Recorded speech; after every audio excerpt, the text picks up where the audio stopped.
Something that comes to mind, which I don't think so. Evan, correct me if I'm wrong, because I know you follow Western North Carolina as much as I do. The flash drought that we had back last fall, where we had, I think, the whole month of September we were very dry into October.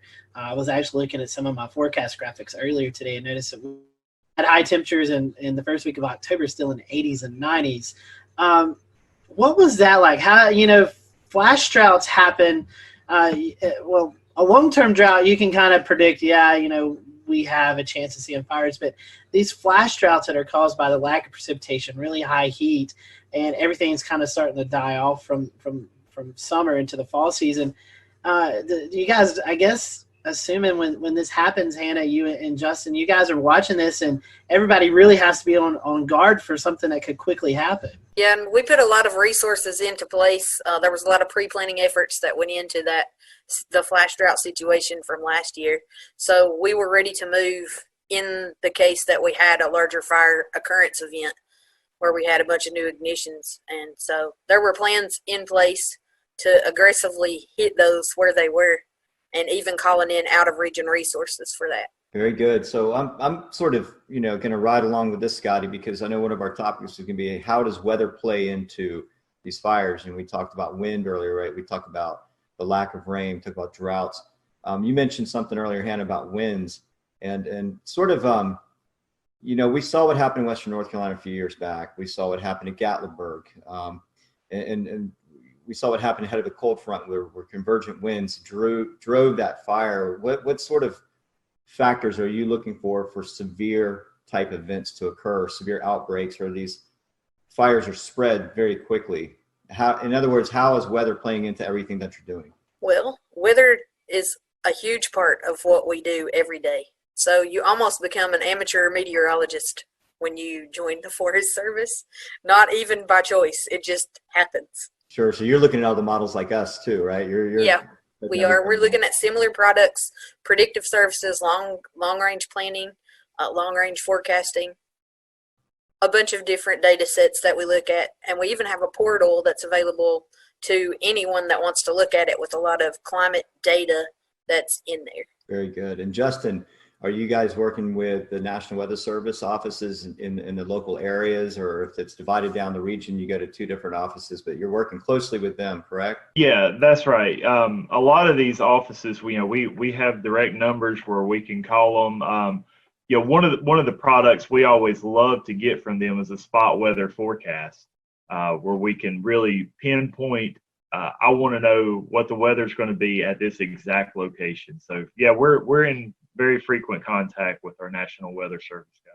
And so I'm gonna kind of switch this because we're starting to talk about territory, right? And we're looking at mountainous areas versus coastal plains. So like what would be differences between a fire in the mountains in Western North Carolina and a fire in Eastern North Carolina? So, whenever we're dealing with fires in the western part of North Carolina or the mountains, the biggest difference there is we have a lot of terrain to deal with.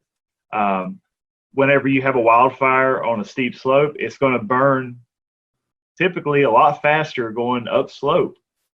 The other issue that we run into is the equipment that we can use in some of these terrains. You can't put a bulldozer on a 50 or 60% slope. You can, it's just very, very tricky. So most of the firefighting that we do in that type of terrain is, a lot of manpower with hand tools.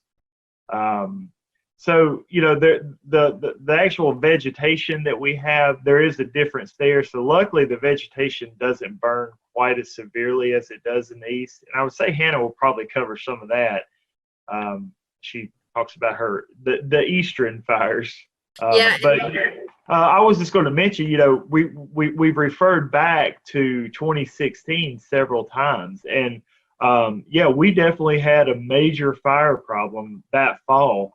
I believe we burned somewhere around 62,000 acres just within a 2-month period. It was a real problem in Western North Carolina that during that fall. Yeah, and in eastern North Carolina, while we don't have to deal with mountainous terrain, we do have to deal with a lot of challenges all in flat country or in rolling hill country. Our fuels are more volatile and they burn with greater intensity, but we can use heavy equipment such as tractor plows, which is a bulldozer with a fire plow behind it.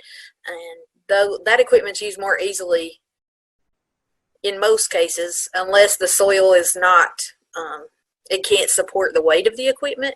So we use that equipment to break through organic soil or organic matter down to bare mineral soil is what we're using that for. So in many cases, some of these fires down east will smolder across the surface of the ground until it burns deep enough in organic soil material. And when that happens, then we have fires that go on for a long period of time, sometimes months. And with that, we have a lot of smoke impacts as well. So we get a lot of people who are concerned during those types of fires that we have. And some of those exist in what's called a carousel, which translates to swamp on a hill, or a shrub bog, it's also known as. So those are wetlands with deep acidic sandy peat soils, and they have like an accumulation of organic material that it'll resemble muck, black muck underneath the crust of the surface.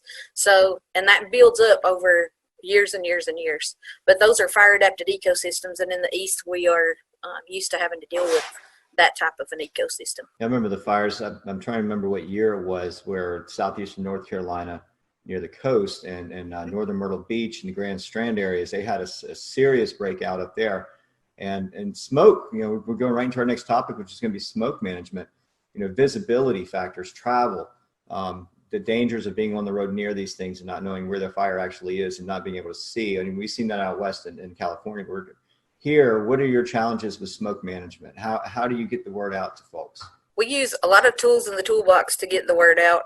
We always have public information officers on any fires that we have, and then we have public information officers with our agency, and we're constantly working to try to get the word out to the general public and any of our shareholders or stakeholders, cooperators that we need to advise on those types of issues. But it takes a broad toolbox full of tools to get the word out. So we use social media, we use email, we use all the traditional methods through news releases, and then we invite the news media out to some of our fires so they can get the word out for us as well.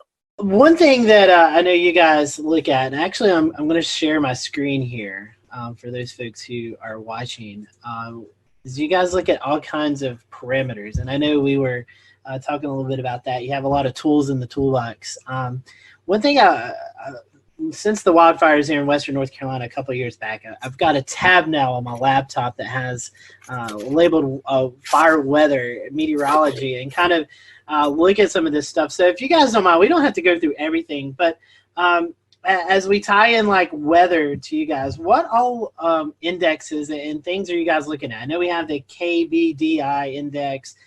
You guys look at kind of like the initiation point.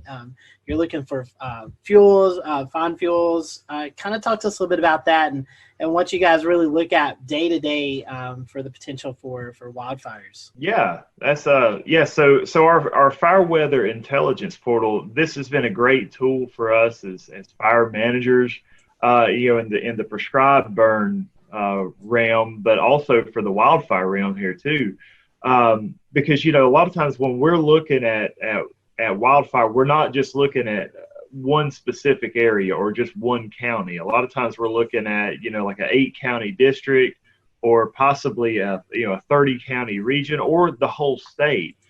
So we may need to look at different indices crossing over the state. So some of your more obvious ones, temperature, relative humidity, wind speed and direction, precipitation over the past 24 hours. We like to look at some of that stuff, but some of the other things that we really like to look at are, let's say, the Keach-Byram Drought Index. That's one that can tell us, just how dry it actually is out there. The lower the number, the wetter it is. As we start going up closer, 500, that means we're starting to get into a pretty severe, or, significant drought situation. Some of our other parameters that we look at, you mentioned ignition component. That is one, pretty much tells us how easily a fire is going to ignite. Some of the other ones we're looking at, the energy release component right there. That's one that just tells us how intense that fire is going to burn. So there's a lot of different indices in there, and all of them are relative. That just it's just another tool in our toolbox, as Hannah mentioned earlier. Just different things we can look at that'll help us as fire managers to determine how that fire will burn on any given day. And how are these values come up with? Like, is there like tools that you guys have that you go out and sample the soil? How do these values come up there? I mean, right. What all goes into that?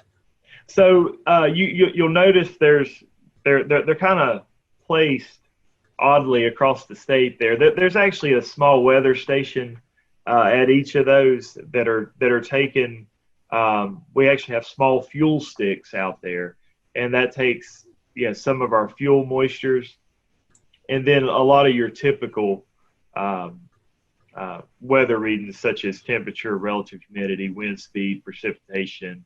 It also takes in solar radiation. Trying to think if there was anything else that I'm missing on those. But those are called, remote automated weather stations. And another thing, Hannah, I'll bring you into this. This is another thing that I look at. It's the national, the NICC. It kind of gives you a seasonal outlook for wildfire. These outlooks are constantly in our minds. We do an annual refresher training every year, and at that meeting we go over these for the upcoming season, and that's getting us ready for the spring fire season, leading up to our work capacity test that we take annually so we can travel and help other like western states whenever they are having large fires as well. So we look at these and we brief on these throughout the months, even into the summer and into the fall. So we are looking at this way ahead of time. And as soon as this information is released, a lot of times you'll see it floating around social media pages and other things. So it's a hot topic of conversation for any wildland firefighter. And correct me if I'm wrong, but I believe as we went into last fall of 2019, it was above average for the Southeast just because of the flash drought. I believe that's what I remember seeing. So another agency in the weather community that does some fire forecasting, Justin, is the Storm Prediction Center, where they issue fire forecasts. Do you guys, maybe the Forest office in North Carolina, maybe in Raleigh, do you guys coordinate with them, or how do you guys get those outlooks, or how does that work? I'll be honest with you. Whenever you sent me, we had talked about that earlier. I think that may have been yesterday. Yes. That was the first time that I had dealt with that. I don't know if Hannah has worked with that particular tool, but I played around with it a little bit, and it seems like that's definitely another tool that I'm putting into my toolbox. So, Hannah, I don't know if you had seen that before or not. I have not. Well, I'm glad we were able to help you guys out. Yeah. For those who may be watching or listening to the podcast, we've had on Randy Bauer from National Weather Service in Norman, Oklahoma, who is also in with the Storm Prediction Center. And they issue these fire weather outlooks for the day of and then 3 to 8 days. It's kind of like the severe weather outlooks, Evan and Shay, that we see on a daily basis. But they kind of highlight areas that they're concerned about for the potential of some increased fire danger. And Shay, correct me if I'm wrong. If I'm not mistaken, we kind of saw this last year in eastern North Carolina, northeast South Carolina, where dry lightning was highlighted for portions of the area. No, that's exactly right. They've even done it a little bit out in the Midwest as well during some of the drier seasons and where positive strikes might be forecast. Anything of heat values where drought conditions, severe drought conditions are existing, and it seemed like it was maybe a little controversial, but at the same time, they're trying to incorporate more into their risk factor for severe weather to be a threat, even more of a threat on any level. So they're working with the Forestry Department and others as well, from what I understand.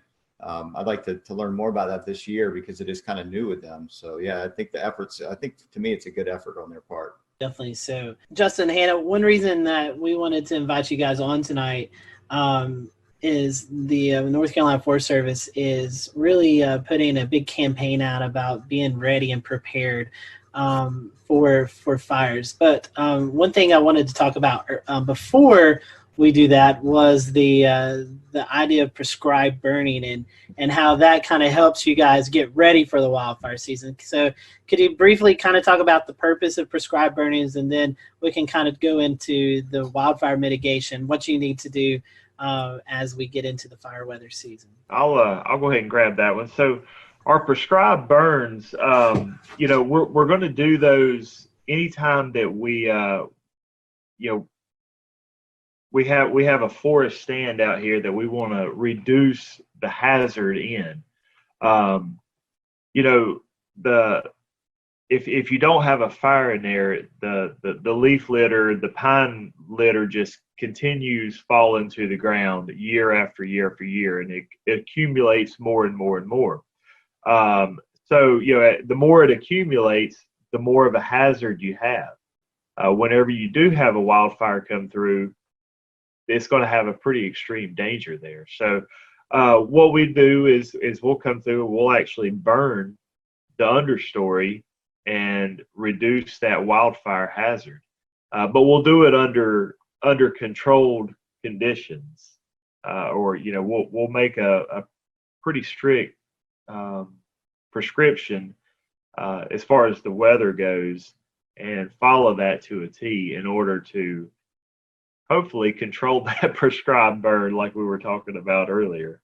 And so, Justin, one thing that you guys are doing with that prescribed burning, trying to prevent these wildfires, but if we do see some coming, how can folks prepare for these? I know Shay alluded to Gatlinburg earlier, and we kind of have seen some of the scary videos out of California, the fires that were out there, and how these people are kind of just grabbing what they can and getting out before all heck breaks loose. What can folks do now while things are kind of wet, like we were talking about? It's pretty wet outside, but as we could possibly enter a dry part of any time of this upcoming year, how can folks get ready around the house to get prepared for the possibility of these wildfires? But the first step for most homeowners is you need to realize what your risk is. And so we always recommend that folks actually do an assessment of their own home, or possibly have their neighbor do an assessment of their home. And if they will go to resistwildfirenc.org, that is a webpage that we run, and we actually have some links to a home assessment sheet on there. But some different things that are just really quick and easy that any homeowner can do. The biggest one we see is keeping your roof and your gutters clean. You wouldn't believe how many homes I go out to and I'll take a look around and the gutters will just be simply packed full of leaves and debris. The fact is, when a wildfire comes through, it will simply pelt the home with embers, just thousands upon thousands of embers. And it just takes one ember landing in that gutter or on that roof, in the eave of that roof where the debris has piled up, and it could easily ignite and start a wildfire there, ignite that home. And the last place that you want to have a fire is on the roof of your house.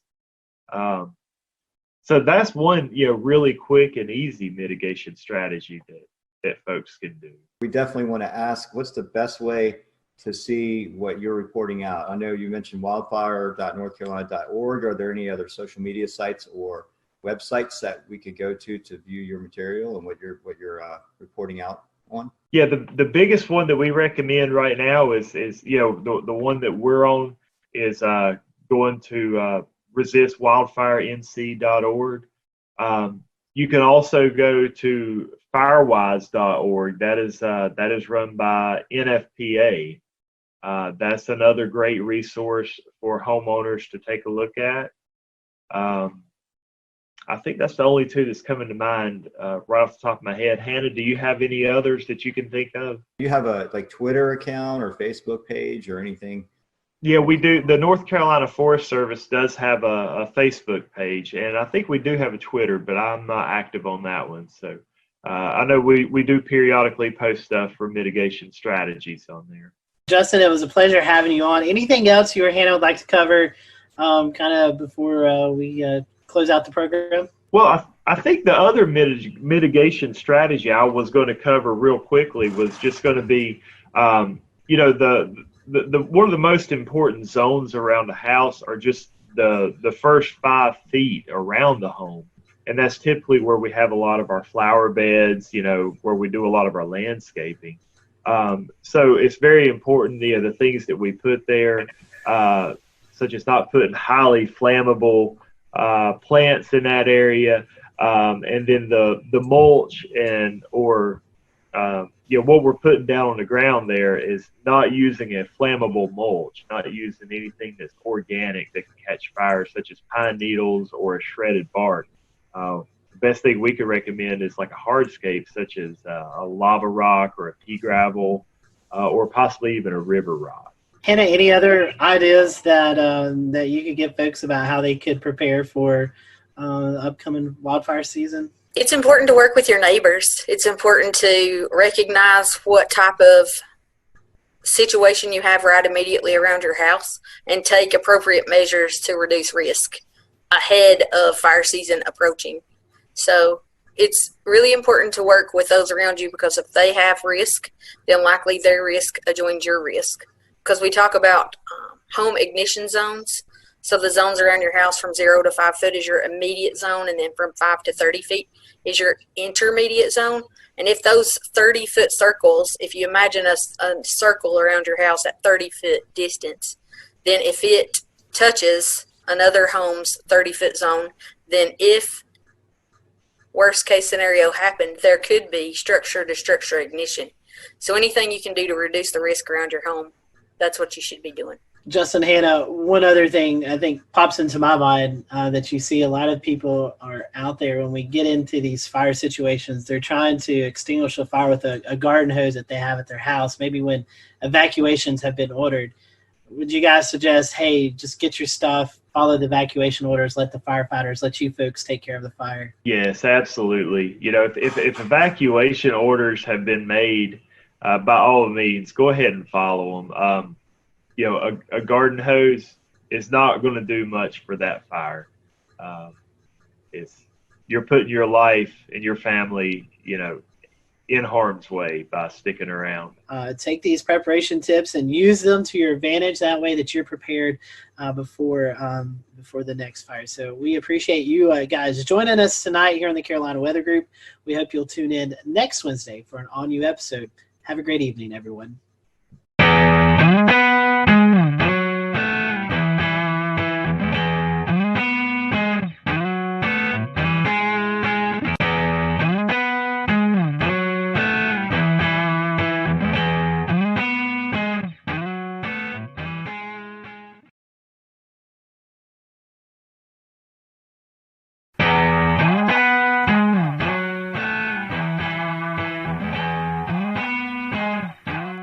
Good evening, I'm James Brierton, and in Charlotte, it is May the 6th, 2020. Can you believe it is May already? We had a thunderstorm roll on through here earlier and brought the temperatures way down as we are looking ahead to a cool down the next few days, and through the weekend could be pretty chilly as you wake up on Mother's Day, Sunday morning. But we're so happy you're with us tonight on this Wednesday night. The panel will be along in just a few moments for tonight's episode. It's kicking off a new series that we're calling Quarantining at Home.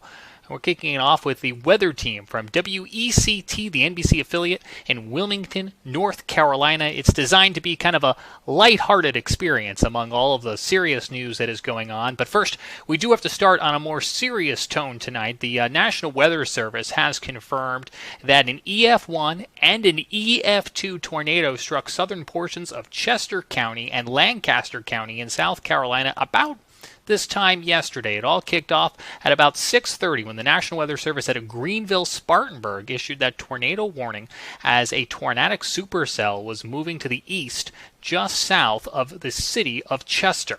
It continued to move to the east where it produced an EF1 tornado, brought down some trees and some power lines, and much of that town was in the dark for a good portion of the evening. Now, the storm itself was moving just north of Little Rock. We'll return to Best of the Carolina Weather Group in a moment.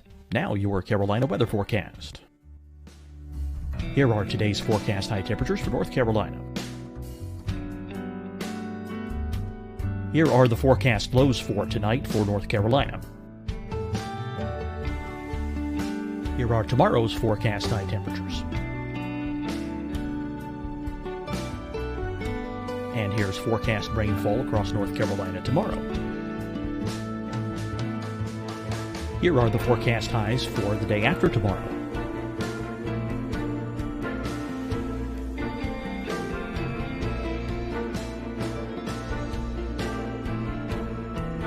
And here's the forecast rainfall across North Carolina for the day after tomorrow. This is the total rainfall forecast across North Carolina for the next 3 days. Here's the severe thunderstorm outlook for today from the Storm Prediction Center.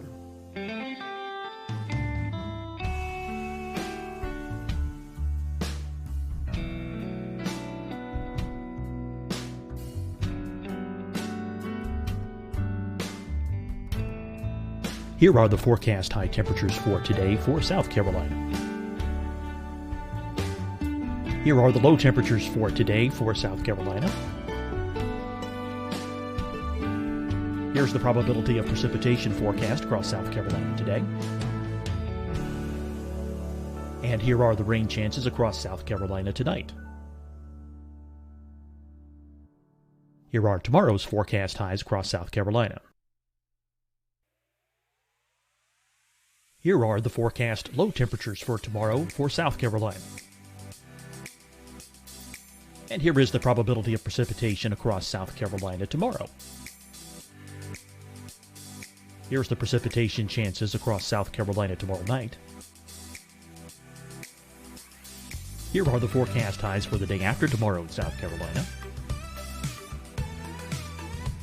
Here are the forecast low temperatures across South Carolina for the day after tomorrow. And here are the rain chances across South Carolina for the day after tomorrow. And South Carolina's probability of precipitation for that night. Here's the Storm Prediction Center's severe thunderstorm outlook across South Carolina for today through tonight. Here's the Storm Prediction Center's severe thunderstorm outlook across South Carolina for tomorrow and tomorrow night. And here's the Storm Prediction Center's severe thunderstorm outlook across South Carolina for the day after tomorrow through that night. Here's the severe thunderstorm outlook for today from the Storm Prediction Center.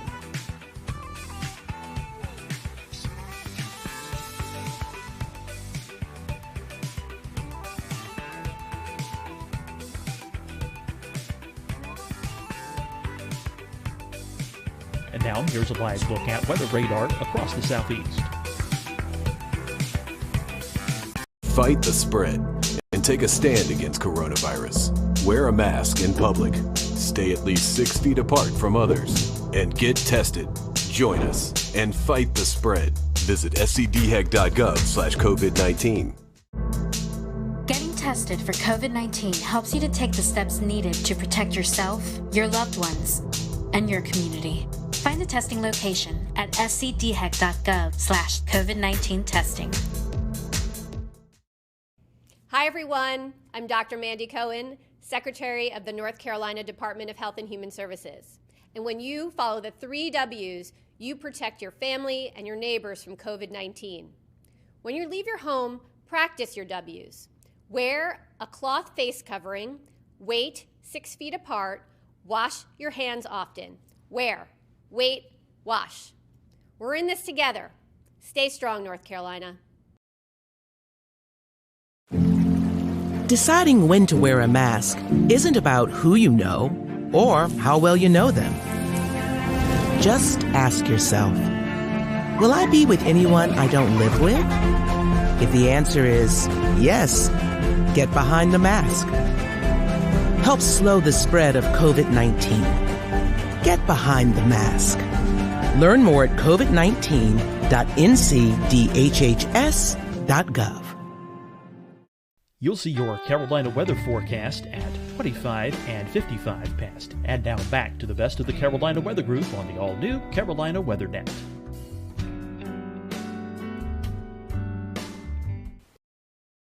Most likely lifted and then dropped again. What is being considered a second tornado then touching down near Interstate 77 as it began to leave Chester County, enter into Lancaster County, move towards Great Falls, where the National Weather Service out of Columbia took jurisdiction of the storm. Now, both Weather Service offices went out there today, did storm surveys, and the team out of Columbia came back with EF2 damage caused by the tornado in Great Falls, and that would have been winds of about 115 miles an hour. The other thing you're looking at here on your screen, we're going to go ahead and bring these beautiful and stunning pictures full screen for you. This is friend of the show, Chris Jackson, was out yesterday in the area with his drone. I believe it's a DJI Maverick. And take a look at these stunning pictures. You can see that supercell coming towards him, the lightning that is being produced by this storm. Now, the tornado itself is not believed to have caused any deaths or injuries. However, one man did die in Chester County yesterday from a lightning strike, and you can see some of that powerful lightning here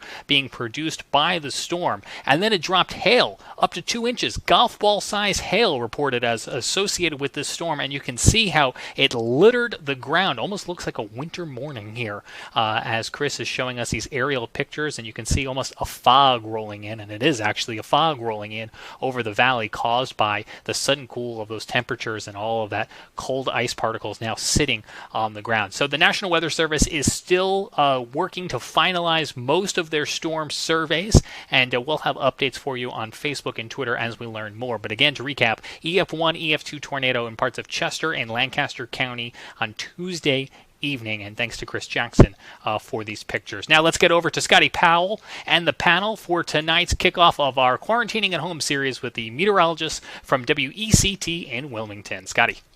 Hello, everyone. Welcome to the Carolina Weather Group. Welcome. We want to welcome the WECT weather team out of Wilmington, North Carolina. They've gratefully accepted our invitation to just have our question and answer segment with the folks. So happy to have on with us Gannon Medwick, Eric Davis, and Kelly McGlynn, as they all are at either home or the weather state at the TV station doing some work. And so when this is recorded, we actually had a severe weather event move through. So Eric and Kelly are actually in the studio, it looks like. So happy to have them join us for a few minutes.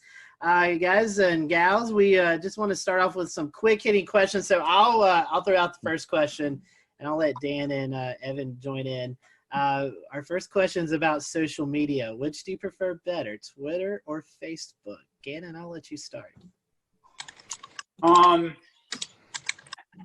a good one. I'd probably say Twitter in terms of the way things just come up and they have to be succinct. So I'd probably say that. Although Facebook, I have had more traction and followers over the years. So that's a positive. All right. Kelly, Eric? I'm personally probably more of a Twitter myself. I have a lot more followers on my Facebook page, but I think in terms of weather information, if you're looking purely for that, I think Twitter is definitely the way to go. But Facebook is definitely a different way to interact, I think, on a more personal level. Kelly, do you have a choice? I would say I like to use Twitter for active weather events. I think folks tend to appreciate that more than Facebook, where it could pop up, days later. And, sometimes people will get that mixed up with actually what's going on outside. But in terms of Facebook, I think it's good because people like to see a personal side to you. So to get kind of who you are outside of the studio out to social media for people to kind of connect with you on that kind of level is why I like Facebook a little bit better than Twitter. Absolutely. Those are great answers. I'm going to hop in with one of my favorite questions from the list. What is your favorite weather disaster themed movie? I know there's one big forerunner here. That's a great, yeah. But again, we'll start with you. Weather disaster. The first one that popped into my head was Perfect Storm. Okay.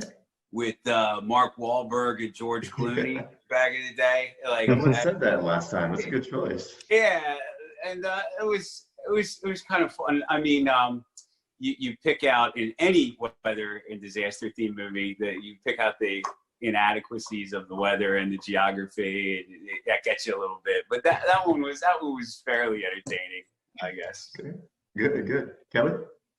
The first thing that popped into my mind was The Day After Tomorrow. Oh, yes. Just because my dad used to like that movie. So I kind of, grew up watching it and always kind of had some kind of appreciation for all the wild stuff that happens in that movie.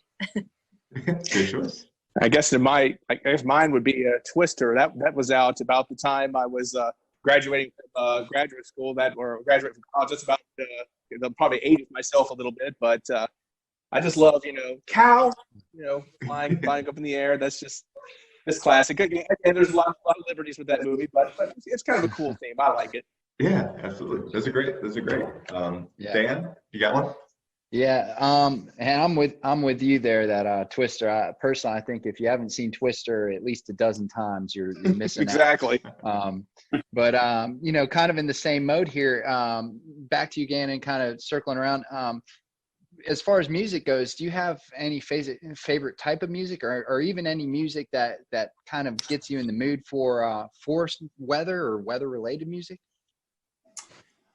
There's really no weather connection to music, but that's an interesting thought. I wonder if there's something deeper going on that maybe I'm not aware of consciously. But if I'm in the forecast center, I'm listening to a variety of music. My couple of favorites are hip hop, either classic or modern. I like classic alternative, like 80s new wave, and I also like some classic rock, like Zeppelin and Pink Floyd. So I'd say that it's pretty rangy in terms of those styles. Gannon also likes to listen to rap too. He always has some sick rap songs. That was number one. Yeah. Not on board with the rap so much, but I'm a big 80s fan. Just love all kinds of 80s music. I mean, Michael Jackson. I mean, the range. Def Leppard. I like the hard rock, and some 90s stuff is good too. I like. I'm gonna move to a different room. We also have Kelly might be moving to a different room. Just because we're hearing each other. A little bit of feedback, I think. We have Gabe Ross joining us. Gabe also meteorologist at WCT. So Gabe, welcome. As Kelly's moving, we'll let you answer that question. Any favorite type of music for you? Favorite type of music? Great question. Typically, my go-to is 70s classic rock. Anything that's got a good beat to it. Typically, my Sirius XM is tuned to 70s on 7. So any of that, even like early 80s rock that kind of bleeds over. Gannon and I have a soft spot for Hall & Oates, I think. Oh, Hall & Oates. Yeah. Good stuff. 80s, I'm on board. That's like the common denominator, I think. We all had a lot more hair then, didn't we? Yes, we did. Some of us weren't born yet. I was going to say, yeah, Jess. Some of us had no hair. I think Kelly is moving around, so we'll let her chime in here in a second. Here's another Kelly's just one. going to blow your mind. Some of our quick hitting questions. A dog or cat person? Gannon, I think I already know the answer for you. Dog. Dog. Score one for dog right here. I would go primarily dog, but if the cat's tame enough, why not? Okay. All right. Great answers. So I want to transition a little bit into some weather-themed questions. This one's coming from one of our followers on Twitter who doesn't have a name, but Psych K8, I guess. And I wanted to know, what is a weather event that impacted you the most? Gannon? I'd have to say the April 16, 2011 tornado outbreak in terms of formative and impacts. Even though I was shorter than Florence. Florence is maybe an easy reach on a recent level, but just had everything. April 16th, the build up, the actual event, it's the emotions of it. We lost people, and then the aftermath, and plus everything that was going on in my life around that time as well. We were speaking about that on a recent Carolina Weather Group, and so that one's going to stick with me forever and probably hold the top spot in terms of real raw impact. Kelly? I would definitely say Hurricane Florence, just because that was the first hurricane I covered on air. And as impactful as it was, I think that's kind of just something that's always going to stick with you. I mean, we're still remembering stories of what happened, because I think at one point, like, you just start to kind of like black out from what's going on. And so we've talked about it, just with some other people in the newsroom, like, hey, do you remember this? And you're like, oh, wait a minute, that did happen. So there's always kind of just more stories, and just, just looking back on everything is kind of just something that will stay with me for probably the rest of my career. Good answer. I'd probably say recently, I'm with Kelly, probably Hurricane Florence, but Gannon makes a good point with the April 2011 tornadoes. I happened to actually be working in Texas on the May 3rd, 1999 outbreak. Remember Texas and Oklahoma, Moore, Oklahoma. Now, I wasn't in Oklahoma at the time, but I was in Abilene, Texas, and we had a couple of what would now be classified as EF2 tornadoes touching down, baseball size hail, just incredible stuff. But I was on the periphery of that event. That was pretty exciting. And just to maybe turn it in a different direction, I guess two of the big weather events that really inspired me to go into weather. I think growing up, I'd always had an interest in being a meteorologist, but two big weather events happened right about the time I was graduating from high school and kind of pushed me more into the meteorology field.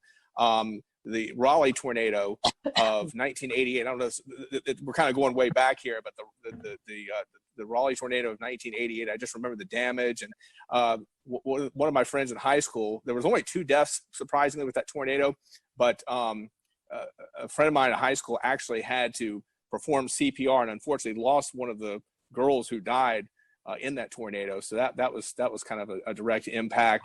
And also, I think Hurricane Hugo, which was just a little bit later in 1989. So I think those 2 events really kind of pushed me into the meteorology field and really had a big impact on my life. Wow. Yeah. Heavy stuff. Gabe? For me, I'm with Kelly. Florence was certainly substantial. Prior to that, I guess within my first year of doing weather professionally, there was a massive derecho that came through Ohio, June 29th, 2012. And it ripped through the Buckeye State. A lot of folks were without power for a week.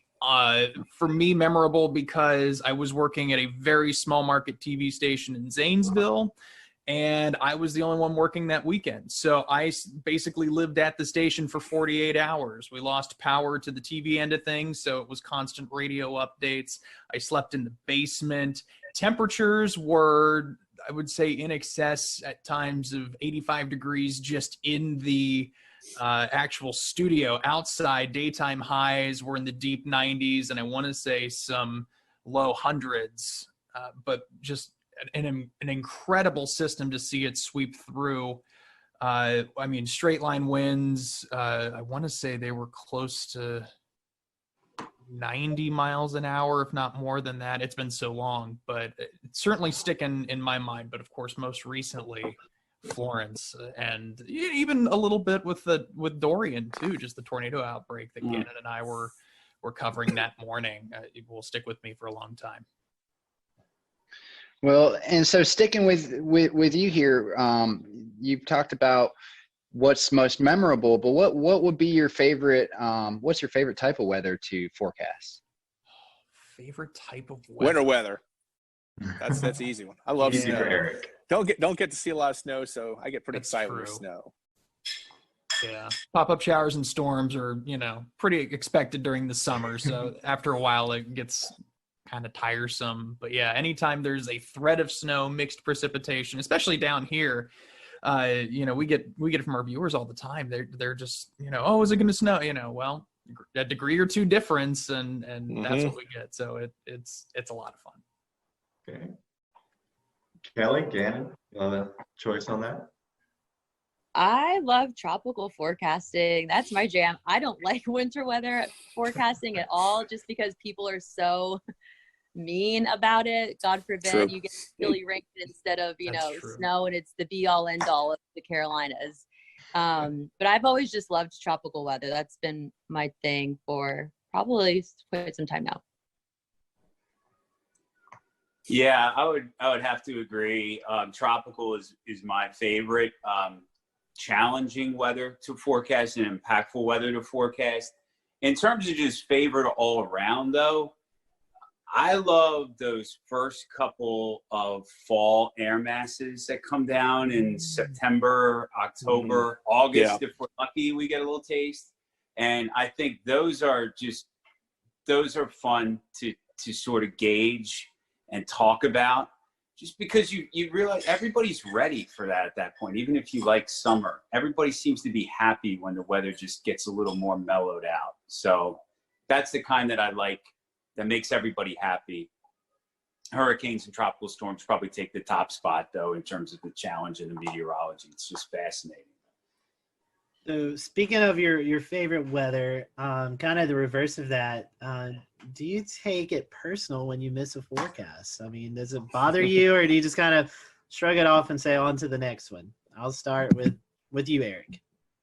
I guess it depends on the circumstances. Sometimes, I know early in my career, I kind of got a good lesson in when I was in Rapid City. I completely I went outside and, I said, oh yeah, beautiful sunny day. And then all of a sudden some big storms develop in the Black Hills. Like, oh, and then of course, Rapid City that was my first job, was in Rapid City, South Dakota. Of course, obviously I've had many more misses since. And I guess it just depends on the experience. I guess when I go back and I look at something, I miss something, I'm a little more bothered, but sometimes, I guess Mother Nature just throws a monkey wrench in your forecast. And at that point, you just kind of have to say, oh, well, but I guess I'm a little more upset when I maybe didn't look at something and I should have, and then I missed the forecast.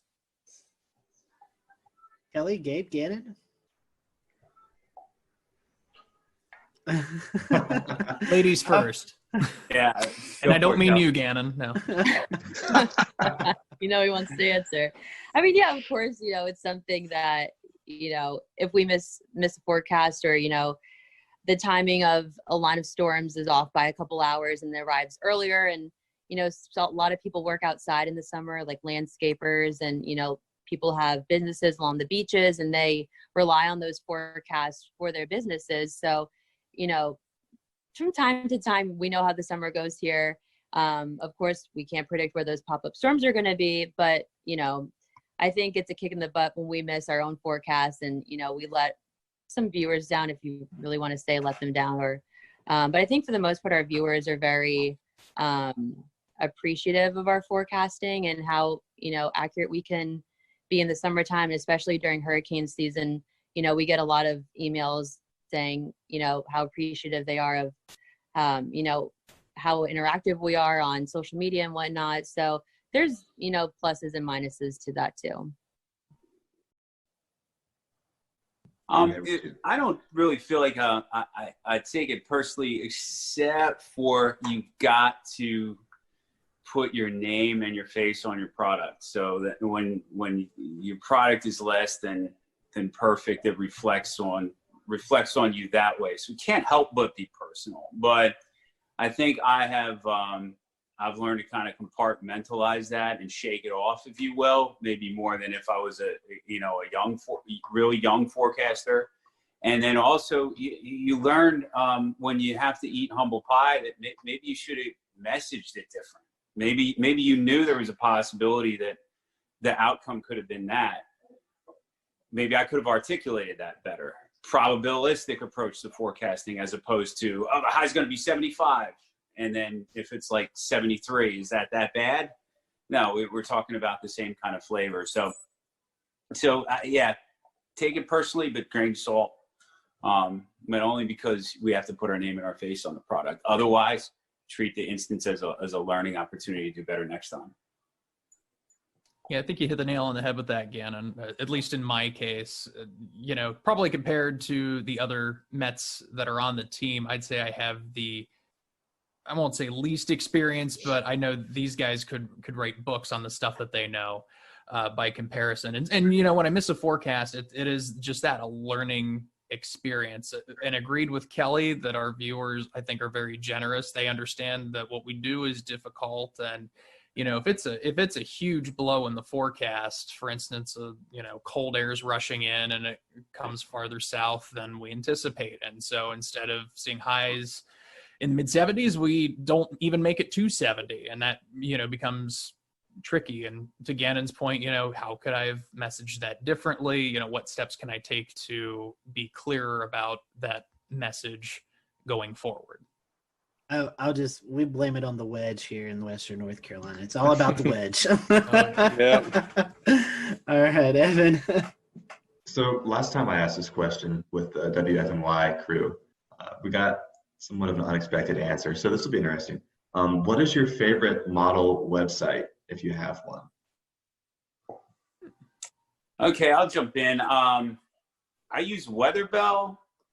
I use the other ones like Pivotal and Tropical Tidbits occasionally. I probably need to use those a little bit more than I do, but I started paying the Weatherbell man, and I feel like I got, you know, once you pay for the ticket to the amusement park, we're riding every ride, you know, we're gonna use that all day. So that's kind of what I'm stuck on for the time being. It's good. I didn't get a Weatherbell account, but Pivotal just started charging. I was kind of using their Euro model, and then I think it was like Monday, I think they started charging. I was like, I kind of got to have something. Got to have my Euro. So yeah, I went ahead and just sucked it up and paid Pivotal. So I'm paying Pivotal. I'm with Gannon. I like Tropical Tidbits a lot. I'd say Pivotal and Tropical Tidbits are probably my two favorite. Okay. Complete agreement with the two of you. Pivotal, Tropical Tidbits. Good to know that they're paying. It's been, you know, since Sunday since I forecasted. So if they're paying now, then it looks like I'm going to have to knuckle down and get an account. Just ask old Gannon. He'll help you out there. Eric, can I Weatherbell's a good side note, yeah. Yeah. What about you, Kelly? I have to agree with the rest of the guys too. I like to use Tropical Tidbits obviously during, you know, hurricane season, but I favor Pivotal Weather for severe weather. I just think they have different parameters than Tropical Tidbits has, and I like to use that more. Now, did those answers surprise you? No, they did not. Okay, those are generally what we were expecting last time. Sorry, guys. Last time we got the Penn State E-Wall as the resounding answer from everyone. I've used that a little bit. Yeah. I've used it.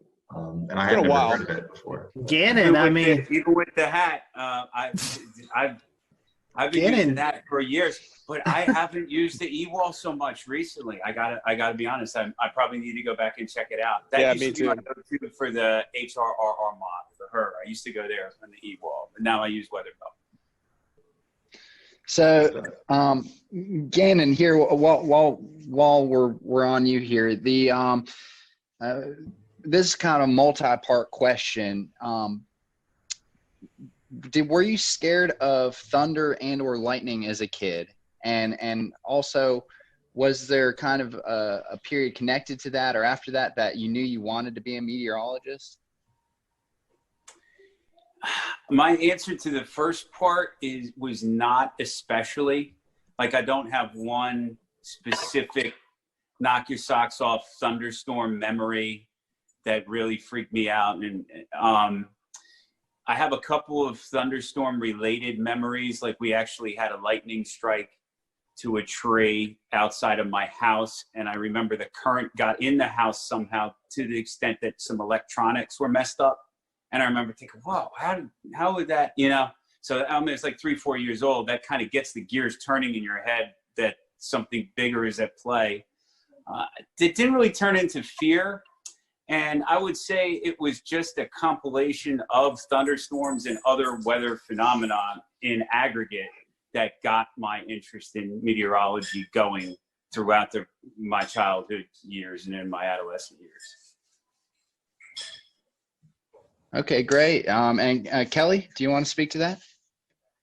Was I scared of thunder and lightning when I was younger? Is that the question? And then did that kind of evolve into an interest for meteorology one way or another? I don't think I was ever scared of thunder and lightning. I actually would love when like a summer storm would pop up and in Pennsylvania in the summer, and you just feel that nice rush of cool air. But I don't think that necessarily led to my love of weather. I mean, growing up in Pennsylvania, I mostly remember like huge snowstorms, even though I don't like winter weather forecasting that much, kind of ironic there. But that's kind of, what sparked my interest in weather, is waking up to like 2-3 feet of snow, just overnight. And it kind of just snowballed, if you will, from there. I have to say, I wasn't really that afraid of thunder and lightning. I certainly had an awareness of it. And one interesting thing is my house, I think when I was... We'll return to Best of the Carolina Weather Group in a moment. Now your Carolina weather forecast. Here are today's forecast high temperatures for North Carolina. Here are the forecast lows for tonight for North Carolina. Here are tomorrow's forecast high temperatures. And here's forecast rainfall across North Carolina tomorrow. Here are the forecast highs for the day after tomorrow.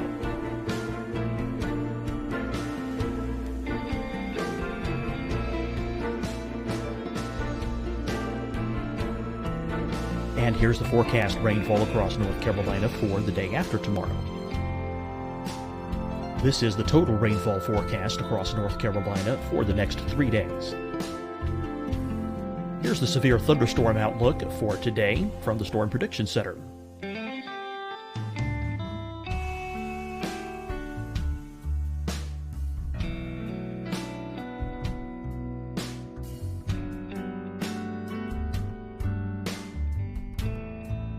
Here are the forecast high temperatures for today for South Carolina. Here are the low temperatures for today for South Carolina. Here's the probability of precipitation forecast across South Carolina today. And here are the rain chances across South Carolina tonight. Here are tomorrow's forecast highs across South Carolina. Here are the forecast low temperatures for tomorrow for South Carolina. And here is the probability of precipitation across South Carolina tomorrow. Here's the precipitation chances across South Carolina tomorrow night. Here are the forecast highs for the day after tomorrow in South Carolina. Here are the forecast low temperatures across South Carolina for the day after tomorrow. And here are the rain chances across South Carolina for the day after tomorrow. And South Carolina's probability of precipitation for that night. Here's the Storm Prediction Center's severe thunderstorm outlook across South Carolina for today through tonight.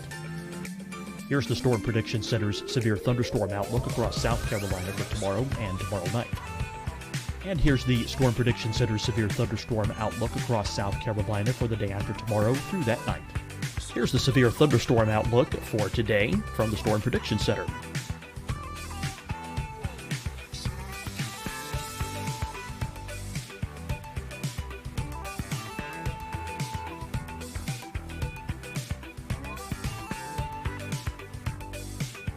Now, here's a live look at weather radar across the southeast. Fight the spread and take a stand against coronavirus. Wear a mask in public. Stay at least 6 feet apart from others. And get tested. Join us and fight the spread. Visit scdhec.gov/COVID-19.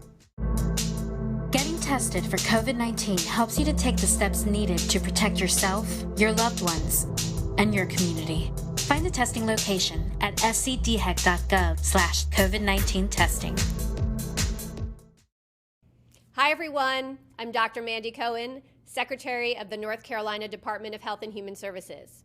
And when you follow the 3 W's, you protect your family and your neighbors from COVID-19. When you leave your home, practice your W's. Wear a cloth face covering, wait 6 feet apart, wash your hands often. Wear, wait, wash. We're in this together. Stay strong, North Carolina. Deciding when to wear a mask isn't about who you know or how well you know them. Just ask yourself, will I be with anyone I don't live with? If the answer is yes, get behind the mask. Help slow the spread of COVID-19. Get behind the mask. Learn more at covid19.ncdhhs.gov. You'll see your Carolina weather forecast at 25 and 55 past. And now back to the best of the Carolina Weather Group on the all-new Carolina Weather Net.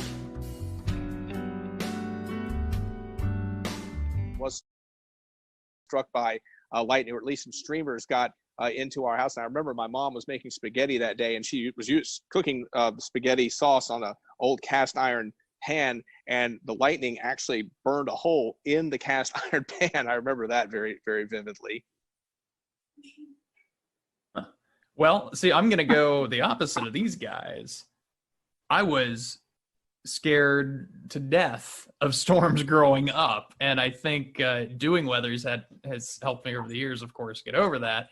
I remember, I was living in Thornville, Ohio at the time. It was the summer of 96 or 97, I think 96, and we had just a huge, string of showers and storms that came through that resulted in what was basically tornadoes, and constantly the EAS tones going off. As a kid, it's kind of scary. So it always stuck with me. From there, I was always at least keeping an eyeball on the weather forecast, no matter what it was.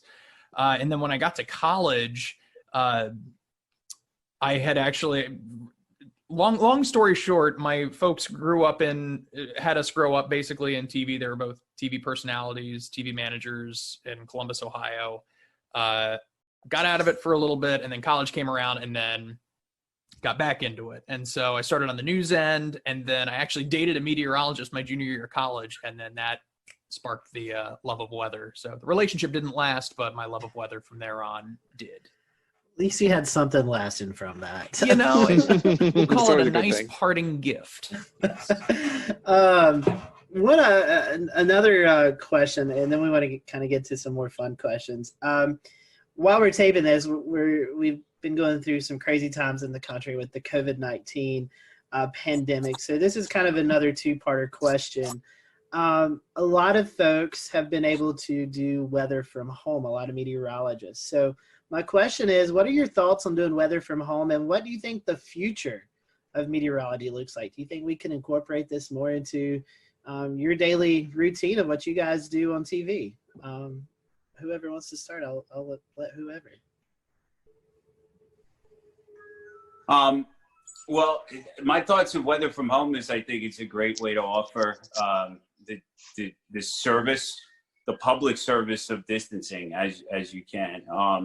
We've kind of followed the guidelines at work from our middle and upper managers, and we're kind of, as weather in terms of directives, the last off the boat, really. A lot of our anchors have been broken up, and our reporters have been taken away. Some of our producing has been doing sales, etc. But they've left us in place. But I mean, I think it's great when it can be done. I know Gabe has a great setup that he's probably going to speak to, and but I'm enjoying watching some of the setups and the creative things that people have in other media markets. Every little bit helps, I suppose. Yeah, Gannon's right about that. I for sure think that this entire outbreak is going to change the landscape. Are we going to be doing this completely at home from now on? No, but certainly we have a baseline of what to do in the event that we can't be at the station. I mean, it's really no different than doing live shots, but the key is going to be for stations to help as much as they can their meteorologists, their anchors, reporters, utilize the technology they have, or provide them with the technology they have that is comparable to what they would have if they were in the building. Yeah, I kind of agree with Gabe. Again, I think it is incumbent upon the stations to make sure that the meteorologists have the tools that they need, the computers, the broadcasting equipment they need to broadcast from home. I love the idea. Of course, I think you always run into the issue, of course, is probably severe weather. It's probably a little easier to probably see the broadcast from home on a quieter weather day, but when you start getting a severe weather situation, especially, it kind of feels like it's more incumbent to be at the station where you have all of the tools that you would really need to do a broadcast, especially on short notice. Yeah, just to piggyback off what they were saying, I have personally seen a lot of very impressive work from home setups. And I think, at least for me, going in, you normally think you're a broadcasting major. Everything that you do needs to be done from the studio. And now that we, kind of are taking that step forward to work from home, there's so many different opportunities and doors open on how much can you expand this? What more can you do from home? And then you also think, how long is this going to last for? And, if it's, tech trends to be something that pops up more in the winter or in the summer or whatever it would be, would people just start to transition to working from home during that, time where people would more likely get sick than during the off season, if you will, from that coronavirus? It's amazing how many different setups there are too. I mean, I even saw a picture of someone using augmented reality in California and their weather hits. Wow, that's impressive. So transitioning away from some of the weather talk, and Kelly, I'll put this right back to you. What are some of your I guess your favorite non-weather hobby? Well, I've recently started painting at home just to keep myself busy. And I've also realized that I'm pretty good at doing puzzles, since that's kind of one of the only things that I can do now. But I also love doing anything at the beach. Anybody who knows me knows anything coastal or nautical or ocean related. Like, my name is just all over it. I really want to start surfing. That's like the next thing on my list. Are you able to get to the beach right now? I know. Well, Ganna said there's parking in Carolina Beach, so I'm going to try and get down there like ASAP, because I usually go probably like 3 days out of the week, and I haven't been in like 2 months. So I'm starting to go a little stir crazy there. The waves are good today, so I know. It could be a good day to learn. I'm seeing that. Even just body surfing would be fine with me. Just something to get into. I love being in water and around water. Awesome. Good choices. Eric? Well, I don't get to do it enough, but I like to play tennis with my son. Obviously, in recent years, I've been having raising my kids, but now they're kind of getting older. So actually, probably in the future, I'm going to have a little more time to myself. But yeah, I love sports. I like golf. I'm a terrible golfer. I haven't golfed much recently, but I do love the sport. Obviously, I love just getting out, walking around. And obviously, when I go to neighborhood swimming pool, beach, things like that. Pretty simple guy. Wouldn't say I'm real complicated, but those are the kind of things I like. We found out during a photo shoot that Eric has got some pretty awesome hoop skills. Oh, yeah. This was. Need to get in shape. I got to get in shape though. That's the first thing. Well, yeah, is there but any video of this? I feel like someone recorded some cell phone video with it. I'm not 100% certain, but I could shoot a little ball of the day. I could. Yeah, it was October and November. I'm a perpetual band kid, so my athletic talent is slim and none unless it's pro wrestling, because it's predetermined and I know how to do it. So you would fit in well with the WFNY crew last week. Every single one of them played an instrument, and they were all in the band back in the day. So we're trying to get a band together, a weather meteorologist band. So we'll maybe reach out. Not me. Oh well, I'm your guy. Any drums or any percussive needs, I've got you covered. Okay. Gannon, what about you? Favorite non-weather hobby? If you guys get a band together, I'll just call the bars to see if I can get you in. That'll be my role. I'm not very musically inclined. I like a lot of the things that my cohorts said they like. I like sports. Play a little sports. This past week I did tennis, but I like watching sports, keeping up with sports. Around the house, grilling and chilling, gardening. I like to exercise, so try to do that. I got a little elliptical machine that I try to hit at. Even if you're tired, it just feels good to get drenched with sweat when you can, a couple of days a week at the very least. And then just the salt water, having that, I really like it. I'm with Kelly. Made it down to the beach yesterday. They kind of have a just keep moving along directive going on right now. So there's no coolers or beach blankets, but that's real nice when you can do that, because that's just a real good way to unplug, is being near water. I've always found that to be the case. Very nice. Well, in a similar light, is there what makes the city that you live in so great? And do you have any favorite spots to go to? Anything you can recommend to the viewers? I'll say Wilmington is great in its variety of things to do for a city of its size. I think it's a relatively small city, and you might pick something out of Charlotte or Atlanta or Washington, D.C. that Wilmington wouldn't have had a chance of even having. So, I mean, I know there's scale to be had, but there's plenty to do. And then the variety of landscape with the different water bodies, the ocean, the intracoastal, the river, so close, that naturally lends itself to a lot of different things to do. I'd say one of my favorite spots is the part of the downtown riverfront and historic district portion of Wilmington. It's all within a few city blocks of each other, and it's extremely walkable. And there's just a variety of places to dip into and eat and drink. It's a good vibe down there. Wonderful. Do you want to jump in, Kelly? I was going to say, I love Wilmington. I'm not a city person at all. But, visiting from time to time is cool, I guess. But, Wilmington just has, beautiful downtown features. They have the Riverwalk, numerous different kind of restaurants you can go in. They have a raid room. They have, again, what did we do the one time? The knife throwing thing. Oh, you can throw axes. Axes and allies, axes. Multiple axe throwing opportunities in Wilmington. Yes. Axe throwing. Then you have, the beaches.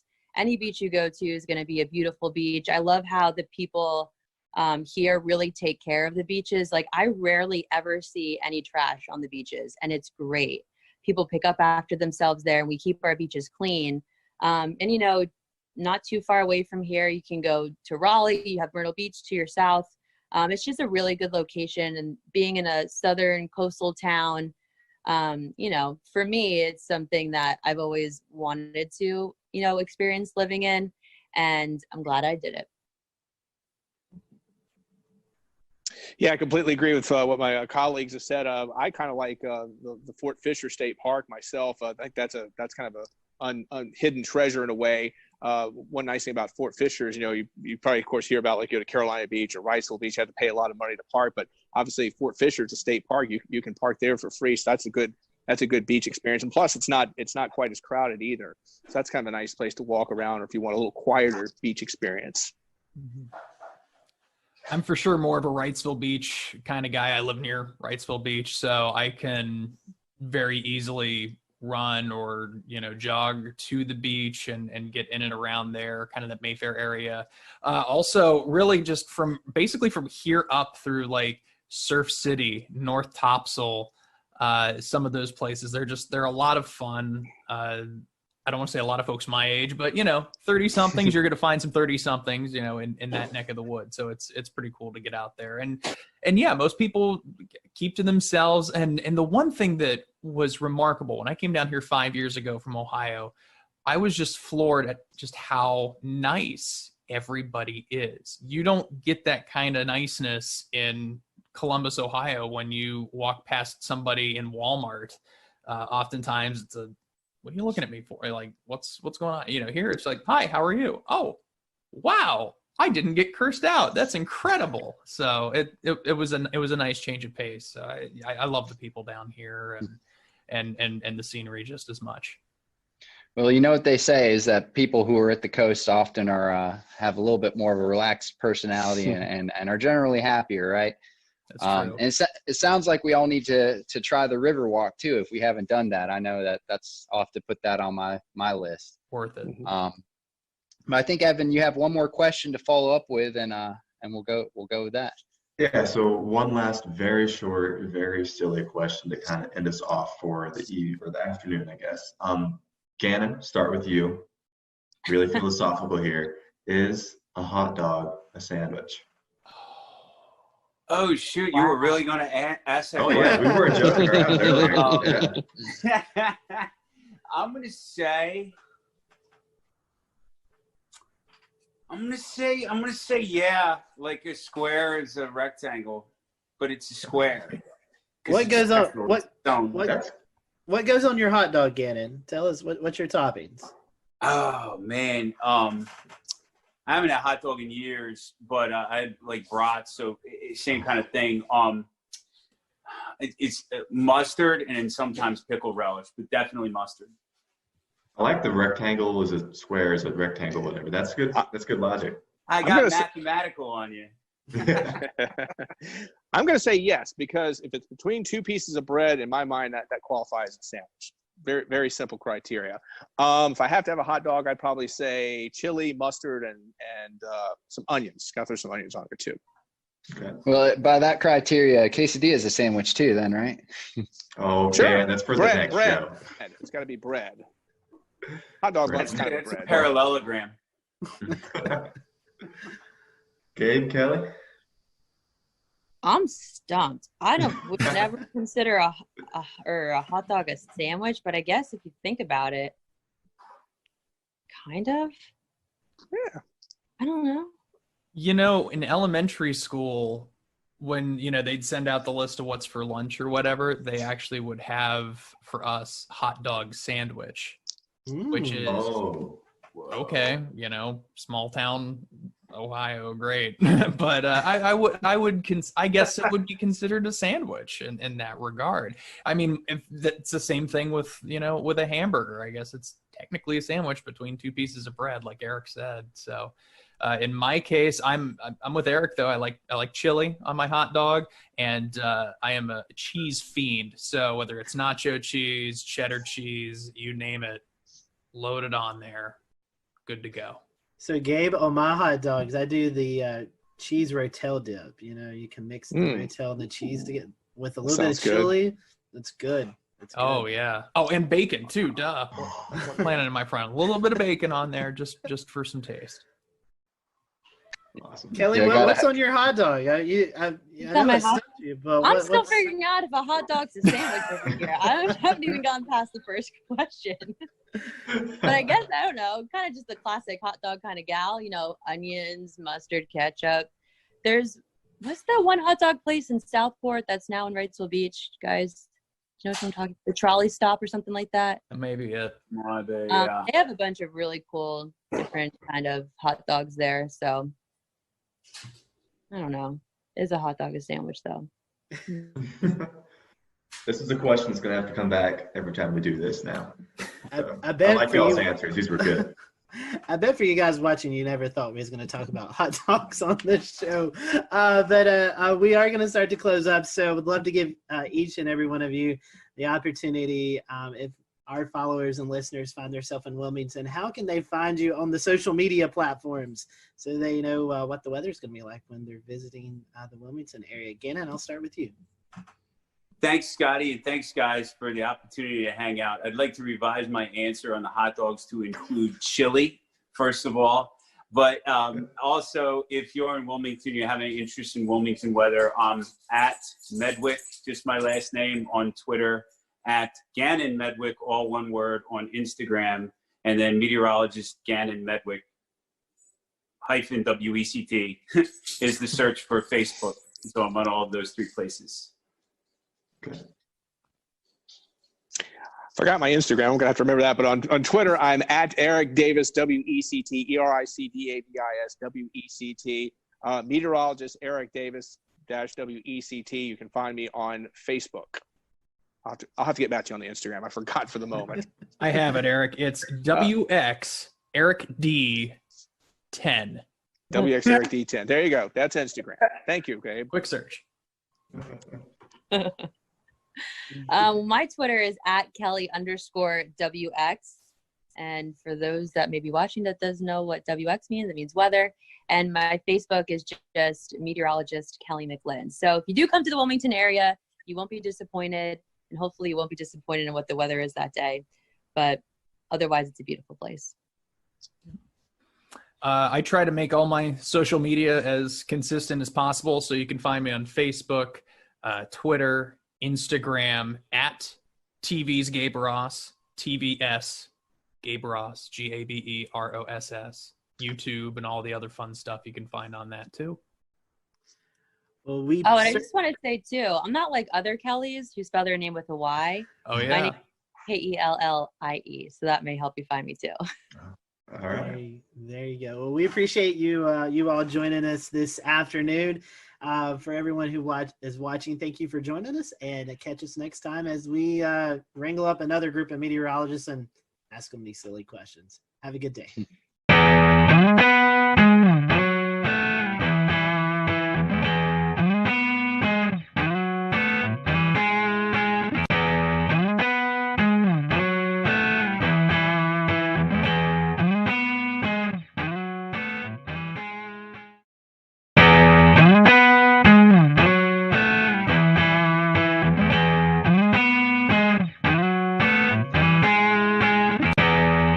Good evening, everyone. Welcome to the Carolina Weather Group. This is the Wednesday, April 8th, 2020 edition of our little weather get-together. We hope you are all staying safe out there. Tonight, we're going to be talking about storm chasing and COVID-19. We know that the pandemic is ongoing throughout the United States, and we are entering severe weather season. So we're going to talk to some storm chasers tonight, some familiar faces and some new faces. We want to welcome in Kevin Smith. He's with the National Weather Service in Pocatello, Idaho. We have on with us Tim Marshall, storm chaser, meteorologist, and engineer. If you are familiar with the weather community, you know Tim goes out and performs damage surveys after these big tornado events. So happy to have Tim on and let him talk a little bit about that towards the end of the show. And our good friend Mike Olubinski is with us. He's back with this storm chaser, videographer, located out in Arizona, and goes out throughout the plains throughout the storm season, capturing all the sounds and the sights of tornadoes and severe weather. So we're happy to have Tim and Mike and Kevin on with us. We may be joined by an additional guest later on in the program. But bring in our guests. I want to bring in Tim Marshall, Michael Levinsky, and Kevin Smith with us tonight. Gentlemen, welcome to the show. We're happy to have you. How's everyone doing this evening? I'm still alive. Well, that's good. We like to hear that. Doing Tim, great. Thanks for having us on. Yeah, Mike. Great to be here. Thank you.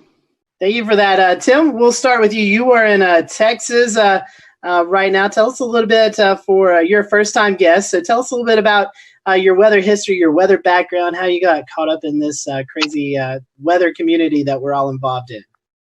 Yeah, we've come a long way, haven't we? Many, many years. Well, I've always been interested in the weather. Ever since I was small, I really kept weather records in my house. My parents asked me what I wanted for Christmas. I told them a barometer. They said, "What's that?" And I go, "It's a device that measures barometric pressure, air pressure." And I got a barometer, so I kept daily records. I wrote to TV weatherman. They wrote me back in those days.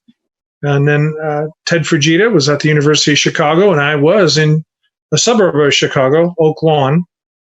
I got hit by a F4 tornado on April 21, 1967. I was about 9 or 10. And I knew right then and there I wanted to study tornadoes the rest of my life and figure out what these things are. And I didn't realize at that time I was going to chase them down, but that came later. But I wanted to go to school and learn about tornadoes, and that's what I did. That's awesome. And Tim, we want to get more into what you do after the tornado later on in the show. Let's bring in Kevin Smith. He's with the National Weather Service in Idaho. Kevin, currently in Idaho, but you also have some ties here to North Carolina. Tell us a little bit about you. Yeah, so great to be on, and thanks for having me on the show tonight. So grew up in central New York, Syracuse area, right in the middle of New York State, and right on the edge of the lake effect snow belts, which might have helped spur a little bit of my early interest in the weather. And I'm not really sure what really got me into it. You know, a lot of people have stories of a big tornado or a big storm or some trigger for them that really launched them into their meteorology careers, their storm chasing careers and whatnot. And not sure really what it was for me, but ever since elementary school, knew I wanted to be a meteorologist, and was particularly interested in the National Weather Service, just for the public service side, public protection side of everything.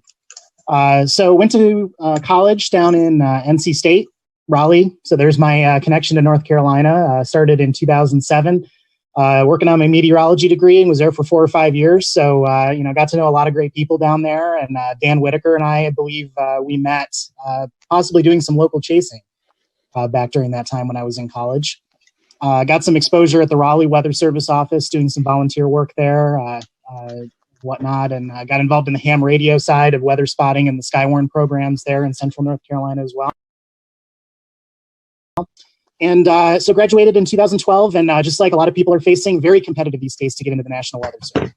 And it took several years of applying and kind of refining my credentials and gaining some more experience in different areas. And during that time, I spent some time actually firefighting and doing private security as my paid job during that period. So a little bit of a break, and then was able to get a job offer at the National Weather Service out here in Pocatello, Idaho, about 3. We'll return to Best of the Carolina Weather Group in a moment. Now your Carolina weather forecast. Here are today's forecast high temperatures for North Carolina. Here are the forecast lows for tonight for North Carolina. Here are tomorrow's forecast high temperatures. And here's forecast rainfall across North Carolina tomorrow. Here are the forecast highs for the day after tomorrow.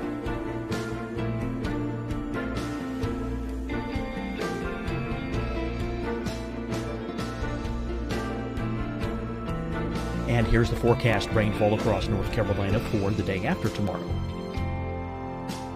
This is the total rainfall forecast across North Carolina for the next 3 days. Here's the severe thunderstorm outlook for today from the Storm Prediction Center.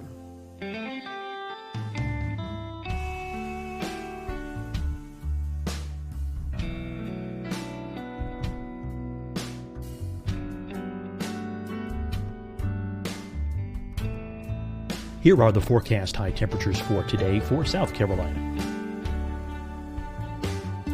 Here are the low temperatures for today for South Carolina.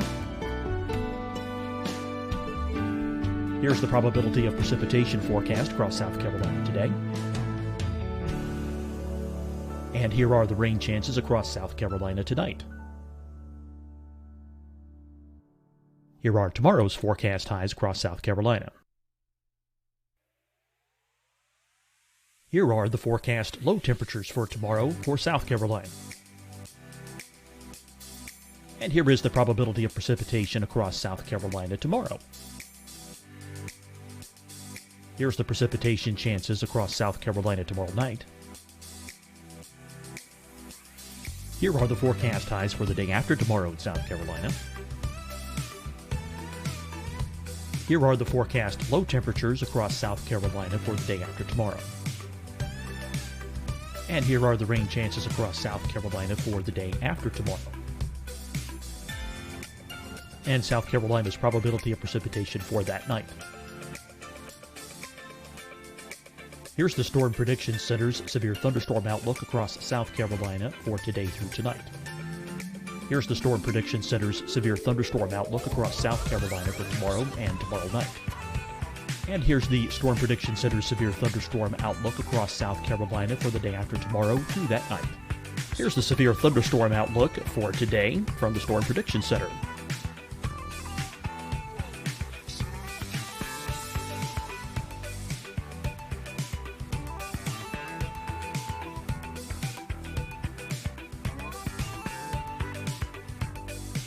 And now here's a live look at weather radar across the southeast. Fight the spread and take a stand against coronavirus. Wear a mask in public. Stay at least 6 feet apart from others. And get tested. Join us and fight the spread. Visit scdhec.gov/COVID-19. Getting tested for COVID-19 helps you to take the steps needed to protect yourself, your loved ones, and your community. Find the testing location at scdhec.gov/COVID-19 testing. Hi, everyone. I'm Dr. Mandy Cohen, Secretary of the North Carolina Department of Health and Human Services. And when you follow the 3 W's, you protect your family and your neighbors from COVID-19. When you leave your home, practice your W's. Wear a cloth face covering, wait 6 feet apart, wash your hands often. Wear, wait, wash. We're in this together. Stay strong, North Carolina. Deciding when to wear a mask isn't about who you know or how well you know them. Just ask yourself, will I be with anyone I don't live with? If the answer is yes, get behind the mask. Help slow the spread of COVID-19. Get behind the mask. Learn more at covid19.ncdhhs.gov. You'll see your Carolina weather forecast at 25 and 55 past. And now back to the best of the Carolina Weather Group on the all-new Carolina Weather Net.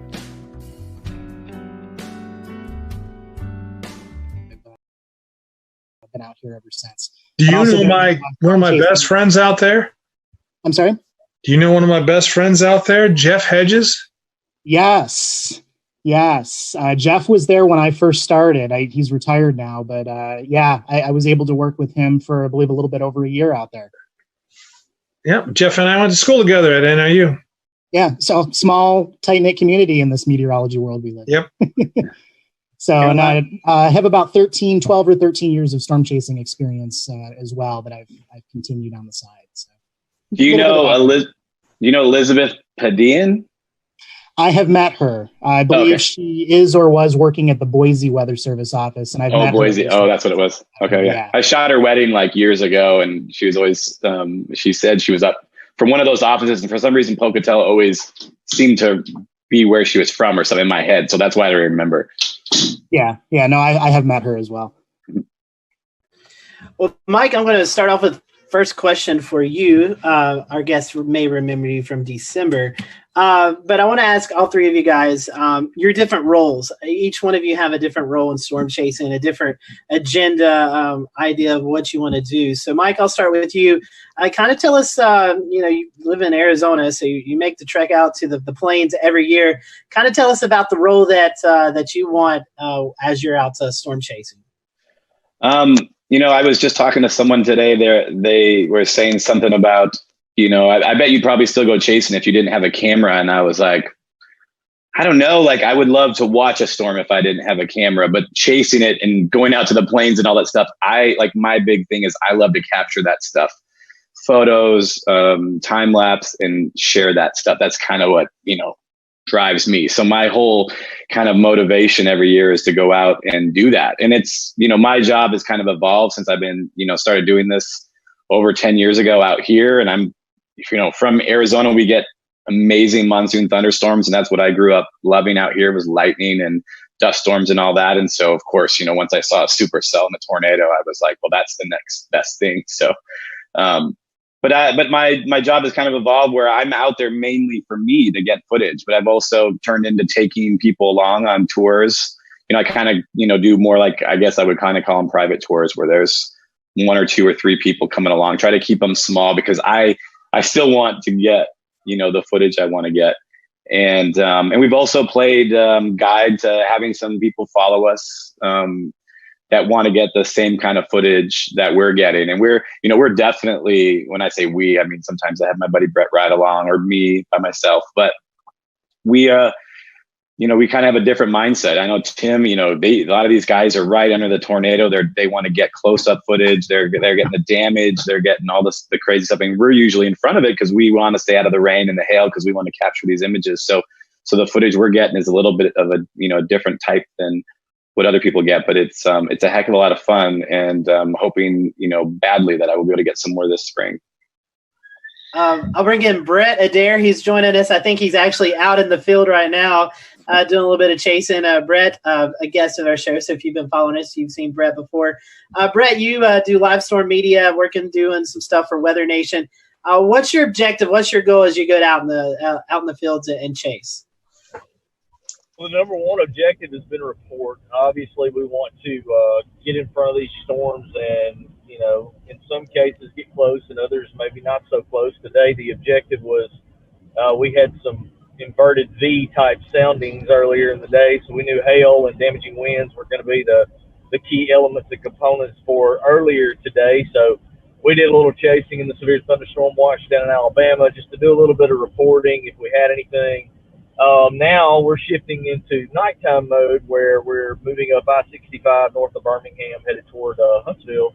And we're going to go up and see if we can't, confirm anything that might happen. We got increasing shear in the overnight hours, and we're still really unstable. 2,000 to 3,000 cape out here as these storms push out of Tennessee and Arkansas. So we're going to be doing anything that we can to confirm any type of damage and see if we get any wind or hail reports up here. And so we know chasing kind of a different scenario this year with the coronavirus going on. Maybe some different rules, perspectives coming through. Tim Marshall, I know you was able to head up to Jonesboro, Arkansas. We'll talk a little bit about that later on. But as you're out in the field, what is your guidelines, or what are you wanting to look for as you're out in the field? Well, we've had to change now. Oh, my bad. Oh, go ahead.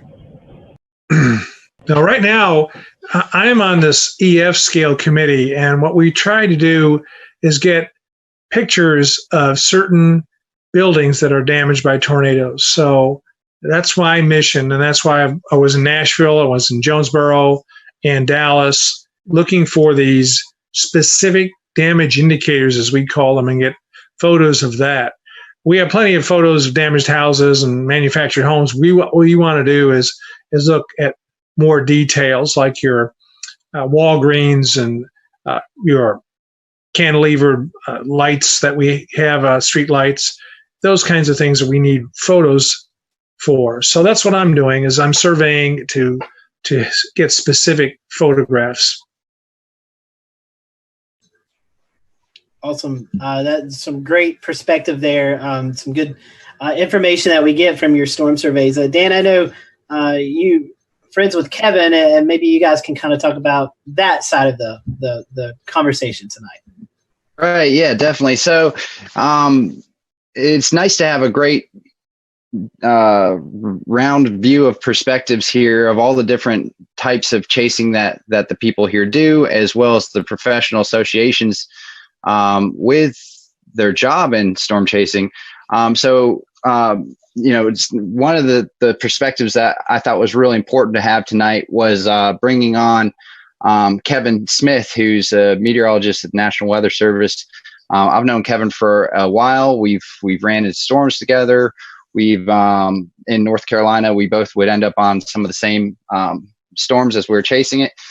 He's always been someone who has thought very critically to spotter reports and reports to be used for the National Weather Service. So that being said, kind of Kevin, what do you think, just for you to speak to it, your overall kind of perspective on storm reports and the importance of those and how those are used for the National Weather Service?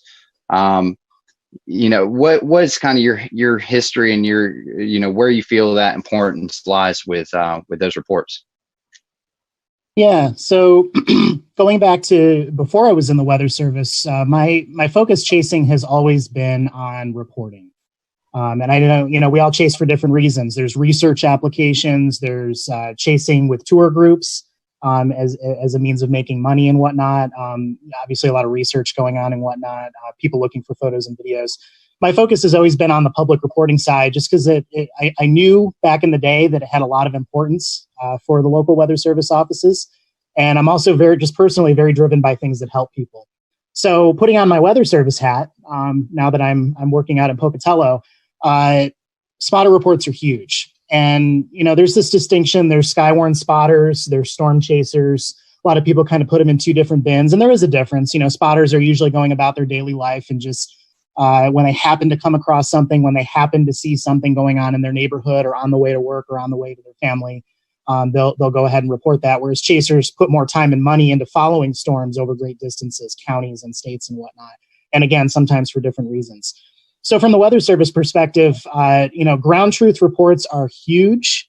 They are not going away. The importance of spotter reports are not going away. We talk about all these great advances these days in radar technology, dual pole radar, phased array radar. We have satellite imagery that's incredible resolution now with even 1 minute updates if we want that type of data during severe weather. And even with these advances, there's nothing that's come along, and probably nothing that's going to come along in any of our lifetimes, that's going to replace ground truth reports.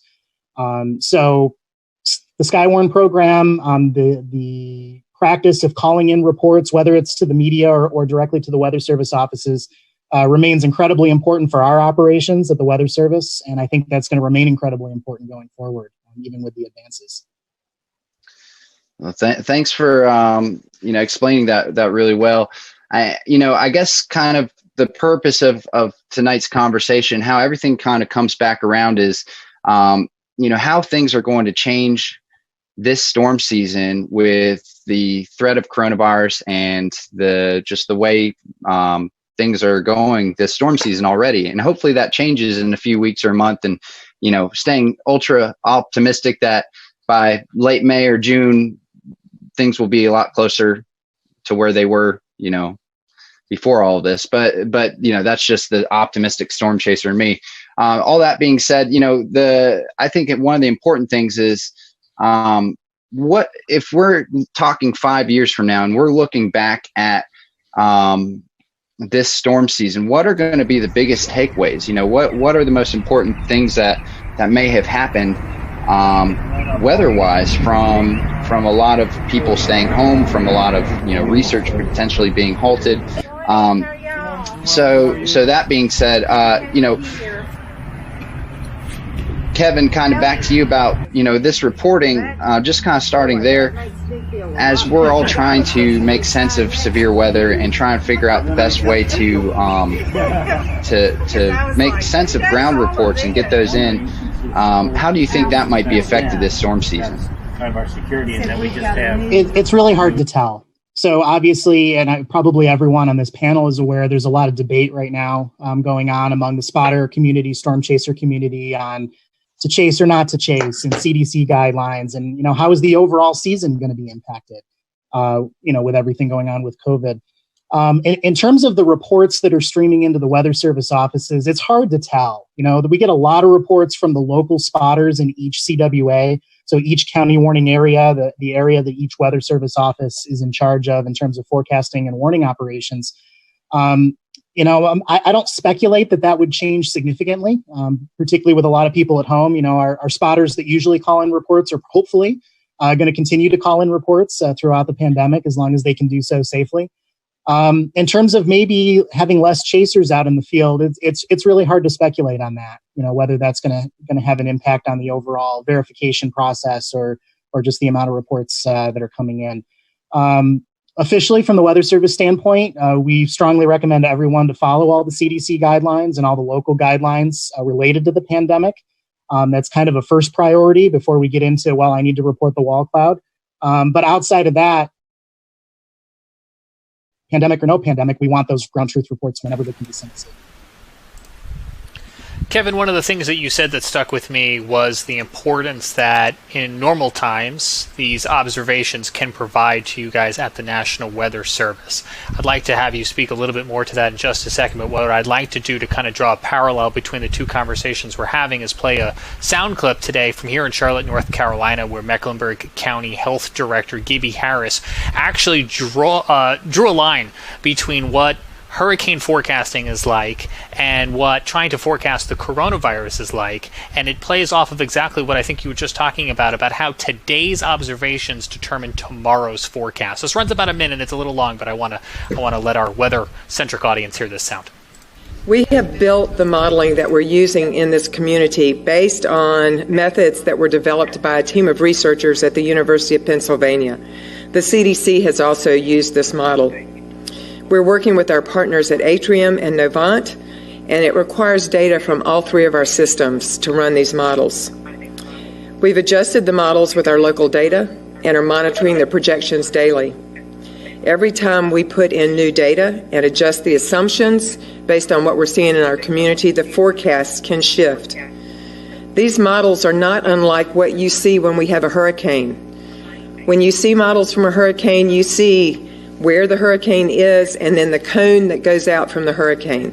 That means that it could happen anywhere within that cone based on the modeling that they're able to do. And the further you go out with the modeling, the wider that cone becomes. That's what we're dealing with in this situation. We have limited data, and we're using what we're seeing in other communities to help us with that modeling. But you have to know that this is a moving target for us, and we're doing the best we can with what we have.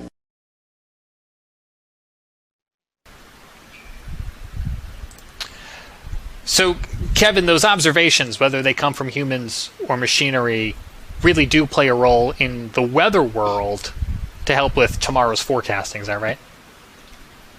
That's right, yes. And I think we're padded a little bit as far as spotter reports go. And what I mean by that is, obviously, when we're reducing weather balloon launches, which are directly inputted into the models that we use, if we're reducing observations coming from aircraft, because air travel is down so much right now with the pandemic going on. Things like that are direct inputs into the weather models are going to have a pretty clear and documented impact, I think, on some of the accuracy and just the performance of the overall model. When we circle back around to ground truth reports from spotters and from storm chasers, again, it's hard to ascertain. We're not plugging a spotter report or a chaser report directly into a model. And again, with the majority of spotters being on the spotter end of that spectrum and reporting from home, reporting from work, again, we're hoping that we don't see a big reduction in those types of reports coming in during the pandemic. But I can think of multiple examples all the way back to high school when I was a spotter back in high school. And then I kind of started to stray more and more into storm chasing as we went into college and then my adult life so far. There's a lot of different examples I can think of where actions were taken by the Weather Service immediately based on my report. And that's a really great feeling. As far as, we know spotter reports are valuable. I'm telling you they're valuable right now as a Weather Service employee. But being able to see that in real time. So for example, back in Cicero, New York, just north of the Syracuse area, called in my rain gauge observation one day. This was back, I believe, toward the end of high school, and said, hey, we've had a thunderstorm. Our total accumulation over the last 45 minutes was measured as this much. And this is what I'm seeing in terms of minor flooding around the neighborhood.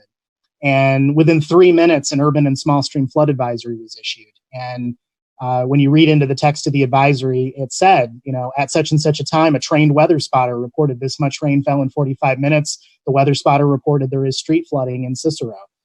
And multiple examples like that over my time as a spotter, where you can see that direct effect that report has. So I think it's kind of in a different category. Regardless of how the weather models are responding to changes in the data inputs right now due to the pandemic, I think spotting is always valuable. Calling in reports, whether you're a spotter or chaser, is always valuable, pandemic or no pandemic, and hopefully that's going to continue uninterrupted as we go forward this year. Hey, Kevin, one more question for you before we move over to Brett, Mike, and Tim. As a forecaster at the National Weather Service, if come May, some of these stay-at-home orders haven't been repealed and we can't get storm spotters out in the field, how will that affect the warning process? Yeah, so again, hard to say. I think the majority, my impression from my experience is the majority of our local Skywarn spotters that report into each Weather Service office, again, are local. And so I don't think there's going to be a huge interruption in general in terms of their ability to report what they're seeing in their backyard, the type of weather that's impacting their neighborhood and whatnot. And again, it's hard to categorize, if people are not going out as much as they would, if some of the local spotters are not driving the neighborhood looking for damage, maybe because of the pandemic, or if we're cutting down on the chaser presence out in the field, just from the storm chasers, whether they're local or coming in from another state. It's very hard to tell what type of impact that would have. But the final thought on that, again, is whether you're a storm chaser, whether you're a spotter, whether you're someone looking to get involved in that process, these reports matter a lot. We use them every single high impact weather event and operations at all the Weather Service offices, and it's a great thing to get involved in. And if you want me to at some point, I can speak a little bit more to that and how to get involved as well. Yeah, actually, Kevin, near the end of as we after we talk about some more things, we'll be talking about that specifically. And for any of the listeners, it would be great for us to give them things to do they can that they can do from home to become involved with better reporting and stuff like that. So we'll be actually speaking to that. I think it's a great and very useful thing that we can all kind of try and figure out what we can all do while we stay at home. So, but over to you, Brett. You're out in the car. You're pursuing storms right now. Just as a kind of overall question, what is so important about today and about what you're doing that you're in the car and following these storms right now? What from a media perspective and from a meteorologist's perspective is the reason you're out there, and why is that so important? Yeah, Dan, I mean, it's one of those situations where now, some people are definitely scared to go in the field because, the advisement has been to stay at home in most states. For us, we're still essential. We still have to report. We still have to, give the news, whether it be the news or weather news. And we're having to take really drastic steps to change things in the field ourselves. Normally, when we go out, we do this, we're, covering the storms, and then if we may be covering damage. And then in most cases, we're going to go and, try to find a place to have a meal, try to find a place to sleep for the night, get ready for the next day, or get ready to head home.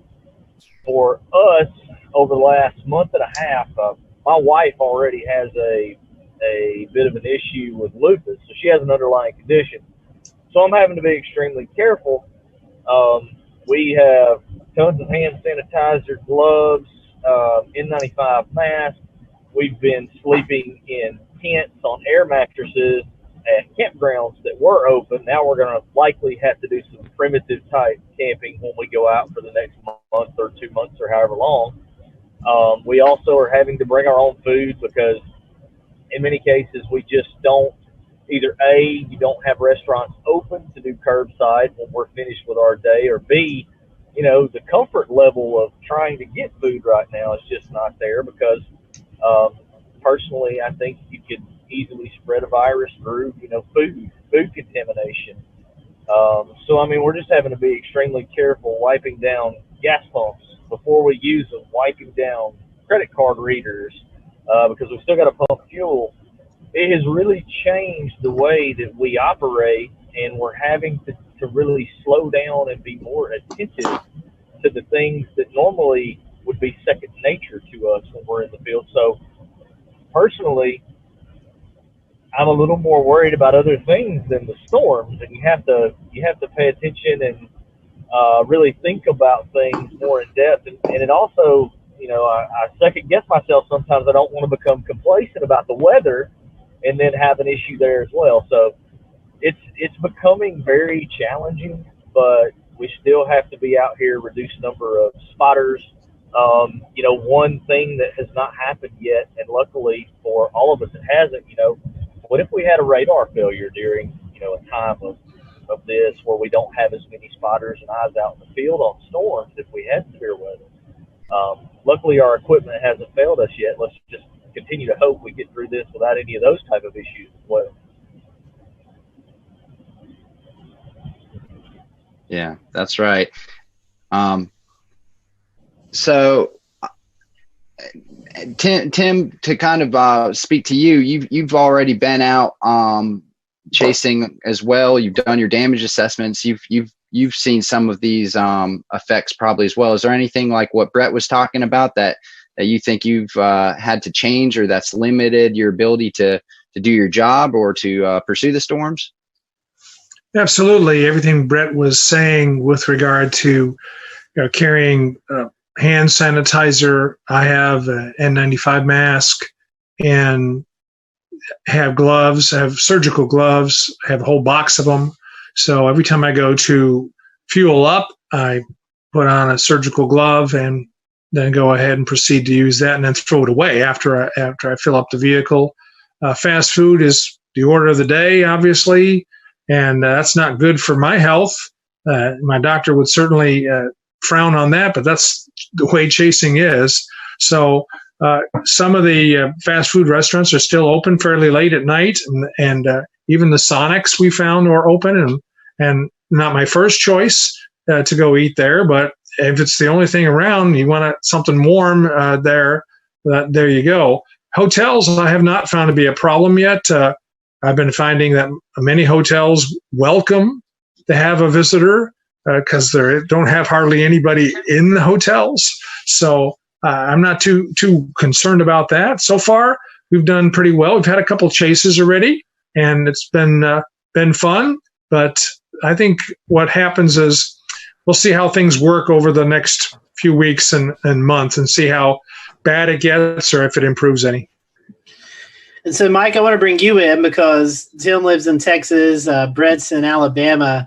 You're in Arizona, so you have to do a lot of traveling to get to where you need to be. What do you think the effects may be for you? Have you already experienced some of them? Kind of tell us, walk us through your game plan. Well, at least I haven't experienced them. I haven't been out chasing yet. I've kind of put a goal in my head of not chasing until May, just so I don't even think about it right now. I just want to wait till things maybe get a little better. Plus, I have 3 kids. They're out of school, and my wife works at our church where there's only a couple people working, so she still goes in every day. And so I'm kind of hunkered down. We'll return to Best of the Carolina Weather Group in a moment. Now your Carolina weather forecast. Here are today's forecast high temperatures for North Carolina. Here are the forecast lows for tonight for North Carolina. Here are tomorrow's forecast high temperatures. And here's forecast rainfall across North Carolina tomorrow. Here are the forecast highs for the day after tomorrow.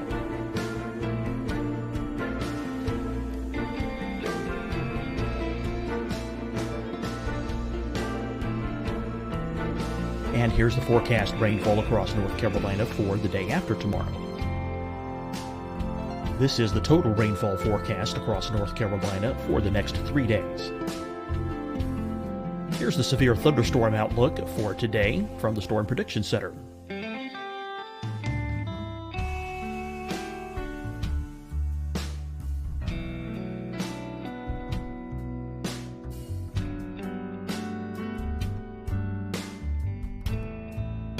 Here are the forecast high temperatures for today for South Carolina.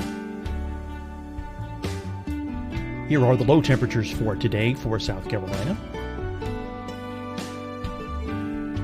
Here's the probability of precipitation forecast across South Carolina today.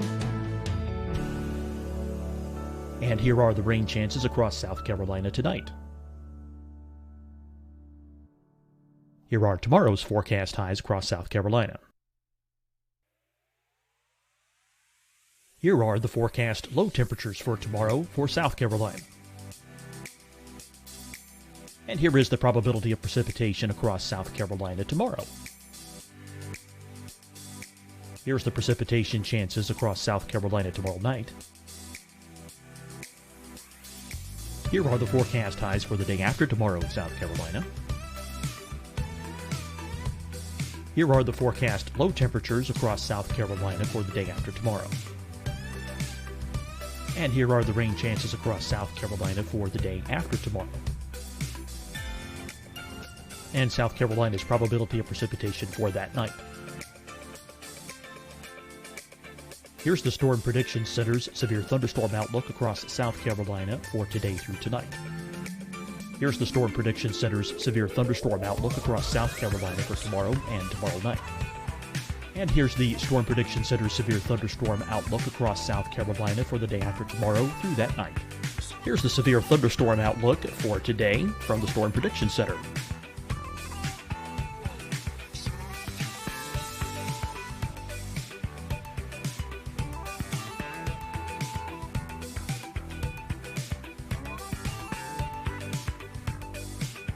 And now here's a live look at weather radar across the southeast. Fight the spread and take a stand against coronavirus. Wear a mask in public. Stay at least 6 feet apart from others. And get tested. Join us and fight the spread. Visit scdhec.gov/COVID-19. Getting tested for COVID-19 helps you to take the steps needed to protect yourself, your loved ones, and your community. Find the testing location at scdhec.gov/COVID-19 testing. Hi, everyone. I'm Dr. Mandy Cohen, Secretary of the North Carolina Department of Health and Human Services. And when you follow the 3 W's, you protect your family and your neighbors from COVID-19. When you leave your home, practice your W's. Wear a cloth face covering, wait 6 feet apart, wash your hands often. Wear, wait, wash. We're in this together. Stay strong, North Carolina. Deciding when to wear a mask isn't about who you know or how well you know them. Just ask yourself, will I be with anyone I don't live with? If the answer is yes, get behind the mask. Help slow the spread of COVID-19. Get behind the mask. Learn more at covid19.ncdhhs.gov. You'll see your Carolina weather forecast at 25 and 55 past. And now back to the best of the Carolina Weather Group on the all-new Carolina Weather Net.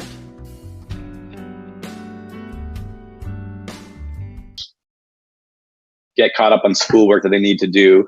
I'm the one going to the store to get groceries and all that. So it's actually been really fun, but also kind of, still trying to work and stuff on my own, which has been a little bit stressful with the kids. But I'm trying to look at this time a little bit with some silver lining as a gift that I get to spend time with them and help them out. But all the precautions they're taking, I've been taking. I'm starting, I'm freaking out. I sound a little sick. I have allergies out here. But on Friday night, I thought, I was like, oh my God, my chest is caving in and I've got all these symptoms, and I had a panic attack on Friday night. So, since then I realized I just have allergies. It's real bad out here for everybody.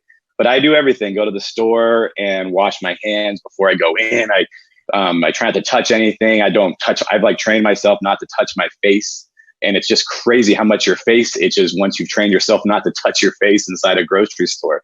And then I cannot immediately wash my hands and make sure and wash my phone if I've touched it, or credit card or whatever. So, but for me, at least coming up, it's going to be different. I usually will do tours for 7 days, 10 days. I don't know if any of those are going to happen. They don't usually start until mid-May.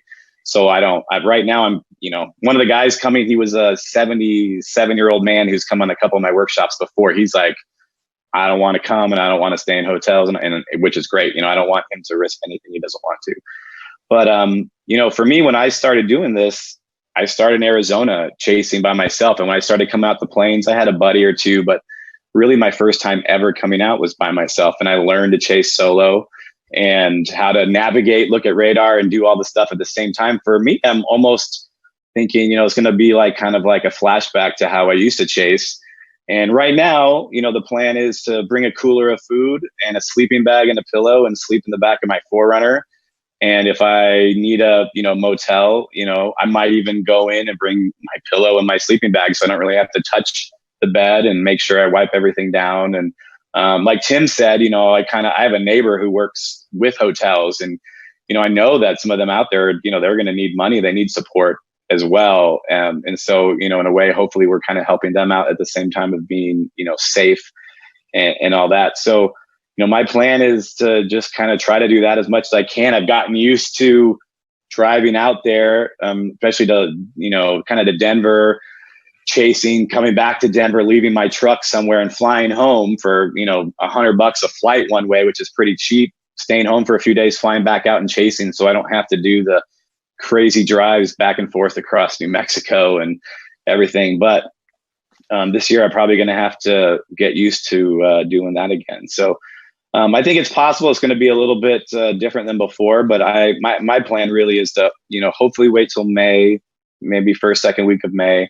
I love late May and June anyway. It's about my favorite time to chase. Usually it's more picturesque, or it can be. But that's just kind of my goal. And if it's safe to go, I'm going to feel real good about it. But I'm definitely going to be ultra paranoid the whole time I'm out there, and try to avoid any, big chaser meetups, no Applebee dinners, none of that stuff. It's just going to be kind of staying below radar, just chasing and having fun and trying to just do what I really love, which is just be out there all night getting lightning photos. And honestly, storm chasing, at least to me, is one of the most socially distancing hobbies you can possibly have.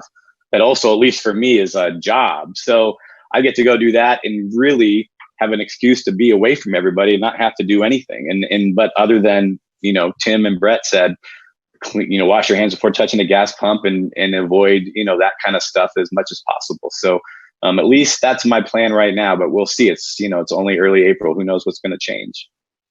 Yeah, definitely in a changing world. Kevin, I want to bring you in, and then we're going to go to a quick break. With the Weather Service, I know some things have to be kept internally, but as we get into storm season with the Weather Service, we see these bigger severe weather days. Sometimes the Weather Service brings in additional staff to help monitor social media, Skywarn, things like that. Does the Weather Service have any clue or any ideas or plans on how to address these bigger severe weather event days during the COVID-19 pandemic?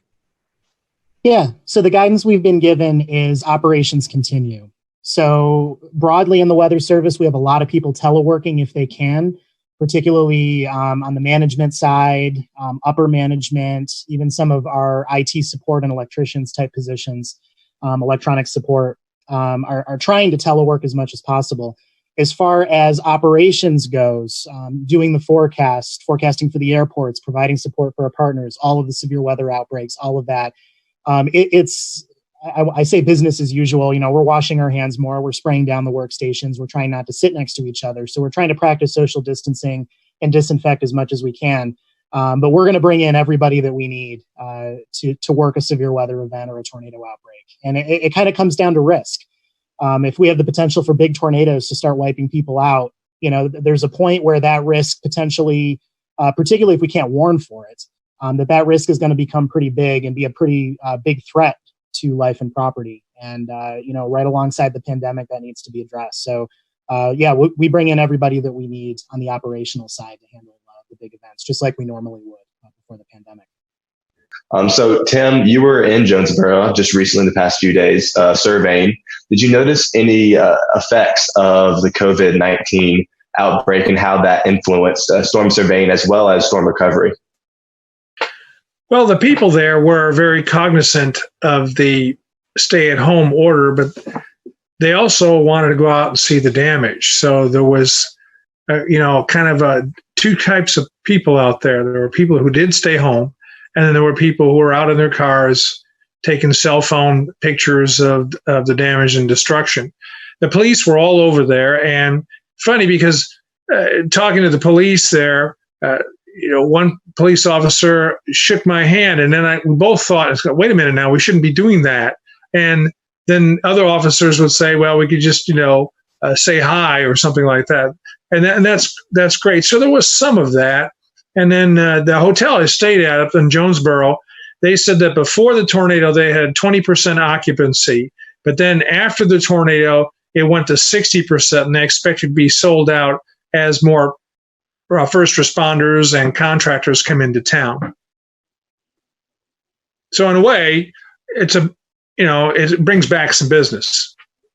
Absolutely. Wow, that's scary stuff. It's the worst case scenario that a major tornado goes through a populated area at a time like this. And obviously that's awful no matter when, even when there's no virus wreaking havoc through the world. But that's just awful for those folks. Over to you, Scotty. Thank you, Evan. Tim, I want to keep you up and bring Kevin in as well. Tim, you were able to kind of go through Nashville, Tennessee, look at this tornado damage that went through downtown. That was pre-COVID-19, before everything kind of shut down. You was in Jonesboro after COVID-19. So you did storm surveys on both. So I want to ask you, how are those storm surveys different? Have you noticed anything? And then Kevin, I want to piggyback that off to you as how will the Weather Service conduct these storm surveys when we're in this time of social distancing? So, Tim, I'll throw it to you first. Well, as far as Nashville and then Jonesboro is concerned, I was still able to get around without any problems whatsoever. I was able to do my survey without any problem. I do a lot of walking as well, and I have all the credentials with me. So, I have my hard hat on and I have a jacket on that says, that I'm a surveyor. So those kinds of things, people recognize me as somebody who's supposed to be essential out there doing the job. And that's what I do. So I've had no problems with it myself. And like I was saying earlier, there's two kinds of people out there in the Jonesboro area, those that stayed home and those that went out and took a look at the damage. And it wasn't anything too bad because it's a rural town, and it didn't have the hundreds of people that have had it or died from it yet. And so it wasn't really that impactful to a lot of the people I spoke with. They didn't realize the full extent of it, I don't think, like some of the bigger cities have. It's because they're out 2 hours from Little Rock, for example, and they're out in the country, and they don't have the concentration of COVID positive cases as something like Little Rock. Very well. And Kevin, with you guys doing out National Weather Service storm surveys, I know you got the credentials and stuff, but sometimes you maybe interview or interact with homeowners and business owners and things like that. Is there any guidelines that are changing during this COVID-19 period? Yeah, so luckily we haven't had anything to survey yet out here in Idaho. Certainly less severe weather than the plains, which makes it a little bit nicer. But, storm surveys are a responsibility of the Weather Service, usually a lot of times in conjunction with local emergency management and some other partners. And as they fall under operations, we're going to proceed forward with what we need to do. Certainly there's going to be social distancing. There's going to be an increased emphasis on safety and disinfecting and masks and things like that, just like everyone else is doing. So that's the main difference there, is that type of stuff is going to come into play in a pretty big way as we go out and do that. But storm surveys will continue. I'll mention too, since it relates to chasing and spotting, we've had to cancel our outreach. A lot of Weather Service offices are essentially locked down. We're not letting contractors in anymore. We're not interacting with people who are delivering packages. We're not allowing tours or visits or any in-person meetings of any kind. And that includes the outreach we do out in the field, like Skywarn classes to train new spotters. So a lot of that has been canceled, and actually just about all outreach across the country for the Weather Service has been canceled or postponed until things get better in the course of this pandemic. We have increased, most offices have increased their virtual presence. Some offices are doing more virtual online Skywarn classes that people can dial into live. So there's been a little bit of more of an emphasis there. And that's a trend that's been going on for years. A lot of offices have been starting to do that anyway. But that's certainly taken on a bigger role here during the pandemic, since we're avoiding all of that in-person contact. So Kevin, if I was, let's say this was my first year trying to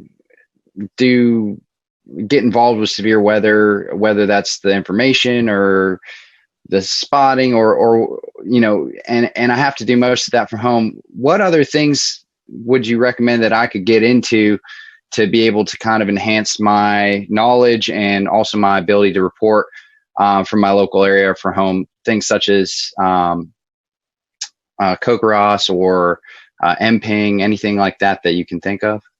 Yeah. So there are two ways to look at this. One, business as usual as far as reporting for local spotters. If you're going to work, if you're at home, you see severe weather. Before we wanted to know about it, we still want to know about it. And it's certainly, a safe social distancing activity as far as reporting electronically or over the phone.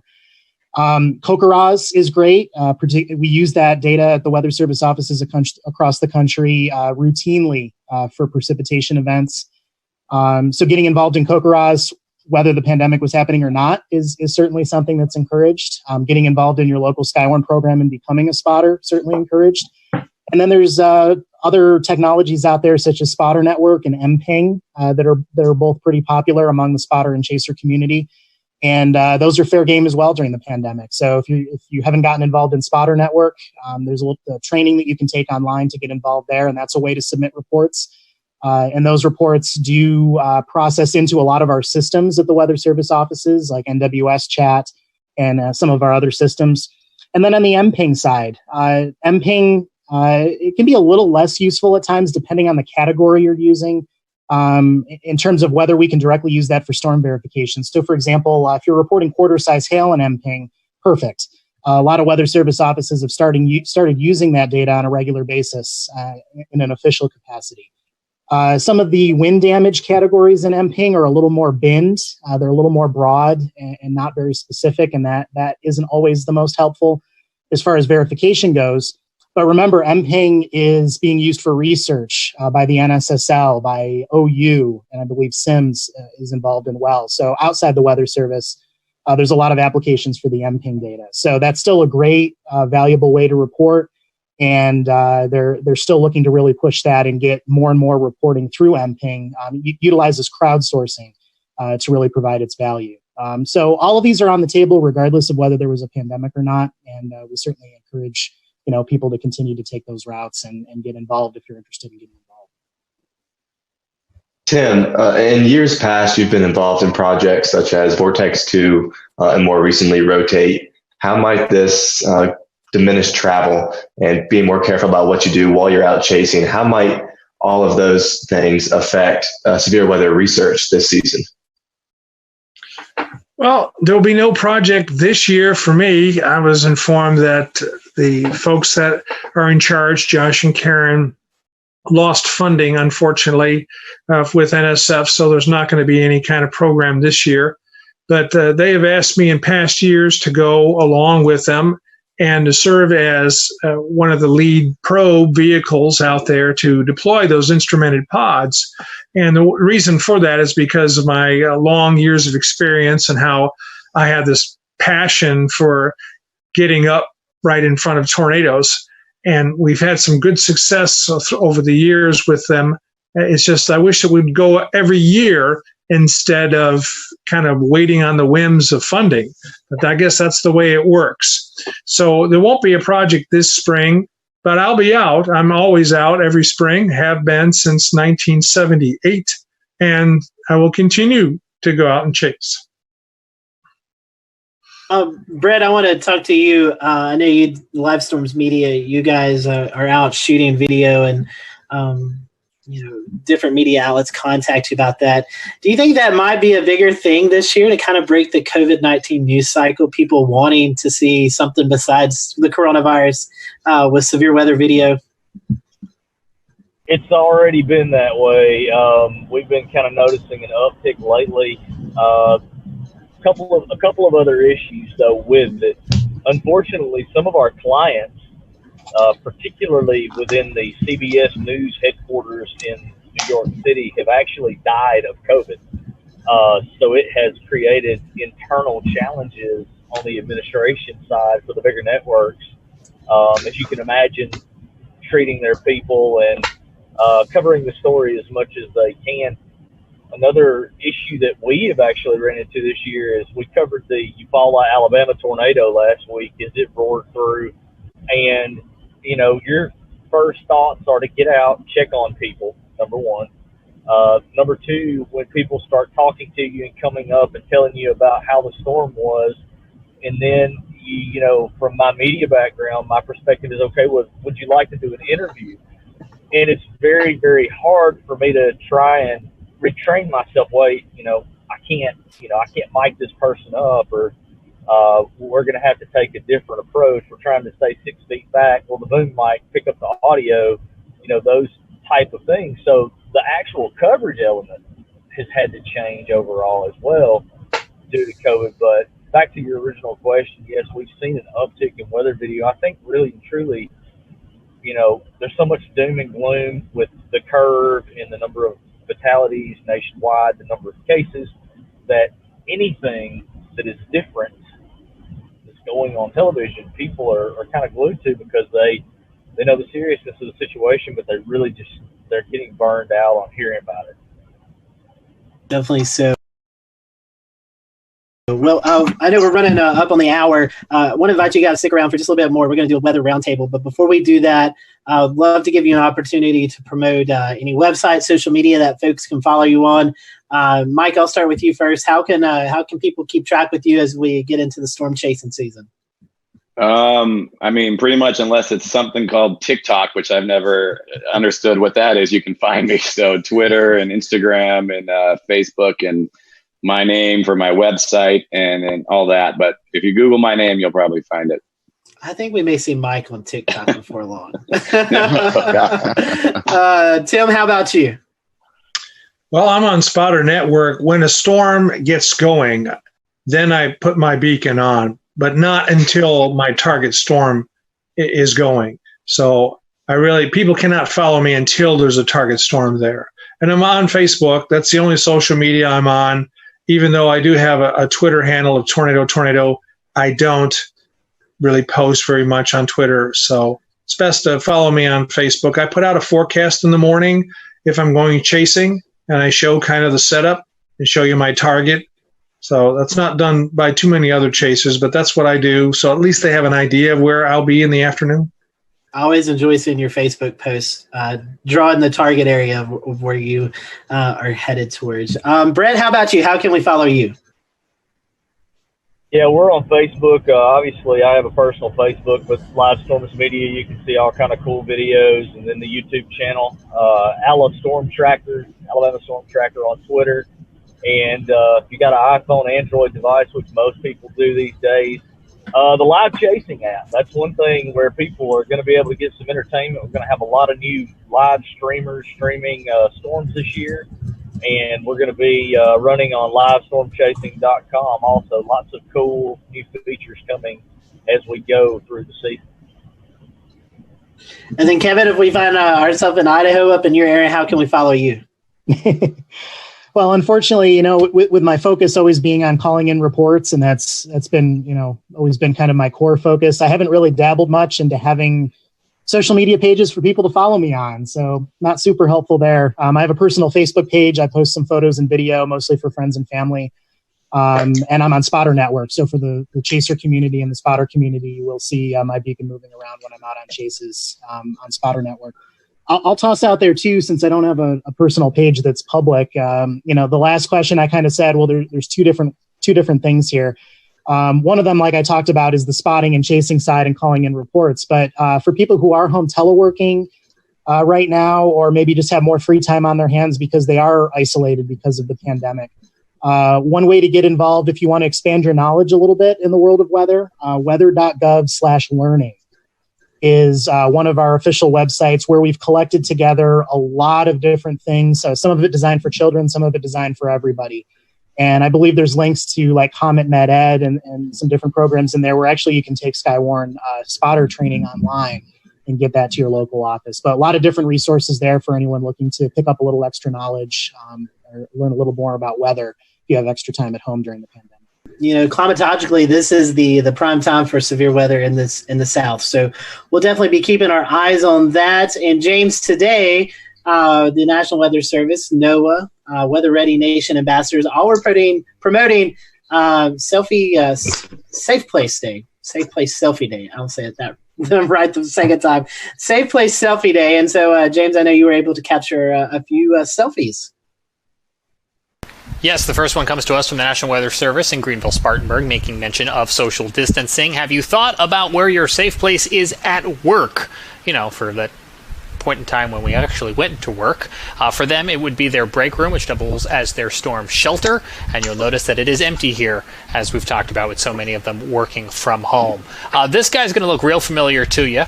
Here's Scotty Powell in his, is this a basement closet, Scotty? This is the basement bathroom, yes. Yeah, you got your helmet on, which is good. You have your tools, and loyal viewers of the show will know that we've actually seen Scotty reporting live from this space while seeking shelter, so we're used to seeing that wood paneling there behind him.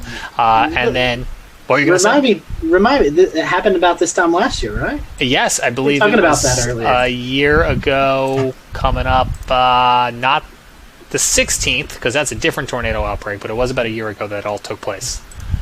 And then here's my picture. We moved into our new house a couple months ago, and I'm still trying to figure out where everything is, but we have this really nice space under the stairs, and I was going to pose with my emergency hand crank radio, because it's important that when you go into a shelter, you can continue to receive information, but it's actually acting as the flashlight in this particular photo. So it's not too late. If you have not already taken your picture, you can send it using hashtag SafePlaceSelfie. and it's just always good to know exactly where you're going to go, how you're going to get there, and if you're like me, make sure you clean the space out, clean the closet out, maybe the day or so ahead of time so you can get in there in a moment's notice. Scotty, back over to you. Yeah, so we have a couple of days. We'll be watching that severe weather possible setup over the weekend. So that's all for tonight. Next week, we're going to be talking about the April 16th, 2011 tornado outbreak in the Carolinas. So be sure to tune in next week. We all hope you have a great Easter weekend. Stay safe out there, and we'll see you next time here on the Carolina Weather Group.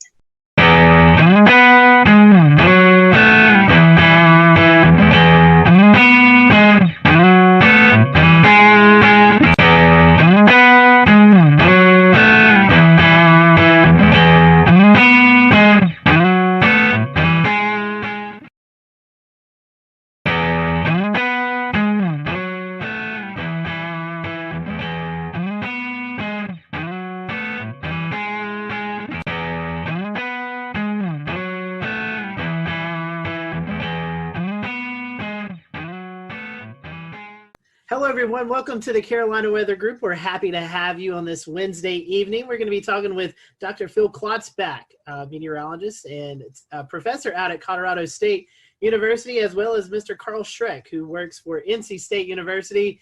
You've also probably heard him associated with NOAA up in the Asheville office. So, Carl, a fellow North Carolinian on the show tonight, and we're going to be talking about some research that they've put together, and they are trying to get a little momentum. We'll return to Best of the Carolina Weather Group in a moment. Now your Carolina weather forecast. Here are today's forecast high temperatures for North Carolina. Here are the forecast lows for tonight for North Carolina. Here are tomorrow's forecast high temperatures. And here's forecast rainfall across North Carolina tomorrow. Here are the forecast highs for the day after tomorrow.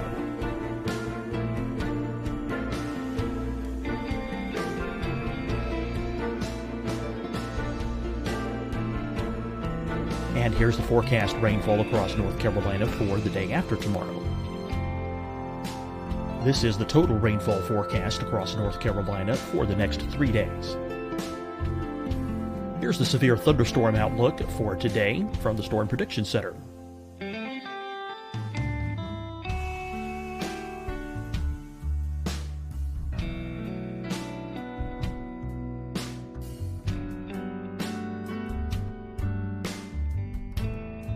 Here are the forecast high temperatures for today for South Carolina. Here are the low temperatures for today for South Carolina. Here's the probability of precipitation forecast across South Carolina today. And here are the rain chances across South Carolina tonight. Here are tomorrow's forecast highs across South Carolina. Here are the forecast low temperatures for tomorrow for South Carolina. And here is the probability of precipitation across South Carolina tomorrow. Here's the precipitation chances across South Carolina tomorrow night. Here are the forecast highs for the day after tomorrow in South Carolina. Here are the forecast low temperatures across South Carolina for the day after tomorrow. And here are the rain chances across South Carolina for the day after tomorrow. And South Carolina's probability of precipitation for that night. Here's the Storm Prediction Center's severe thunderstorm outlook across South Carolina for today through tonight. Here's the Storm Prediction Center's severe thunderstorm outlook across South Carolina for tomorrow and tomorrow night. And here's the Storm Prediction Center's severe thunderstorm outlook across South Carolina for the day after tomorrow through that night. Here's the severe thunderstorm outlook for today from the Storm Prediction Center.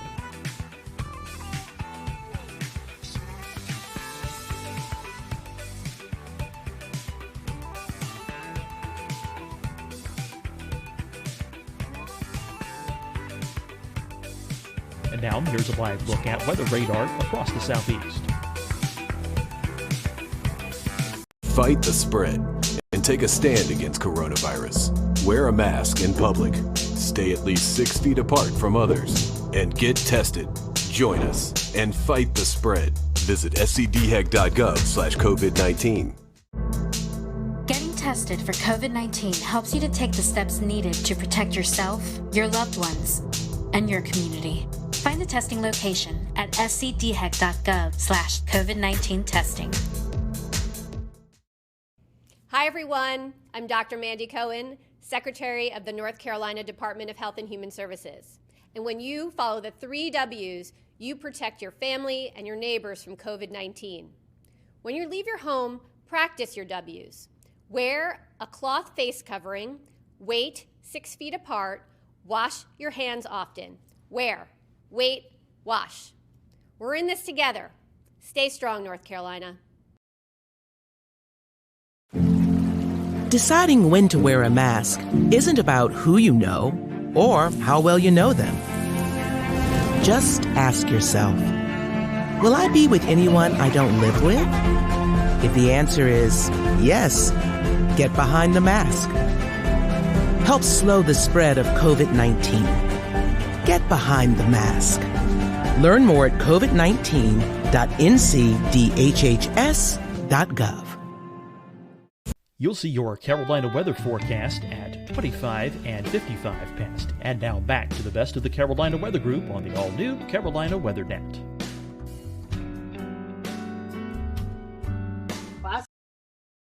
Classifying hurricanes not by the traditional way of wind speed, but more of surface pressure.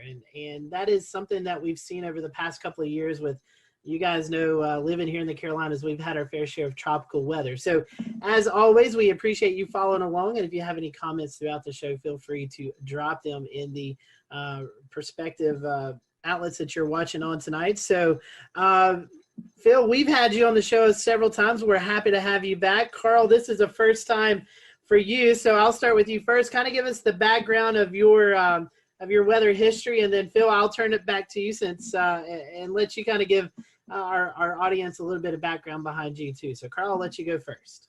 Yeah, thanks, and thanks for having me on the show tonight. So I grew up right down there in Raleigh, North Carolina, and one of my pivotal moments was in high school when Hurricane Fran made landfall in Wilmington, followed I-40 right up to Raleigh. And just the power of that storm and all the damage that it caused and the power outages and missing school for 2 weeks, which seems like nothing now, but back then that was a big deal.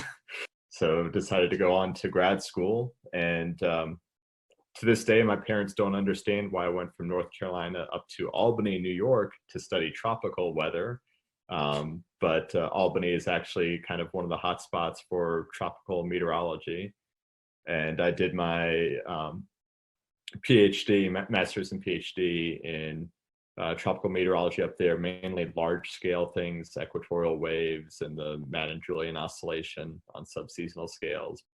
And then managed to find my way back here to North Carolina, where I got a postdoc out here in beautiful Asheville, working for NC State University, but at the National Climate Data Center at that time, NCDC. It's since been renamed the National Centers for Environmental Information. Yeah, we're kind of like the research arm of NCEI, doing some of the more fun researchy stuff. And Phil, for those who may have not caught you on a program that you've been on with us before, you study hurricanes, but out in Colorado. So kind of tie all this together and let us know a little bit about you. Yeah, so I grew up in Massachusetts, right on the coast in Plymouth. And so when I was 5 years old, Hurricane Gloria came into Connecticut. But even though it was about 150 miles away from where I grew up, it still had pretty significant impacts there. And that was I've always been kind of really fascinated by the weather, but that's really what got me focused more on hurricanes. And then I did my undergraduate at Bridgewater State in Massachusetts in geography. And then I'd done some research on seasonal prediction as an undergraduate. And so I applied to go to CSU, where Bill Gray was, and he accepted me. And I was very, very, very excited to go work with Bill Gray, because he's kind of a legend in the field of tropical meteorology and everything. And I went out to CSU in 2000, and I've been working at CSU ever since. So I've been doing seasonal forecasting part of the team for 18 years now. And if you were to ask Bill Gray why forecast hurricanes in Colorado, he would say it's because the storm surge can't get you at 5,000 feet. That is very true. That is very true. Well, Dan, I think you're going to kick off the topic, so go ahead. We want to talk a little bit about surface pressure in relation to how hurricane damage is assessed.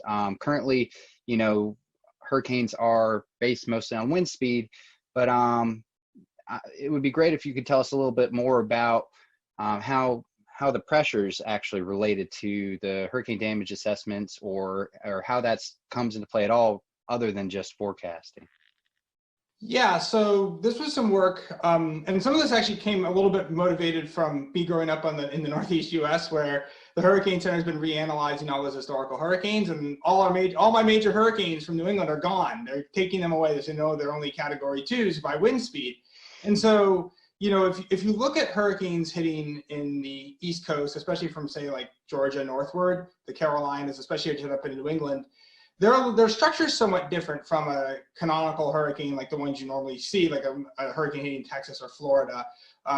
As these hurricanes move further up the coast, they tend to get somewhat elongated. They're a little less symmetric looking. Sometimes they're not particularly, you wouldn't have those on your wall behind you framed as a picture of what a hurricane looks like. But these kind of big sprawly hurricanes often have a significant amount of damage associated with them. And so basically, if you're thinking about a hurricane, and I think Sandy's probably the best example. I know Sandy was officially post-tropical when it made landfall, but up to about 2 or 3 hours before, it was still classified as tropical. It was a Category 1 by wind. Wind's only about 65, 70 knots, but the pressure was down around 942, 943 millibars, which is an incredibly low pressure. And so the reason the winds weren't that strong was because basically you had a very low pressure in the center, but Sandy, as you know, was an enormously large storm. And so that pressure gradient, the gradient and pressure was spread out over a very large area. And so basically we find that pressure is more of an integrated metric of the storm. So your max wind gives you the strongest wind anywhere in a hurricane, whereas pressure gives you kind of the overall broader intensity of the storm, how large the storm is, because size is very important when it comes to the storm surge. If you have a larger storm, it tends to have a larger storm surge associated with it.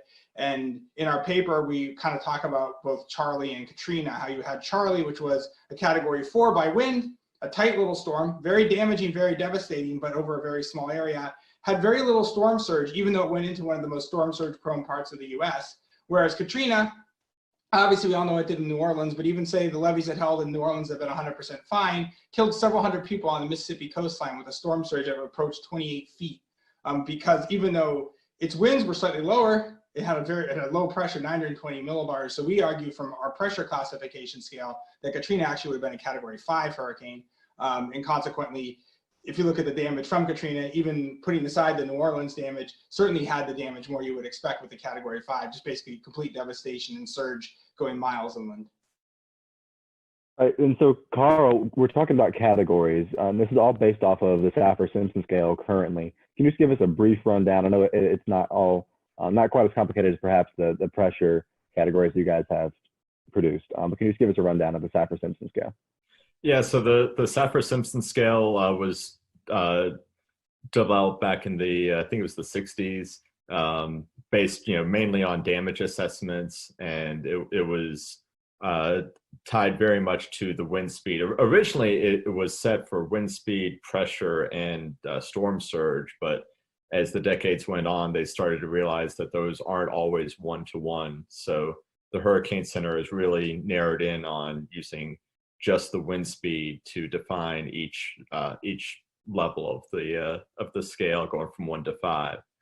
And it's convenient because it's an easy way to communicate to people how strong the storm is with just a single number, but it can also be misleading, and some of them are spaced closer together than others, and so there's a little bit of kind of statistical noise with it as well.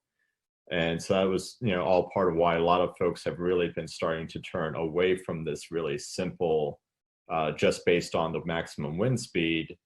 Folks have been trying to come up with better and better metrics to identify different hazards like the rainfall or the storm surge that aren't really well captured by the winds. And also it's the winds at the center of the storm or the strongest winds in the storm, and that doesn't really, give you an idea of the size of the storm. And so, one of the most popular alternatives to just using the wind speed is something called IKE, or integrated kinetic energy, that takes kind of the whole disk of the storm and kind of adds up all of the wind speeds throughout the size and really takes into account that size. But the issue there is that you need to know the full wind field, and that's very rarely possible, especially as you go back farther. So that's one of the reasons why we really like the pressure. I mean, no single number is going to give you a great estimate of how strong a storm is, but we think if you've got to use a single number, that the pressure seems to integrate a lot more things and is a lot easier to calculate than some of the alternatives. But the nice thing with pressure is we measure it every time we fly a plane through a hurricane. We measure the pressure, and we have that number in real time. So basically, the nice thing is someone who's TV meteorologist or emergency manager can see, here's the current pressure, look at the scale and know what it is exactly, as opposed to having to wait for a model analysis for Ike. And that's the thing, is we need something we have in real time. And basically in real time, Hurricane Center has wind and pressure. And we argue also you can measure pressure a whole heck of a lot better than you can measure wind, both with aircraft and especially on the ground during a hurricane. Obviously, we all know anemometers tend to crash and burn in strong winds when we want them. So your research, is this at the point where we could see this becoming the new scale in the near future? I don't know. I mean, I think, the general public, I think we do need a scale for hurricane intensity. I think you need a 1 to 5 scale. I mean, you look at whether it's a hurricane, a tornado, or even just like storms, your CTV stations will categorize it under 1 to 5.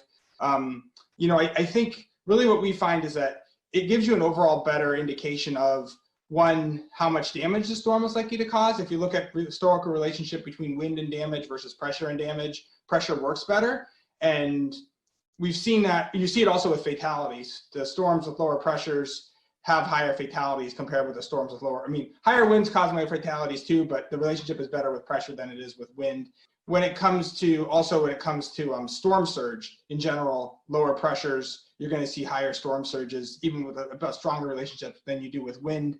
And one of the big things we've seen is a pushback against Saffir-Simpson in the last, say, 10 to 12 years, as with these large storms like Ike and Sandy doing a lot more damage than we would expect from the category. But if we were categorizing them by pressure, we wouldn't necessarily have that strong pushback, because they've actually worked pretty well. When you look at the pressures, they correlate really well with the damage. And obviously all we're looking at is the storm itself. We're not looking at where the storm is making landfall, because obviously if a storm makes landfall in a major metropolitan area like Miami or Houston, it's going to do more damage than if it makes landfall in a much sparsely populated area. So just simply looking at the pressure, we can explain about 55-60% of the variability in the damage, not even knowing where the storm is going to make landfall. So for a rapidly intensifying hurricane, would this provide any more, any better communication tools, or how would this apply to a storm perhaps like Michael that was rapidly intensifying as it approached the Florida coastline? When it comes to rapidly intensifying storms, it should work about equally whether you're using wind or pressure. I would say typically your pressure is going to, you may see the pressure fall. The pressure often will fall just ahead of where the winds pick up. So it might give you a little bit of extra notice. I think a lot of what you find is that pressure works well for these storms.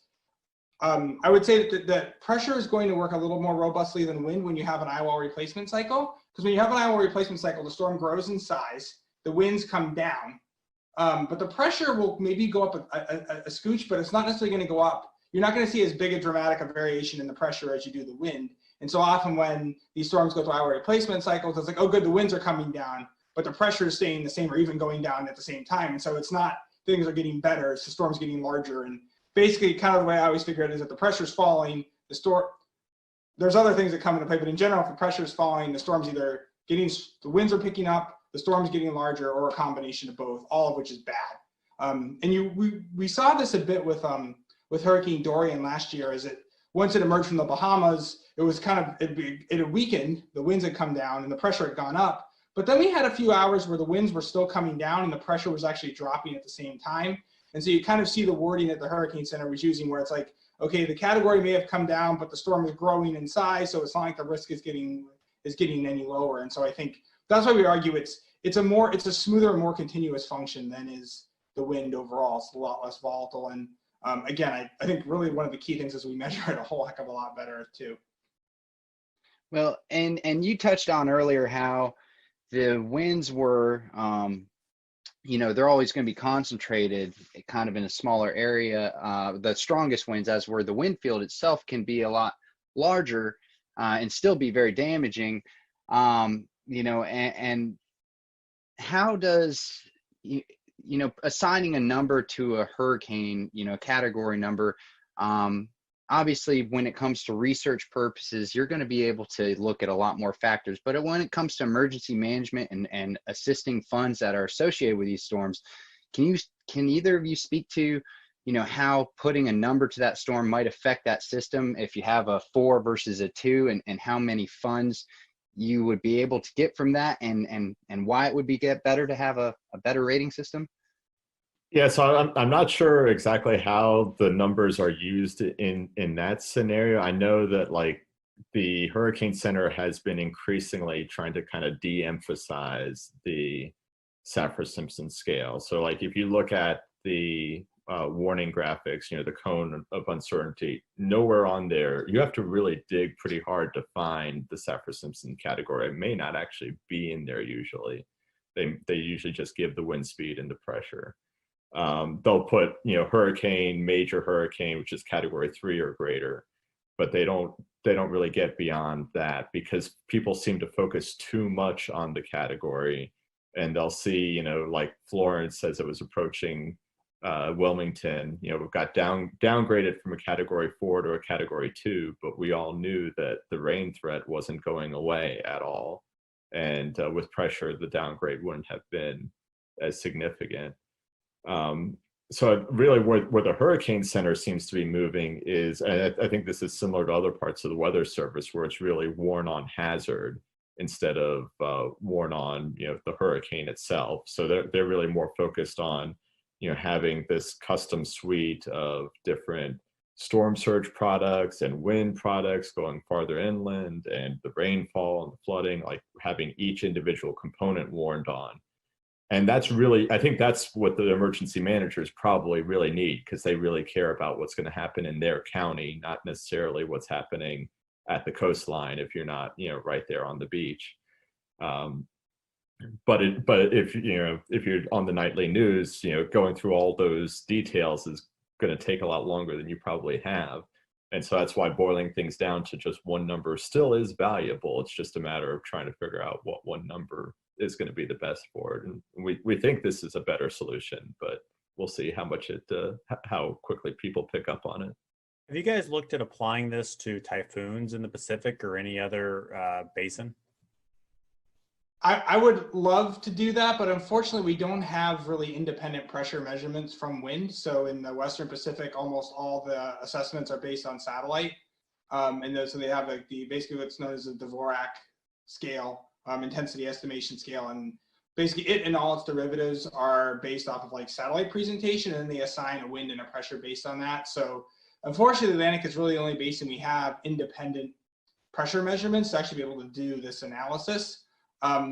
We actually do have aircraft recon that goes back from like 1950 to 1987 in the Western North Pacific. Unfortunately, I don't think, Carl, you can correct me if I'm wrong, but I don't think the pressure is archived in the best track though, unfortunately. So like the statistics at the end of the year, basically the Hurricane Center or the Joint Typhoon Warning Center in the Western North Pacific will go through and reassess the storm, maybe tweak its location slightly, or maybe change its intensities. And so in the Atlantic, they archive the position, the wind, and the pressure. And in the Western North Pacific, they only archive the wind speeds. So the other really interesting thing that Phil was touching on there with the West Pacific is, so the Joint Typhoon Warning Center, their best track historical data only reports the wind for most of the record. But we do have the pressure fixes from recon data. And the really ironic thing is those winds that are reported in the best track were almost never measured.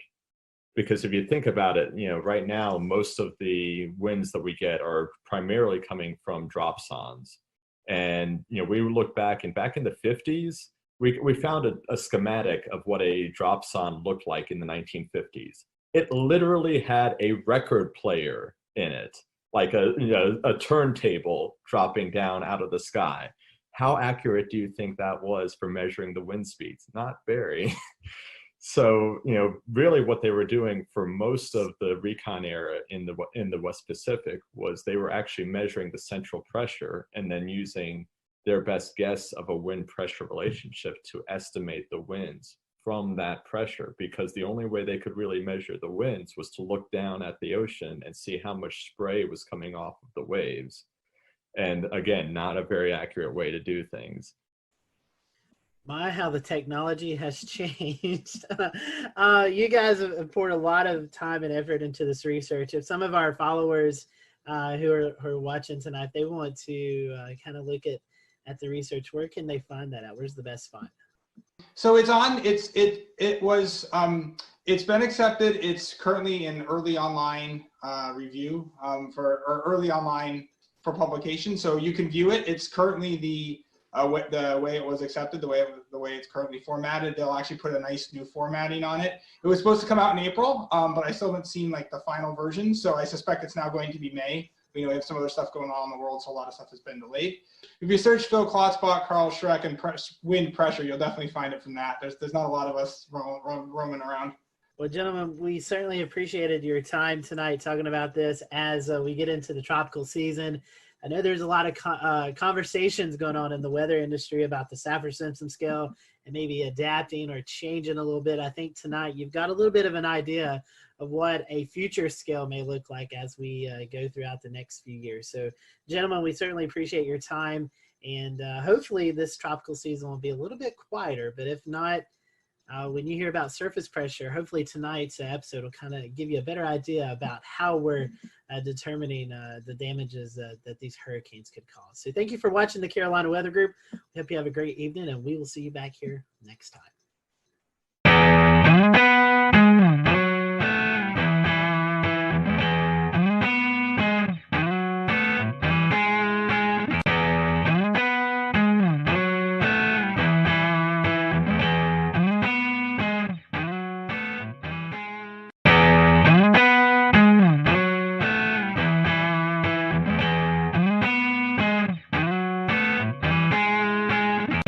Welcome to the Carolina Weather Group. This is show number 305, and we're very happy to have Mr. Tom Nizzle on with us. You've probably seen Tom on the Weather Channel. He's a winter weather expert, has since retired, but finds himself close to the Carolinas, and we are happy to have Tom here. As we're in the heart of winter weather season, we thought, well, it's appropriate to have Tom on. So, Tom, welcome to the Carolina Weather Group. We're happy to have you on with us this evening. It's great to be with y'all, and I'm originally from up north in Buffalo, New York, but now I'm right next door to you, just across the border in a place called Roan Mountain, Tennessee. Yes, Roan Mountain, Tennessee. You've probably heard about that on the show here. Ricky Matthews, meteorologist up in the Bristol, Tennessee area, talks about Roan Mountain, as does Evan Fisher, who goes up several times throughout the winter season to do some snow chases. So you've heard about Roan Mountain, so now you can kind of put a face with the place tonight. So, Tom, you have been dubbed the winter weather expert at the Weather Channel. You worked for the National Weather Service. You've been able to develop some weather programs, some tools. Kind of talk to us about your weather journey. How did you catch the weather bug? Kind of go through with us on your journey and how you got to each stop along that journey. Yeah, well, thank you. And again, thanks for having me on. This is an honor. Like so many of you that are in tune to this podcast, you're weather geeks, right? You're weather weenies, and something turned you on at some point in your life. For me, coming from Buffalo, New York, of course, they say up there's two seasons, July 4th and winter. And we, of course, really got to enjoy winter as kids. I also lived very close to the Buffalo airport. And when I was a little one, there were 10 boys in my neighborhood. My dad used to load all the kids into the car and go over to the airport to watch airplanes. And we'd park next to this crazy looking building. It had a little dome on top of it. Well, while the rest of my friends were watching the airplanes, that building was the upper air site for the Buffalo Weather Office, and that's where they sent up the weather balloons. And I got interested in weather just by watching the technicians taking readings and sending up balloons. And my love of winter weather, of course, was in my DNA, because when you live in Buffalo, you learn to enjoy the snow and get out and play in it. So that was kind of my beginnings. And Tom, talking about winter weather, before we kind of transition into more conversationally, winter weather is different. You know, you said you grew up in Buffalo, you're kind of used to it.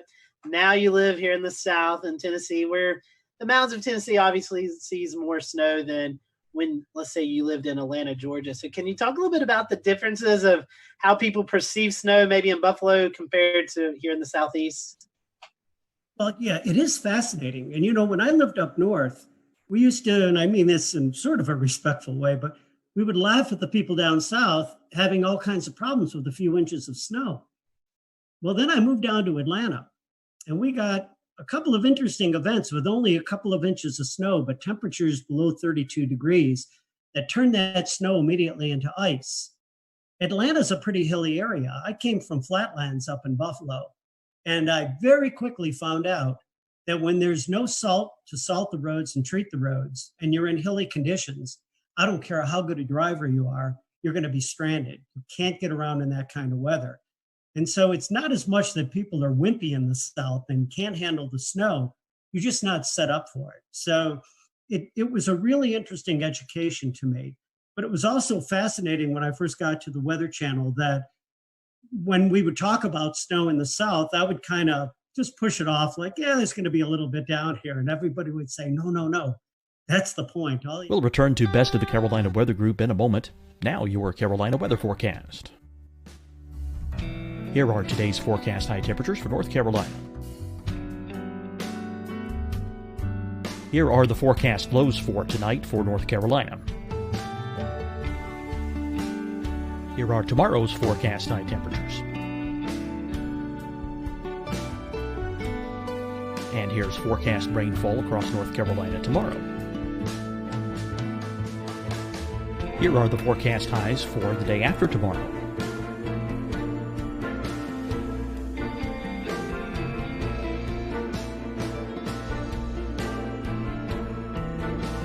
And here's the forecast rainfall across North Carolina for the day after tomorrow. This is the total rainfall forecast across North Carolina for the next 3 days. Here's the severe thunderstorm outlook for today from the Storm Prediction Center.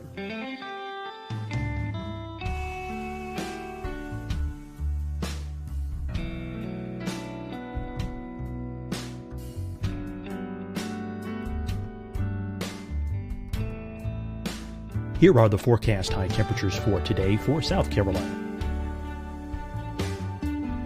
Here are the low temperatures for today for South Carolina. Here's the probability of precipitation forecast across South Carolina today. And here are the rain chances across South Carolina tonight. Here are tomorrow's forecast highs across South Carolina. Here are the forecast low temperatures for tomorrow for South Carolina. And here is the probability of precipitation across South Carolina tomorrow. Here's the precipitation chances across South Carolina tomorrow night. Here are the forecast highs for the day after tomorrow in South Carolina. Here are the forecast low temperatures across South Carolina for the day after tomorrow. And here are the rain chances across South Carolina for the day after tomorrow. And South Carolina's probability of precipitation for that night. Here's the Storm Prediction Center's severe thunderstorm outlook across South Carolina for today through tonight. Here's the Storm Prediction Center's severe thunderstorm outlook across South Carolina for tomorrow and tomorrow night. And here's the Storm Prediction Center's severe thunderstorm outlook across South Carolina for the day after tomorrow through that night. Here's the severe thunderstorm outlook for today from the Storm Prediction Center.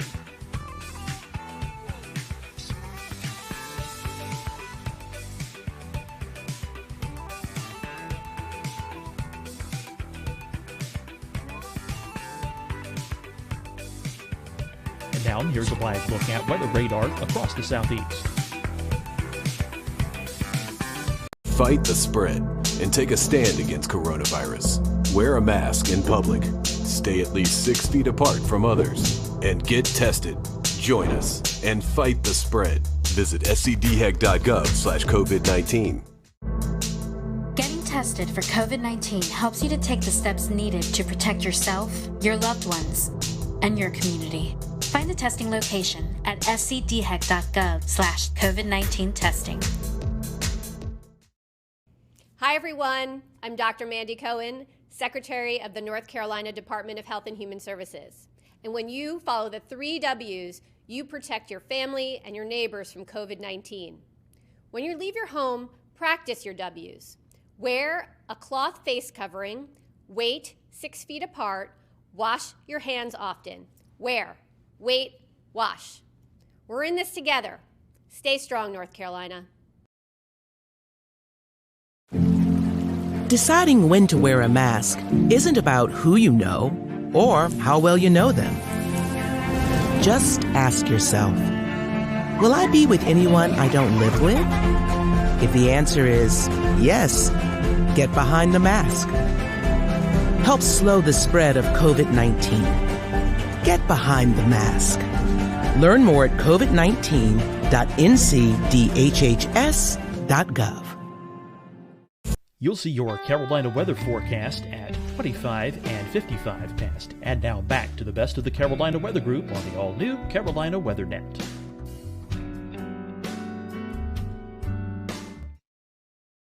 And it puts everyone into a panic. Ain't that the truth? The time, that we're talking about this, we just recently had a snow scare here in Charleston. Somebody, a snowflake showed up on the app and everybody freaked out. So it's, I get it. I lived down here a long time, and it just freaks everybody out. So let's talk a little bit about you started, you really got your big time in weather before you came to the Weather Channel. You were at the National Weather Service up in Buffalo. You were up there, did a lot of really, a lot of really cool things that we're going to talk about here later in the show, such as Buff Kid, and but also naming winter storms was something that came out of the Buffalo office, as I recall. You want to talk a little bit about that and just how that, and just your time up there and how the winter storm names came to be? Well, let's start with career real quickly here. It's great to be in the right place at the right time. When I graduated from college with a bachelor's degree out of State University of New York in Oswego, one of the lake effect snow capitals of the world, I worked research for about 3 years in the Buffalo area in atmospheric science, and then transferred over to, at that time, the Weather Bureau, now the National Weather Service office in Buffalo. And, immediately began this interest in lake effect snow, this crazy type of snowstorm where it can be snowing in one part of your town with 2 feet of snow, and 10 miles away, you could have green grass. I was born and raised with that, but I didn't understand it that well. So getting into the Weather Service office in Buffalo really sprang my career into learning more about lake effect snow. And, as I went through that career there, a 32-year career, I went from a forecaster to a science officer and eventually the meteorologist in charge there in Buffalo. Great time, just a wonderful time to work in an office where so many people had an interest in winter weather. And, we developed a lot of tools to help predict winter weather. So tell me a little bit about, you worked on some really innovative things, including Buff Kit. And Buff Kit is, we love it here for fog prediction, smoke dispersal, things like that. Talk a little bit about, what that was like, seeing that get off the ground and how that has been applied across the weather enterprise. Yeah, Buff Kit. It's a fascinating story about a tool that was developed by forecasters for forecasters in the operational environment. Way back when I started in the Weather Service, there were only very basic computer models with very basic information. But in getting to network with people from Washington, D.C., we were able to pull much more data out of the computers at Washington and be able to develop programs that would display that information and that data, forecast information on an hourly basis from computer models that up to the point in my career, you only got information and weather forecast at 12-hour intervals at just the mandatory levels in the atmosphere. So we had this plethora of tremendous amounts of data that were coming into our offices, but no way to really display them. And we developed this tool called BuffKit. I was in on the ground floor with the development of that, but the guy who was really responsible was a guy by the name of Ed Mahoney, that still is in the National Weather Service at the Warning Decision Training Branch out in Norman, Oklahoma. Ed was an amazing programmer. Came in as our science officer to Buffalo. And over the course of about a year and a half, it turned into this magical laboratory right within the forecast office. We would say to Ed, we want a tool that's going to help us predict fog or maybe predict strong winds with momentum transfer down through the atmosphere. Ed would look at the data, go into his office, sit down at the computer like Scotty at the computer in the Enterprise, right? And just type away, type away, type away. And about 3 hours later, come out with another tool that we added to this toolkit designed in Buffalo, and hence the name BuffKit. I wanted to get back into one of the topics that we brought up a little while ago, which was lake effect snow. So Buffalo being on the eastern side of Lake Erie, we all have heard stories about just some of the amazing amounts of snow that fall from lake effect snow in the Buffalo area. Specifically, a couple of years back, there was about 5 feet of snow that fell during one event. That it was forecast. It was a huge event. But talk to some of our viewers about what is lake effect snow and how you understood it in your office. How did you forecast for that? Lake effect snow, of course, when we talk about lake effect, it's mainly in reference to the Great Lakes, though it can occur in bodies of water all around the world. Essentially, they're a snowstorm on about the scale of a summertime thunderstorm. So they can only sometimes be just a few miles wide across the length of a band of snow that comes off the lake itself. The snow develops as cold air comes across that relatively warm water of the Great Lakes. So you may be moving air at maybe 10 degrees Fahrenheit across a lake that's 40 degrees. You get a tremendous amount of latent heat release and heat and moisture that actually rise off the lake into that air. And as it continues to rising, cools, condenses into snow. And then the wind direction is what determines where that snow falls. So as the winds change direction, the snow band will move downwind of that. And that's what the big challenge is to predict lake effect snow. You got to think about the fact that you're predicting for one side of a city, maybe 2 feet of snow, whereas your friends that live on the other side of the city may see no snow at all. So it was a tremendous forecast challenge. And early on in my career, it was long before you guys were, some of you may be on the face of the earth, computer models were at a much lower resolution because you didn't have the computer power to work with these models. And some of these early models did not even see the Great Lakes. That is, the Great Lakes weren't even an input into the model. So they wouldn't even recognize the ability to predict or simulate a lake effect snowstorm. So early on, we actually had forecast methods that we used to predict these snows. And again, you see the Great Lakes there. These are huge bodies of water. I mean, they compose 20% of the fresh water in the world. I think about that. And I read a statistic on that.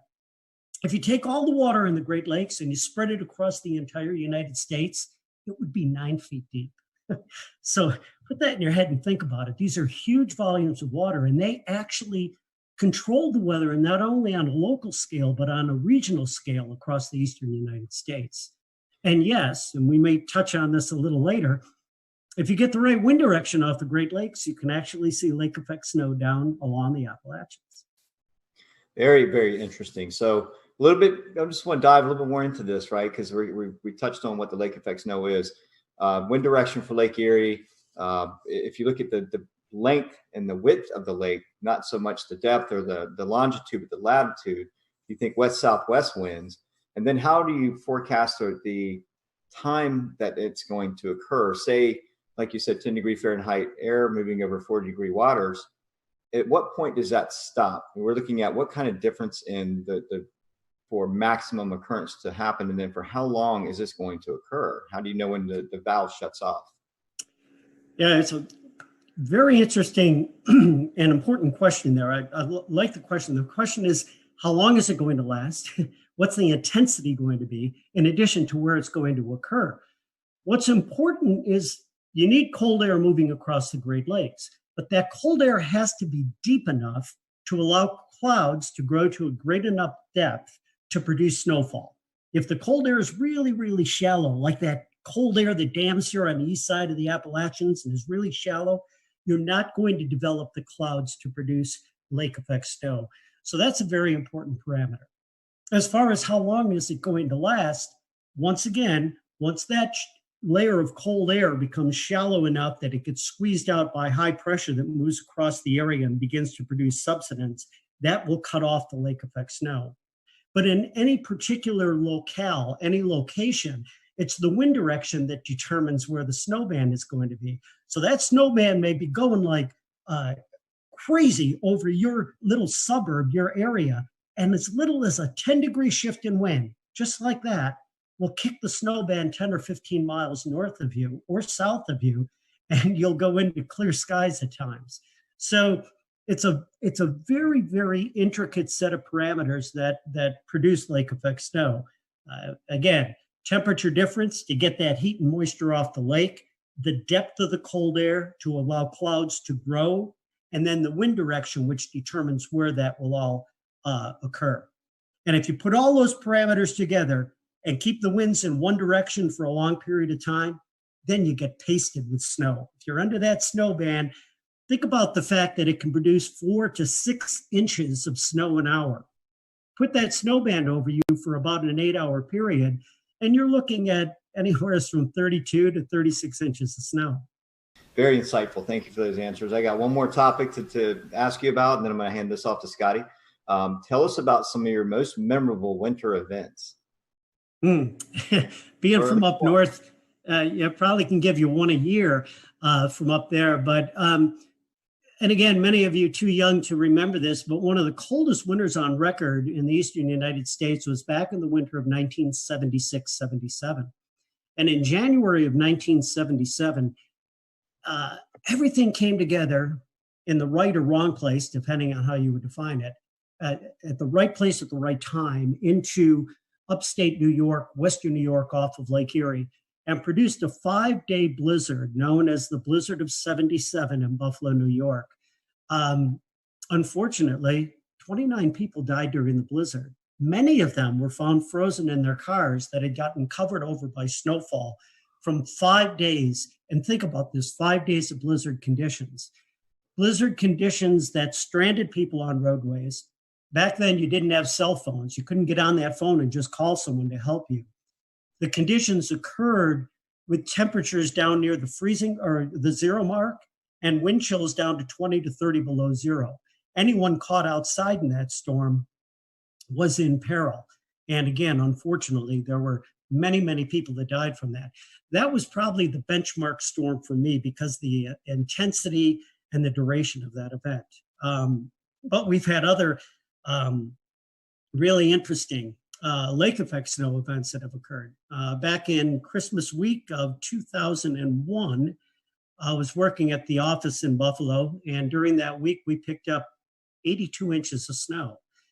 And this wasn't in mountainous areas or areas that were not populated. It was right across the city of Buffalo, and that really put the city at a standstill for several days. Tom, when you had a chance to go to the Weather Channel, your area of responsibility grew from upstate New York to the entire country. What was that learning curve like? Oh man, what an education to go from forecasting for, several counties in a portion of the state, and then all of a sudden ending up being responsible for forecasts across the entire nation. At any one point in time, and I've had this happen more than once in my career there, I'd be covering a storm coming into the West Coast, pasting the Sierra with heavy snow, a second weather system that was developing a lee cyclogenesis coming off of the Rockies, and maybe a third weather system that was working up the East Coast to produce a Northeast snowstorm. As I got into that, I began to understand the United States as a whole and what an amazing natural laboratory it is for studying the weather. Check the map out here. This is what I use when I train the forecasters and meteorologists that are at the Weather Channel. There's several features in the United States that make this a great natural laboratory. We start with the mountains, the western and the eastern mountains. They not only, their elevations, trap a tremendous amount of cold air and wring moisture out, but they actually are responsible for developing their own storms. Lee cyclogenesis, low pressure systems that would develop either in Colorado area or across the Carolinas here and just off the coast to produce massive winter storms. All right, so you've got the mountains. The mountains kind of ring in the United States on either side here. And what they do is they take and they channel all of this cold air. That's the second ingredient you need for snow, right? Cold air and moisture. That cold air comes down unimpeded from Canada in across the United States and can get as far south as the coastal areas of the Gulf Coast. And that is just amazing. So here you have this continent. You've got the mountains to start. You've got the cold air that comes down from Canada. And now you've got three significant moisture sources to produce that snowfall.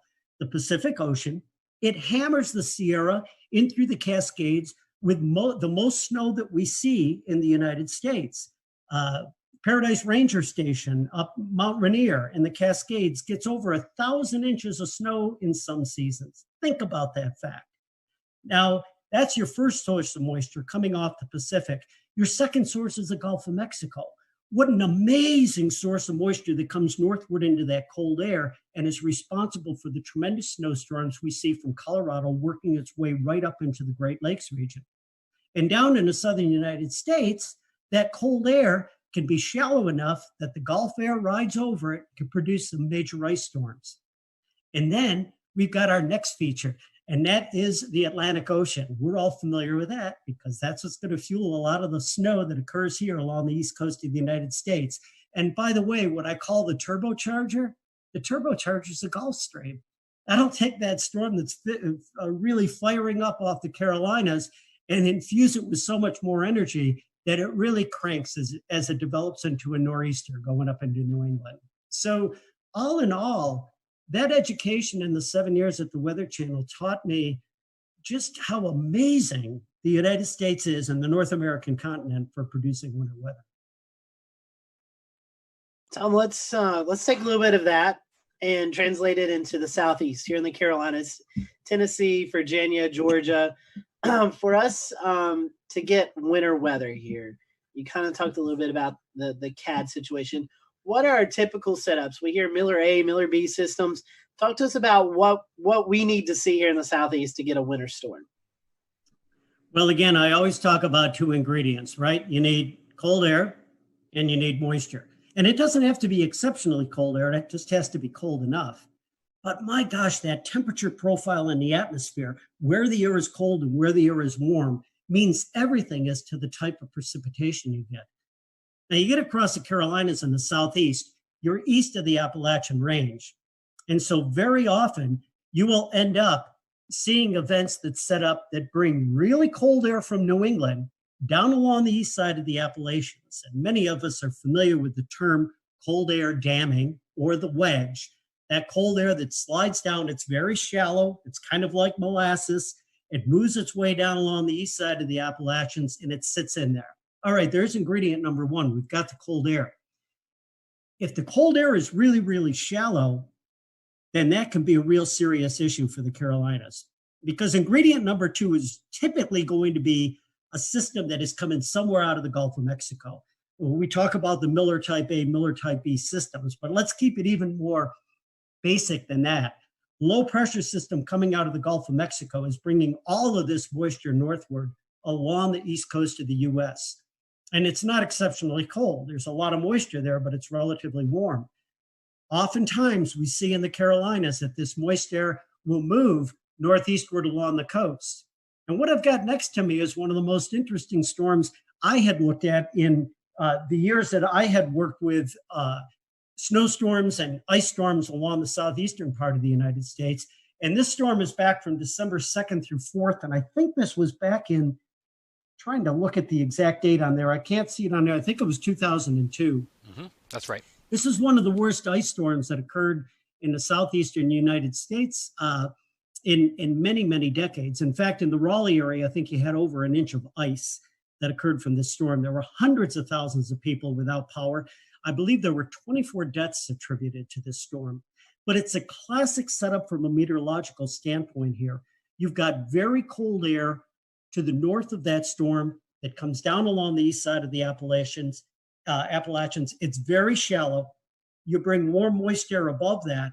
What will happen is snow starts high up in the atmosphere. It melts as it comes down into that warmer air. And then when it hits that cold air right near the surface, it ends up hitting anything that's below the freezing mark and instantly freezing.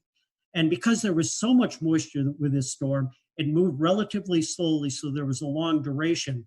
A combination of cold air at the surface and warm air aloft produced what again was an epic ice storm there.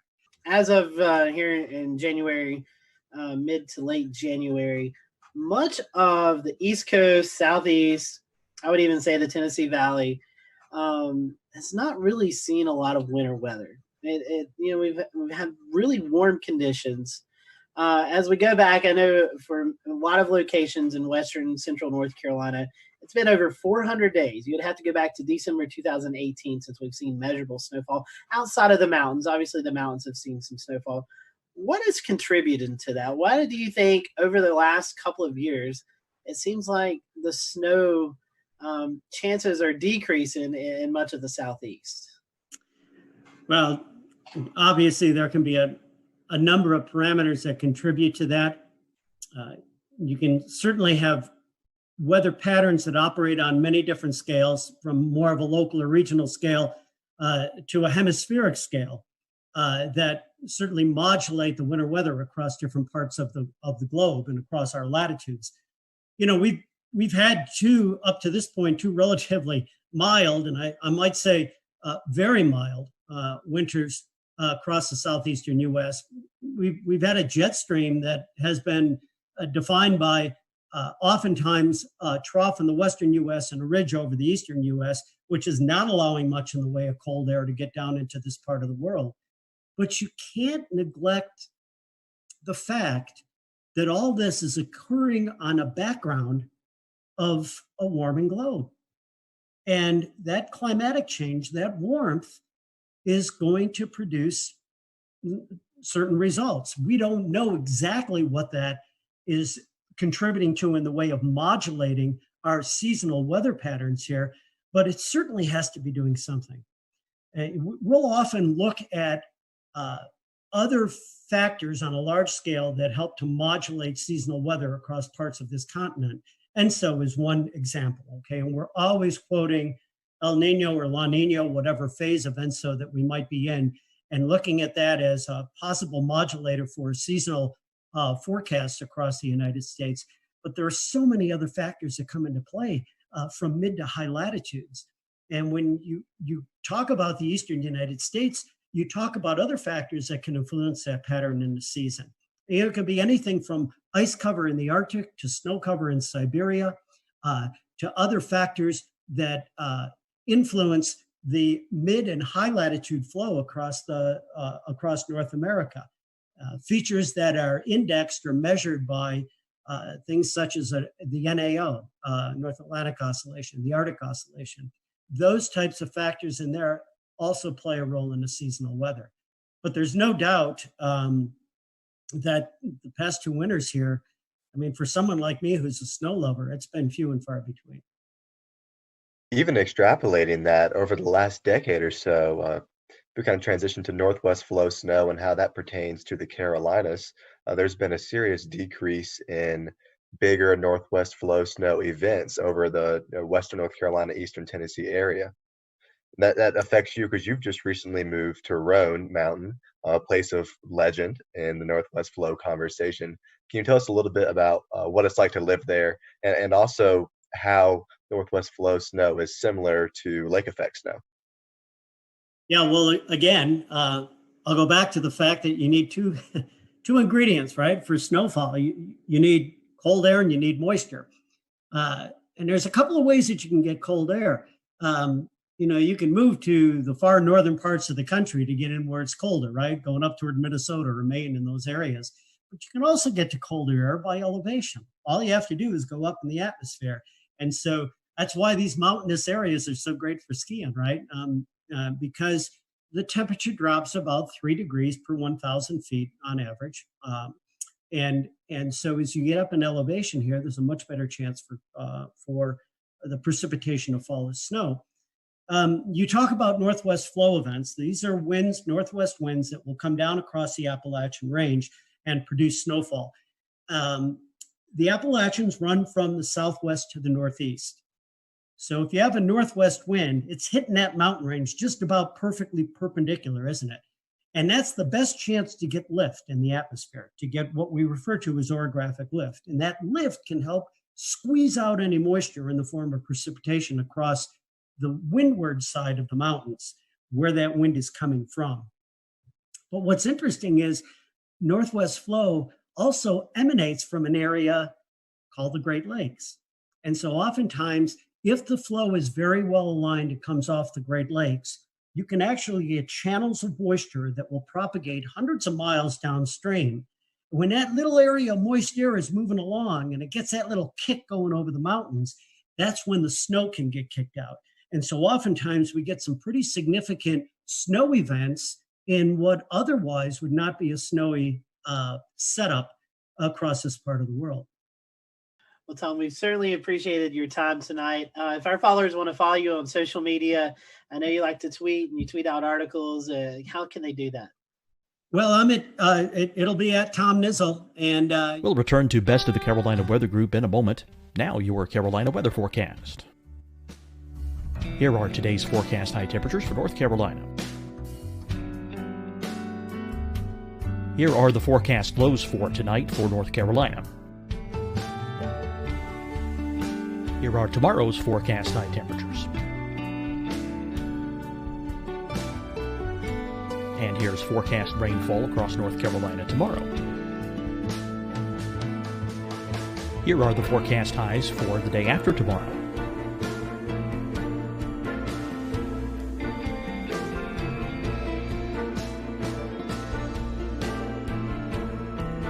And here's the forecast rainfall across North Carolina for the day after tomorrow. This is the total rainfall forecast across North Carolina for the next 3 days. Here's the severe thunderstorm outlook for today from the Storm Prediction Center.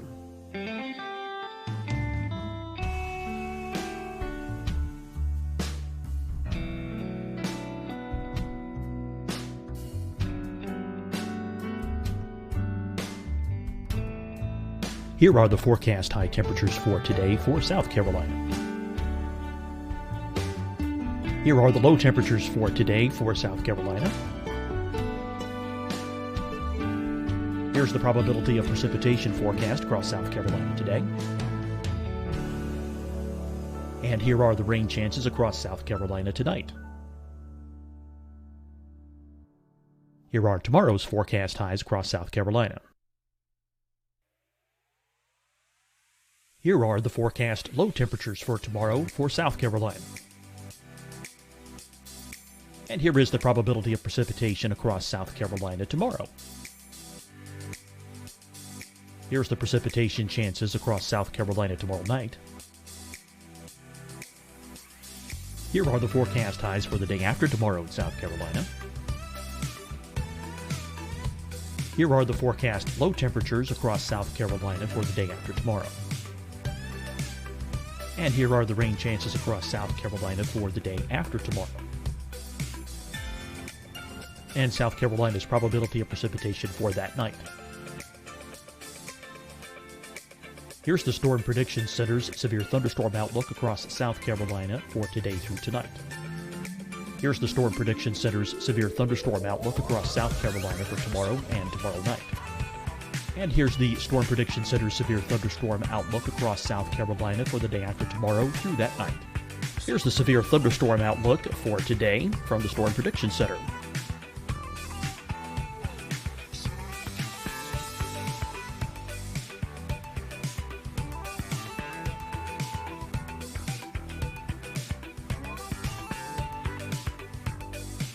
And now here's a live look at weather radar across the southeast. Fight the spread and take a stand against coronavirus. Wear a mask in public. Stay at least 6 feet apart from others. And get tested. Join us and fight the spread. Visit scdhec.gov/COVID-19. Getting tested for COVID-19 helps you to take the steps needed to protect yourself, your loved ones, and your community. Find the testing location at scdhec.gov/COVID-19 testing. Hi, everyone. I'm Dr. Mandy Cohen, Secretary of the North Carolina Department of Health and Human Services. And when you follow the 3 W's, you protect your family and your neighbors from COVID-19. When you leave your home, practice your W's. Wear a cloth face covering, wait 6 feet apart, wash your hands often. Wear, wait, wash. We're in this together. Stay strong, North Carolina. Deciding when to wear a mask isn't about who you know or how well you know them. Just ask yourself, will I be with anyone I don't live with? If the answer is yes, get behind the mask. Help slow the spread of COVID-19. Get behind the mask. Learn more at covid19.ncdhhs.gov. You'll see your Carolina weather forecast at 25 and 55 past. And now back to the best of the Carolina Weather Group on the all-new Carolina Weather Net.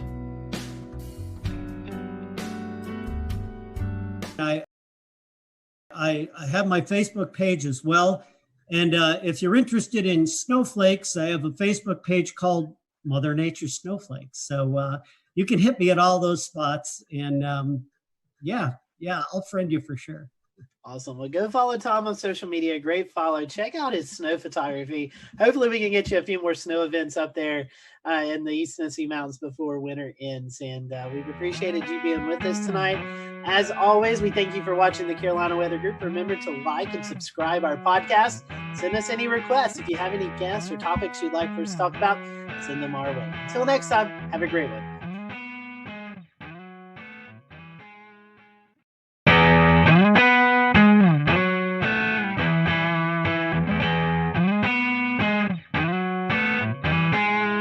Hello, everyone. Welcome to the Carolina Weather Group. We're happy to have you this evening, and we're going to be talking about winter weather. It's getting cold outside, and eventually we're going to be talking about some of those wintry precipitation events that likes to kind of rear its head here in the southeast, here, especially in the Carolinas in the wintertime. So with us tonight is Trish Palmer. She is the coordinating meteorologist at the National Weather Service in Greenville, Spartanburg. And if you've watched our show you probably remember Trish, but if you haven't, Trish, welcome back. I know recently you got a promotion there in the office to the WCM. So before we kind of get into winter weather, tell us about that position. It's I know it's kind of different from going from the forecast desk to doing a lot of more things, kind of juggling in the air with the new job promotion. Sure, and thank you guys for having me on again. As the warning coordination meteorologist, my job is that I'm now the primary liaison with our external partners, and that means the TV meteorologists, emergency managers, you guys out there in the other parts of media world. I'm also in charge of all of our outreach and preparedness programs. So when you hear about Severe Weather Awareness Week or Winter Weather Preparedness Week or whatever it might be, I'm the one that has to coordinate all of those different issues. And I work very closely with our surrounding offices. As part of the transition, I'm no longer actually in the shift rotation, but I still cover shifts because I'm still a meteorologist, and I have not lost my love for the geeky part of meteorology. I absolutely love it. That's why I got into this. But now with the promotion and my title as the warning coordination meteorologist, getting to work with the partners and establish those relationships and working with the media and helping to bridge the gap between what we do in the Weather Service and what you guys and the TV meteorologists do in taking the message to the public. It's the whole weather enterprise needs to work together really well in order to effect the proper response from the public And I really enjoy being that liaison and working with all these different facets of the weather enterprise. Forecasting is a big deal, but communicating is another big deal. And you about put half and half now these days with the various ways that we can communicate. And one of those ways that we really want to communicate is winter weather. And it's one that we don't get a lot of storms here in the Carolinas, but when we do, they're pretty impactful. So Trish, talking about the winter weather products, we kind of start with a winter storm watch, and then it kind of builds from there. Talk to us about these different products and what each product, the criteria is for each of those. Okay, so for a watch, just like any other watch that we might issue, a severe thunderstorm watch, a tornado watch, tropical storm watch is what we had this year as well. A watch means that conditions are favorable for these hazardous weather types to occur, and you need to have a plan in place. You need to be thinking about what you would do or where you would go if that weather event were to impact you. So a watch is basically, we're keeping an eye out of the sky, we're watching the weather. Again, have a plan, make sure you're prepared for whatever happens. So in the case of winter weather, we like to issue a watch anywhere from 36 to 48 hours in advance of the onset of wintry precipitation. And the watch timing with that, we're really looking at about a 50% confidence level, that we're 50% confident that this hazardous weather will occur. As we get closer to the event, we can transition the watch to a warning or an advisory. And the difference there is that with the warning, we're looking at 80% confidence that hazardous winter weather will occur. And with an advisory, it's still 80% confidence, but it's more like nuisance winter weather. So the difference would be if you consider snow. Right now, for the Piedmont of the Carolinas, our criterion for winter storm warnings for snow is 3 inches. So if it's below that, that would be more of a nuisance event, which would warrant an advisory. And if it's 3 inches or above, you'd get a warning. Now, we do have flexibility with our forecasters because we all know that, say, 2 inches of snow in Charlotte at 2 o'clock Sunday morning is very different from 2 inches of snow in Charlotte at 7 o'clock Monday morning, right? So we are able to take the societal impacts into account when we're issuing those warnings. So for 2 inches of snow at 2 o'clock Sunday morning, probably an advisory. 2 inches of snow at 7 o'clock Monday morning, you're talking about rush hour, school buses, that's where we would have that flexibility to go ahead and issue a warning, even though the objective, the number criterion isn't quite met. So we have that flexibility there. We have different criteria for sleet and freezing rain too. For a warning for sleet, we're looking at 1/2 inch. For freezing rain, for a warning, we're looking at 1/4 inch. But again, there's a little bit of flexibility there depending on the impacts that we might be experiencing. And so, Trish, one thing is an advisory really isn't a step down. It's still impactful. It just, the accumulations are different than what a warning is. And, some folks may see advisory as, it'll be okay, when in fact it's still going to be impactful to people. Right, especially when you're talking bridges and overpasses. You could still have dangerous areas on the roads, dangerous travel conditions, even with an advisory. Again, going from a watch to either a warning or an advisory, we're going from 50% confidence to 80% confidence. So we're confident that something is going to happen. It's just the scale of whatever that is. So we don't want people to just take advisories lightly. You still have to be prepared, and you still have to take precautions. It's just that we're talking the chances of, say, like widespread power outages and stuff like that would be much less with an advisory type situation than with a warning situation. Right. And Tricia, one of the things that sticks out that I wanted to reinforce is that the criteria for this is it's tailored to each area in your forecast area. Like, for example, the impacts and the impacts are what matters most. So, what would be most impactful for Asheville is different than what would be impactful for Charlotte and Greer. So obviously you're going to have different criteria for those areas, that's what matters, and that's the thing you need to be thinking about is whether you get this lower level advisory, but still important, or the higher level warning, which is even more important, that would be issued for your area. Right, exactly. And we all know that the mountains get more snow than the Piedmont does, right? So our criteria for the mountains for snow is 4 inches, whereas the Piedmont gets 3 inches. And the further north you go, the higher that gets. You go for places like New York, you're looking at 6 or 7 inches, maybe even 8 inches before they get to a warning, because they know how to handle it. They have the resources. The impact isn't as great up there as it is down here. Again, just partially based on climatology. Right. And something else to think about if you're traveling outside this area is that criteria will be different elsewhere. If you go into Raleigh, if you go to Philadelphia, if you go to Chicago, those criteria are going to be different still. Think about the level of impact when you hear about these advisories or warnings being issued. It indicates how serious the event's going to be. Right, and we have the exact opposite in the summer. You know, down here we can handle the heat a little bit better than people can up north. So somebody down here may go up north in the summer and it's a heat advisory, whereas down here we're expecting heat indices of 105 for heat advisories, but up north it might be more like 95 or 100. And, you know, we Southerners are like, what, they can't handle 100 degrees? But it's different. It's based on climatology and what your body is acclimated to. Trish, the National Weather Service also issues wind products year-round, but during the wintertime, it gets especially breezy across the western half of the Carolinas, and specifically in NWS GSP's forecasting area. That's maybe not a winter weather type that most people think about, but it can definitely drive wind chills down and cause widespread power outages. So can you talk a little bit about the criteria for wind products in general? Sure. Well, we've got the wind aspect and we've got the wind chill aspect. And then of course we have the winter weather aspect.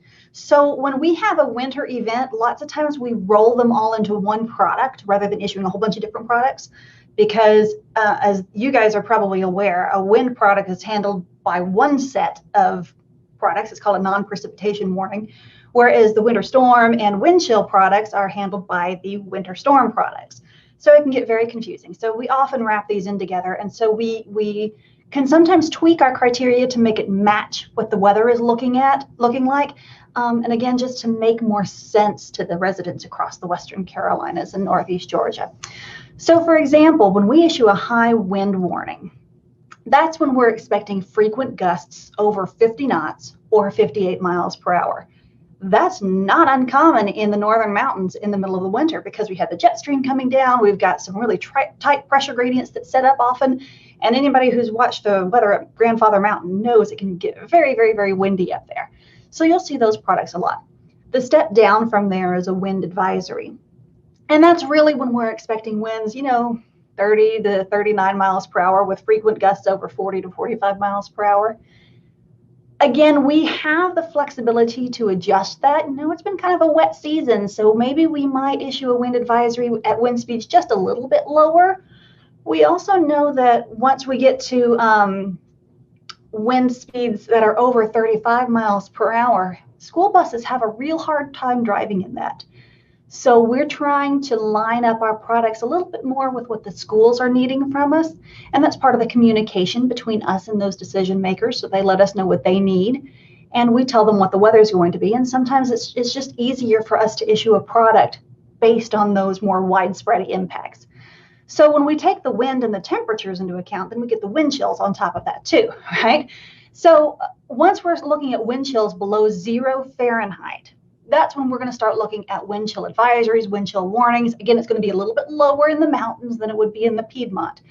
But again, we're not going to, during a winter weather event, we're not going to issue a winter storm warning for 4 inches of snow and then a separate product for -5 wind chills and then a separate product for 40 mile per hour winds. We're going to all roll them into one product and then just outline it there in the text. And so, Trish, one more thing, and we'll kind of transition out of the warnings. There is a few more that we've not talked about, and that's the ice storm warning. And we've had those occasionally here in the Carolinas. Can you tell us a little bit about that product? Okay, well, again, this gets kind of complicated with all these different types of products, but we have a winter storm warning and we have an ice storm warning.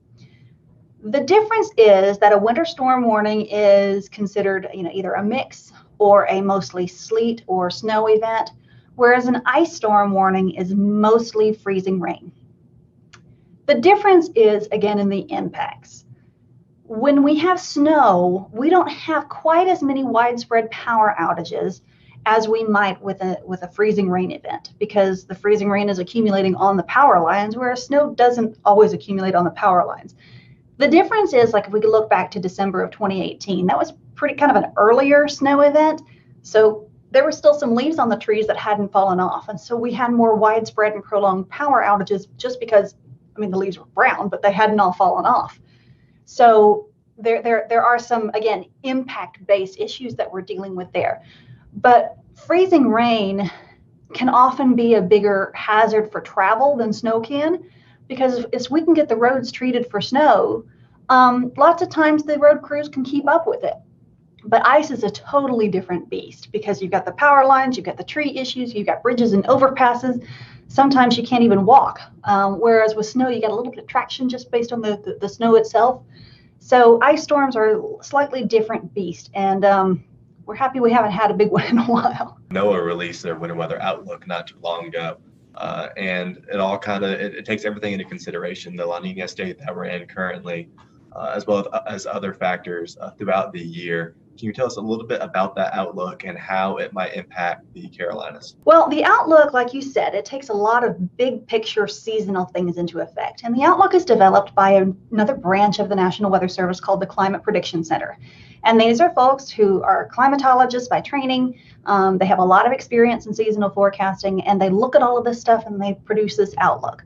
Now, for us, partially because we're looking at a La Nina year, we're looking at more likely we're going to have above average temperatures through the winter season and below average precipitation.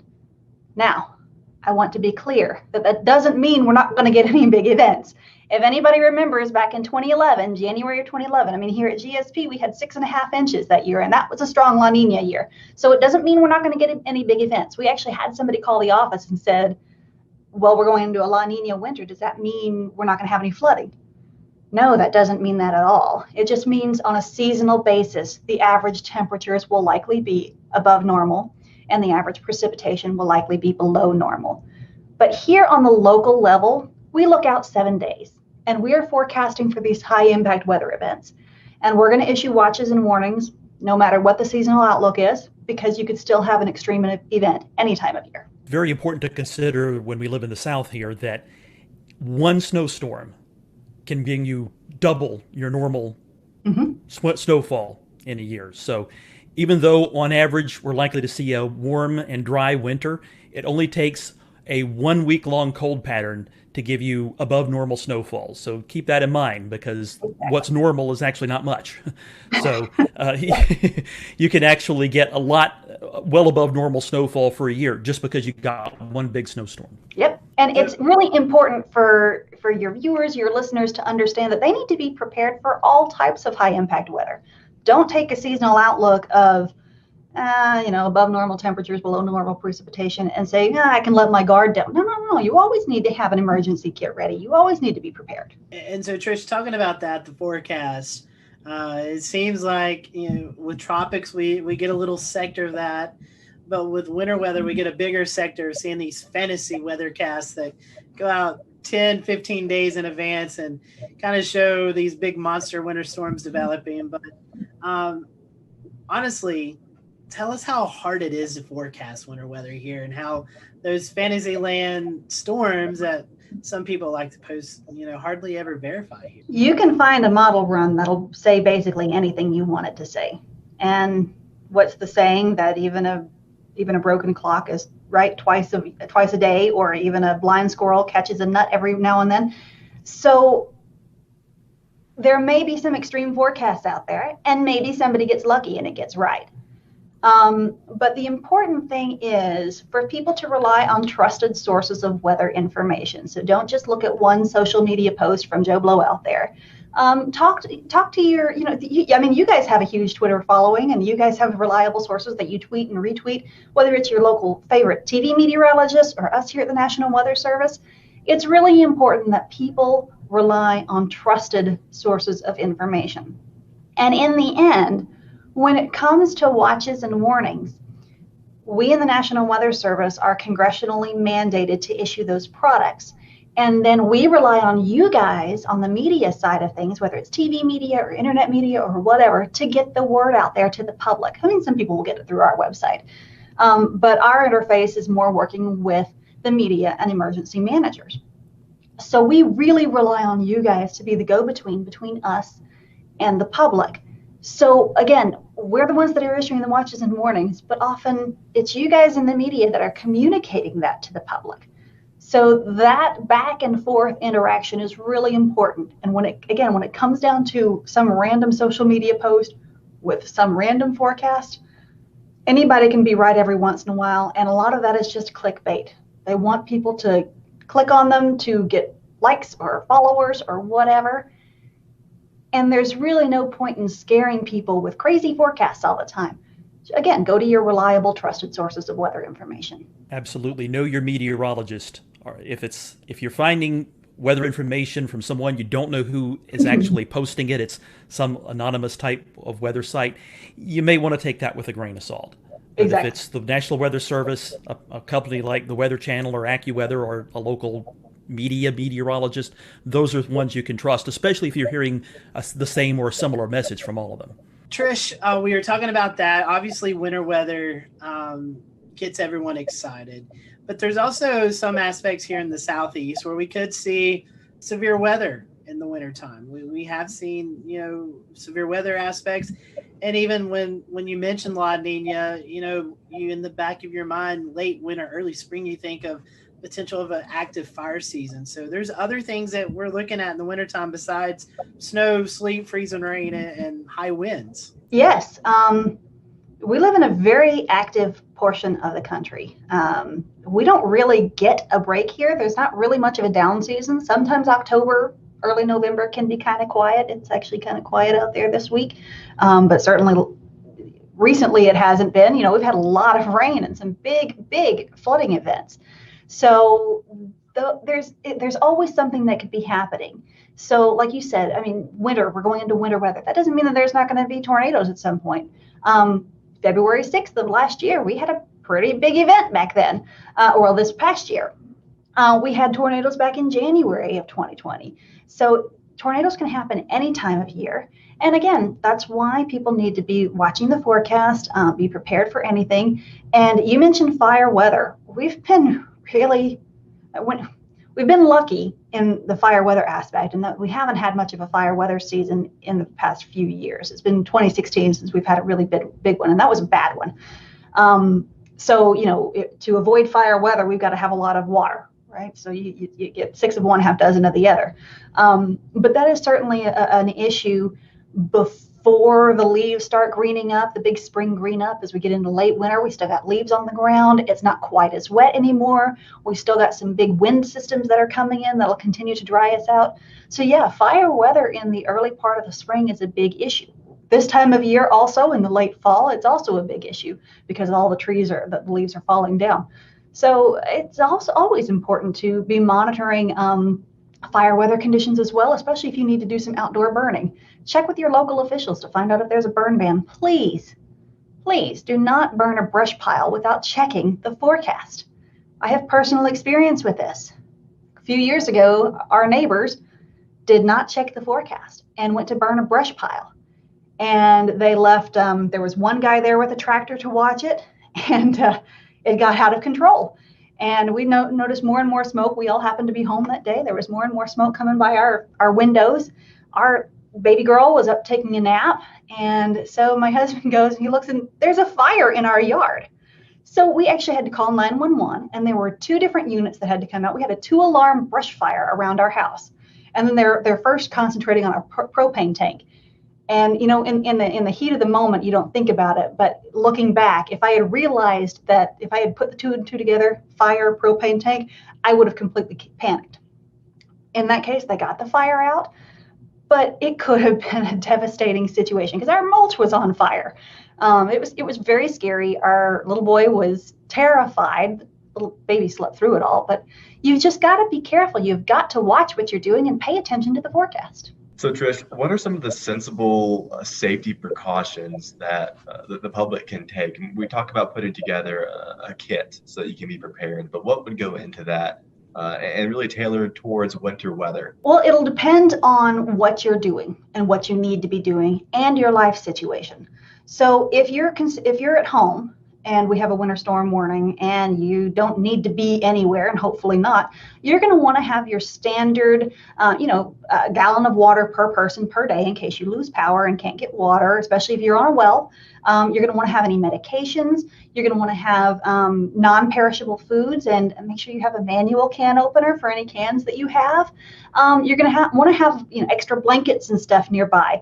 If you're using something like a kerosene heater or something, or propane gas fireplace or something like that, you need to be aware of carbon monoxide issues and always have a way to vent the carbon monoxide out. And if you've got the best thing is to have a carbon monoxide detector in your house, because that is truly a silent killer.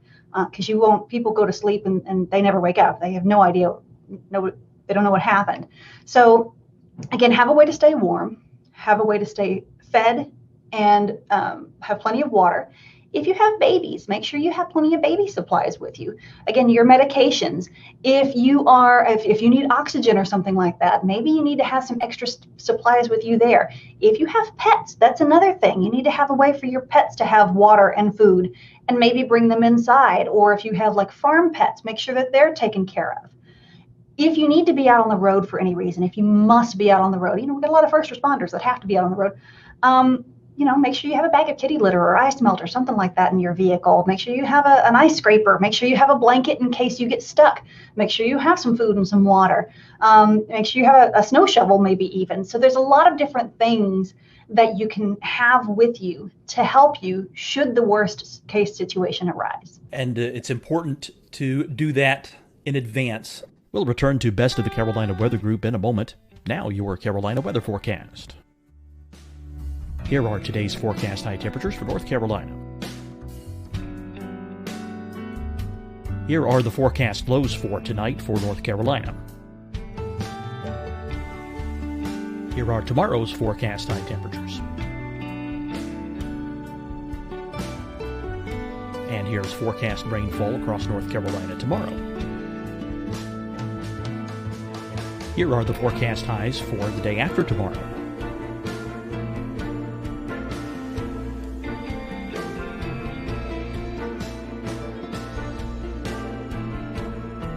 And here's the forecast rainfall across North Carolina for the day after tomorrow. This is the total rainfall forecast across North Carolina for the next 3 days. Here's the severe thunderstorm outlook for today from the Storm Prediction Center.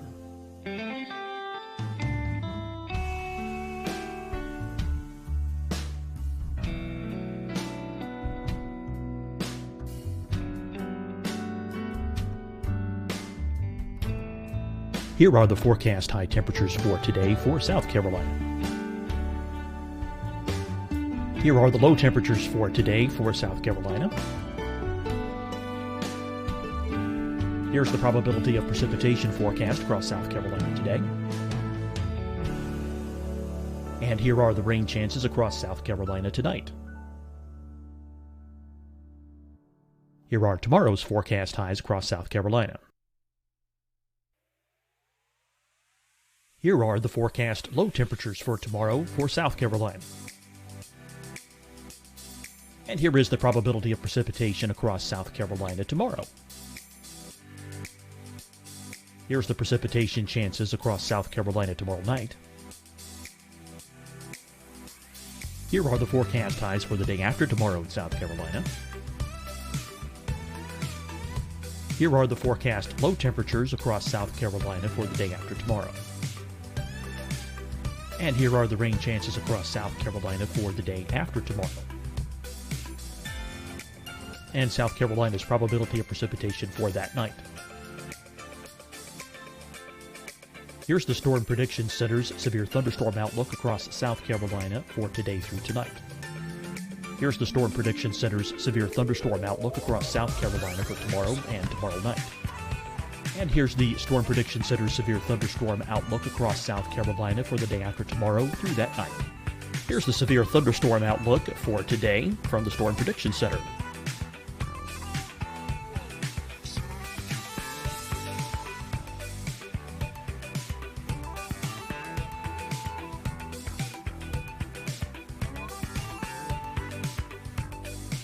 And now here's a live look at weather radar across the southeast. Fight the spread and take a stand against coronavirus. Wear a mask in public. Stay at least 6 feet apart from others. And get tested. Join us and fight the spread. Visit scdhec.gov/COVID-19. Getting tested for COVID-19 helps you to take the steps needed to protect yourself, your loved ones, and your community. Find the testing location at scdhec.gov/COVID-19 testing. Hi, everyone. I'm Dr. Mandy Cohen, Secretary of the North Carolina Department of Health and Human Services. And when you follow the 3 W's, you protect your family and your neighbors from COVID-19. When you leave your home, practice your W's. Wear a cloth face covering, wait 6 feet apart, wash your hands often. Wear, wait, wash.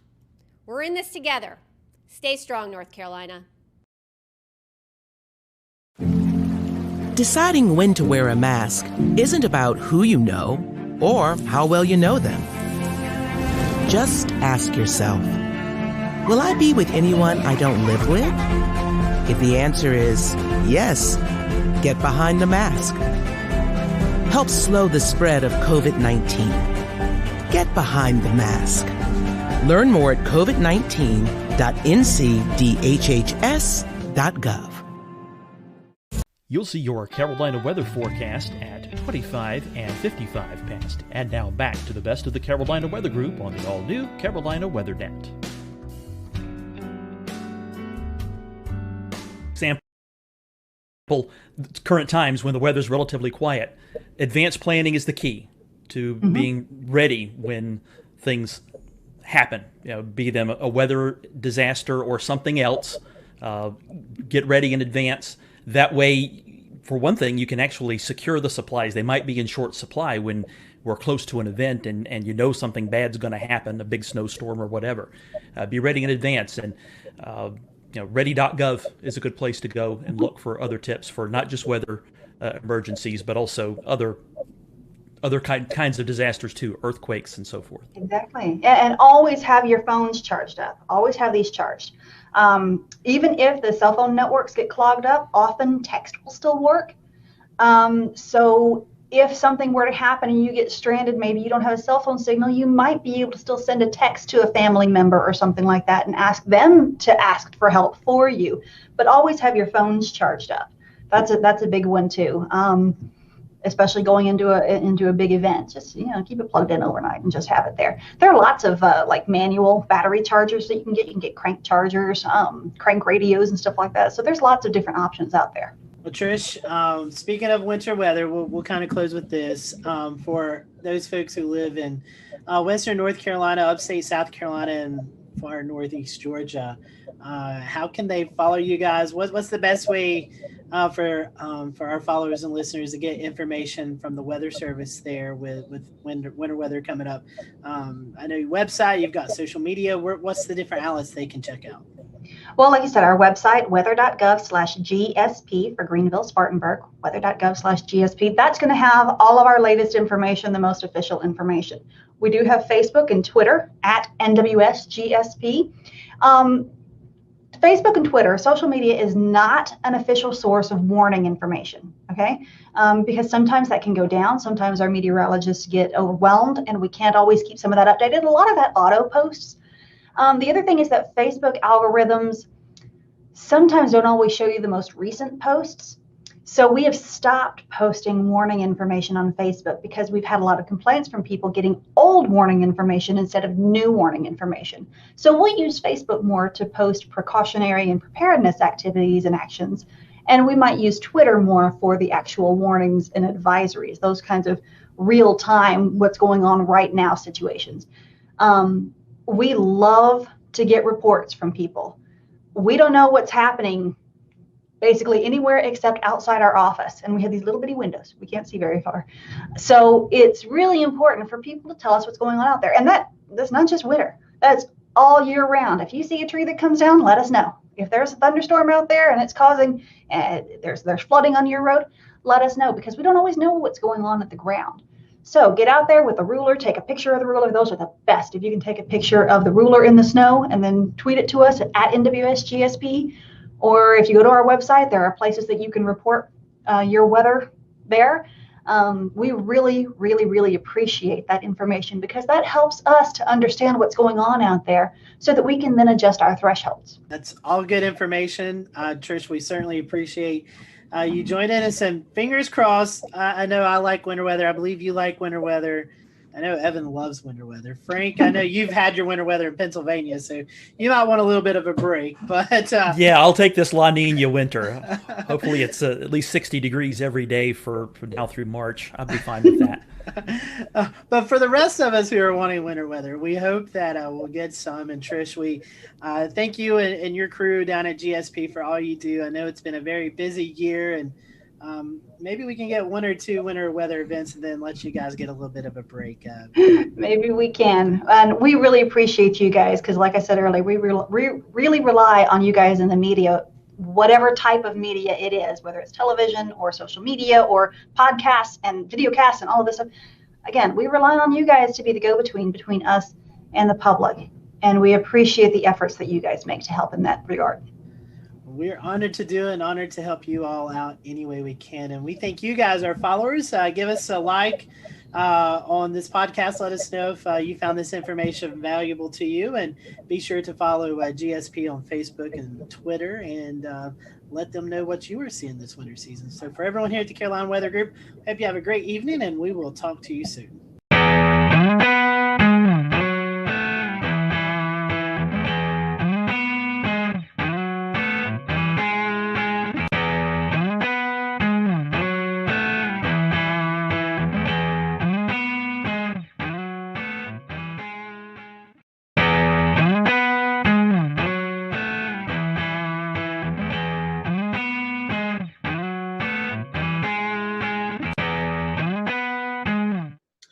Good evening, everyone. Welcome to the Carolina Weather Group. This is the April 1st, 2020 edition of the Carolina Weather Group. We hope that you're doing well on this Wednesday evening, hoping that you and your family are safe and sound during these crazy times that we're experiencing. And that's kind of the topic of tonight. We're going to be talking about coronavirus, COVID-19, and weather. You know, we still have weather going on during this crazy time that we're experiencing throughout the country. And in fact, tonight, we're going to be talking to Ryan Vaughn, who was covering a EF3 tornado that struck in Jonesboro, Arkansas this past weekend. So we're looking forward to that. We are streaming live right now on our many streaming platforms. So if you'd like to interact with us tonight during the conversation, just drop a comment in the Facebook Live or the Twitch or Periscope link, and we will monitor those throughout the show. And James, I'm going to toss it off to you because you have been working from home for the past couple of weeks, and we're starting to see more and more people work from home. And so I know it's been a crazy time for you and everyone involved in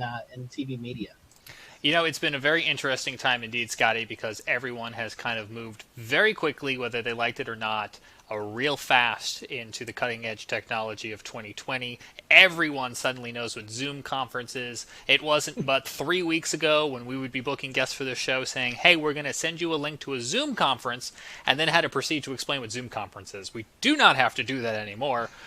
With so many folks using Zoom conference or similar products. So we're going to be talking to Ryan here in just a moment about his experience this weekend with him and his team covering a very severe and significant incident in Jonesboro, Arkansas. We also have Brad Panovich on with us tonight from WCNC Charlotte, who is very comfortable in his home studio. You've seen his weather video blogs many a times, and now that is his TV space as well too.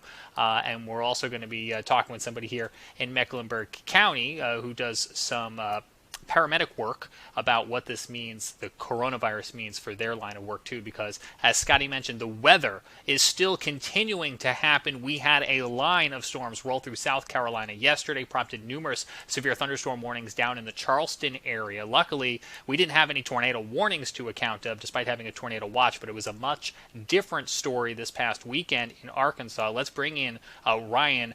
You were actually working from home, and you had your other meteorologist back in the station. Just bring everybody up to speed if they're not familiar with what took place this past weekend. Okay, so typically in a severe weather situation, we would all be in the studio. We were going into this, we were low end severe weather threat. We knew tornadoes weren't out of the realm of possibility, but we were kind of thinking gusty winds, and I think everybody, even the Storm Prediction Center, kind of had northern Illinois pegged for the hot spot. Well, tornado warning comes out for one of our southern counties. And we had already kind of discussed that, okay, in the interest of social distancing, and we were already kind of playing that that role already was already kind of unfolding. I said, well, we've got a solid system here. How about I go here and you guys stay back there, and we wouldn't be there, and hopefully we wouldn't go into long form programming. And so the tornado warning came out for Woodruff County a little bit after 4 o'clock. And at that point, you could draw a line and see that there was a chance that this was going to come into Jonesboro. We have some video from your coverage. We're going to pop up here in a double box. Oh, man. Walk us through. This must be the moment that tornadic cell started producing in Jonesboro, if I'm correct. Hold on one second. I just now lost. There we go. I'm back, I think. Yeah, that's this is where it was producing here. So what was going on? Zach Holder is in front of the chroma key wall, and we had already at this point had a pretty large tornado out of Jackson County. So we were watching this one pretty close, and the meso was going right over town, and we really just started getting some indication that it was cycling.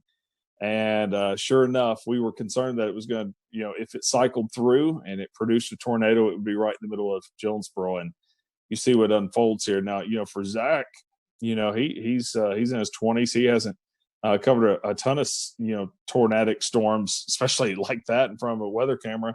He did spectacular. Aaron Castleberry, if I'm not mistaken, I think that was his first severe weather event ever covering broadcast wise. So, it was hard to not get emotional. I've lived here almost 20 years, and outside of a couple of years, I lived in Alabama, and to watch that go through the town that you've forecast for and covered for so many years, it was tough to kind of hold the emotions back on that one. I want to ask Ryan, you. Go ahead, Ricky. I was going to say, talk about having to work with the delay and the live view delay or the TVU delay, and being able to hear Zach and the folks in the studio at the same time. Yeah, that was tough. I learned some lessons. We had the delay, and stepping on each other and things like that was a little bit of an issue because when you're in severe weather coverage, you speak in half sentences. You can be sitting there talking about, okay, guys, this tornado is coming for, and you'll stop, and you're thinking they're done, and you step in. And so there was a little bit of an issue there in the middle of that also. So while we're all going through that, Southwest Power Authority feeds Jonesboro and Paragould. So even though I was 19 miles to the north, when they started taking power hits, I started taking power hits. So I lost programming. I lost what they were seeing. And then also was losing access to Max. So I had Max 1 up in here. They were using Max 2. Then they lost Max 2. So they needed access to Max 1. So after I lost programming, after I lost ability to have Max, and they needed it anyways, that is when I grabbed my phone, grabbed my laptop, and that's when I went out chasing, if you saw the coverage afterwards. Ryan, previous to this weekend, had you ever done live TV from home? Oh, live television yet from home? Yes, that past Thursday we had done all shows. We were kind of dabbling. We're going, okay, do we want to do this completely from home? Do we not? And so Thursday was a beautiful day. Zach was back at the studio, and so we did that. I went live from my backyard. And it went great. Everything went great. And so that's kind of where we were going into this, going, okay, this could work. I will say there was another time about 2 years ago, we had a just random tornado warning. No watch. I'm not even sure if we were in an Outlook. Random tornado warning. Didn't produce a tornado, but it was about 2 o'clock in the morning, and Master Control calls. And of course, my weather radio and everything's going off. And I told them, I said, I don't have time to make it to the station. So I pulled Max up in my office and I said, pot up the phone. I'm controlling Max. I'll talk over it. And we did it then. So, I had done that one other time and no one really even knew then that I was at home. We just talked over it, went through about 30 minutes of a tornado warning, and that was done. Hey, Ryan, looking at the weather outlook from last week, it looked like the severe weather was going to be maybe in Illinois area. How did you and your team go about preparing for this with, trying to keep as minimum people in the studio? What was the preparation like for the days leading up to the tornado on Saturday? Well, we were going into anytime we have that we think there will be watches, warnings, or advisories, we mark that on the 7-day forecast as red. And we do certain things like put social media graphics out there specifically for social media. So we were ramping it up. We knew the possibility was there. Of course, you look at it. If that had been over an open field, yeah, it would be a big deal, but not this big of a deal. We knew the possibility was there for tornadoes. But not enough to risk everybody being in the same studio together, if that makes any sense. That morning, I can remember Zach, we kind of have like a little group chat going on with text messages. And I can remember that morning, Zach goes, I'm getting a little concerned about the tornado threat on this also. So, we knew it didn't sneak up on us, but it was still kind of a low end deal. We put a medium risk out a little bit farther down to the south into southeast Missouri. But it still didn't play out exactly like I think anybody thought. I think one of the remarkable things about this was being able to show the images live. Talk about your camera network and how valuable being able to see that. Because I was watching it on radar in real time. I'll tell you what, if I didn't have that camera at the same time, I would have thought for sure it was producing it on the ground, but it wasn't yet. No, it wasn't. I kind of thought that also when we have 8 cameras. I think 9 cameras across our viewing area. And that goes back to, that's a James Spann thing. I worked for 2 years down in Montgomery, Alabama. And of course, got to know all the stations down in that area. And, James was really big on cameras back then. And it did just make sense. It's like, man, if you can get eyeballs in every single county, especially when you live in as flat of an area as we are in, it's going to be really hard for a tornado to sneak by us. So we have several cameras in Jonesboro. We have some to the west down in Batesville. We've got some up here in Paragould. I say some, one in Paragould, one up in Pocahontas, one in Walnut Ridge. We've got almost every county around us covered.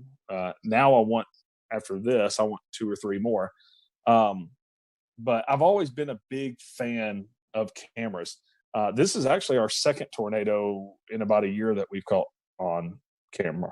So, and the other one was heading right from my house also. So, Ryan, you talked a moment ago about the emotional impact of being able to see this tornado. Is that one of the roles that the Skycam network plays as opposed to just colorful imagery on radar? Well, I had so many people. One thing that I always do is I go out to the damage path as soon as possible afterwards. And that night and that next day, over and over again, people said, man, we watched it and we knew it was serious. You can say all day long until you're blue in the face, hey, this tornado's on the ground, this tornado's on the, you can tell them, and they're still going to run out there and look at it. But showing it like that, everybody was taking cover. You're not going to be out looking about for it. You also, as you just mentioned, went down to look at that tornado path after the storm. And you mentioned on James Spann's Weather Brains earlier in the week that that's one of the things you do. You are actually a community responder. Talk to me a little bit about the importance of having that dual role that you play as both a broadcast meteorologist and a community responder. Yeah, I'm part of the rescue squad here in the county that I'm in. So if you listen to the coverage, at one point I turn on the radio and I'm trying to communicate to our guys and emergency management and dispatch in this area. And then I was thinking, as we were driving down there, my son was going with me. And he said, "Are you going to put your turnouts on when you get down there?" And turnouts, if you're not familiar with that, that's all of your gear that you put on when you start to get in the rescue and extrication for vehicles or rescue of tornadoes. And I really, for the first time, was thinking, I don't know. I don't know what I'm doing. Am I getting down here and I'm helping with rescue? Am I getting down here and telling the story of the tornado aftermath? Am I doing a little bit of both? So I was confused. It was one of those first times where I was thinking to myself, what are we going to be doing when we get down here? And of course, our news folks were already on the scene. Zach and Castleberry were continuing the coverage from a weather side of point of view. And I really did. I mean, you look at that, I thought we were going to be pulling dead bodies out all night. And we weren't. So we had Damon Lane from KOCO in Oklahoma City on our show 2 years ago, and he talked to us about what it was like one day to be on television at the studio tracking a storm as he knew it was coming into his neighborhood. What was it like to be home with your family within earshot and having a tornado in your community while also trying to be a broadcast in it? Well, a lot of people have laughed about hearing the snapping. I was going, and what I was doing, I was trying not to go, "Hey, Jennifer," yell into the other room, or, "Hey, George and Avery and Kate, get downstairs." I was trying not to do the yelling at your family, "Get the dog out of here, get the dog downstairs," that thing. So I was kind of meaning, get in here so I can, lip sync to your lip, and so Jennifer comes in here, and I said, "Get downstairs, get downstairs, get downstairs." And I point over at the television, and I wasn't sure if they were watching it in there. And judging by my wife's eyes, I don't think they were. And she looks over at the television, and by that point, it was tearing stuff up, and they moved real fast and went down there. But our wives do this, without us here all the time. In severe weather, they get tornado warnings here, and her job is already to get all the kids and pets and go downstairs. So I don't really know what I was doing, saying, "Hey, like I'm gonna step in and be the leader of this," because they've done this in the past. And so I realized that after the fact. I'm like, you don't need me to tell you to go downstairs. You probably already knew. But it was wild. And then when I was leaving here, we were having flash flooding in our neighborhood. And it was kind of wild, but I knew that they had everything under control here. And fortunately, I've got a 17-year-old that can handle things here. So I felt comfortable leaving in the midst of that also, once I knew it was going east of us. Ryan, the tornado EF3, 140 miles per hour winds. I think this happened right around the 5 o'clock time frame. On a normal Saturday night, people would be out at restaurants, shopping. But with the coronavirus going on, thankfully, unfortunately, we had 22 injuries, but I feel like this could have been a whole lot worse if we wasn't going through COVID-19. Oh, this would have been, we would have been pulling bodies out.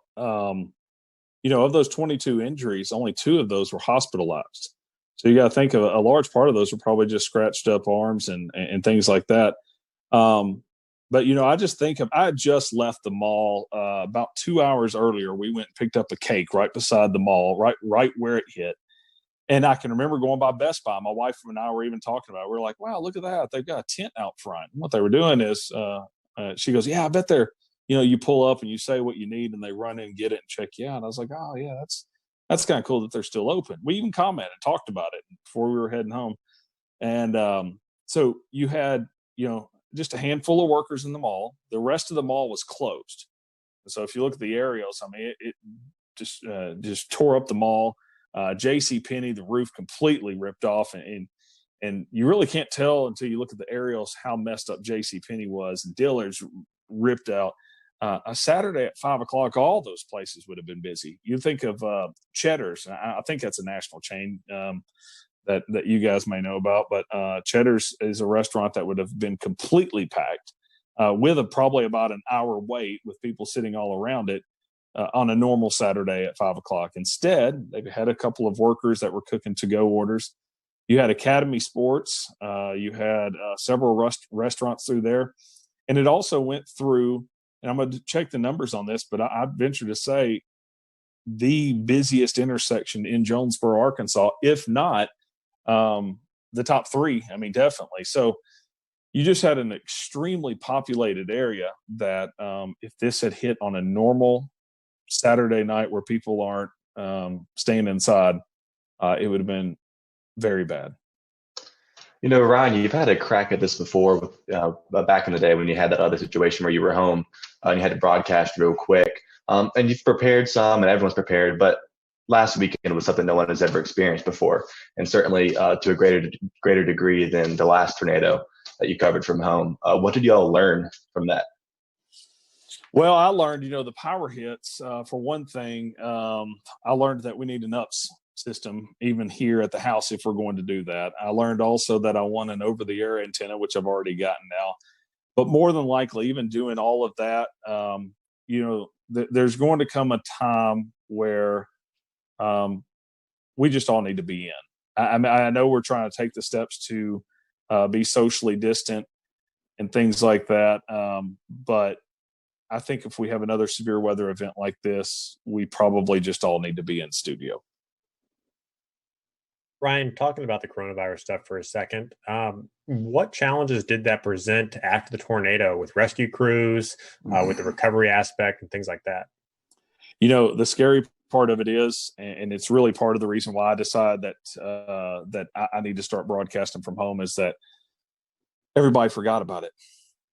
So Saturday night, we're sitting there handing off microphones to each other. We're 6 inches away from the mayor talking to him and the police chief, and we're just helping people. It was like there was no virus.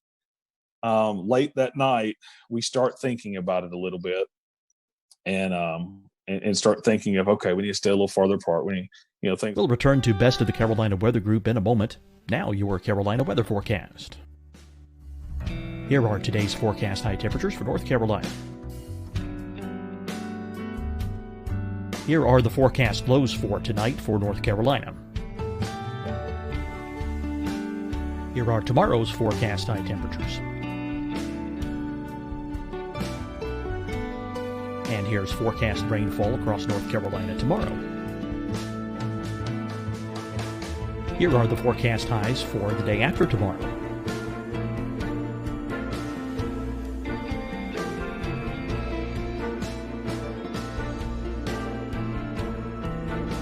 And here's the forecast rainfall across North Carolina for the day after tomorrow. This is the total rainfall forecast across North Carolina for the next 3 days. Here's the severe thunderstorm outlook for today from the Storm Prediction Center.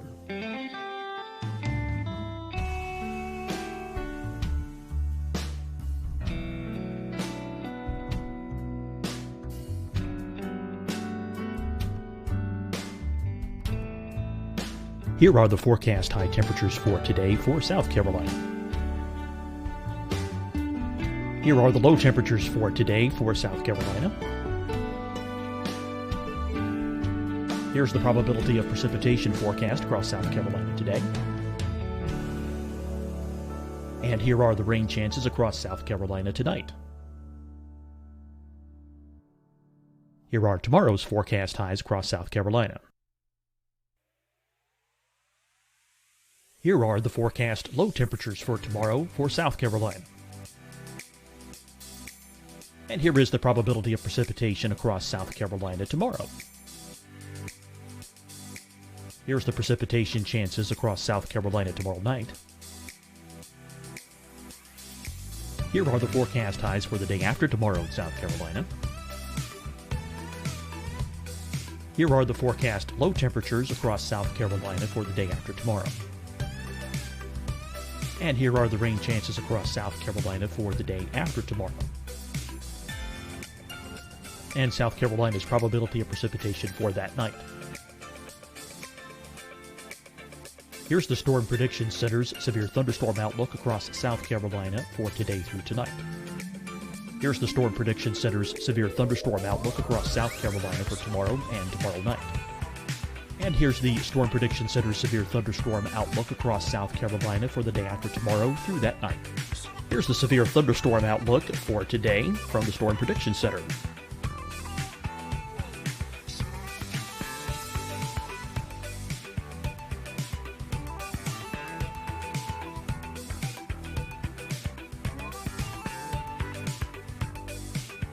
And now here's a live look at weather radar across the southeast.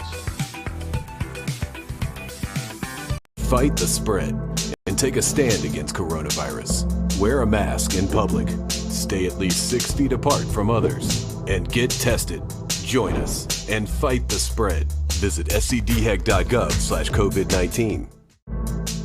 Getting tested for COVID-19 helps you to take the steps needed to protect yourself, your loved ones, and your community. Find the testing location at scdhec.gov/COVID-19 testing. Hi, everyone. I'm Dr. Mandy Cohen, Secretary of the North Carolina Department of Health and Human Services. And when you follow the 3 W's, you protect your family and your neighbors from COVID-19. When you leave your home, practice your W's. Wear a cloth face covering, wait 6 feet apart, wash your hands often. Wear, wait, wash. We're in this together. Stay strong, North Carolina. Deciding when to wear a mask isn't about who you know or how well you know them. Just ask yourself, will I be with anyone I don't live with? If the answer is yes, get behind the mask. Help slow the spread of COVID-19. Get behind the mask. Learn more at covid19.ncdhhs.gov. You'll see your Carolina weather forecast at 25 and 55 past. And now back to the best of the Carolina Weather Group on the all-new Carolina Weather Net.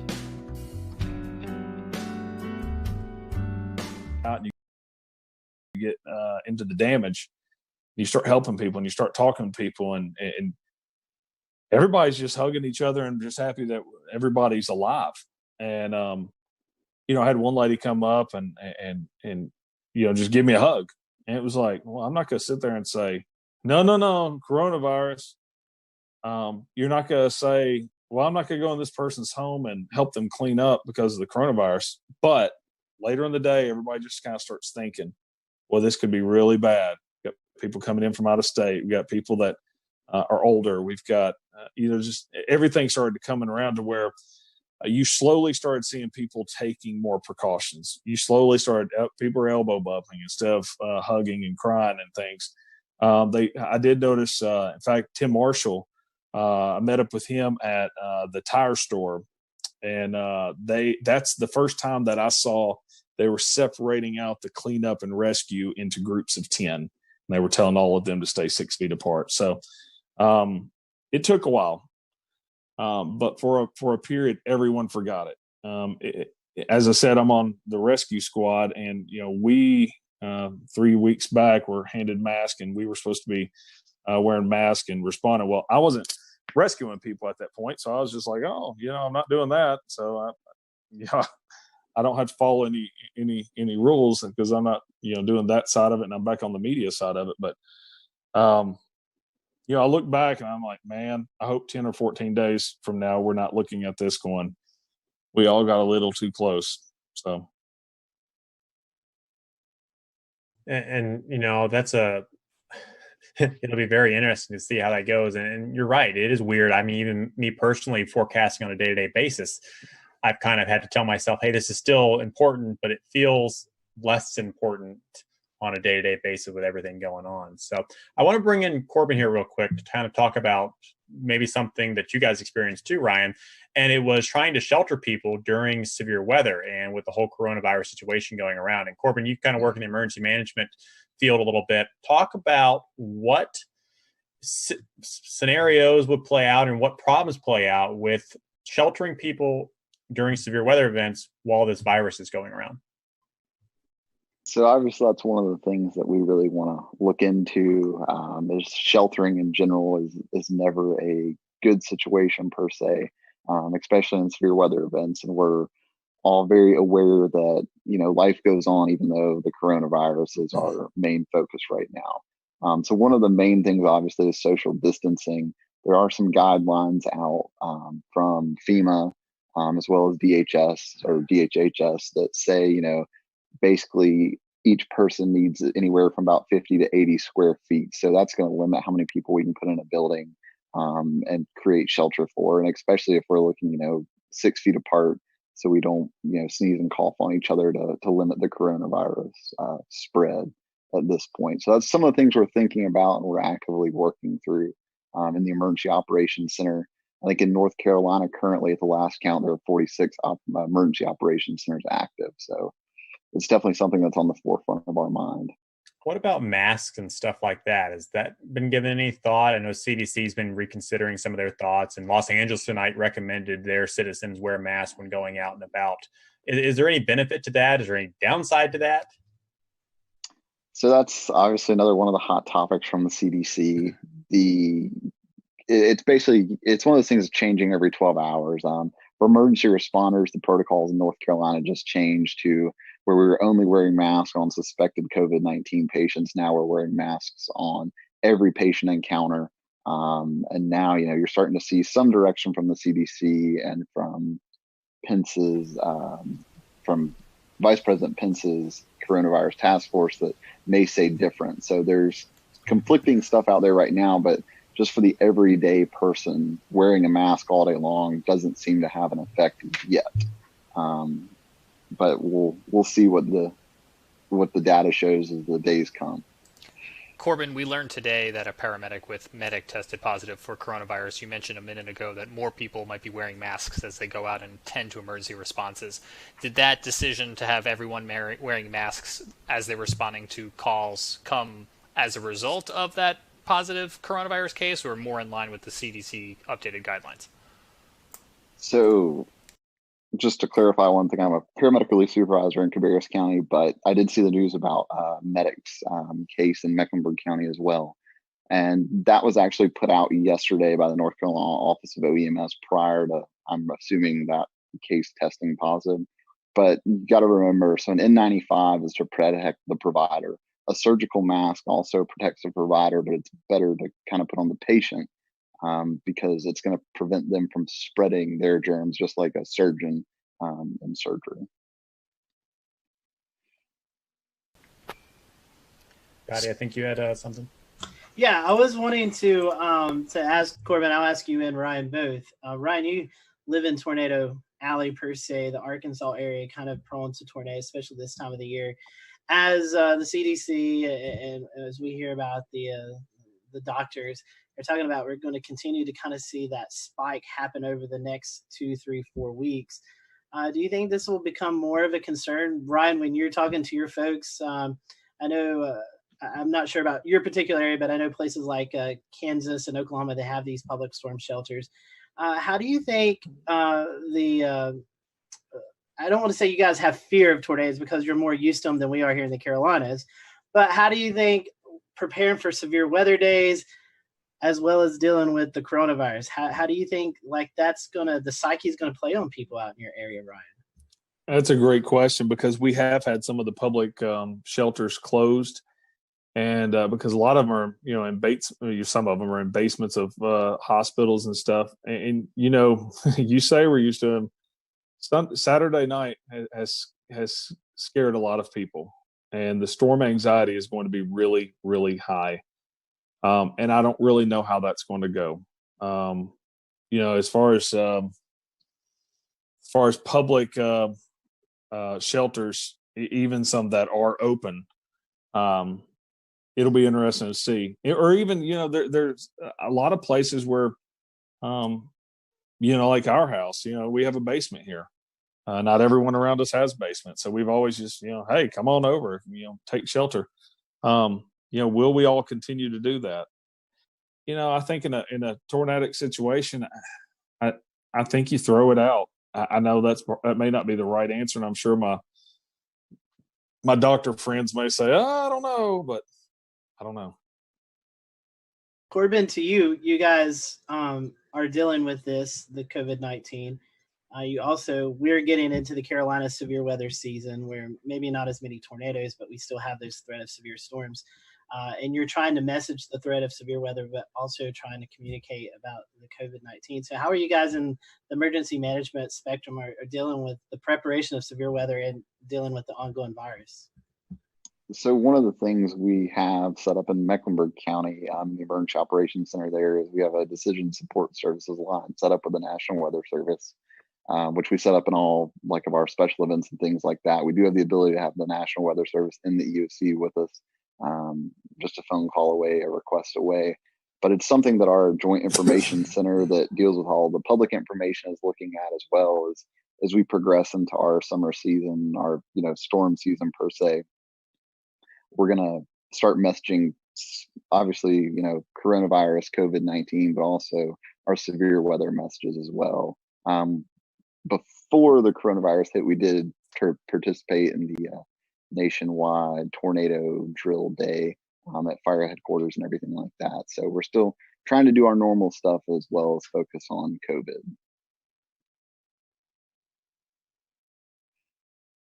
Let's bring in Brad Panovich, who is a broadcast man at WCNC in Charlotte. Brad, if you were to go to air tomorrow for a tornadic situation, do you have something in mind that you would tell people in the event they either needed to leave a manufactured home to go to a sturdy shelter, or even afterwards if their homes were damaged? I found it was interesting. I read the press release that I think the governor of Kansas sent out. I think it was yesterday or today, basically saying, you got to prioritize the threat. So if a tornado is coming, that's your most immediate threat. So you need to seek shelter. But if you are going to seek shelter in a community setting, try to do the social distancing the best you can. But it's one of those things. If there's a train coming at you, you get out of the way of the train first, okay? And then you worry about all these other things secondary. So I think that what I would tell people is, do the best you can, but please avoid the tornado, because that's the most immediate threat and most likely going to cause you your life. But I was glad to see Ryan's work, which was spectacular, because it kind of gave me a little relief that, hey, we could do this remotely from a broadcast standpoint as well. But just like Ryan, I think if we knew a couple days ahead of time that we might have a moderate threat day, that we probably are going to send one of us into the studio, likely me, and we'll keep everybody else out of there. But the fact that we can do this remotely with somebody in studio is great. The whole reason I had this monitor behind me was I was thinking ahead, like if I have to track storms at home, I wanted some kind of graphic behind me where I could be in front of it. So I think that potential is there as well. But it's the first time in a long time, as a meteorologist, I'm like, I hope we have a super quiet spring.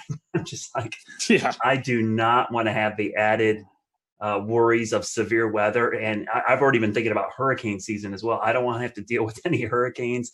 I just want it to be quiet, because I think it's the last thing people need to worry about right now. But we know, it's April. For us, April's the peak of severe weather season. Hurricane season's around the corner. So at some point in the next couple months, we're going to be dealing with severe weather and coronavirus at the same time. And hopefully we'll be a little more prepared by then. Something else to think about, guys, through all this is I wonder what the viewership numbers are, and I wonder what the connected people numbers are. Are people using Netflix more? Are people watching these streaming services more? And maybe not watching actual television. My cable box will override with the EAS if something happens, but Netflix and things like that won't. So it'll be interesting to see if more people pay attention, less people pay attention. You're not at work, so maybe you're more connected. Well, it's a good point, Ricky. But I think one of the things, what happened in Jonesboro is a good example. I think the fact that everybody's in a home already is a good start. At least they're there. One of the things that I love what Ryan did during this event was, tell people to call people. The thing is, as a broadcast meteorologist, you can never assume everyone's watching you. They're not. So, but you can connect other people to the people that are watching you by telling them to call people, DM them, text them, do whatever, amplify your message. And that will wake people up and get them, away from Netflix and maybe flip on the broadcast network. But this is where digital and social media is really important to us as broadcast mets. It's a way for us to reach people when they're not watching us. And so hopefully they'll flip us around. The thing I worry about, Ricky, honestly, is that, and we've already seen this, our internet and digital systems overwhelmed with so many people at home? Are the WIAs going to be bogged down? Are the cell networks going to be clogged up? Are we going to be able to push out this information because there's so many people using all this bandwidth right now? Yep, good point. James, I think you had something. Yeah, I had a question for Ryan, and it's so often in interviews we end the interview by saying, "What else did you want to share? What did we not ask you?" And while that's exactly what I want to pose to you now, because we are trying to think of everything, but inevitably we're not. And unfortunately, you had a situation where you've now experienced one of these scenarios that we're still fearing. So let me ask you, what did you learn that we're not even thinking of? Well, two things. This wasn't my first time to have a tornado in front of us on live television, but it was the most populated. And you just have to remind yourself to keep your emotions in check. It's tough, and you can say it a million times. Oh, I would, but you really have to keep, stay calm, because it's going to continue moving forward. And so that's one thing that, for every broadcaster, as Brad said, telling people to call people. And that was huge. There was a lot of people that I didn't run into anyone that said they didn't know it was coming. It was either I was watching you guys, your app went off, or my mother or sister or whoever called me and said it was coming. So nobody knew it wasn't coming, but you got to spread out the tentacles and get everybody working for you, more or less. But from the side of this whole new thing with social distancing and everything, is in the cleanup process. Even though we're all wanting to hug each other for all being alive and making it through it, we just got to be smart through this whole thing. Corbin, what about you guys from an emergency response paramedic scenario in your experience? Do you think if we got into a weather situation, the response might look slightly different, or the advice coming out from officials to the public might look slightly different? It may look slightly different, but obviously we're going to prioritize life and safety first before everything. So everything we do is to save life. And if that means, that we have to put people at risk of getting COVID-19, then that's probably something we're going to do in that situation. Whereas if it's a sheltering situation, it's a little different. We can, open more shelters per se for less people. Instead of a shelter we put 300 people in, we may just put 100 people in and then open 2 additional shelters, something to that effect. So it's something that, it's taken into consideration, but ultimately that life safety is the priority of every first response agency out there. Yeah, it's certainly a lot to weigh. Brad mentioned it a minute ago in an analogy with a train, and Ryan, you mentioned it as well too, in that, in some sort of silver lining, not having people out at the restaurants and the malls and the supermarkets may have done you guys some good. That is a huge lifesaver. Not having the people on the road. We still had people on the roads, but not having large numbers of people out there was saved lives. What other agencies? We're talking a lot about weather and medical and first response, but the hospital systems as well too, I think, could be a concern. Brad, what's on your mind, I guess, when you think of this strain on the entire system? Well, when you have so many people in the healthcare, emergency management, everybody working on this COVID-19 pandemic, if we have a mass casualty event or some kind of huge, you worry about how the resources are stretched so thin already. And I even think about it from a health standpoint. It's like, this is not the time to have a broken arm or leg, because you are not a priority at the hospital when you go in there. And in fact, going to the hospital puts you at more risk than, treating yourself maybe outside of the hospital. So that's what I worry about. If we have a big event in a populated area, and I'm sure that's what Ryan was worried about on Saturday, is like, this thing's plowing through his main metro. It's like, man, how are we going to handle this with all this other stuff going on? So I think that's a big concern. And that's why I think just people in general have to be very cautious over the next couple of months. We don't need to have unneeded visits to the ER for things that, we could prevent. Like, I've even talked to my kids like, hey, let's not jump out of the tree, okay, for the next month or so. Let's not try to jump the bike over the rock because we're probably not going to be able to get into the ER. So from a weather safety standpoint, don't take that added risk. If there's lightning outside, let's just go inside. We don't need someone to get hit. If there's severe weather, let's be overly precautious and safe in this situation, because we don't want to have to go to the hospital or ER in this situation when they have a whole mess of another concern to worry about right now. Yeah, absolutely. And I think the trick there is going to be getting people to maintain that attitude for a prolonged period of time. Scotty read an interesting article today, and I'm going to go to him in a second to summarize talking about weather data and observation. And I feel like now is a good time to bring it in because we're talking about the strain on the response system, but also the strain on that data system. Going back to what Brad was talking about could the systems be overwhelmed, the emergency alert systems, or even the data observations? Scotty, that was something that you were reading about today, right? Yeah, so the World Meteorological Organization, the WMO, came out with an article today talking about COVID-19 and how it could affect some of our weather modeling, weather forecasting. I can maybe toss this to Brad here in a little bit, and Ryan, maybe they can tell you a little bit more than I can. But basically, there's all kinds of observations. You know, we run satellite radars. If you're familiar with the Carolinas, it seems like one of our radars is always down. And so it takes people to go out and fix those. And with the strain and the social distancing, the folks may not be there to get that.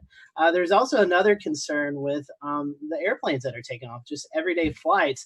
A lot of these airplane companies have weather observations on them. They send temperature, humidity levels, wind speed, wind direction, and all that's kind of fed into our systems and kind of help us with our weather modeling and our weather forecasting. So with the less flights that are going out right now, with people not traveling from COVID-19, and just the strain on the staff to get out and fix these instruments that we use every day in the weather community, we could start to see some concerns with that as we get longer and longer into this COVID-19.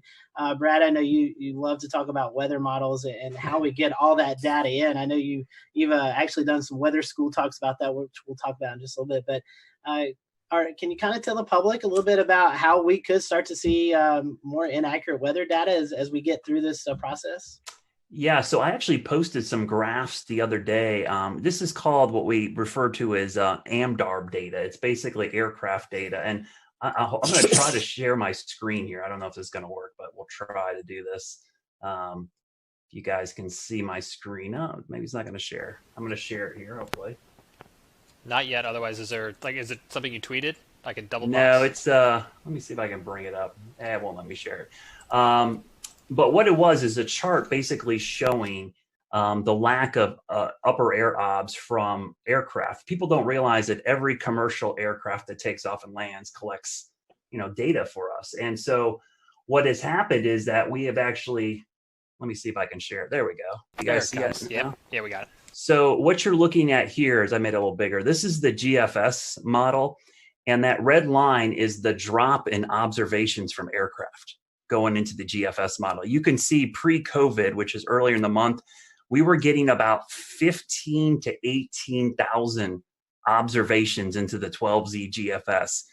As of this morning's GFS, that is down to like 2,000. I mean, that is just a tremendous drop. And the best way I can explain this to people that have seen hurricane coverage, you may have seen me talk about how we often like to get the plane out in the system so that we can get better data for the models.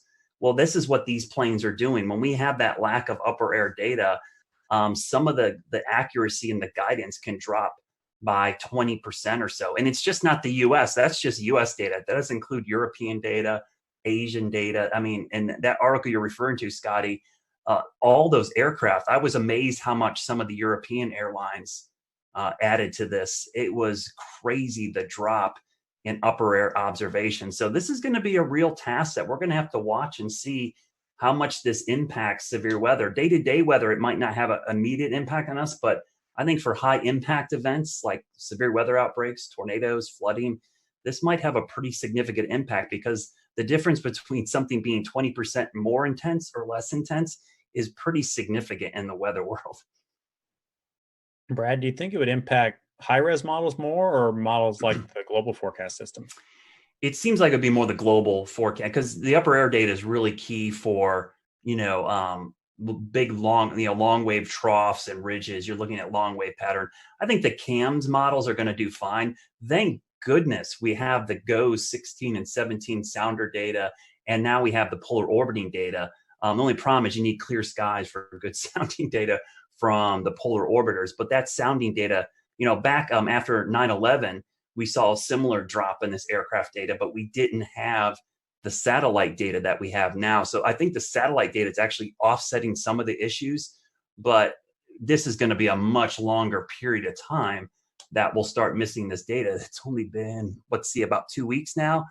I think we start getting 3-4 weeks, and now the long wave pattern across the whole globe will be totally impacted by this lack of upper air data.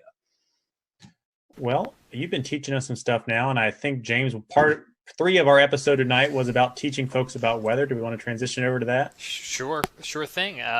Real fast, let me ask Ryan one last question, and then we'll certainly go to that, and I appreciate the transition. Did you guys, Ryan, have any issue with observations during or in the aftermath of your storms with everything going on coronavirus related?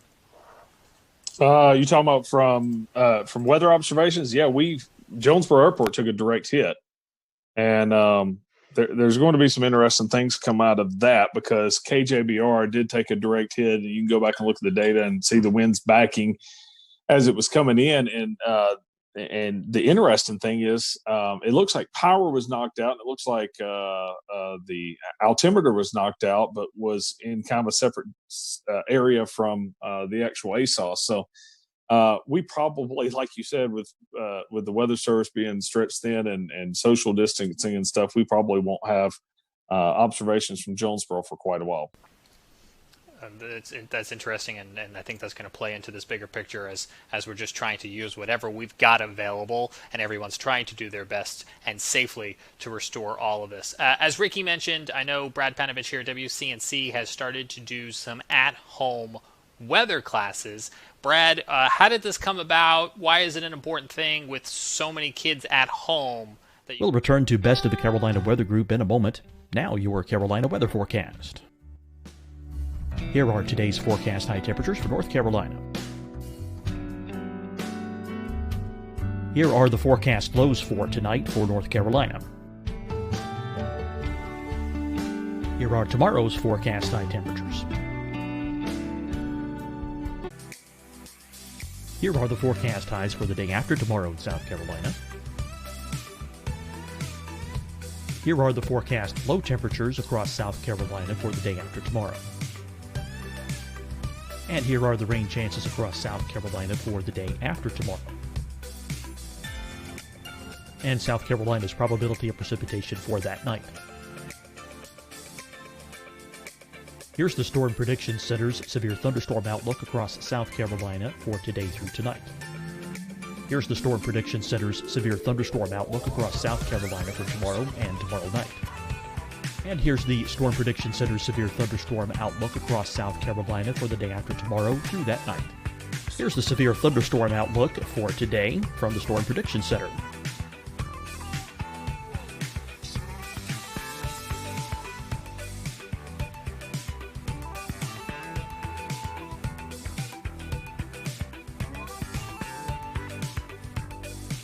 And now here's a live look at weather radar across the southeast. Fight the spread and take a stand against coronavirus. Wear a mask in public. Stay at least 6 feet apart from others. And get tested. Join us and fight the spread. Visit scdhec.gov/COVID-19. Getting tested for COVID-19 helps you to take the steps needed to protect yourself, your loved ones, and your community. Find the testing location at scdhec.gov/COVID-19 testing. Hi, everyone. I'm Dr. Mandy Cohen, Secretary of the North Carolina Department of Health and Human Services. And when you follow the 3 W's, you protect your family and your neighbors from COVID-19. When you leave your home, practice your W's. Wear a cloth face covering, wait 6 feet apart, wash your hands often. Wear, wait, wash. We're in this together. Stay strong, North Carolina. Deciding when to wear a mask isn't about who you know or how well you know them. Just ask yourself, will I be with anyone I don't live with? If the answer is yes, get behind the mask. Help slow the spread of COVID-19. Get behind the mask. Learn more at covid19.ncdhhs.gov. You'll see your Carolina weather forecast at 25 and 55 past. And now back to the best of the Carolina Weather Group on the all-new Carolina Weather Net.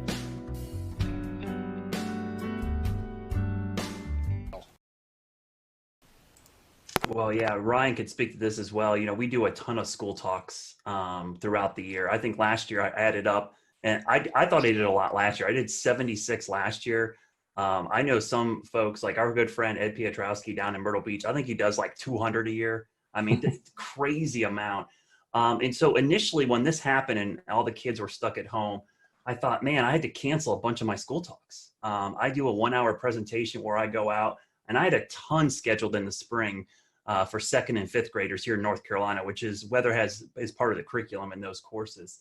And so what I did the first couple days we were out, I decided, you know what, I'm just going to do my 1-hour presentation at home and I'm going to stream it.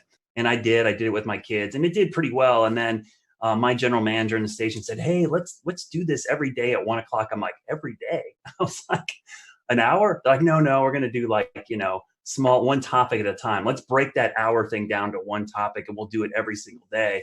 And so I got the rest of my weather team involved. And it's put another thing on my plate, but I enjoy it. I mean, I produce the thing from home completely. I do it all out of this computer right now that's in front of me. And we send it out every day at 1 and on YouTube, Twitch, Periscope, Facebook, our app, and our website. And the cool thing is our YouTube page, we have a playlist built that James put together that archives all these. So if kids miss them or teachers miss them, they can go back and watch them again. And it's been a lot of fun. I think we created a monster, though. I have a bad feeling. When sales starts asking questions about it, I'm like, uh-oh, what did we do here?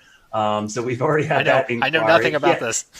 Yeah, so you're like, oh, what did we do? Now it's going to have a sponsor, and we're going to have to do this every day for the rest of our lives.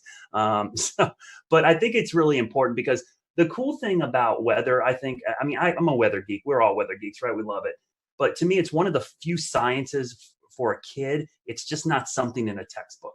You can teach it to them, and they can immediately go outside and apply the principles of atmospheric science to what they actually see every day. So for a lot of kids, this is their first real science that they see, because a lot of times, physics and chemistry just looks like something in a book, but atmospheric science is actually something they can see, touch, and feel. So I think it has a real big impact on them. And in these tough times, it's actually been kind of a nice thing to be able to do and have the kids tweet pictures at me of them in front of their TV, watching it on YouTube or watching it. The funny thing I'll say, the Twitch stuff has been great. I've had so many kids on Twitch reach out to me who, don't normally watch the weather, like, hey, this is pretty cool. What games do you play? So it's like, everyone wants to wants me to game with them online, and maybe me and my son will team up and we'll get in there and get a server going, and we'll start playing some games with some people online. But it's been fun. Last week we played one of the virtual storm chasing games on our Twitch. Exactly. Yeah, I'm really I think that'd be fun. I would like to play NBA 2K with some other anchors at the other stations. I think that'd be cool to have a little tournament in the market. Broadcast Met iRacing. What's that? Broadcast Met iRacing. Yeah, or something. I think that would be cool. I think viewers would eat that up. We could stream it online. It would be great. You're giving those sales folks some more ideas. We'll get our sports guys to do commentary. It would be awesome. Corbett, I have one question for you before we kind of wrap up. As Brad was talking about, he does a lot of hands-on things with students. You guys in emergency management, you guys do the same thing. So has this kind of affected you all with your outreach to the public? Yes, it's affected our outreach substantially. We're not really doing much face-to-face right now. You'll notice if you go to the Charmec EM, Instagram, Facebook, Twitter account, you start seeing some videos pop up from the Emergency Operations Center in areas like that, where we're trying to do some education, but just obviously not face-to-face like we normally do. I think last year we did anywhere between 30 and 50 face-to-face talks with every everywhere from school age kids to older adults to talk about emergency preparedness. So it's definitely affected that. And we're seeing that effect, I think, just across about every industry at this point. That's interesting. I hadn't thought about that in terms of fire prevention and first aid trainings, and that would be school age kids. But you guys also, would you normally be doing office visits? Is that something that is done too, for like professionals in office parks? So we have a public information officer, and she goes out and does a lot of talks. One of the most recent age groups has been like older folks in not retirement communities, but maybe apartment complexes over the age of 50 to talk about emergency preparedness and what they can do just in a general emergency, a weather event, having 72 hours worth of supplies on hand, just general things like that. Let's not even talk about supplies because we know those are scarce right now. But James, one thing I want to do before we close out, I do want to bring on Dan Whitaker. You guys may have seen him pop up from time to time on our show tonight. Dan is our newest panelist here with the Carolina Weather Group. So Dan, for those who are watching tonight, why don't you introduce yourself to everyone? Hey, thanks, Scotty. Yeah, so I have been involved with weather as a kind of weather geek and weather follower since 2008, and have really I'm strong on the storm observation, visual storm aspects, storm spotting, storm chasing. I'm kind of in the field in the storm type of guy. So nice to be able to kind of join everybody and represent that angle when I can. And definitely great listening to all the different kind of pieces to the conversation tonight. Honestly, I have kind of one thought, kind of reaches out to a lot of the different things that were being talked about from tonight, which is, as a person who enjoys the spectacle of nature and following everything from nice day cumulus clouds to supercells in the Midwest. For those who want to experience more outdoor weather during this time when we want to travel less and we want to do more staying at home, short of tuning into Brad Panovich's weather lessons to get some real world observation, is there a way that anyone wants to kind of speak to that would be a good way for people to do that right now? Definitely so, Dan. And we are happy to have you on the team and can't wait. Well, maybe we can't wait till hurricane season, but we can't wait to see your footage out there. Evan, I wanted to bring you, I know you had something you want to mention, but you also did a little chasing of yourself today, but not storm chasing. Yeah, I do my little cheesy snow chasing. It's really not nearly as complex as the stuff that Dan does. But as long as you drive high enough up on a mountain, you'll eventually run into snow. So I went up to Craggy Gardens today.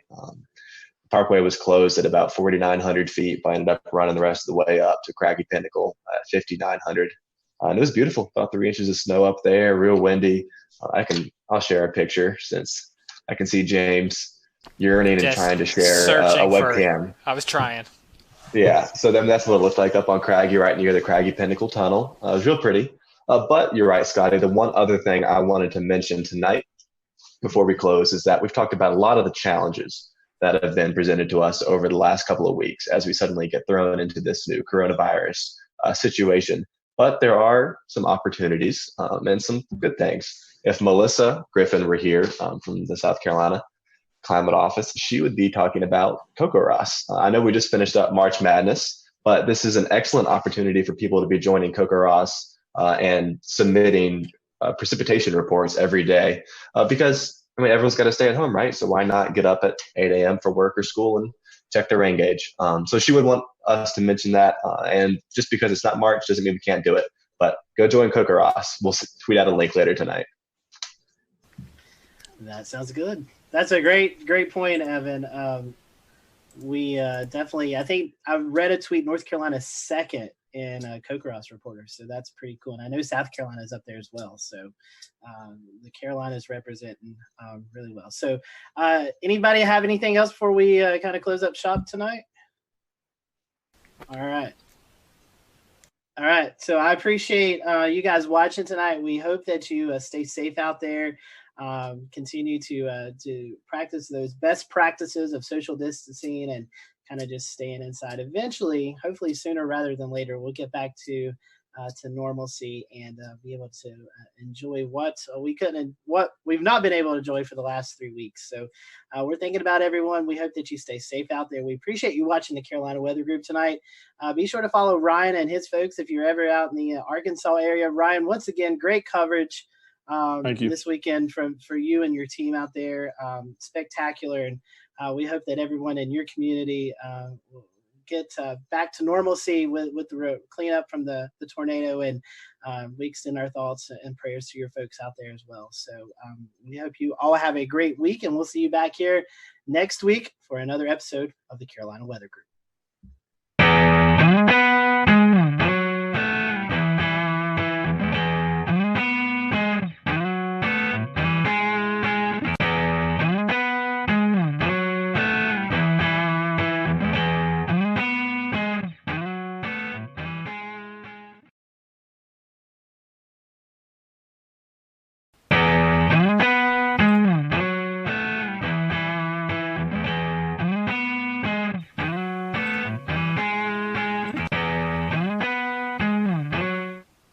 And good evening from a very warm Charlotte. Happy Wednesday to you. It is March the 11th, 2020. I am James Brierton.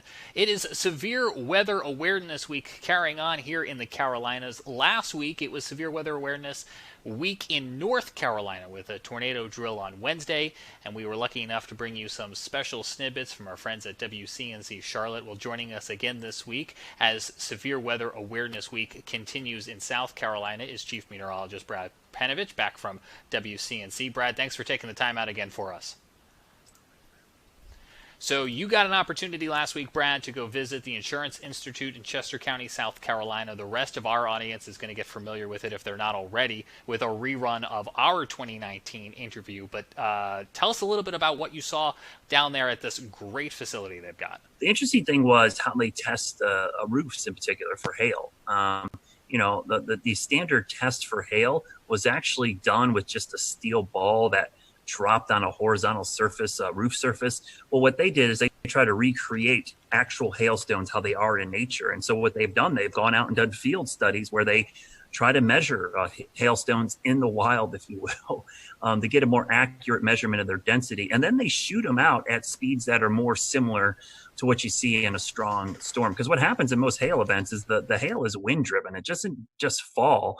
It's being blown by 60, 70, 80 mile an hour winds. And so they test roof structures in particular, metal, asphalt shingles, plywood, just to see how they withstand it. And then they can rate these shingles so that you have, like, as a consumer, a better idea of what you're getting into when you're going to put these on your roof. And it also helps the insurance industry kind of understand like what kind of damage certain type hail can cause to your building.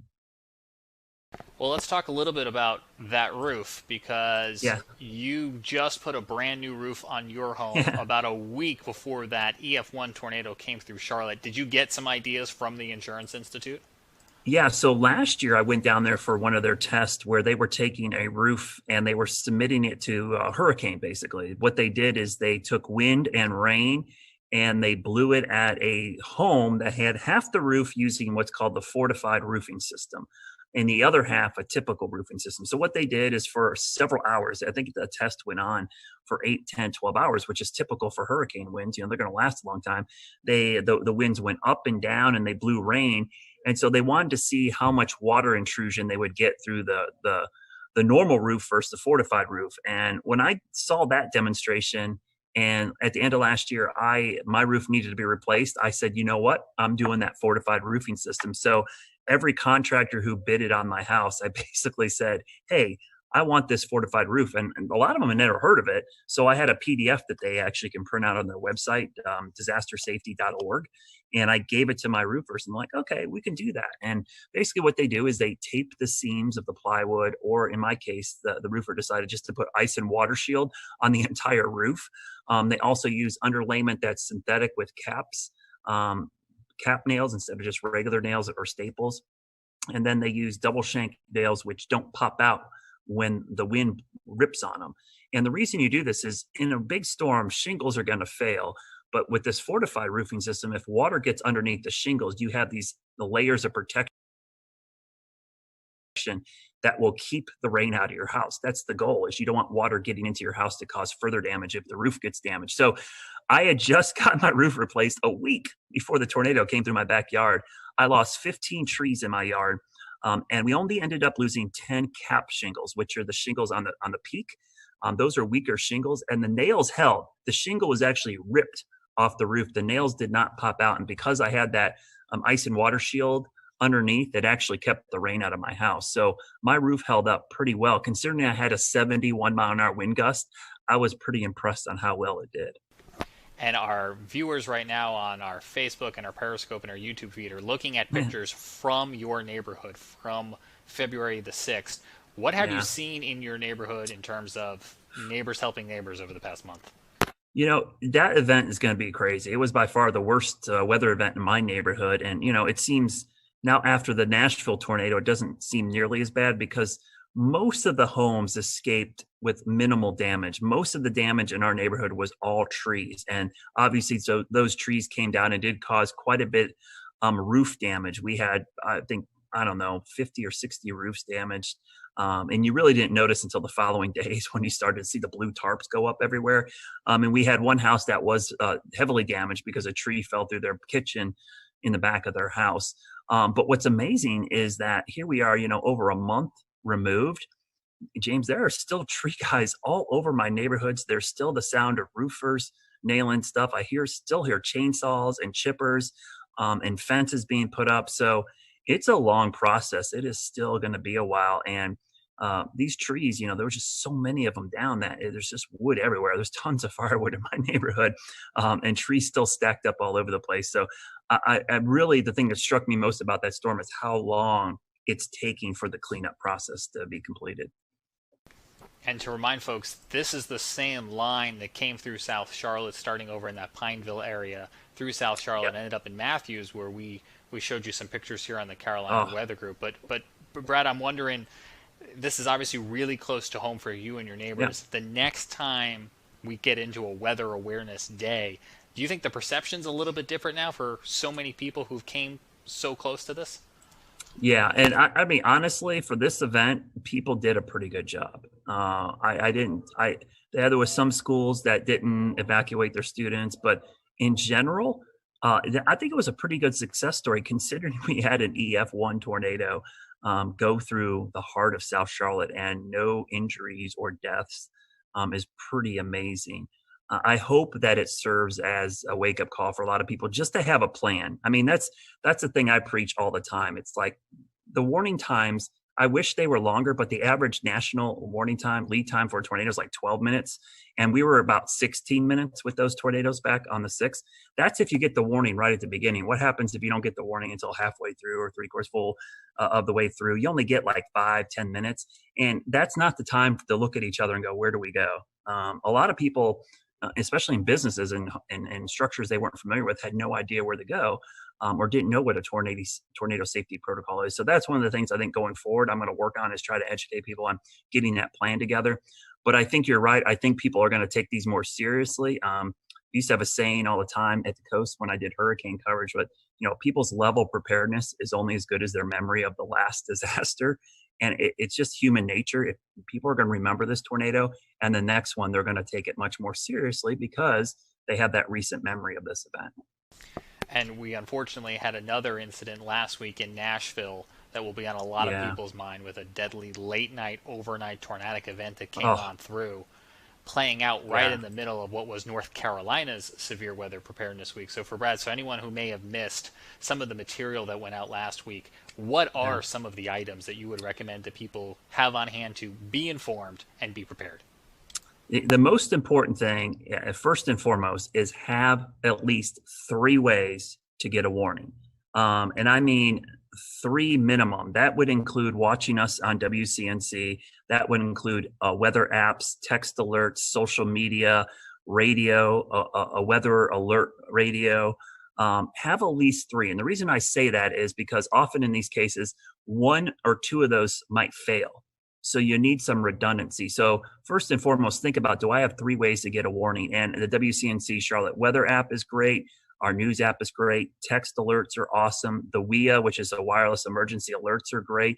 But also, Twitter notifications from me is pretty good. I have a lot of people that actually have done that. And I'm kind of shocked how many people actually do that. They have my notifications turned on when they think there's going to be severe weather. And I push out all our tornado warnings. The next thing is to have a plan. So once you get the alert, you got to know what to do. So whether it's your home, your business, your school, or your place of worship, you need to know where to go for severe weather safety in all of those structures. So think about it when you're at work or school the next couple of days. Where would I go in this building? And it's got to be in an interior room away from the outside walls and windows on the lowest floor possible. So make sure you have that plan in place. And those 2 things are really the most important things that you can do, because those are universal. Those work with, hurricane season. It works with earthquakes. It works with just about any natural disaster to have a way to get the alerts, but also a way and a plan of what to do. And then obviously we talked about flash flooding, severe thunderstorms, and lightning, which from a hazard standpoint, lightning, severe thunderstorms, and flooding are much more frequent than tornadoes. I did a graphic in my class the other day about risk perception. Tornadoes have a very high risk perception, but the actual hazard is small. And it's just because the tornado is actually pretty small compared to the map. But severe thunderstorms, lightning, and flooding have a small risk perception, but the threat is actually very large. You're most likely going to encounter one of those than you would a tornado. So it's important that you prepare for all types of severe weather, because we have a saying in our business: wind is wind and water is water. It doesn't really matter what causes those. If you get enough of either, it's going to cause problems.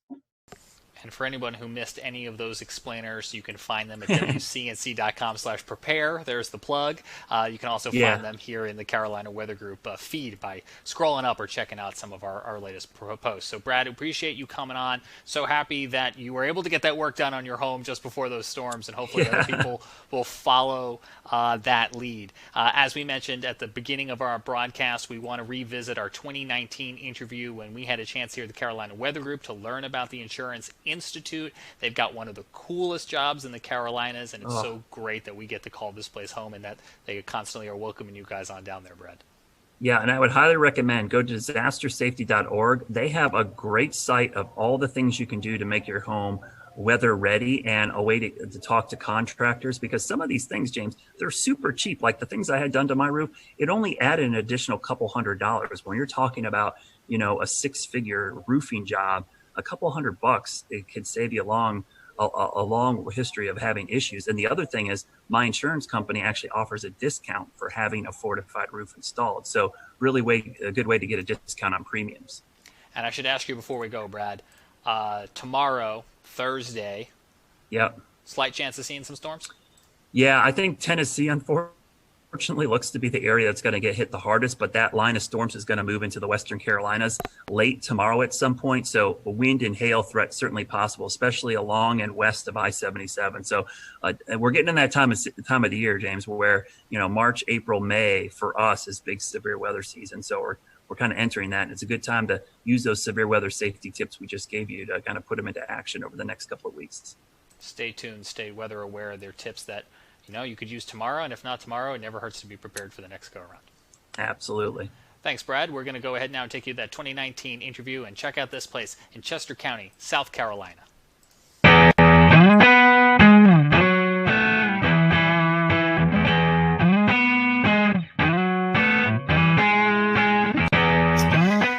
Hello, everyone. Welcome to the Carolina Weather Group. This is the Wednesday, July 24th, 2019 edition of our little weather get-together.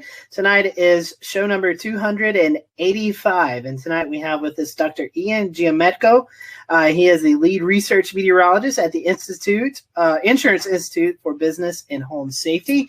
We're going to be talking about hail and some of the research they've done with hail. Ian, welcome to the Carolina Weather Group. This is kind of your first gig with us, and I told you before the show, we're glad to know you're in the Carolinas. So let's talk about what you do at the IBHS. Our lab here in South Carolina was built and opened in the fall of 2010. IBHS as an entity has been around almost since the 70s. It can trace its root back to a few different names and basically started as an advocacy group to help people better prepare for severe weather and try to reduce the losses associated with severe weather. Well, in 2010, our research center opened, and we're taking the model of the Insurance Institute for Highway Safety. So think about car crash tests. It's been highly successful. The property insurance industry wanted to apply that to severe weather. And so $40 million later, in the midst of our economic recession, trying to bring that facility to life, we have our lab, and it is a pretty neat place. Our centerpiece is a full-scale wind tunnel. We call it our large test chamber. We'll return to Best of the Carolina Weather Group in a moment. Now your Carolina weather forecast. Here are today's forecast high temperatures for North Carolina. Here are the forecast lows for tonight for North Carolina. Here are tomorrow's forecast high temperatures. And here's forecast rainfall across North Carolina tomorrow. Here are the forecast highs for the day after tomorrow.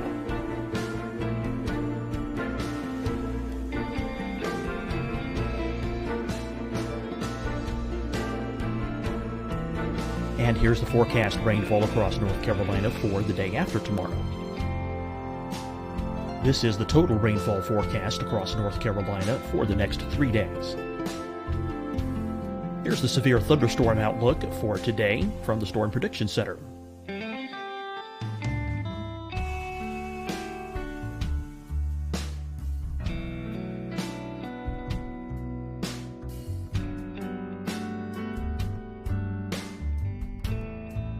Here are the forecast high temperatures for today for South Carolina.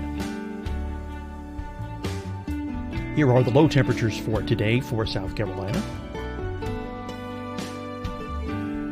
Here's the probability of precipitation forecast across South Carolina today.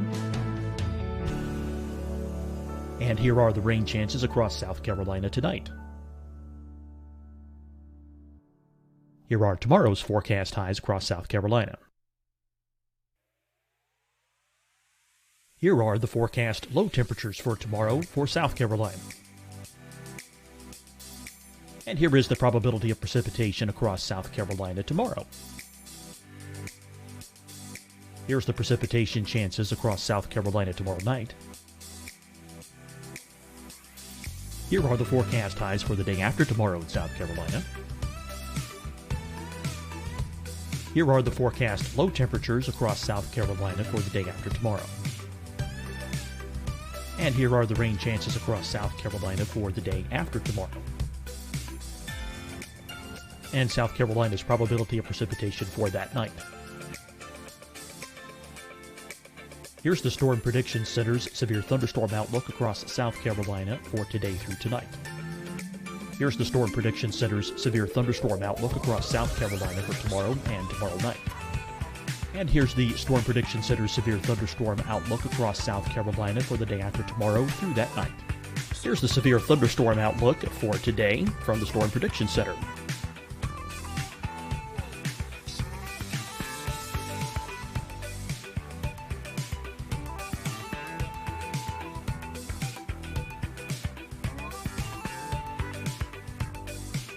And now here's a live look at weather radar across the southeast. Fight the spread and take a stand against coronavirus. Wear a mask in public. Stay at least 6 feet apart from others. And get tested. Join us and fight the spread. Visit scdhec.gov/COVID-19. Getting tested for COVID-19 helps you to take the steps needed to protect yourself, your loved ones, and your community. Find the testing location at scdhec.gov/COVID-19 testing. Hi, everyone. I'm Dr. Mandy Cohen, Secretary of the North Carolina Department of Health and Human Services. And when you follow the 3 W's, you protect your family and your neighbors from COVID-19. When you leave your home, practice your W's. Wear a cloth face covering, wait 6 feet apart, wash your hands often. Wear, wait, wash. We're in this together.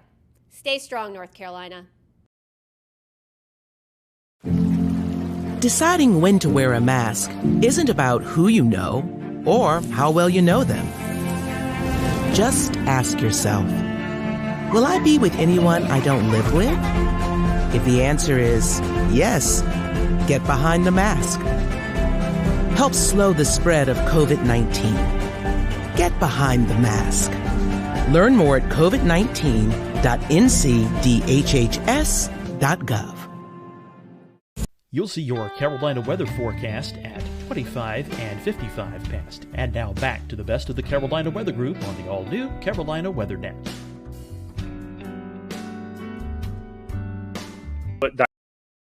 Diameter fans that can take winds up to about 120, 130 miles per hour. We can do full-scale hail simulations. We can do wildfire ember attack scenarios in there. Basically, anything the weather's out there, we can throw at it. And our goal is to understand how all these different hazards associated with severe weather attack structures. How can we build better? What are the systems that we can improve? And how do we show people those steps that resilience is affordable, and then we can start to bend down the loss curve that we see growing and growing each year? Tell me a little bit more about, one, to go start basic, how do we get hail? And how do you do a hail simulation? That sounds really interesting. Yeah, so most intense thunderstorms have hail aloft in them. It can grow from particles that freeze or grapple, kind of those melted snowflake conglomerate things. And as they make their kind of horizontal arcing traverse through a thunderstorm, they can collect more ice and water and essentially grow and grow. Sometimes they become too heavy and fall out and get down to the ground. Sometimes they fall and then they melt before they get down to us. And other times they can hang around up there in a thunderstorm and get really, really, really big and then fall down. And those are the ones that can break things. Once you get above that kind of 1.5 inch or so threshold, that's when you start seeing legitimate property damage. Now for cars, it's a little bit less. But for us, it's duplicating the properties of hailstones in the lab. And we can propel them or fire them at materials, basically using electronic controlled potato guns. So in our small lab, we have a single, actually we have two setups, basically cannons with barrels that have a pressurized air tank, and we calibrate that to an exit velocity and associated kinetic energy that a hailstone would have when it hits things. Now in our big chamber, if you ever come to visit us, you can go out in there and look straight up and you'll see a whole bunch of light pieces of PVC pipe. Well, that are the barrels that can basically put down a swath of hail across the footprint of our large test chamber. We can do 3 different sizes and shoot as fast as 1 per second. So really unique piece of capability. I do a lot of work both in the small lab, very meticulous scientific testing, but we can also test the full roof system on a building. You have a job destroying things with hail. That sounds really fun. That's a little bit of what we do. We try to break things in the lab so it doesn't happen out in the real world. That was really interesting. I can't wait to tell my friends and family that you guys shoot hail out of potato guns for testing. So that's kind of cool. Talk about some of the hail studies that you do in the lab. You mentioned something earlier about recreating hail crystals, and you're actually building hail in the environment in which it forms. What we found out, because of the strength, it can do about 3 different things when it hits your roof. It can bounce off. That's really hard hail. It can shatter. That's kind of the hard to medium. Or it can just become really slushy. That's the very soft hail. And all of those have different kind of types of damage that they produce on your roof. The soft will kind of dislodge all those granules. The hard bounces and shatters will do more cracks and dents. So we realized all that stuff was mattered, and we needed to simulate it in the lab and also repeat it. That's scientific testing right there, is being able to repeat this stuff over and over and over again. And after about 8 years of work, we released a new hail impact test standard for asphalt shingles, and we have we rated the products that are considered impact rated. And we have a rating scale that's actually out on our website now. So if you're looking to get a roof that's more resilient to hail, I would encourage folks to check that out. It's at ibhs.org. You'll see what products are out there and which ones meet the top of our class and which ones are at the bottom, and where you might want to be. Talk about the size and how much damage hail creates while we're on the topic. I'd love to hear your take on that. Yeah, so a lot of people don't realize hail, we kind of joke, is the Rodney Dangerfield of the severe convective storm hazards. It doesn't get any respect, but in any given year, it's about 60 to 80% of the dollar damage from severe thunderstorms. That's a lot. And we're in probably what will be the 12th straight year of damage totaling over $10 billion. So it's a big piece of the damage that comes from severe thunderstorms every year. Now, when you start talking about damage thresholds, of course, we have the National Weather Service severe criteria of 1 inch. That's when we really start to see some issues, dents and things with auto. On the building side, if you start looking at roofing materials, once you get close to that 1.5 inch mark, that's when you can potentially see some damage. Now, there's a lot of things at play, age of roofs, age of materials, all that, the wind-driven aspect. Now, we can go all the way out to the extreme size. And once you get to about 3.5, 4 inch hail, that will puncture the plywood roof deck that you have. So you're thinking fall speeds close to 100 miles an hour, pretty intense hail. That I hope we never have to see here in the Carolinas. I'm sure it's happened before, but that size hail, very rare here. So I don't know what's more interesting, the work that y'all do in the lab or the fact that you also have field work. Tell us a little bit about your field work and what y'all have done over the years. Yeah, so way back in 2012, we decided there was all this hail data we needed to go get about strength. And a lot of the tests and how we test buildings were all rooted in information going back all the way to the 1930s. So nobody had looked at this stuff for a while. Plus, we didn't know what strength actually did. There was no data on it. So like any good scientist, we just, hey, let's go to the field and let's go measure it. Let's go look. We kind of use the motto, you can learn a lot just by looking, and we kind of took that approach with hail. So we started out back then going out to the field, collecting hailstones after a thunderstorm, doing crush tests, basically measuring the amount of force it took to crush the hailstone. That's how we get to the strength. Making very detailed measurements of them, weighing them all.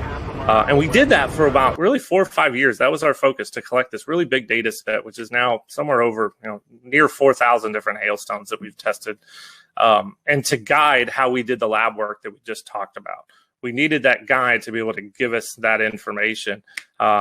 Now we've switched a little bit. We now go to mapping hail swaths using deployable instruments. I come from a background at Texas Tech where we built a lot of deployable weather instruments. So I took that and applied it to hail. So we have a network of about 18 impact sensors that can measure the impact energy of hail, and we can actually deploy them ahead of a thunderstorm and look at what the size distribution is within that particular storm and how it varies and changes within the swath. That's really, really important for how we look at radar hail detection, even looking into how numerical weather prediction manages hail. And how did it go this year? Oh, two good missions for us. Spent about I think we spent about 12 days total in the field. Ended up, my target was somewhere, I think 5 to 7 total cases. I think we were right there at 7, which is really, really good for us. So yeah, that's usually the case. We spend about somewhere 10 to 14 days each year in the field. And we'll continue this going into 2020. Yeah, and talk about some of the more memorable cases that you guys have covered, maybe some of the more interesting field tests that you guys have done over the past couple of years. Yeah, for hail, a couple of years ago, intercepted a supercell near Eric, Oklahoma, that produced just this really narrow swath of just really big 3-inch hail with the concentration maybe 10 to 12 or so per square foot. That's a lot for big hail. It was the first time we got our instruments into hail that size, so that was kind of a unique experience for us. Now, a memorable case, and this goes back all the way back to I think 2013 or 2014 when we were doing a lot of those crush tests. We encountered some hail. This was in Montana. What we kind of think of as low density spongy type hail, that when you crushed it, it actually deformed almost like a sponge, but held its shape. It actually didn't fracture. And there's some literature out there that talks about how these hailstones can come about, but talk about kind of blow your mind of how complicated hail can be. That the fact you could get this spongy kind of hail that you could compress, it basically just did that and then held its shape even after you took the load off of it. It never broke. I'm guessing those are rare. We haven't seen that again. It was one particular case, and I don't know what kind of environment might produce that, but it's really unique, and it's always been a memorable one from looking at hailstones. And I've seen a fair bit of them. we got a hail threat, right? So how do we tell businesses and homeowners how to better protect their property? One of the things you can do, make sure you can get your car in your garage if you have one. If you're like me, you got all sorts of stuff in the garage. I couldn't get my truck in there if I tried. But that's a step you can take, is make sure you can get your car under cover. And maybe, say we're under a higher risk for a particular day. If you can find a way to keep that vehicle covered, that's one way to reduce your auto damage. Now, for homes, it's a lot trickier. If you're in an area that sees a lot of hailstorms, think about the folks in Tornado Alley. If you live in Dallas, Oklahoma City, Wichita, we saw how sick of people were of hail in Dallas this year by their putting pool noodles on cars and inflatable mattresses. And I'm sure they're tired of getting new roofs every 2 years. So I'd encourage people to look at our impact rated shingle test results and look for those good performing products. There are impact rated shingles that do perform, and we tested up to 2-inch, and those top performers really do perform very well. So there are products out there from a roof perspective that I would encourage homeowners to look at, and talk to your insurance agent too, because in a lot of cases you can get a discount for some of these things.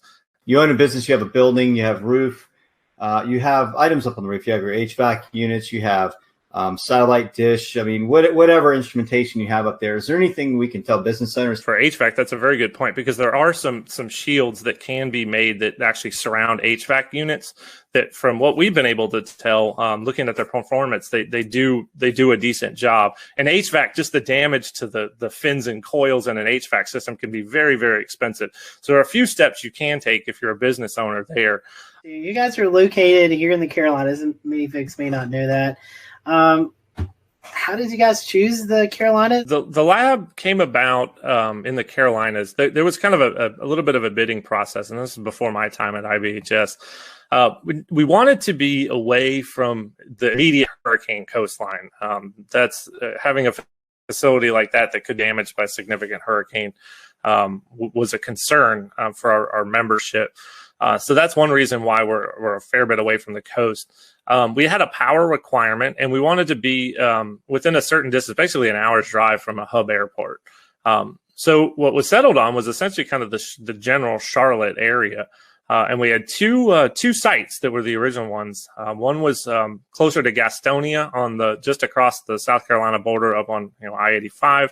And then there's the site that we currently had. And we ended up with really, really nice package from the community down here in Chester County. Our plot size was a lot larger. We did have some noise concerns, so that also played a role. And they had the power requirements they need. We're right next to a transmission line, and we had a substation on site. So 105 electric medium voltage drives power the fans, and we need some juice. So it all came to fruition, and there we are out in Chester County. And so talk about, you were talking about hurricanes. Talk about some of the wind studies that you guys do there. You have this big wind tunnel, and you actually have some model scale homes, and you can do all kind of testing in this facility.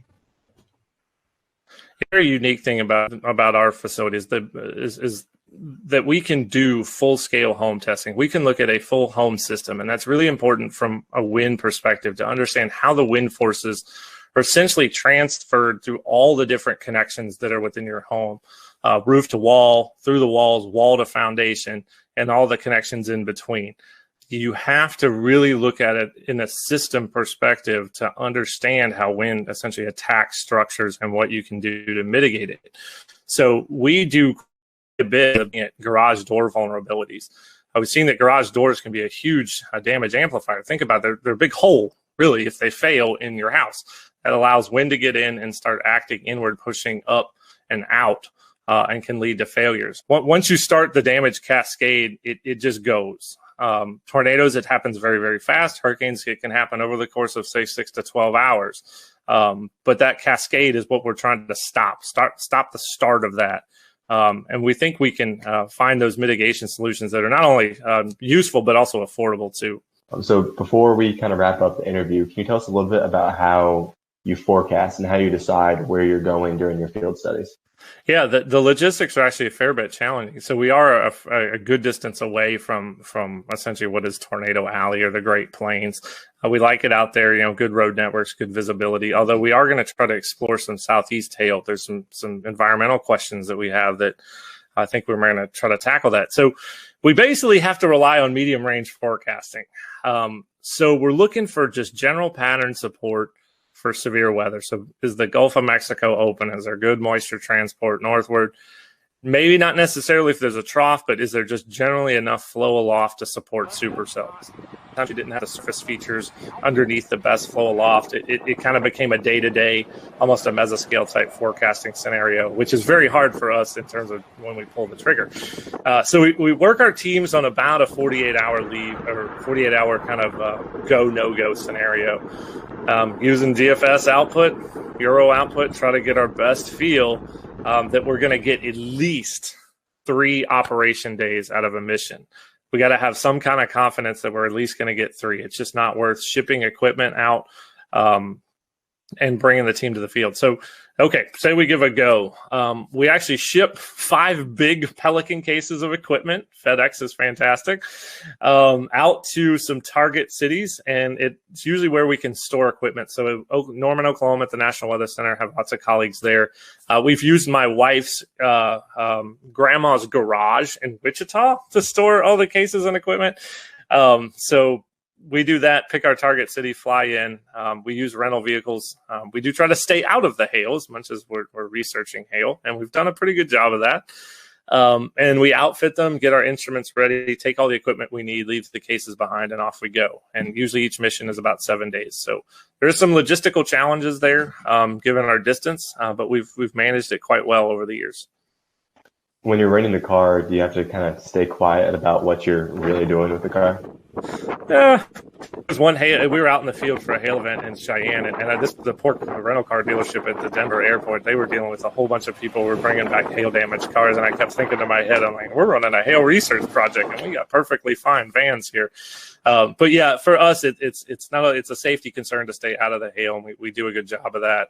You're talking about these instruments. Can you kind of give us an idea of what's on these instruments? What it's like? Yeah, certainly. They're on little tripods. They're basically little engineering tripods. And the plate itself is a little small pyramid. It's 1 foot by 1 foot. And it's actually based on a design that was developed at NASA, Kennedy Space Center, and was published in the literature. So we use that same plate design. It's got a little acoustic sensor, a piezoelectric disc that can record the vibration of the plate. So the higher the signal amplitude of that vibration, the larger the kinetic energy of the hailstone that hit the plate. And then we can work backwards to estimate a size. The unique thing about ours, we actually use robotics microcontrollers as our data system.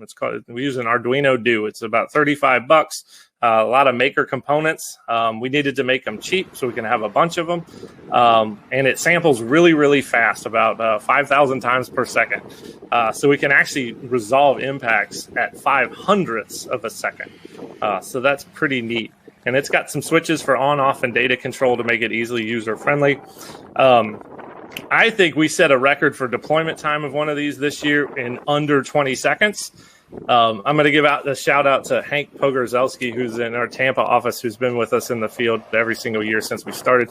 Hank went out the door, set the probe up, and was back in the car before I could log the information of where the actual instrument was. So it had to be somewhere in the 15 to 20 second range. So big old tip of the cap to Hank. I think he set a time speed record there.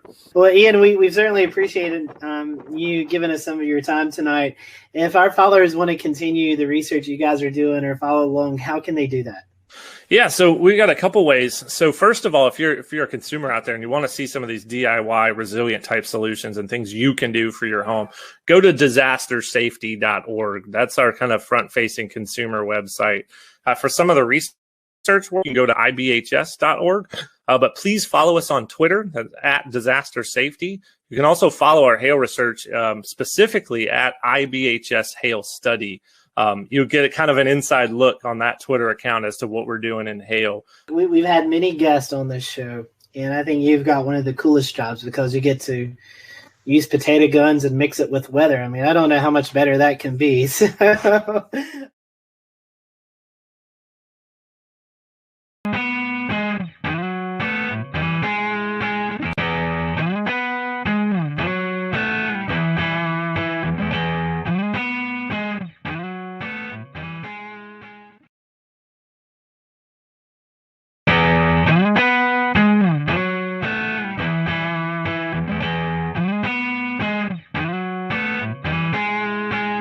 Well, everyone, welcome to the Carolina Weather Group. We're happy to have you, and we're going to continue our fun interview segment that we do with local meteorologists throughout the Carolinas. And today we have on Jason Boyer and Ryan Coulter from WLOS in Asheville, North Carolina. They are the ABC affiliate. So if you live in Western North Carolina, I'm sure you've tuned to Channel 13, and we're happy to have Jason and Ryan with us today. One of the main questions that we always ask everybody is how did you know you wanted to be a meteorologist? Everybody has that story. So Jason, I'll let you start. What's your story? Well, my story goes back to, like most, to when I was very young. Always was inquisitive about the earth sciences and always wanted to understand how things worked around me. And I spent a lot of time outdoors as a child back in the 80s when I was growing up. And that was kind of the way to go growing up in the 80s. Most people just let their kids kind of run around in their backyards. I grew up in a small town, so that was where I grew up and explored. But I think it was around third grade, and this is the most stunning and life-changing moment that I remember. I was walking home from school. It was November, and I lived in Illinois then, so we weren't in Tornado Alley per se, but I remember coming home from school, and I could walk home. That's how close I lived, and it was an unusually warm day. In fact, it was record warm that day. I think it got into the 80s, and the sun was out, the wind was blowing, and I was just thinking like a kid, like a third grader, I can't wait to get outside and play ball, ride my bike. I got home, the sky went pitch black in about a matter of 30 minutes. The wind started picking up. My older sisters, thankfully, wiser and certainly more proactive, they knew something bad was going to happen, and we all rushed downstairs. And in a matter of moments, the tornado sirens in the neighborhood went off, and we had a weak tornado go through my backyard and hit my neighbor's house. And it happened in a matter of a couple of minutes, and that was it.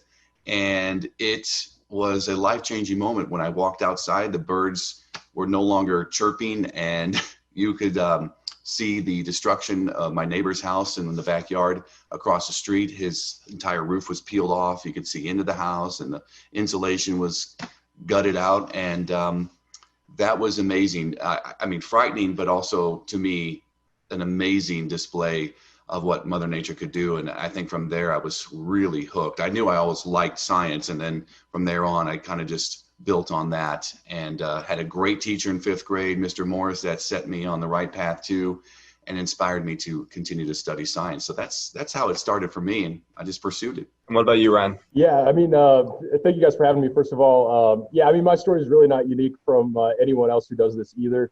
I mean, grew up, my grandparents lived with us growing up, and, they were avid news watchers, as a lot of older people are. And so anytime the weather came on, I was always, super interested in watching that. They always let me watch that with them.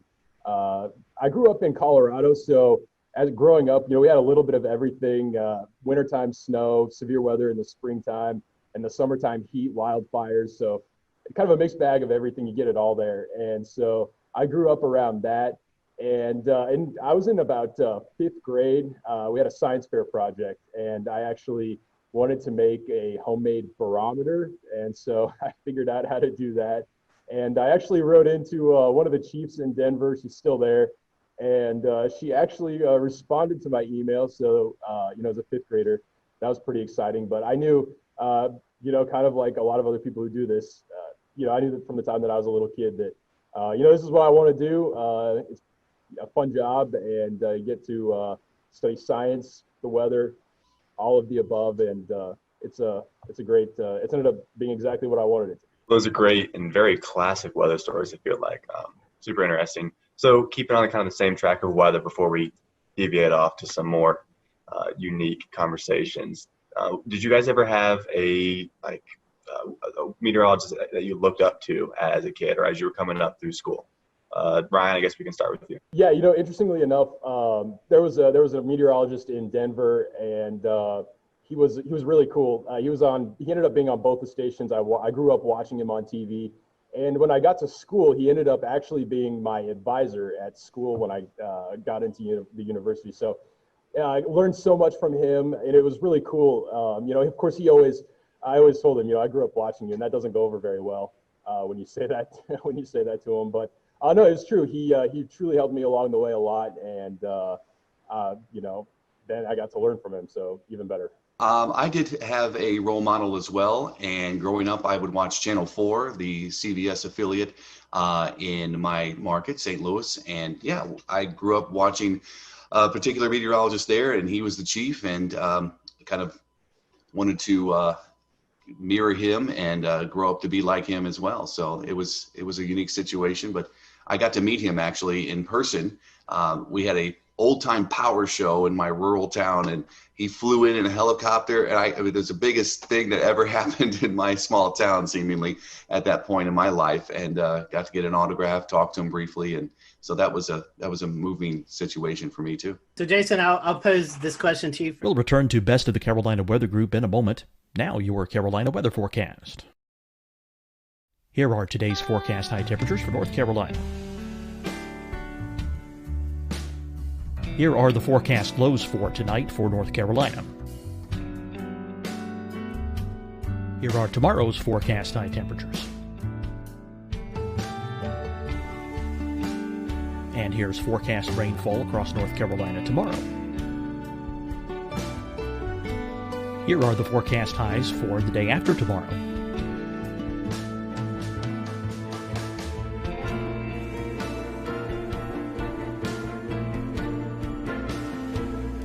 And here's the forecast rainfall across North Carolina for the day after tomorrow. This is the total rainfall forecast across North Carolina for the next 3 days. Here's the severe thunderstorm outlook for today from the Storm Prediction Center.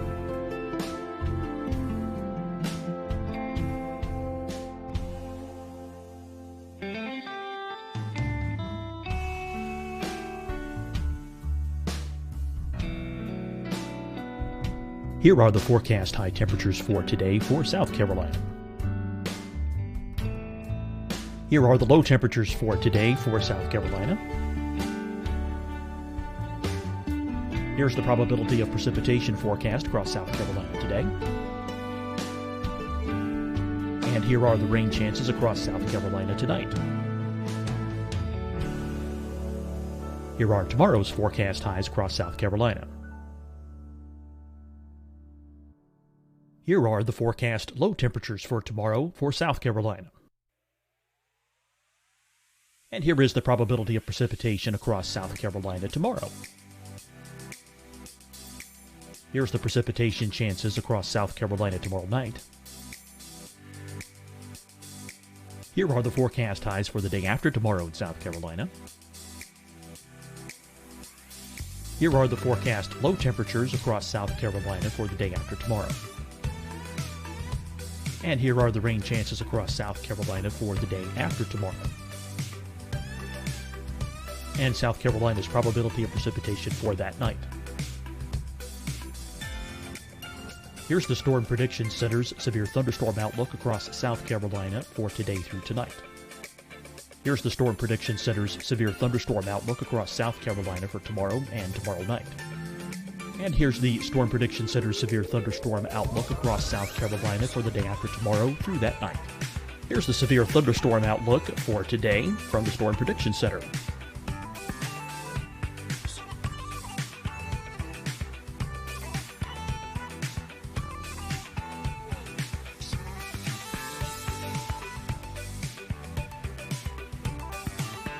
And now here's a live look at weather radar across the southeast. Fight the spread and take a stand against coronavirus. Wear a mask in public. Stay at least 6 feet apart from others. And get tested. Join us and fight the spread. Visit scdhec.gov/COVID-19. Getting tested for COVID-19 helps you to take the steps needed to protect yourself, your loved ones, and your community. Find the testing location at scdhec.gov/COVID-19 testing. Hi, everyone. I'm Dr. Mandy Cohen, Secretary of the North Carolina Department of Health and Human Services. And when you follow the 3 W's, you protect your family and your neighbors from COVID-19. When you leave your home, practice your W's. Wear a cloth face covering, wait 6 feet apart, wash your hands often. Wear, wait, wash. We're in this together. Stay strong, North Carolina. Deciding when to wear a mask isn't about who you know or how well you know them. Just ask yourself, will I be with anyone I don't live with? If the answer is yes, get behind the mask. Help slow the spread of COVID-19. Get behind the mask. Learn more at covid19.ncdhhs.gov. You'll see your Carolina weather forecast at 25 and 55 past. And now back to the best of the Carolina Weather Group on the all-new Carolina Weather Net.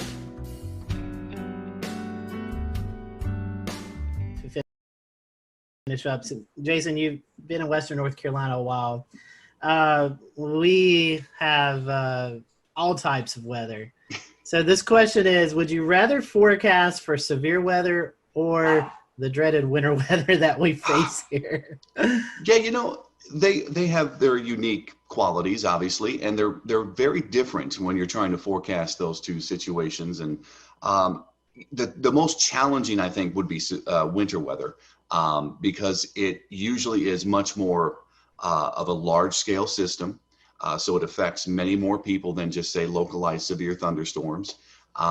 So you're dealing with everybody's topography too, and it's very topographically driven by elevation and location in relation to the mountains. So that is the challenging forecast. I look forward to that. It's the most stressful one, but it's part of the job. You come into this situation here in Western North Carolina and you quickly realize how big of a deal winter weather is. Most would categorize our severe weather as flash flooding, a big risk. I think flash flooding is certainly one of the bigger risks here living in the mountains. But when it comes to winter weather, that is usually the memorable severe weather for most when they think back to when they were younger, or maybe even the older folks. They'll say, look, I remember the big snow of certain years, certain month, and it sticks in their mind. So that would be the bigger challenge and also the more exciting, I guess, forecasting that. Ryan, I think your career was in Texas for a while, so you had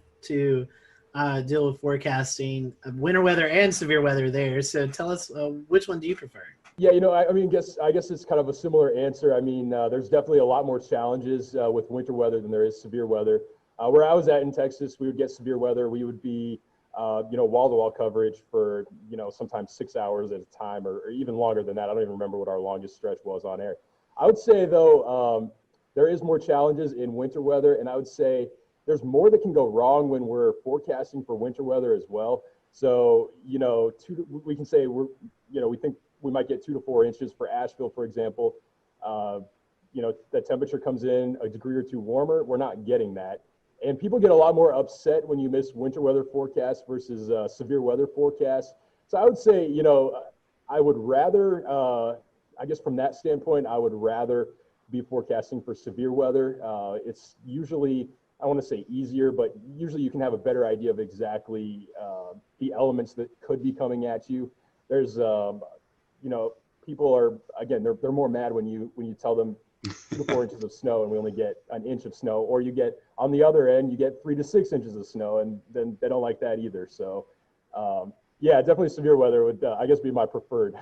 Well, Jason, you mentioned topography a minute ago. And with this conversation of severe and snow, I feel like this kind of rolls into a question that we had on social media about lower precipitation totals in kind of the French Broad Valley. I know you have a map and some resources to talk about, so I'll kind of let you take over from there. Yeah, I think when people talk about Western North Carolina weather, the first thing that comes to mind is snow, but then rain is actually a very diverse topographical feature here as well. So I brought this 3D relief map just to give you an idea. It's kind of one of my more favorite maps to look at. I could study this. I've looked at this 100 times already, and I could still just look at it almost every given day.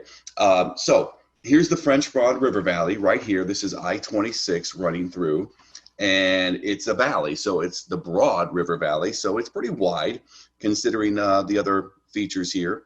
The French Broad starts down in Transylvania County near Rosman and goes north through Asheville and all the way up into the Holston River into eastern Tennessee. But what you have around the valley are higher elevations. So Asheville sits kind of in the middle here, Hendersonville down here, Brevard right there.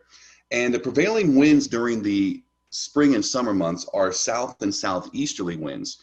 That will draw moisture from the Atlantic and the Gulf, bring it into the mountains. And because of the features we have from lower elevations in the upstate and Piedmont to highest elevations here, the air has to rise. And so the air will rise and cool and condense into clouds and form a significant rain event down here into the southern mountains, whereas Asheville is in that rain shadow.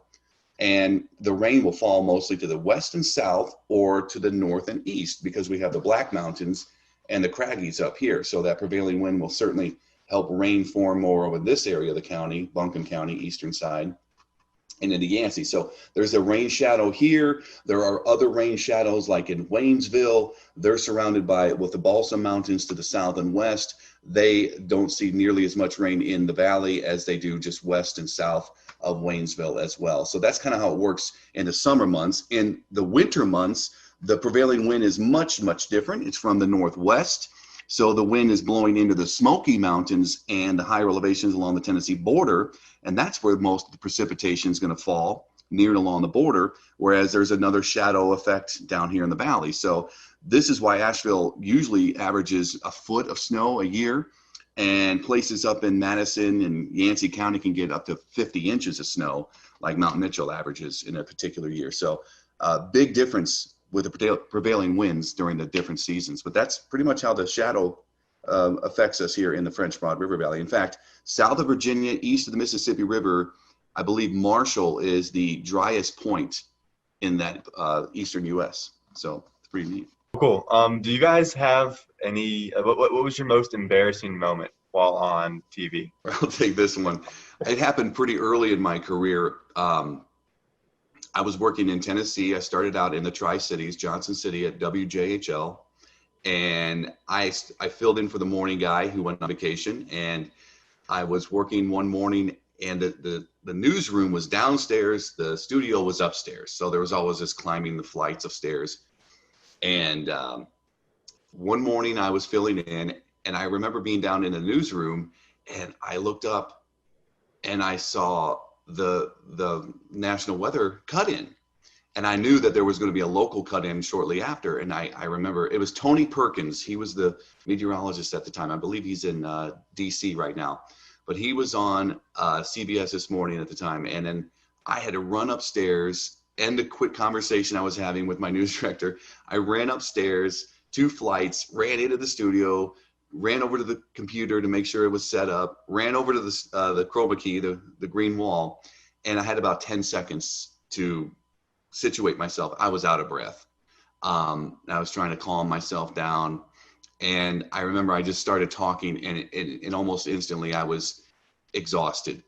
So I started talking about the 7-day forecast, and I got about 5 words out, and you could just tell that I was losing steam, and I started getting real hot. I felt like my temperature went up, and I was getting flushed, and I was kind of panicking in my head, like, how am I going to get through this? You know, you're talking to yourself in your head while you're doing the delivery of the forecast. And I tried to push through it, and I should have just kind of ended early and said, all right, just take a look, here you go, enjoy. But I thought I was still, I'm going to make it through, and it was brutal. I could see the studio guy on the headset kind of laughing, chuckling behind the camera. And I just thought, this is, I'm bombing here. And I went off, and we had a good laugh after that, but that was really embarrassing, especially when you're trying to make a good impression. I was maybe 6 or 7 months into starting a job. So that was mine. Yeah, I got to think back here on this. So far, luckily, since I've been here, I don't think I've had anything crazy happen here. I will say, though, in my last job, my first job, first day on the air,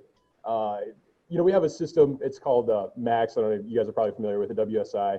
And the way we have it formatted, you have your first weather hits, you have your main weather hits, you have your final weather hits. And I unknowingly, I had the wrong weather hit loaded for my first full weather ever on ever on, and I didn't know what to do in the moment. I had my final weather loaded for my main weather, and kind of like kind of like what in TV you always have a time limit that you're set for, and you have to fill that time. And so here I am. I have my current temperature graphic, and I think I had a camera graphic, and then it went right to the 7-day. And so I'm standing there for 2:30 is what we were allotted for. This was the weekend evening show. And I looked back towards the anchor, who's also the producer at that station, and she's just cueing me to keep going. So I think I talked for a solid 2:15, 2 minutes 15 seconds on the 7-day forecast. And I may have even gone back. I don't remember. I may have even gone back and talked more about current temps. I don't know. It was bad though. Luckily, I haven't made that mistake since, or if I have, I just will run over and correct it pretty easy now. You learn quickly how to get around things. Yeah. Oh my gosh, that's funny. Both of you guys have experienced this, and tell us what it's like, and then we'll maybe go into some more non-weather questions.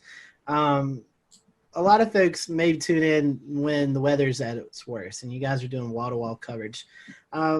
Tell us a little bit about that. I mean, that's pretty intense for you guys. Jason, you were talking about, you were out of breath, with that little run, but, being on the wall for 2, 3, 4 hours straight, that's got to be mentally, exhausting as well as physically exhausting. Talk to us about that. It certainly is.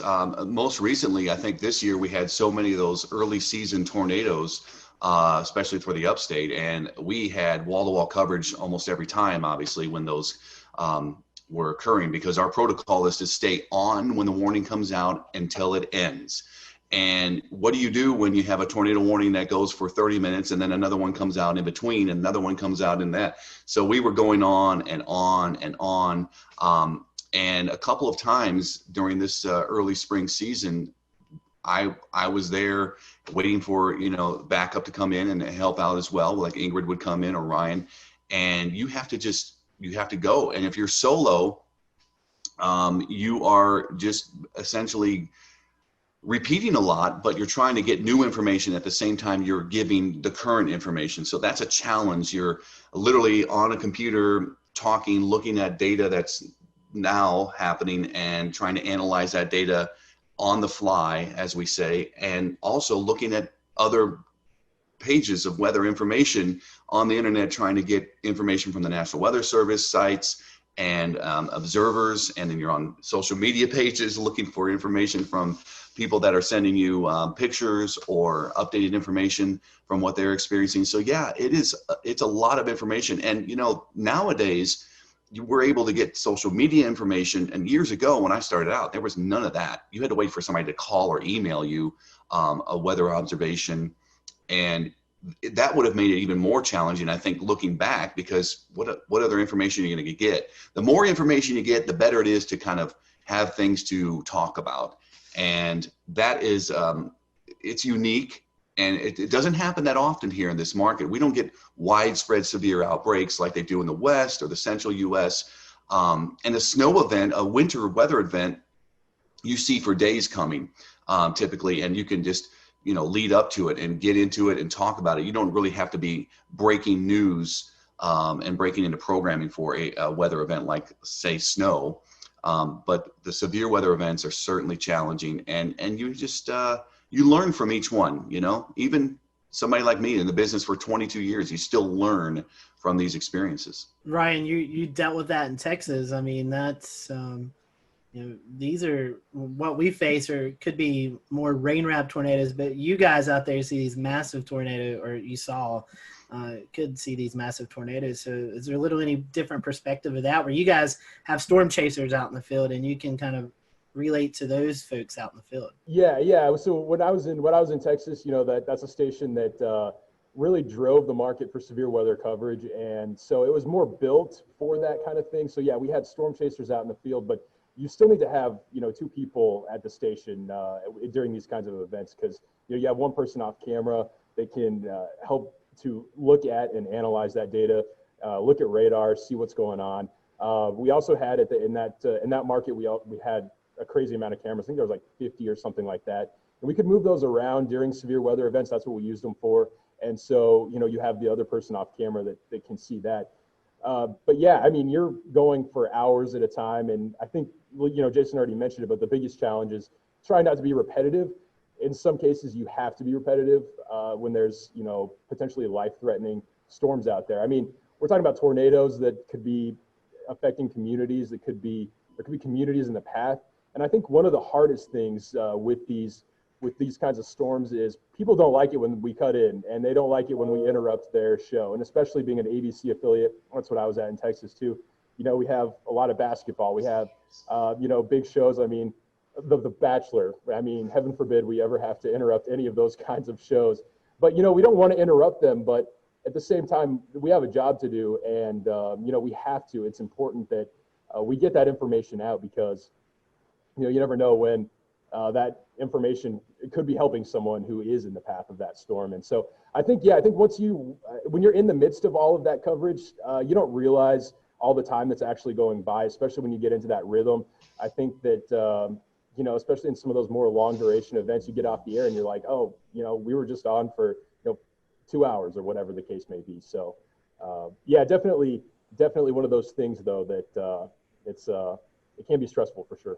Well, we promised that we would stop talking about the weather at some point, so we can go ahead and do that now. You guys can take a little breath and a break from your everyday work. So do you guys have a favorite genre, a favorite type of music that you like to listen to in your everyday life? Ryan, I'll go to you first. I'm not too picky. I'll listen to anything. I will say I grew up listening to country, so I mean, that's still my go-to. 2000s country, Garth, anything like that, I'll go for.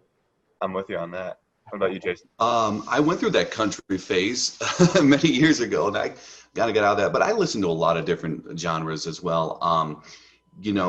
I grew up in my high school days were in the 90s, so alternative music was big then. So people probably remember Stone Temple Pilots and all that, Pearl Jam. But I don't really listen to that music as much anymore. I've gotten older and a little more subdued with my music choices. But I'll listen to a lot of modern music, pop or rock, and I just don't spend as much time listening to the radio or actually picking out songs anymore. So more of my time is spent just maybe even popping in some classical music just to chill out and get my mind cleared of certain things during the day. So that's what I do. I play music too, so I have a guitar and I love playing music. So that's my escape anytime I want to. I can just pick up the guitar and play some songs or whatever. That's something we've found with a lot of these that we're doing is a lot of meteorologists play music on the side. I don't have that ability. Evan, I know you play guitar as well, so you got that. I play a few instruments. Brian, do you play anything? No, I can't play anything. I can't sing either. No one for that. So yeah, no music ability here. Glad we're there on the save link there. Yeah. Right. All right. Assuming pizza's got cheese on it, so it can't be that. But if you only had one topping to put on pizza, what would it be? Jason? One topping. I think pepperoni would be mine. It's an easy choice. I know. I mean, I love Hawaiian pizza, but if I get one choice, then I'm going to just do pepperoni. Yeah. I mean, I think for me, the choice would be pepperoni, but not to steal Jason's answer. So I'll go with a more controversial pick. I like Hawaiian pizza. I'm gonna go the pineapple on the pizza. I know I'm probably gonna get some flack for it. You are good. That was actually one of our other questions. Does pineapple deserve to be on pizza? So if both of you guys like Hawaiian, I guess that's a yes. Yes, it does. Well, since we're on the topic of food, what's your favorite kind of food? All right, I'll go first. Any food, really. My son and wife are usually finding me in the pantry digging through snacks, and I wish, sometimes I need to quell my cravings, but favorite type of food, if I had to pick one type, I would probably go, tacos. I love Mexican food. I love Italian food, but I love Mexican food. So man, this one's hard. I like all kinds of food also. Really not too picky. The things I don't like, the one thing I am picky on, I don't like a lot of seafood.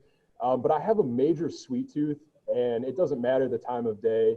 I can go you put candy in front of me, I will eat it. It doesn't matter what it is. I'm not picky. Amen to that. Either. So in order to try to keep myself out of trouble on that stuff, I do like I like Mexican food too. I hate to go with the same answer again, but we see why Jason hired you now. Just there's similarities here. I would say though, I do like Mexican food as well. Enchiladas, definitely probably one of my top choices. Ice cream would be number one, but besides that, we'll go for a healthier option there. Here's a controversial question: is a hot dog a sandwich? I've never thought of hot dogs as being sandwiches. I mean, I wouldn't, but again, it's bread, it's meat. I mean, that's what a sandwich is. I don't know. But I don't know why we have to categorize it as a sandwich. I think they're kind of by themselves, hot dogs. I don't know. By the way, there's I guess I lied a second ago. I said I'm not that picky. There's one more food. You don't. I will pass on the hot dogs. I don't know. I mean, I've never considered it to be a sandwich. It's kind of in its own category. I feel like it's a hot dog. Bread. I mean, yeah, it is tricky though, because I mean, again, yeah, you have your bread, you have your meat. Mustard on a hot dog, I guess. Whatever people like. You have the top. I mean, I don't know. That's a good one. I'm gonna go with no though. It's not a sandwich. I agree. We're gonna have to start keeping track of these answers. We have gotten yeses on this. Yeah. So we have to keep track and see what the Carolina meteorologists actually think of hot dogs.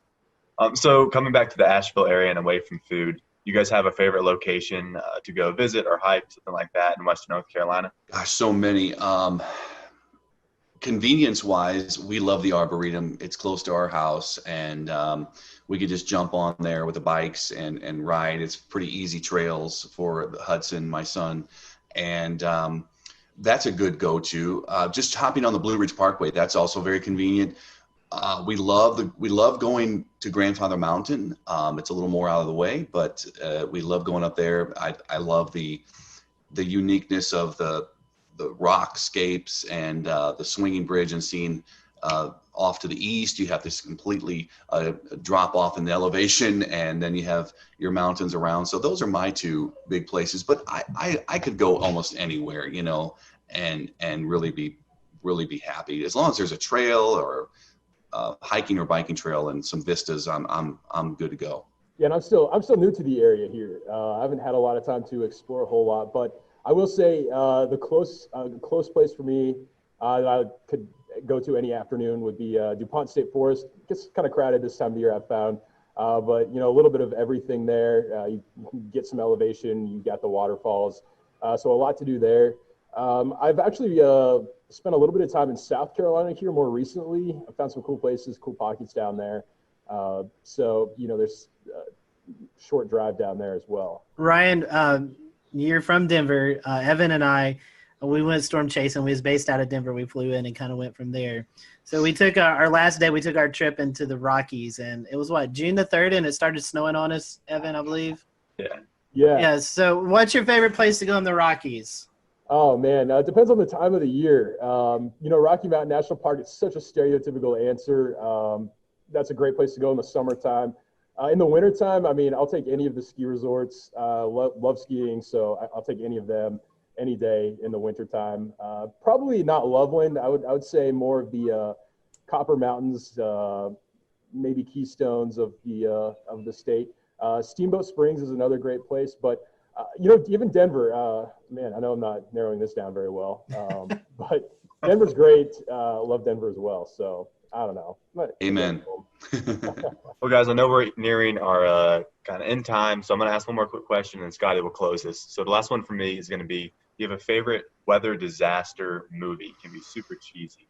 Well, Twister immediately comes to mind. My wife loves Twister. My son loves Twister. I love Twister. That would be the number one, but The Day After Tomorrow's good. My son loves weather disaster movies, of all things. Can you imagine? I mean, he's the perfect child. So he loves any kind of disaster movie related to weather. So I've seen all of them. But yeah, I still think Twister ranks at the top. Oh, that's a tough one. I don't watch a lot of movies. Immediately, A Day After Tomorrow came to mind for me. Great movie. That's one that, I mean, you can stay involved in the entire movie. Yep. No chance of of losing focus on that one. But yeah, I'm a short attention span, so not a lot of movies. Twister, of course, is great. It's the all-time classic answer, but yeah, I'll go with Day After Tomorrow for sure. I think those have been our most popular answers when we've asked this question. Well, gentlemen, final question here. For those folks maybe who are getting ready to leave high school or are in college and thinking about maybe changing their degree and they're interested in weather, what would be your advice to these folks? Why should they choose meteorology if it really interests them? And Jason, I'll let you go first. Well, that's a diverse question, but here it is in a nutshell. Meteorology offers so many opportunities. Besides what Ryan and I do every day, broadcast meteorology is a small sample of overall the meteorological profession and the meteorology field. You could go into research. You could work for NOAA. You could work for the private sector. You could start your own company. There are many climate-driven sectors to go into as well. That's becoming more and more important, and certainly more and more are leaning towards the environmental/climate side of things too. We'll return to Best of the Carolina Weather Group in a moment. Now your Carolina weather forecast. Here are today's forecast high temperatures for North Carolina. Here are the forecast lows for tonight for North Carolina. Here are tomorrow's forecast high temperatures. And here's forecast rainfall across North Carolina tomorrow. Here are the forecast highs for the day after tomorrow.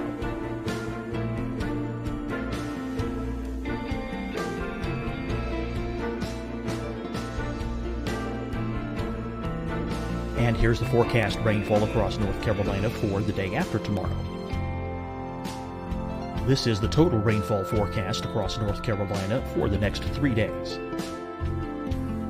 Here's the severe thunderstorm outlook for today from the Storm Prediction Center.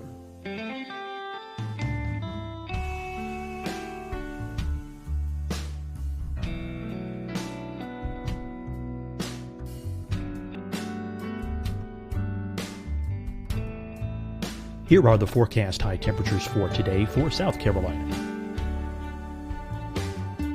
Here are the low temperatures for today for South Carolina. Here's the probability of precipitation forecast across South Carolina today. And here are the rain chances across South Carolina tonight. Here are tomorrow's forecast highs across South Carolina. Here are the forecast low temperatures for tomorrow for South Carolina. And here is the probability of precipitation across South Carolina tomorrow. Here's the precipitation chances across South Carolina tomorrow night. Here are the forecast highs for the day after tomorrow in South Carolina. Here are the forecast low temperatures across South Carolina for the day after tomorrow. And here are the rain chances across South Carolina for the day after tomorrow. And South Carolina's probability of precipitation for that night. Here's the Storm Prediction Center's severe thunderstorm outlook across South Carolina for today through tonight. Here's the Storm Prediction Center's severe thunderstorm outlook across South Carolina for tomorrow and tomorrow night. And here's the Storm Prediction Center's severe thunderstorm outlook across South Carolina for the day after tomorrow through that night. Here's the severe thunderstorm outlook for today from the Storm Prediction Center.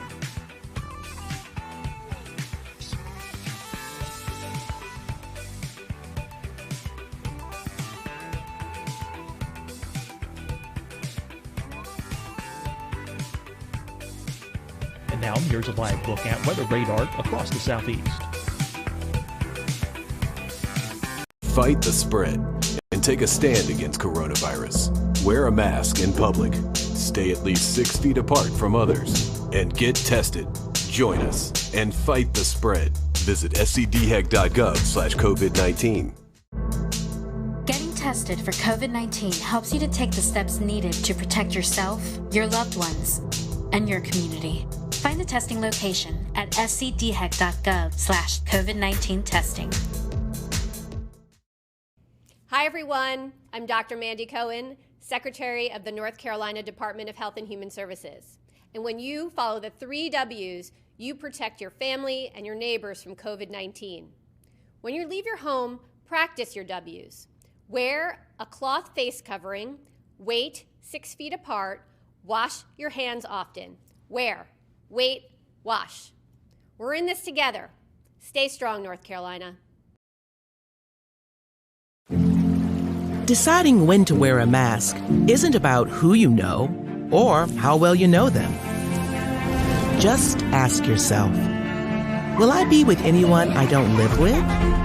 If the answer is yes, get behind the mask. Help slow the spread of COVID-19. Get behind the mask. Learn more at covid19.ncdhhs.gov. You'll see your Carolina weather forecast at 25 and 55 past. And now back to the best of the Carolina Weather Group on the all-new Carolina Weather Net.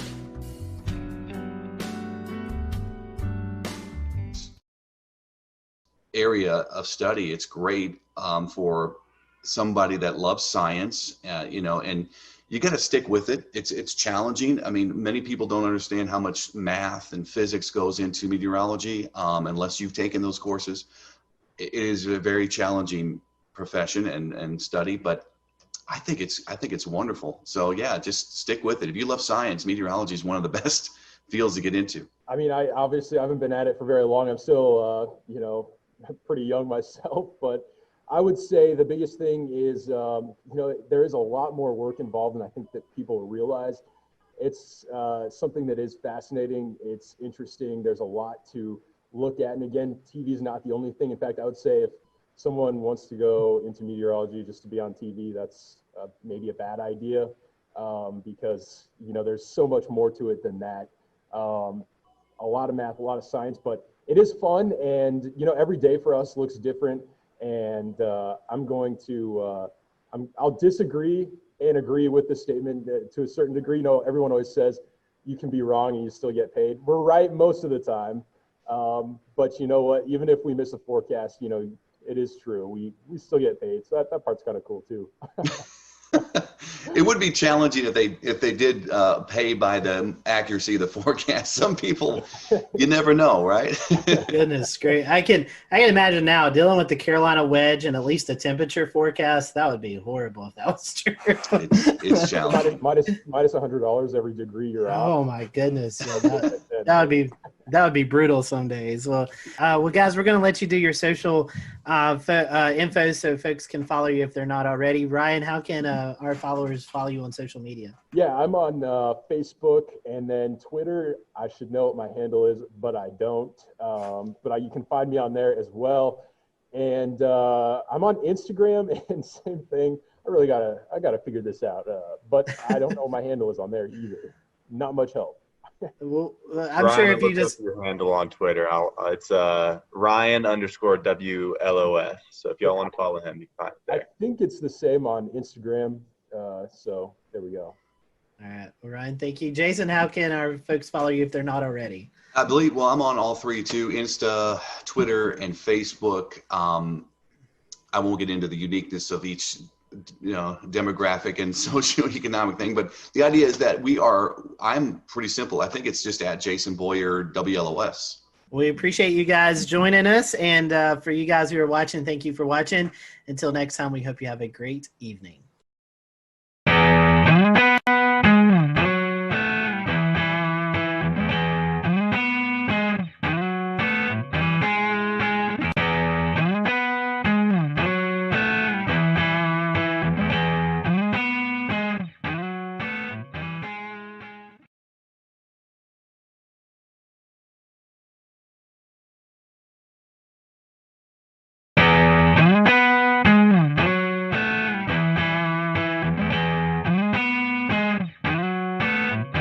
Hello, everyone. Welcome to the Carolina Weather Group. We're happy to have you this evening. Tonight, we are joined by the WLTX weather team out of Columbia, South Carolina. That is the CBS affiliate there. So if you watch Channel 19 at Columbia, you probably see some familiar faces. And if you don't, hopefully after tonight, you'll get to learn about these meteorologists and tune over and check out the weathercast. So Efren, Daniel, Alex, and Danielle, thank you for joining us, and happy to have you all, and thank you for a little bit of your time. So we're going to start off this question, probably one you've been asked several times, but we're going to ask it again.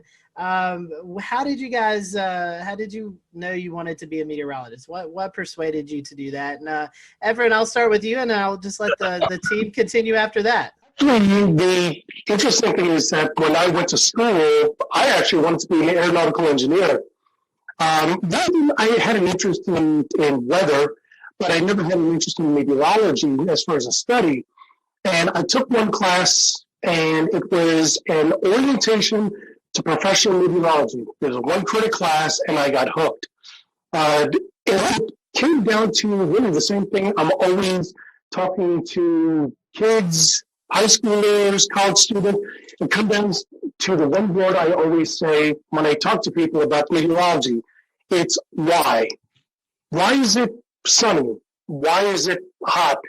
Why does that cloud look like it's cut in half from the bottom? Why is it raining at my house, but my neighbors who are just a quarter mile down the road, they're not getting a lick of rain? Why? And that's where my interest really came in. Why is the weather the way it is? And every time I ask the question, and still today, it's that passion of wanting to know why it is.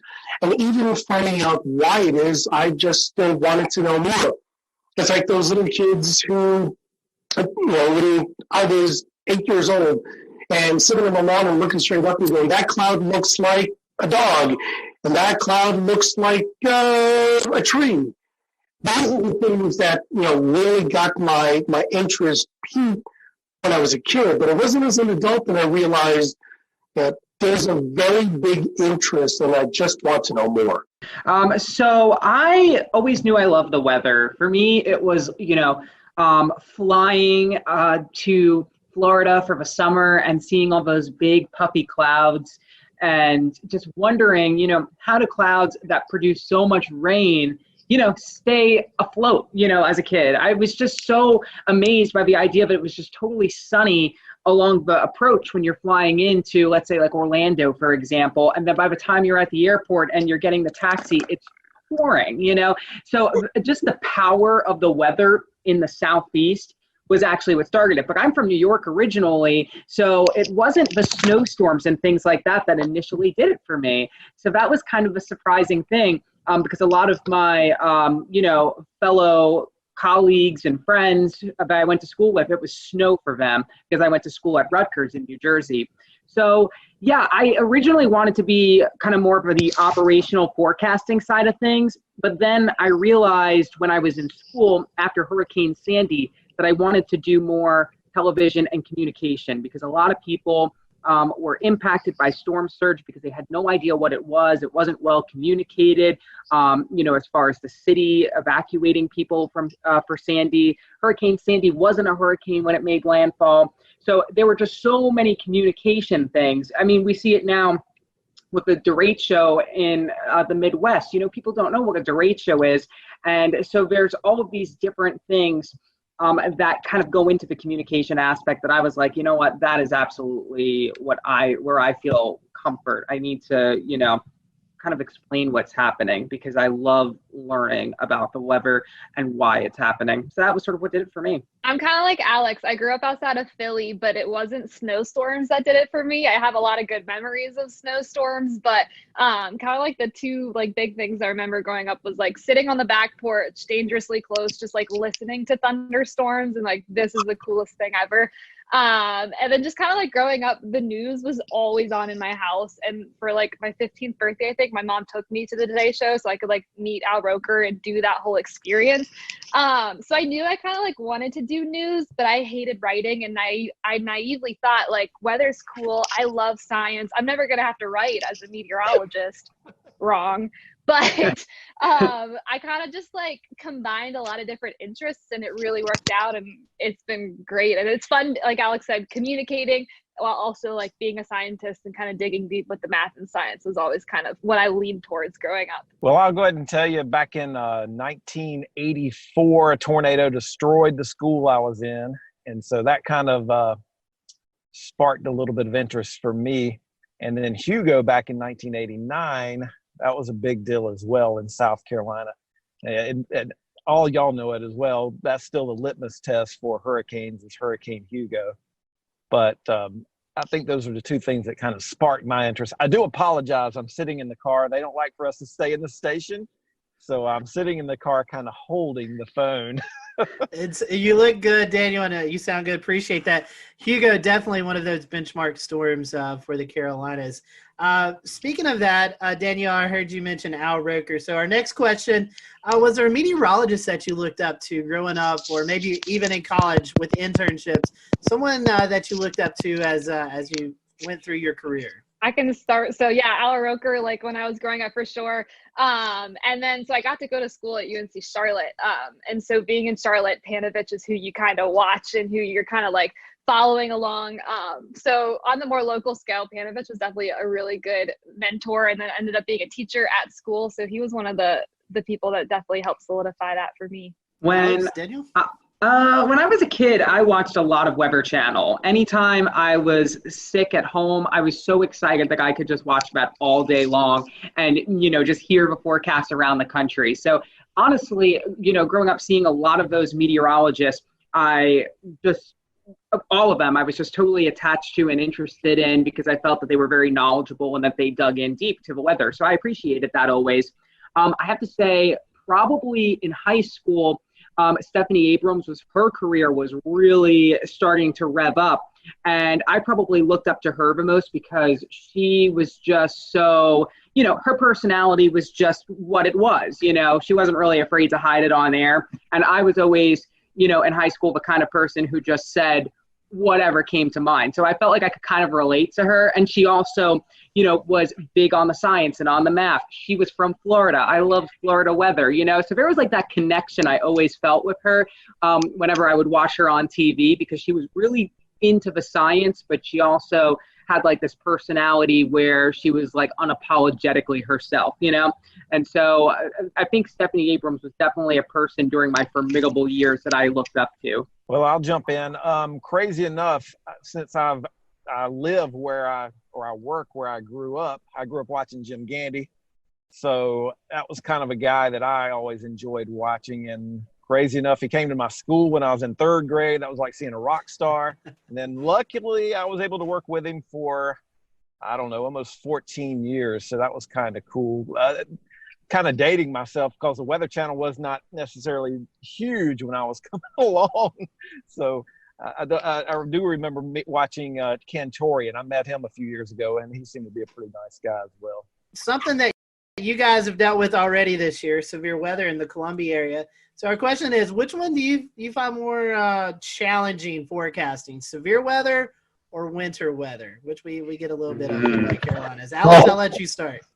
That is a great question. So for me, obviously the tornado outbreak the day after Easter was something that I hadn't anticipated, prior to seeing that synoptic setup could even happen in South Carolina, just because it's so rare to have tornado outbreaks like that. A lot of times, our tornado outbreaks come from our tropical weather, where we're on the dirty side of the storm. And so those are a little bit easier to sort of convey, whereas, a morning tornado outbreak where we had, I believe, like 3 or 4 EF3, big tornadoes in the Midlands, in the 5-6 o'clock hour of the morning, that was definitely, I think, a big challenge. But winter weather here, we're going on now our 7th year without any significant snow. So I think as the years go on, there's a whole generation of people that aren't used to snow, either because they didn't live here at the time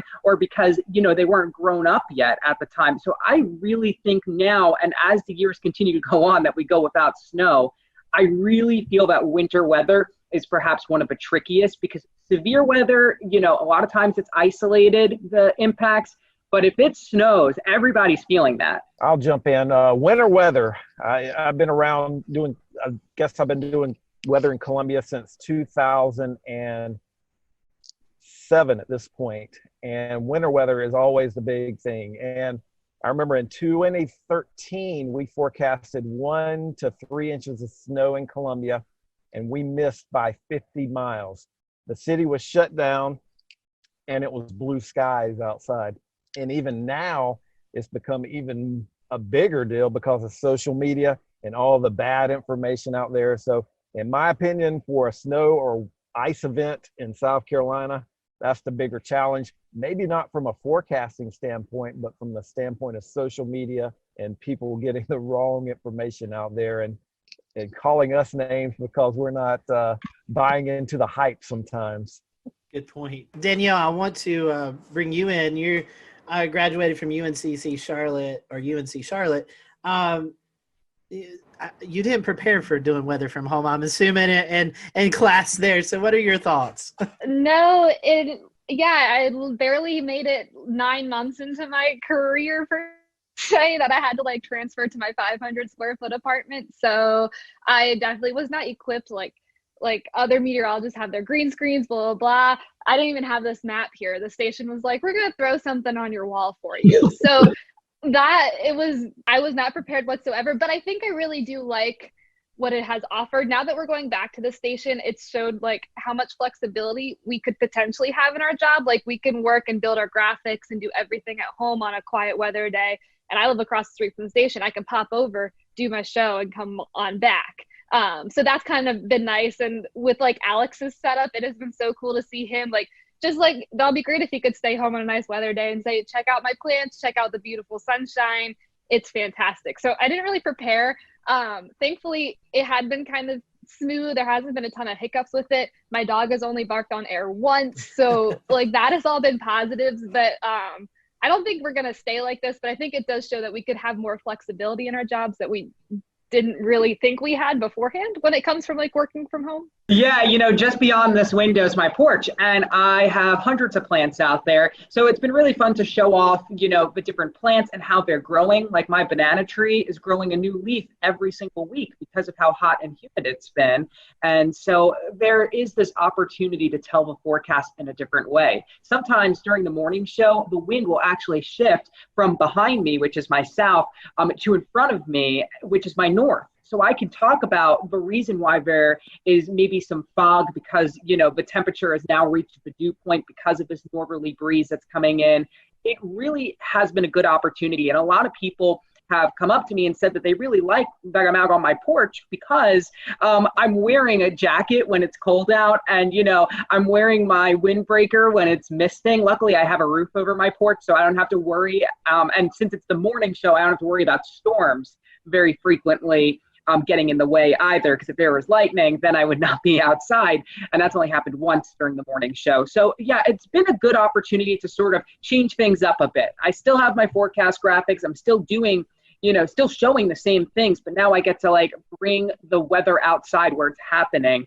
And I feel that it's kind of made me a little bit more intuitive, like to see the sunrise earlier in the morning. It's I see hummingbirds flying at 7 a.m. It's just made me so much more in tune with nature, which is really needed when you're not around people. You need something to hold on to. Let's switch it up a little bit. Let's get some fun questions here. These are just some questions to get to know you guys a little bit better. So beach or mountains? Which one do you guys prefer, beach or mountains? Beach.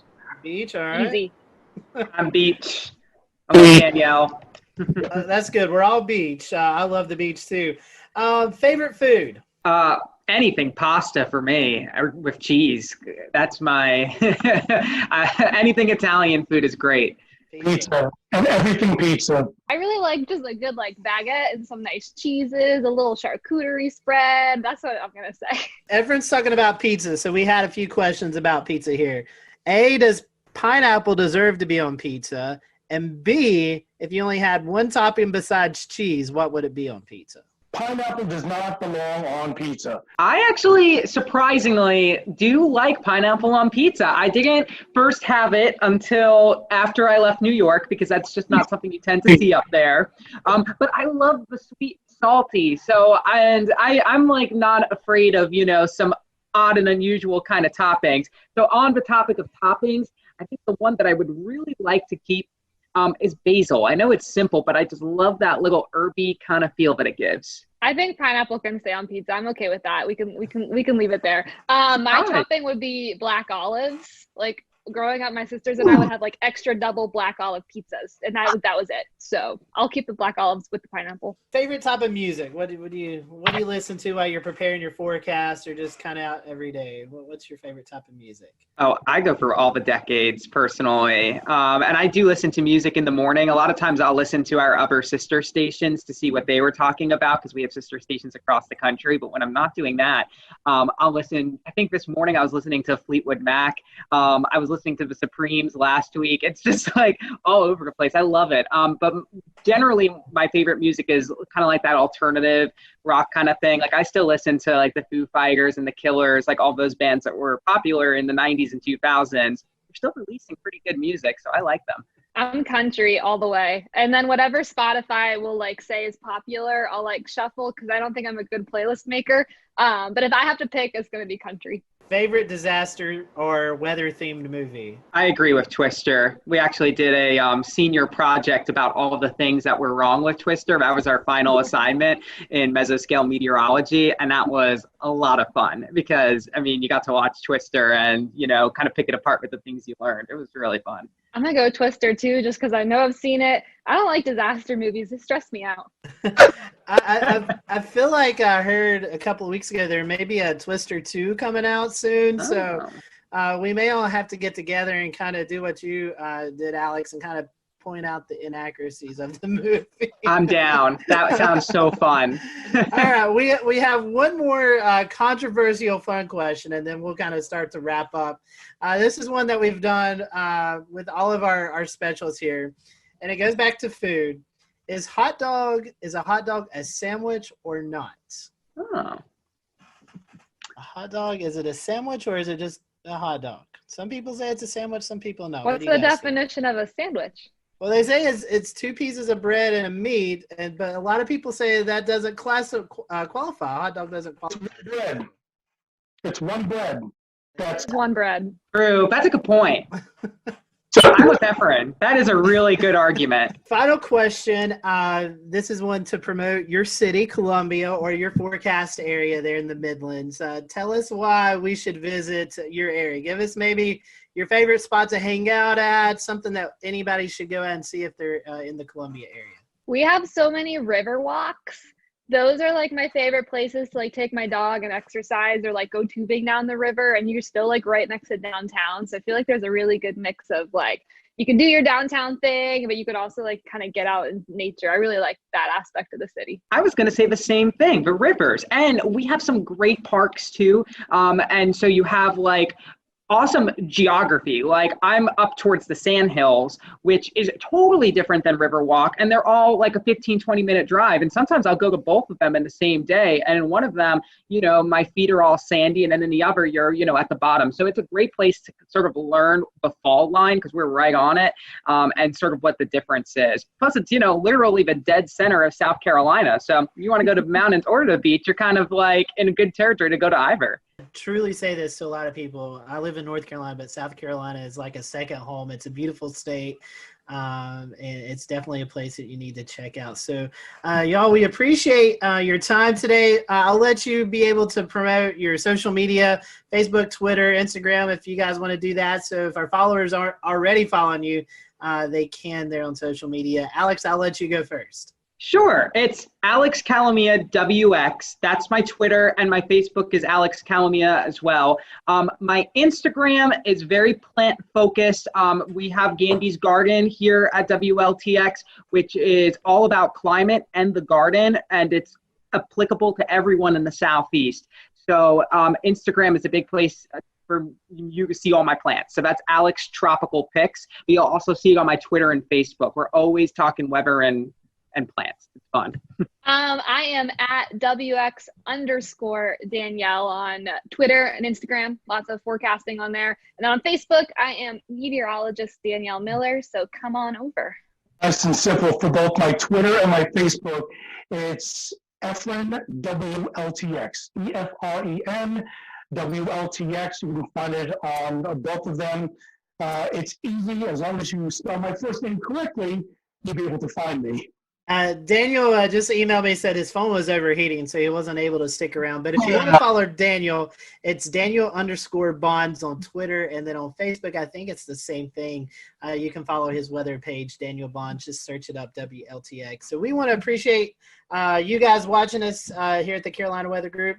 Guys, thank you for spending some time with us, and we will see you all next time here on the Carolina Weather Group.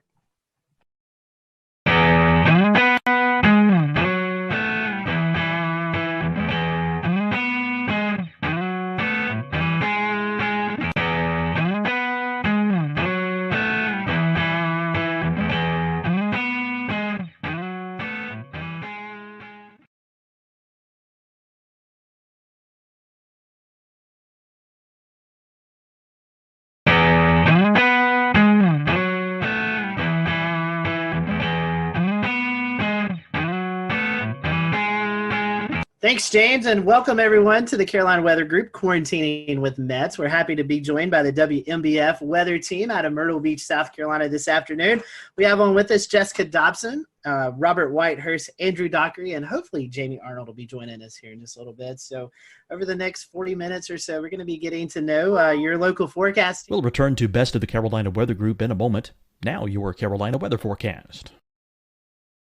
Here are today's forecast high temperatures for North Carolina. Here are the forecast lows for tonight for North Carolina. Here are tomorrow's forecast high temperatures. And here's forecast rainfall across North Carolina tomorrow. Here are the forecast highs for the day after tomorrow.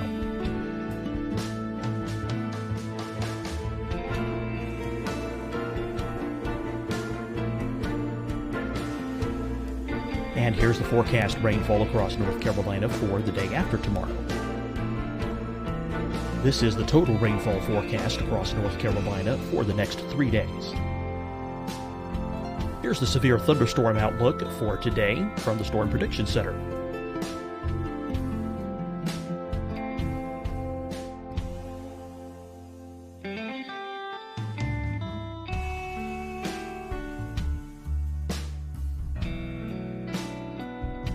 Here are the forecast high temperatures for today for South Carolina.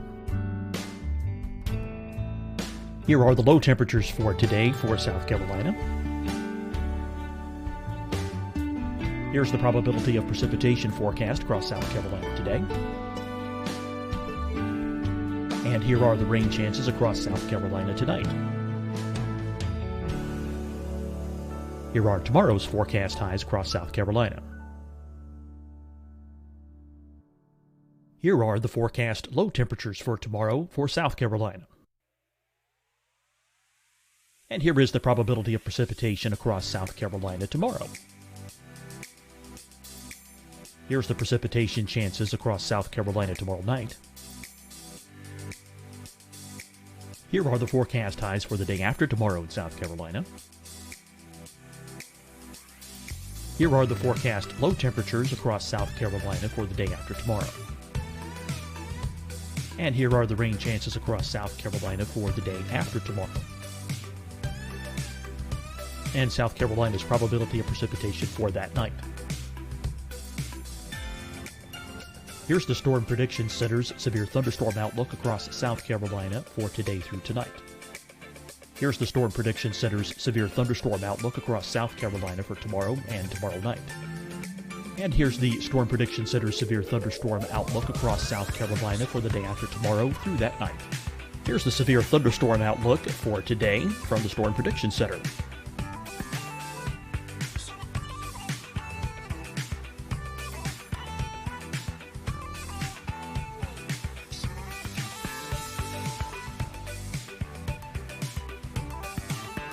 And now here's a live look at weather radar across the southeast. Fight the spread and take a stand against coronavirus. Wear a mask in public. Stay at least 6 feet apart from others. And get tested. Join us and fight the spread. Visit scdhec.gov/COVID-19. Getting tested for COVID-19 helps you to take the steps needed to protect yourself, your loved ones, and your community. Find the testing location at scdhec.gov/COVID-19 testing. Hi, everyone. I'm Dr. Mandy Cohen, Secretary of the North Carolina Department of Health and Human Services. And when you follow the 3 W's, you protect your family and your neighbors from COVID-19. When you leave your home, practice your W's. Wear a cloth face covering, wait 6 feet apart, wash your hands often. Wear, wait, wash. We're in this together. Stay strong, North Carolina. Deciding when to wear a mask isn't about who you know or how well you know them. Just ask yourself, will I be with anyone I don't live with? If the answer is yes, get behind the mask. Help slow the spread of COVID-19. Get behind the mask. Learn more at covid19.ncdhhs.gov. You'll see your Carolina weather forecast at 25 and 55 past. And now back to the best of the Carolina Weather Group on the all-new Carolina Weather Net.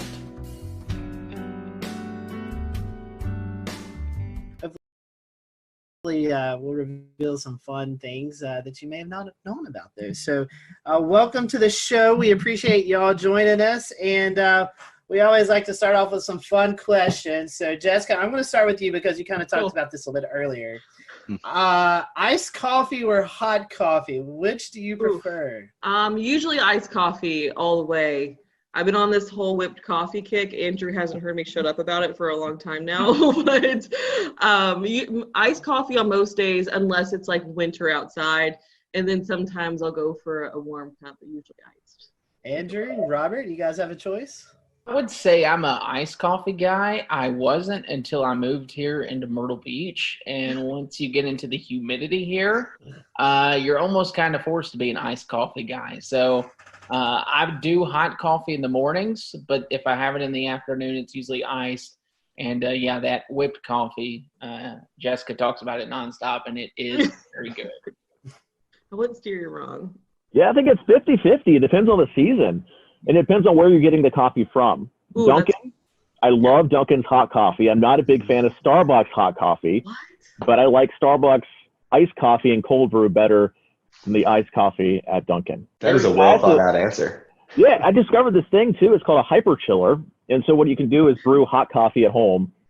You pour it into the hyper chiller that's frozen, and you spin it around for 30 seconds, and you have iced coffee that's not watered down. Wow. I don't own any stock in this hyper chiller either, so I don't get any commission if I sell any product. How many sugars and creams, though? You know what? You're really, that's a hurtful comment right there. I like that. That's what gets me at Dunkin'. I'm like, load it up. Just keep squirting it. And my coffee is like white, okay? What are y'all's favorite weather or disaster themed movies? I guess we can go in the same order again. Start with Jessica. Twister is for sure. I mean, that's very typical, but that came out when I was younger. And, you know, Jessica, she had blonde hair. I have blonde hair, so it just kind of really, it stuck with me. Love that movie. And also one that I grew up watching, I feel like it was on ABC Family a lot, was Night of the Twisters. It's very corny, like 90s one, but that's another. Right. I think for me, Twister was a big one. I'm not a big movie guy, though, if I'm being honest. Especially when it comes to weather movies, I just critique them really bad.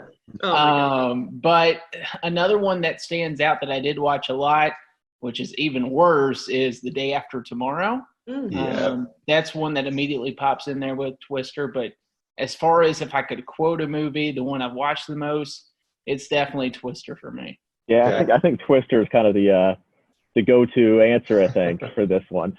I loved it growing up. I used to watch it all the time. I get a little more frustrated watching it now. Like, maybe that's not where we want to be during a tornado. I don't know. maybe not in a shed tied to a water pipe coming out. I think it's funny that I love Jo so much, but I didn't really understand the whole backstory that she was like kind of crazy and was refusing to divorce her ex. Like that didn't really register with me until honestly I watched it like a couple of years ago, and I was like, man, this is kind of messy. So next question on our list here, and to kind of stick with the same kind of weather-related stuff, do you have like a favorite type of music just in general, or maybe it's something that helps you kind of get in the mood for doing live broadcasts or weather-related stuff when weather's happening? I'll let Andrew go first for this one because Andrew's our music buff, I feel like. Y'all have opened a can of worms. We could be here. We could be here for 40 minutes on this topic, no doubt about it. Music is my passion. I'm probably behind weather, so I'm a big music junkie. With that being said, I love every type of music. Anything kind of gets me in the mood. I usually do something that's not super upbeat in the morning since we're on the morning show, but something that'll just like, all right, this is a good feel, kind of like a acoustic indie vibe maybe. But I can listen to anything from Fleetwood Mac to George Strait to Tom Petty, Bruce Springsteen, you name it. I love it. I am a big component, though, of playlists. And I think I told Jessica this yesterday. I made a hurricane playlist. I might have to make it public one day. And it's all these songs about hurricanes.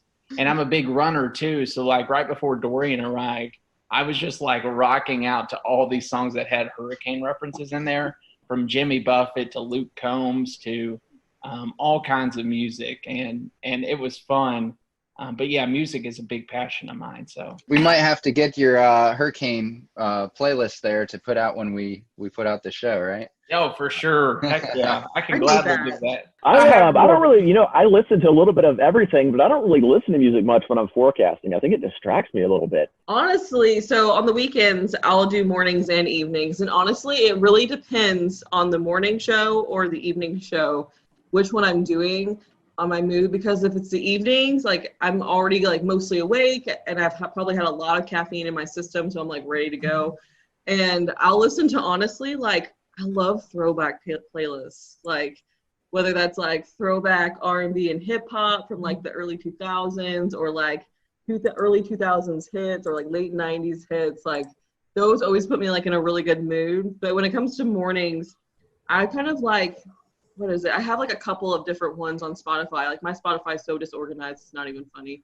I'll like think of a band and I'm like, oh, I want to listen to that kind of music today. But mostly like things kind of more chill, probably like Mumford & Sons or Neon Trees or Kings of Leon too. I listen to them a lot in the mornings. It really depends. Like my mood changes also throughout the morning. Sometimes I'm like, no, I need something a little more somber. Like, so it really depends too for me. But I like all music too. Like I'm the worst when I'm driving in a car with someone else and a song comes on and I start singing it and it's just not, it goes downhill from there.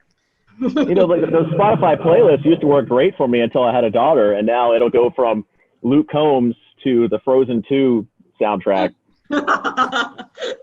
Moana. Then back to Aladdin and Moana, and then back to some sort of rock song. It really brings you all over the place. Yeah, that sounds honestly kind of great though. Like kind of throw in a Disney song every once in a while just to kind of bring things back down. Yeah, I gotta humble you. All right, weather question, kind of a two-part question. When did you know you wanted to be a meteorologist? And was there someone that you looked up to when you were younger, going through high school, college, that kind of also pushed you into that direction? So for me, I don't think there was ever really a moment in time where I just knew. I honestly just kind of always knew. Like even when I was looking at colleges, I was like, okay, well, I'm going to do meteorology. But I didn't know I wanted to do broadcasting because I used to be really shy. I don't really know what happened. But something happened, so now I can't shut up. But that kind of evolved throughout college. But in terms, I watched a lot of the local meteorologists. I think someone who pushed me a lot, though, who I met in high school, didn't realize how important it was to meet him, though, was John Gordon. he really pushed me to just kind of like take on my own personality when it came to weather. He works with, I don't know if you guys are familiar with him. He used to actually be a hurricane hunter. Now he's the MIC at the National Weather Service in Louisville. And I volunteered with him one summer, and like it totally changed everything for me. But I always grew up watching the meteorologist on air. There weren't always a lot of females though, so it was kind of hard for me to I never really had one specific person I looked up to, because I kind of watched them all. So yeah, long story short. I think for me, I was in 5th grade. I grew up terrified of thunderstorms, couldn't stand them. And I turned to the people on TV to kind of guide me through the storm, as corny as that sounds. My mom was in TV her whole life. She's behind the scenes. So she is a research director. She's been doing that for years. And I kind of had a firsthand like experience into what broadcast meteorologists do. So I would go to work any chance I got with mom and shadow all these meteorologists and be like, hey, listen, I don't like storms. And that actually grew a passion more out of fear back when I was in like 5th grade to, oh my goodness, this is crazy. Like the power of the atmosphere is so amazing. So I think the big mentor for me was Kevin Harnick growing up. I met him in elementary school. I kind of went with him. He's in Louisville. Jessica and I are from the same town, same city, went to the same college. But I got to shadow him all the way from elementary school through middle school, through high school, through college. And it really paved a way for me to understand how this business works, but also to really just be amazed at, there's people that are out there that are afraid of this type of thing, but just to be amazed at the power and how the technology these days is almost like there shouldn't be a fear just because we've come so far for how we are in this industry. And I think that's a big focal point for me right now is to try to teach people, hey, if there's a warning issued, take precaution, but at the same time, there's no need to be afraid of these things. Yeah, I think my passion for weather started pretty young, and I think it was kind of a fear thing too. But my grandparents, my parents always told me that 5 or 6, I would always watch the Weather Channel instead of the Cartoon Network or something, especially when a storm would come in. And then I would go into a closet and watch the Weather Channel because the storm scared me, but I was so interested in it. And especially my mom has kind of pushed me into weather because I was so passionate about it growing up. But we would go storm chasing in Florida. Whenever a hurricane would go by, we'd go down to the beach. I remember Flo going up the coast, and we were down at the beach looking at the wind gusts. And whenever a storm would come by, we would do that kind of stuff. So it's something I always wanted to do. And I don't know if I really had a favorite meteorologist growing up. I watched a lot of the Weather Channel and local. We had Tim Deegan in Jacksonville. I think he's still there. He's been there a long time. John Gahn there as well. So I think growing up in Florida, hurricanes was kind of my passion, and that's always been still my passion. That's why I'm still in the Southeast. So this is maybe a question that has been a little bit controversial in the past. We've had some interesting answers. But model websites. You see model output all over Twitter and Facebook and anywhere that social media exists. Do you have a favorite website? So in college, we always used Pivotal and COD, or College Up to Page. And so like in college, I got so used to those that like those kind of, I'll use other ones. Like I can never remember the one we use now. Like, I think Robert, you have it on our computer, or it's like your account. But that one's good too. But I always end up, I think, going back to COD and then or Pivotal because I don't know. I just always like Pivotal, the colors. I don't know.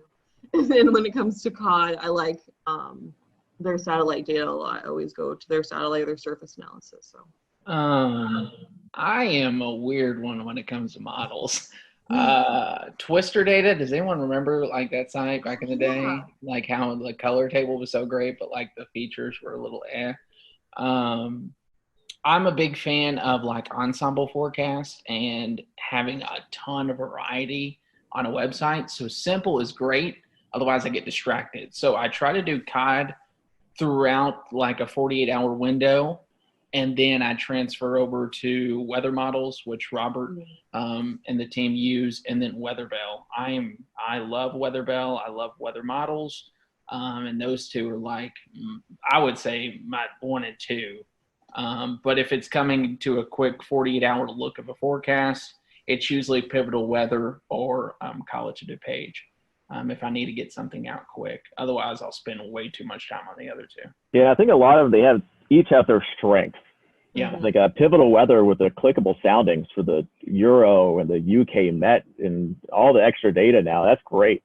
You can't really find, I don't know where else you can find that kind of stuff right now. Obviously, you could break down the levels yourself on the Weather Bell or weather models, but to have those clickable soundings for the Euro and the UK Met, great.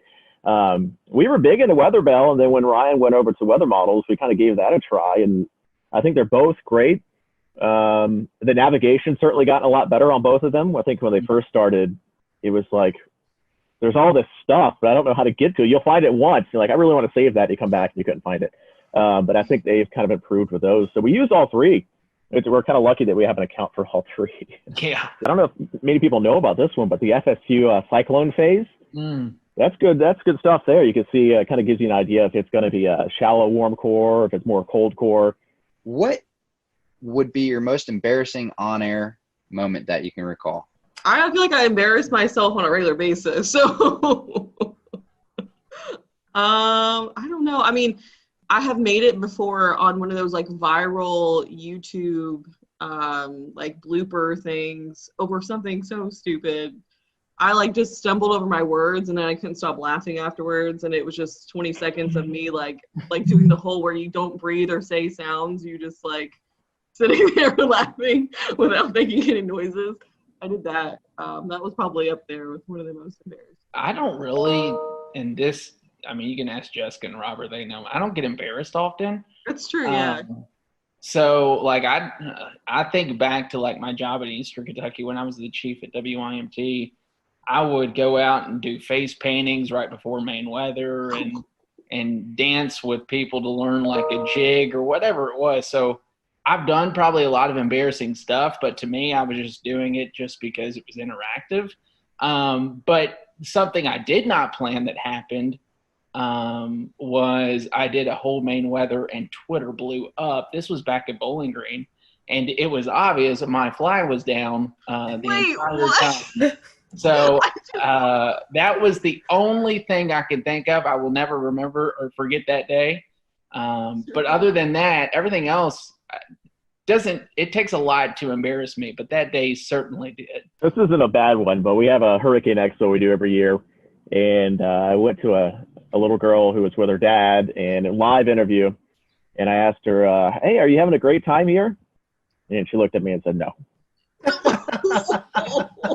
And I had no idea what to say. I was like, oh, well, there's some fun stuff over there.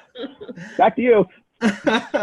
You didn't respond with, I like turtles, right? And that's the thing with kids. They'll tell you the truth. They're not going to sugarcoat it. Storm chasing. I know Western Kentucky goes out in the storm chasing every year. Have you guys been storm chasing? Any memorable events from that? Oh my gosh. Storm chasing. I went twice. And best 2 weeks of my life, both times. Like, hands down. Like, second time, they were both great for different reasons. The first time I was in 2016, in May of 2016, which I don't know if you guys remember or not, but that was the whole Dodge City event that unfolded, which was the craziest day of my whole life. Just like a tornado on the ground for I think over an hour, and it had, sister tornadoes at one point, and it was just like complete madness. Like, I'd never seen chasers like that before either. And really that whole season, I got to see pretty much every type of storm structure you would want to see, whether there was tornadoes or not. So that was really big for me. It was like literally, like everyone says it, but it was literally like everything you learned in your meteorology class and your textbooks, everything you see, but it was like in front of your face. And so that was really cool for me. The second time, we didn't see quite as much, but WKU goes over a 2 week span, which I think a lot of schools probably do that too. And we did a lot more sightseeing. We went out to New Mexico, and we got to do a lot of cool things outside the whole storm chasing thing too. But I got to be with like my best friends when they saw their first tornado. So like lots of bonding, and like it was just the best of both worlds, like being with your friends, but also at the same time learning so much, like being able to share all those like experiences and your same passion with other people. I could go on for days about storm chasing. very near and dear to my heart. I wish I could go back and relive those days. For me, I didn't go on the storm chase trip. I worked 2 years in college while doing school, so I did 19 hours of classes in a 40-hour work week in Bowling Green, which was crazy. The first year I couldn't because of a job. We just lost someone, so I couldn't take off. The second year I just accepted a job in Hazard, so I was already moving out when it was going up. I've storm chased on my own. I've never seen a tornado with my eyes. I've been around storms that produced a tornado at night and knew that, hey, this had a good chance of a tornado.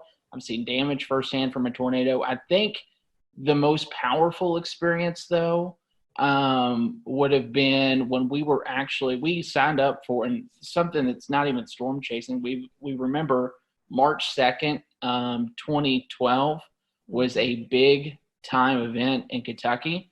It was the one time I left Kentucky to go to and paid for this big conference in Oklahoma. I never attended the conference. I just sat there and because everyone back home was so freaked out. So that was probably one of the more memorable events, is coming back and seeing the damage of what that produced up in Henryville and all that, because it's still crazy to look back at. But yeah, it's kind of a bucket list thing for me. I've never really done storm chasing much, other than with my mom going to the beach when hurricanes went by. And of course, in Jacksonville, it's always when they went by for the most part. So we could go down to the beach and have wind gusts 40, 50 miles per hour. It was kind of crazy to watch. And they would always shut down the bridges going over the waterway, so we get stuck at the beach for an hour or two until the storm went by. But I've never really done any big storm chasing. I worked in Hattiesburg, Mississippi for a couple of years, and we certainly had quite a bit of severe weather there. A lot of tornadoes, and certainly saw a lot of pretty bad damage around there, but never actually seen one in person. I foresee a WMBF storm chasing trip here in the near future. I am down 100%. So our next question is about favorite non-weather related hobbies. Robert, I don't think we've started with you yet, so I'll let you lead off if you want. I love to get outdoors. So I love to mountain bike. We love to camp, go fishing. Growing up, my dad and I would always go up into North Georgia and go camping for a week and do some trout fishing in the Chattahoochee, going up into the little rivers up and the streams up in North Georgia and to the upstate of South Carolina. So, of course, I'm outdoors for this shot too. So I guess that I'm a big outdoors guy too. Hiking, kayaking, boating, running lately has been a big passion of mine, just because I love food too. So food's a hobby. I love to eat. And then I also, like I said, I love music. So I play guitar, play the mandolin, play a little bit of piano. Any instrument I could play, I try to get my hands on. But yeah, I think those are the big things. I just love being outdoors. I hate sitting on the couch all day. I always have to be doing something. My hobbies have kind of changed over the years. I used to dance growing up. I was on the dance team in college.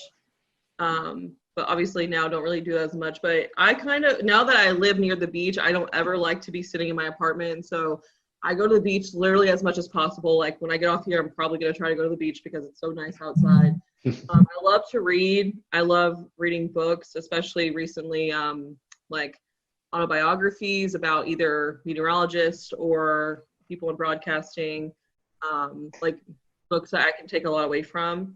I love to cook. I don't like to clean.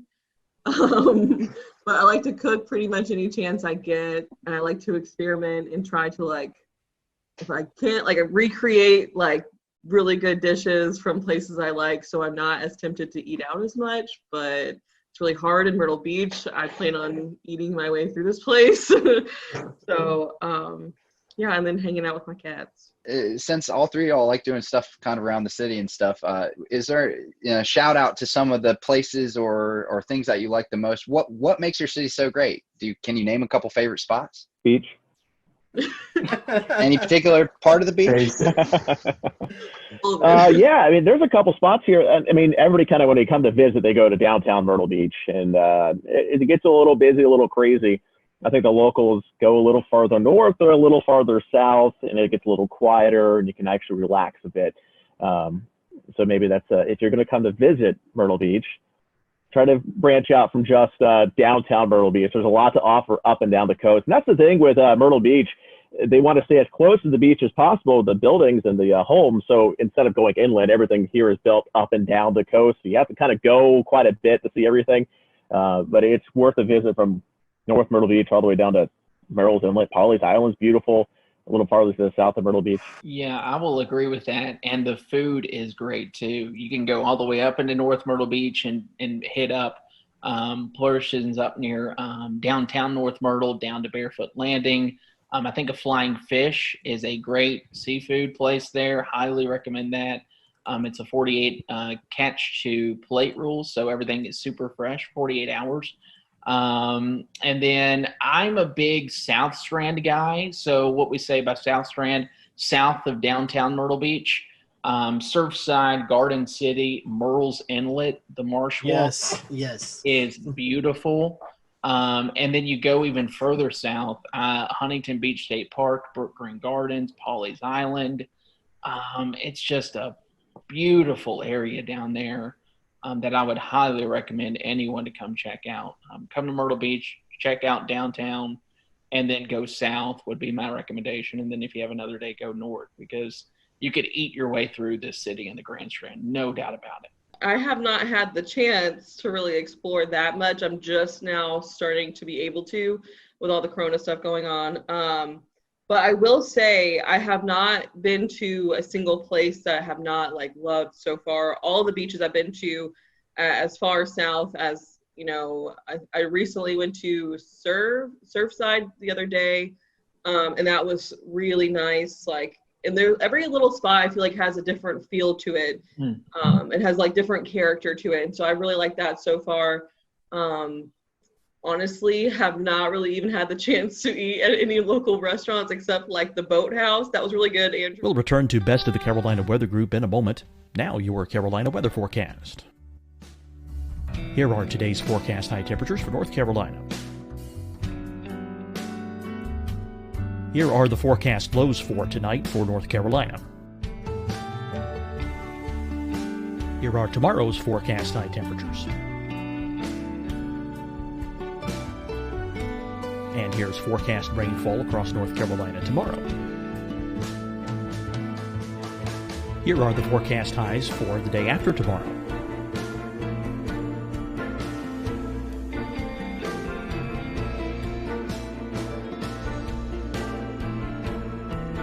And here's the forecast rainfall across North Carolina for the day after tomorrow. This is the total rainfall forecast across North Carolina for the next 3 days. Here's the severe thunderstorm outlook for today from the Storm Prediction Center.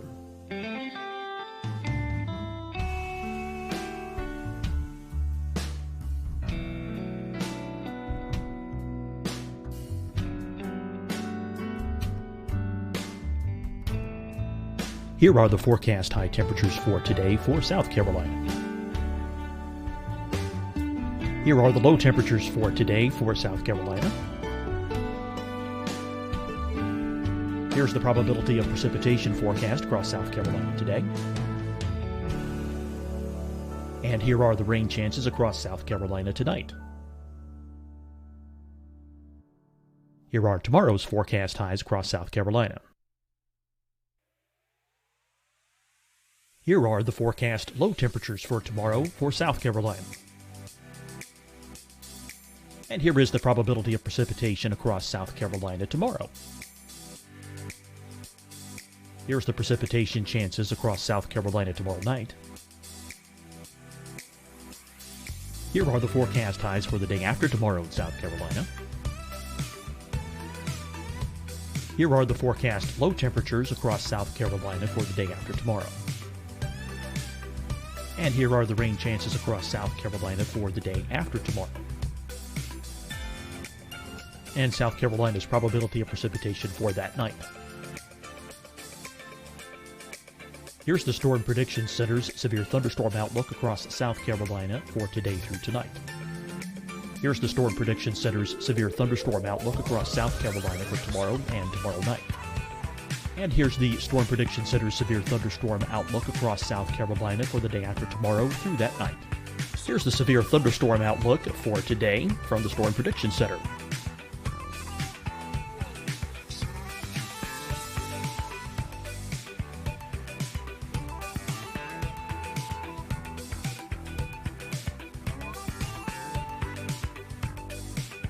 now here's a live look at weather radar across the southeast.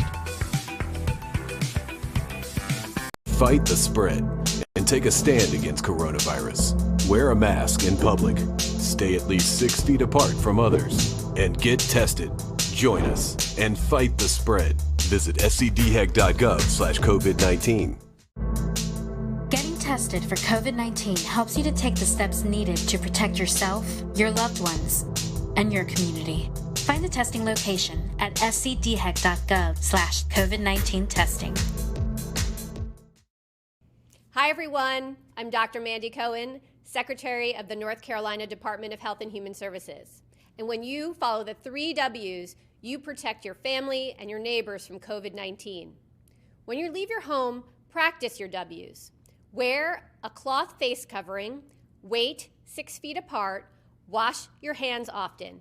Wear, wait, wash. We're in this together. Stay strong, North Carolina.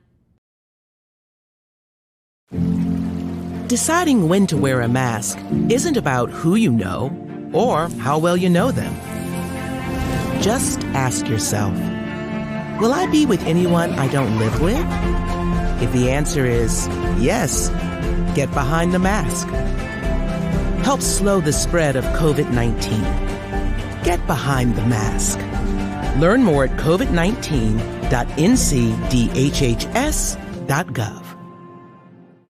You'll see your Carolina weather forecast at 25 and 55 past. And now back to the best of the Carolina Weather Group on the all-new Carolina Weather Net.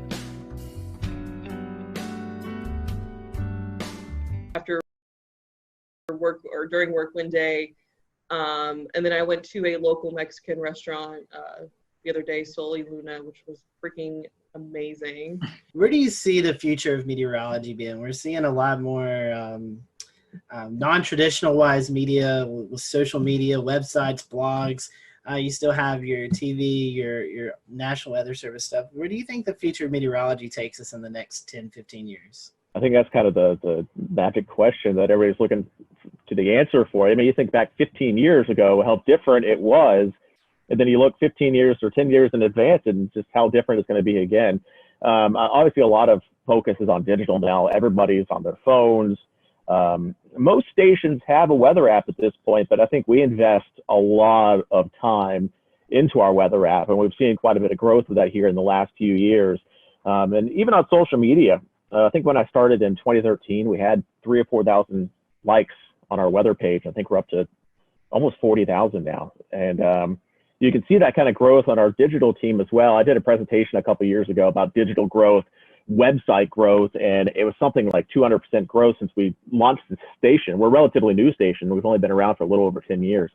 But you start to see the TV side go down a bit, but the digital side is kind of taking over from there. And we started to put some work into OTT, things like Roku, so you can get your news kind of on demand. We're setting up a new system now at the station where basically an anchor or weather anchor can go on air or onto digital by themselves, has its own mixer board, audio board, cameras built in. They can punch up any sort of audio source, video source. And so we don't have to wait for that traditional 4 p.m., 5 p.m., 6 p.m. People don't want to wait until 4 p.m. to get the forecast or 4 p.m. to get some information. So it's tougher now to tease things. Like, hey, we got this really big story. Tune in at 4 p.m. for the details. And people don't, everybody wants the information now. So instead of doing that typical thing, if it's breaking news, we can get on air, we can get on the digital, get on the Facebook with it, onto the website, and people can go there and get the information right away. Otherwise, they're going to go somewhere else to find it. What's your favorite social media platform? Twitter, Facebook, TikTok, Snapchat? Where's your go-to? Well, I still have my MySpace active, I think, somewhere. So make sure you give me I'll put you in my top 6. But really, I think Facebook is still probably the king when it comes to weather information with the general public. I think it's probably starting to skew a little bit older with the population. I don't think the younger you go, I think you get the less people on Facebook now.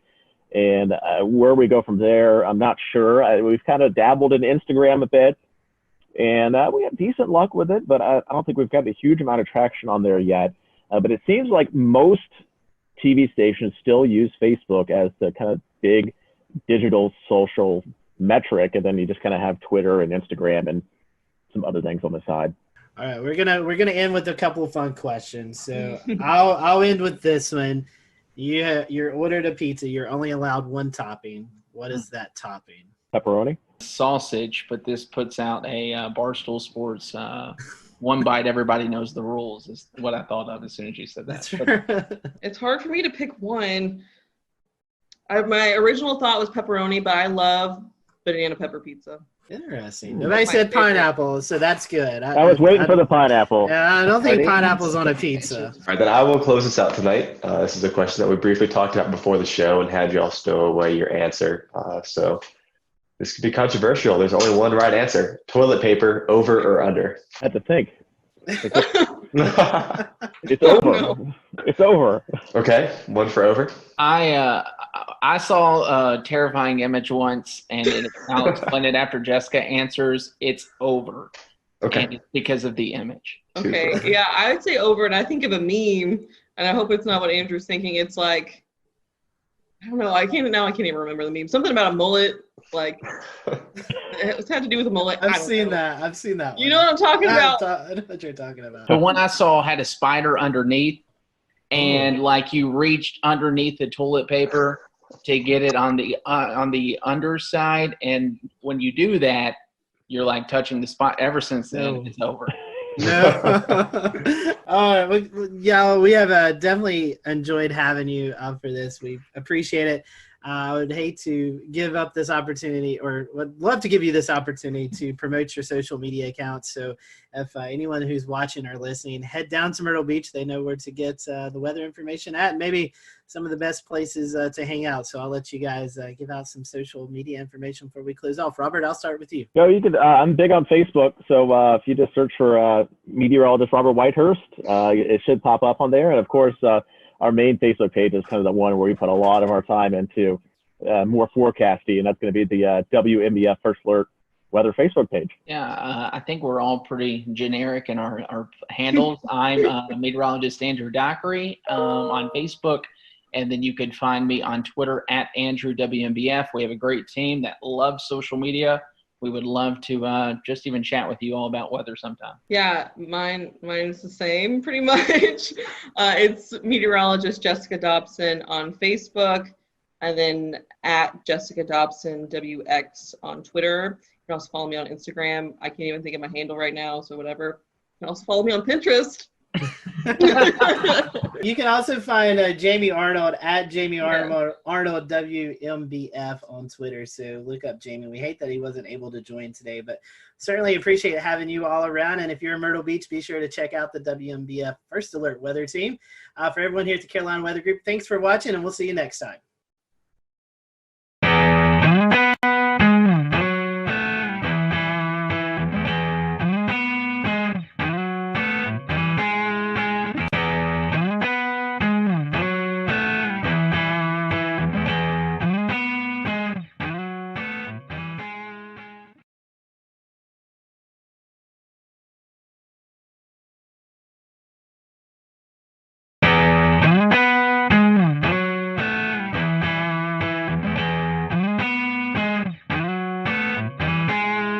Hello, everyone. Welcome to the Carolina Weather Group. We're happy to have you this evening. And, man, I am excited about this show.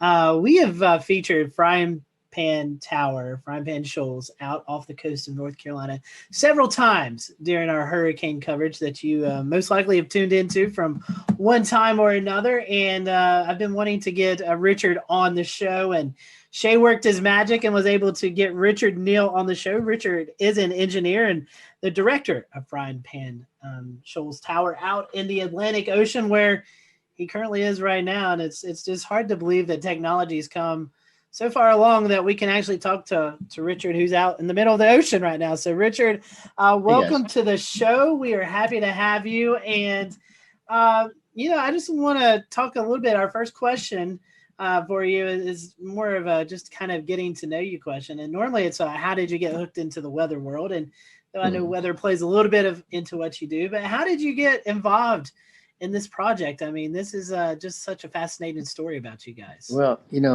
like a lot of guys, after work, I still have my hands on the keyboard and I'm working on things, and I'm surfing the web, and this was back in 08, 09. And I was like, well, there's got to be great things that are giving away because we're in a recession and everything's so discounted. And let's search for government surplus in North Carolina. And the first thing that popped up on screen was this big old warehouse. And I'm like, no, that's crazy. Swipe right or left, or whichever it is. Next one was a whole bank building, and then some FEMA trailers, then some strange big metal box out on legs in the ocean. And that was kind of the fish hook that caught me. So ended up getting it. Won the auction. A little bit about you, assuming you was looking up stuff in North Carolina. Are you originally from North Carolina, or how did you get here? Well, I was born and raised in Oklahoma, which is not exactly a land of oceans or mountains. And so I had a chance to come do a job interview over here back in the previous couple decades. And I was like, the trees are tall, the ocean's beautiful, so it hooked me. I moved into the Charlotte area where I've been since 99. I've got to ask you, I personally love Oklahoma. I go out as much as I can to storm chase. So did you have any close encounters with tornadoes in your time out there? In Oklahoma, it was pretty normal to there's the tornado and it's only yay big. And so you drive a little slower so it can stay ahead of you, or you drive a little faster because it's behind you. The one time riding in my dad's pickup truck, banged on the rooftop because back then we could ride in the back. And we were following one about 2 miles ahead of us. And I asked him to hurry up because there was another one behind us, about 3 miles behind us. So we just stayed right between the two as we went home that day. Just a normal day. Did not understand the magnitude of the difference between a tornado and hurricanes. Hurricanes are a whole different ball of wax, aren't they? Yes, they are. We'll talk a little bit about that. So engineering, I know you got some engineering out there. Tell us a little bit about that and what all engineering wise you do out there right now at the tower. Well, when I got the tower, when we first came out here, we opened the doors and all the windows were sealed up and there was thick junk all over the floor. It was incredibly filthy. And of course, nothing worked. There was no electricity. There was no running water, you name it. Obviously, no internet. And so the name of the game was basically, how do we reestablish? And so if you can think of walking into a garage that people had walked out of 2 decades before, leaving most of the tools in there, almost like a put it together puzzle, figure it out and you can make it work, that sort of thing. That was what it was. So found that there were holding tanks of water, found that the wiring was redundant because in the classic military Coast Guard sense, you never modified a circuit, you just added another one and added another one. So, oh my gosh. So it's really stretched my brain, everything from the structural to the mechanical to the electronics to you name it. Again, you don't just hire a plumber out here, you are the plumber. So very interesting. And the first question that pops into my mind here, Richard, is how do you get out there? Good question.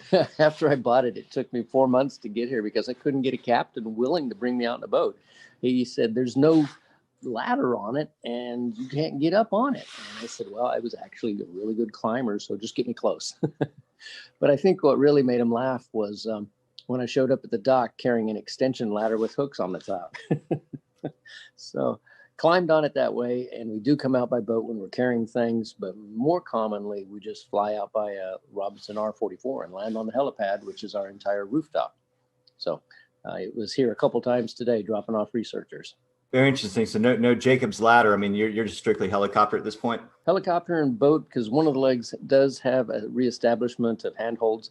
You do have to be a little bit of a monkey to jump from a boat to a leg and then climb up freehand 65 feet of handholds. So you're telling me if you're not a fan of heights, that might not be the best way to go. Not a good idea. But, that's actually how we get the first person on, usually one of the crew.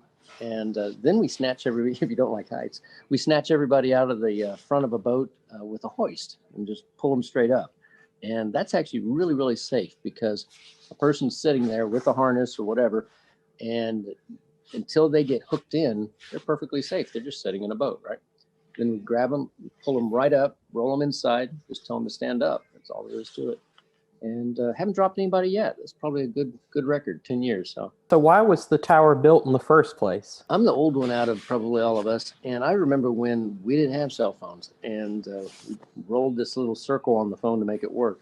So back in the 1960s, there was still the frying pan shoals, and the shoals were shallow and then deep, and then who knows, boats were going aground and wrecking. So because we didn't have GPS and we didn't have LORAN, and you could use a sextant or whatever to look at the stars, but it was out here to be the lighthouse. So it's still got the light up in the corner that we don't use anymore because GPS, obviously, but it was purely to keep people from running aground. There's literally hundreds of shipwrecks from here to shore. We're about 32 miles from the closest point. Technically, we're outside of America by about 6 miles. And speaking of that closest point, for those who may not know, what is that closest point off reference of North Carolina? A lot of people would be aware of Wilmington, and Wilmington has a bunch of smaller cities flanking it, Southport and Carolina Beach, and coming out to the tip of it of Bald Head Island. And that's from where the shoals actually continue on outwards. So Bald Head Island, which is right over that way. We can see the light of a lighthouse on shore occasionally, just a little faint glimmer, but we don't see light of anything else because we're just too far away. Sometimes people just like to go out in the ocean, fishing and stuff. Do people ever come by and just yell up and say hey to you and whatever? Yeah, it is interesting. I don't know if it's good or bad, but I've got, I guess people are like, hey, Richard, and my phone number's out there, so I'll get text messages, emails. I think I'm down to, 5,000 or more emails in the last couple of weeks again. So it's a little tough. I'm amazed you guys could track me down. I'm glad you did.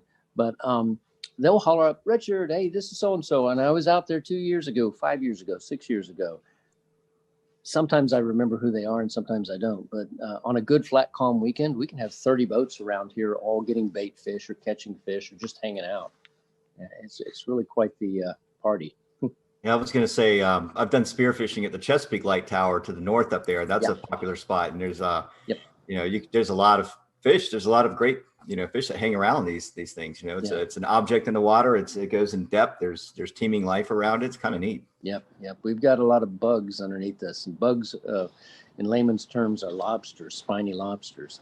They average about 8 pounds here. So you kind of took up my next question was going to be about the B&B and how long that ran for. Yeah, we were doing that from 2012 when we had our first family stay out here, which was quite interesting. They were like, yeah, we know it's sort of a B&B, right?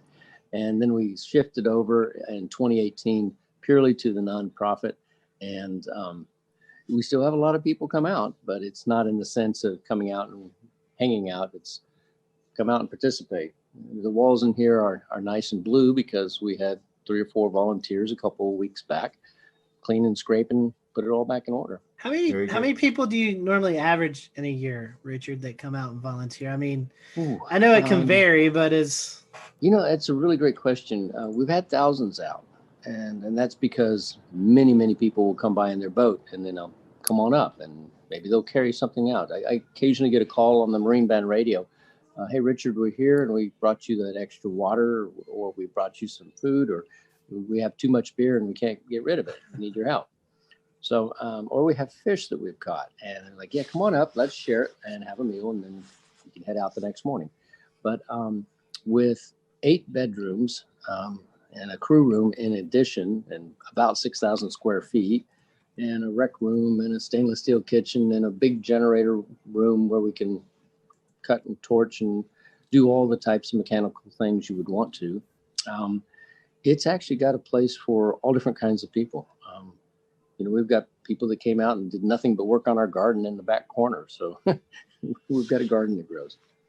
And for those who are maybe wanting to know, you do a fantastic job on social media, the Facebook page, of just sharing your experiences from day in and day out. And it's a really cool thing. If you go to Facebook and type in Frying Pan Tower, Richard, you do a great job on social media, just kind of showing the behind the scenes look there. Yeah. It's funny.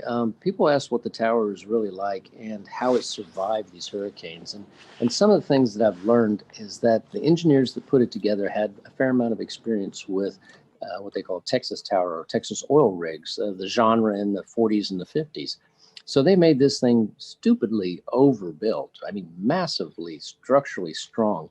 With the legs, I just got a blueprint that I hadn't seen in 10 years.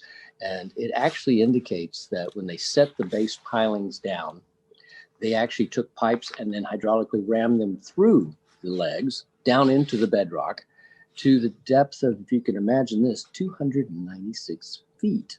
Wow. That's incredible. It's a football field of steel down into the bedrock and then filled up with cement. So, and the casing on the pipe that actually is water level down is multiple layers. So it's approximately 3.5 inches thick. We just, we have to worry more about anything above water and just keep welding on parts there. So, yeah, I've gotten a chance to become a more proficient welder. And, since I don't have OSHA looking over my shoulder, it's like, yep, I'll do it. I'll do it right, but I don't have to get it inspected. So again, being outside the country does have some perks, right? Next question is, it's kind of like just everyday life that we have here, the luxuries of plumbing and power, internet. Mm-hmm. I've seen you were watching the football game a couple of nights ago. You cook up these really nice looking dinners. So how do you get all of that 32 miles out in the Atlantic Ocean? That's it. This is truly a working environment along the lines of, we don't just say, hey, stick a solar panel up there, it'll be great, and you'll love it for 25 years. No, we actually know that they will hold on during a hurricane. We've had solar panels up for 3 or 4 hurricanes now. We know the flags don't last quite as well, but that's another story.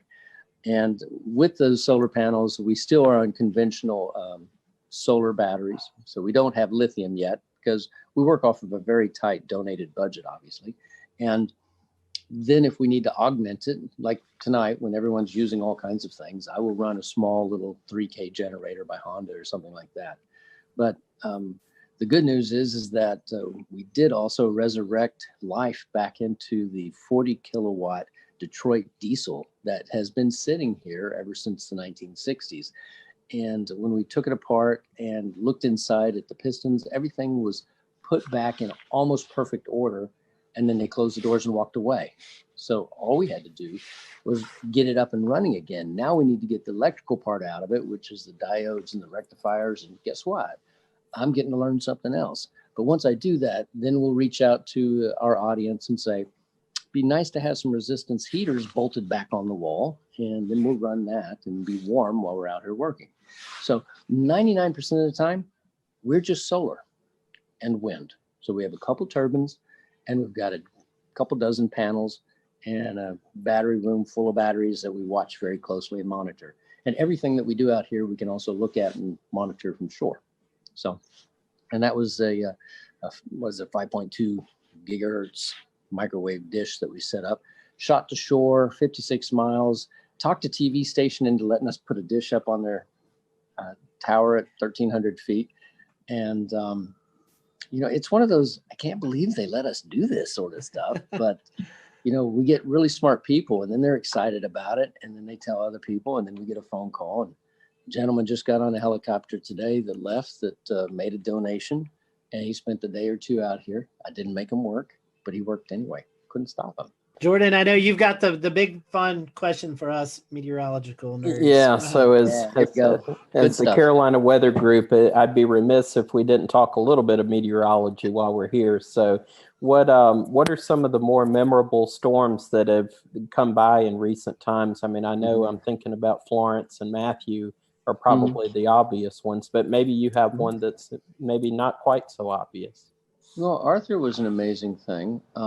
I actually was out here with 3 of my kids and 1 volunteer, and we planned on flying back by helicopter on a Tuesday with an upper limit of the wind speed of being around 45 miles an hour or so for the helicopter. I think it was a Bell Jet Ranger. And we woke up that next morning to 55 miles an hour constant. So we weren't going anywhere. Surprise, surprise. Had not been out here for a hurricane. And my kids are like, are we going to be all right? Of course we are. It's going to be great. So everything was great. The winds were averaging around 75. They got up to 100 and something during that. And we were all in here, and it's very noisy. My daughter points out the window because there's a huge mooring light that's about 2/3 of a mile that way. And it has a 12,000-pound dumbbell weight at the end of a huge chain. And it's the marker for the very end of the shoals. Well, the waves were so big. They're about 30 feet tall. They don't even look like waves. They just look like hills, that it was picking it up and slogging it along. And she says, Dad, is the buoy supposed to be traveling? So it marched off towards Wilmington. And then as the hurricane spun around, we got to the backside of it and the winds were blowing from the other side. We just finished dinner and it blew in one of the back windows, just shattered it. And wind is going everywhere and the rain's pouring in. And we're back there trying to hold a piece of metal against it and get it all put back together. And my daughter's a little upset about this. And I said, it's okay. We were fine. She goes, I'm not worried about the tower, Dad. It made my cake in the oven fall. Unbelievable. So, we've been out and I've since found that hurricanes can be really pleasant to watch when there's nothing in the air to hit you but rain. When you're on shore, you have to worry about all kinds of things. You have to worry about trees falling on your houses and that sort of thing. Out here, it's just rain. You wear safety goggles so that it doesn't sting your face too bad. And anything under 100 miles an hour, it's not going to blow you off the top. Over 120 miles an hour, it gets a little dicey. We had some gust to that during a couple of them. And the water kind of comes in everywhere. So it gets a good rinsing, but that's all right. Does the tower sway at all? Do you get a little bit of that rocking factor? I'll show you. During the worst hurricane, this is it. That's it. Just enough to make the water wiggle around in the Culligan jug. That's it. Puts you to sleep really good. And they are really loud. They are quite noisy. But, you asked the question really that I should answer more directly is about the weather and how and what do we watch and how do we know when we can go out here. It's only 30. We'll return to Best of the Carolina Weather Group in a moment. Now your Carolina weather forecast. Here are today's forecast high temperatures for North Carolina. Here are the forecast lows for tonight for North Carolina. Here are tomorrow's forecast high temperatures. And here's forecast rainfall across North Carolina tomorrow. Here are the forecast highs for the day after tomorrow.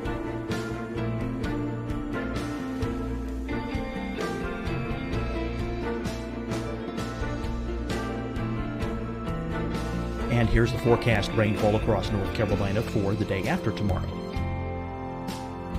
This is the total rainfall forecast across North Carolina for the next 3 days. Here's the severe thunderstorm outlook for today from the Storm Prediction Center.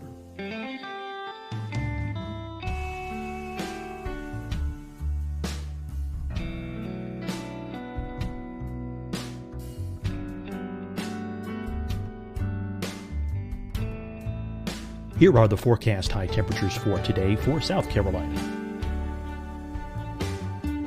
Here are the low temperatures for today for South Carolina. Here's the probability of precipitation forecast across South Carolina today. And here are the rain chances across South Carolina tonight. Here are tomorrow's forecast highs across South Carolina. Here are the forecast low temperatures for tomorrow for South Carolina. And here is the probability of precipitation across South Carolina tomorrow. Here's the precipitation chances across South Carolina tomorrow night. Here are the forecast highs for the day after tomorrow in South Carolina. Here are the forecast low temperatures across South Carolina for the day after tomorrow. And here are the rain chances across South Carolina for the day after tomorrow. And South Carolina's probability of precipitation for that night. Here's the Storm Prediction Center's severe thunderstorm outlook across South Carolina for today through tonight. Here's the Storm Prediction Center's severe thunderstorm outlook across South Carolina for tomorrow and tomorrow night. And here's the Storm Prediction Center's severe thunderstorm outlook across South Carolina for the day after tomorrow through that night. Here's the severe thunderstorm outlook for today from the Storm Prediction Center.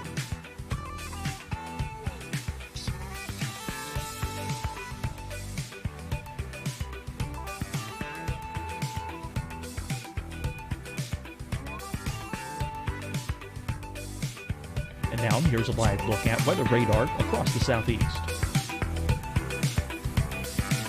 Fight the spread and take a stand against coronavirus. Wear a mask in public. Stay at least 6 feet apart from others. And get tested. Join us and fight the spread. Visit scdhec.gov/COVID-19.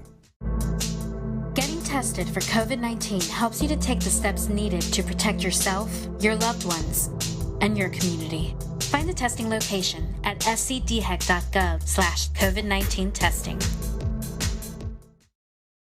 Hi, everyone. I'm Dr. Mandy Cohen, Secretary of the North Carolina Department of Health and Human Services. And when you follow the 3 W's, you protect your family and your neighbors from COVID-19. When you leave your home, practice your W's. Wear a cloth face covering, wait 6 feet apart, wash your hands often. Wear, wait, wash. We're in this together. Stay strong, North Carolina. Deciding when to wear a mask isn't about who you know or how well you know them. Just ask yourself, will I be with anyone I don't live with? If the answer is yes, get behind the mask. Help slow the spread of COVID-19. Get behind the mask. Learn more at covid19.ncdhhs.gov. You'll see your Carolina weather forecast at 25 and 55 past. And now back to the best of the Carolina Weather Group on the all-new Carolina Weather Net. Weather here is very different than the weather on shore. On shore, we can have 30-degree days, and out here, because they have this enormous mass of water underneath us, we could be in, t-shirt and shorts, or like today, we had a 25-degree temperature drop out here. I mean, it was beautiful. It was 75, and then it went down to 55 for a while. And I'm wearing a jacket because it's cool. So you kind of have to be aware that the ocean is what they would call an ever-changing, never-changing environment. So it's always going to be a little different, and you can only tell about 3 or 4 days in advance as to the true conditions in this one location. Being on top of a hill at the end of the shoals creates a Venturi effect. So the water goes much faster underneath us than it would maybe just a half a mile away. It's quite an interesting place to try and go scuba diving, that's for sure. I would imagine the waves, Yeah.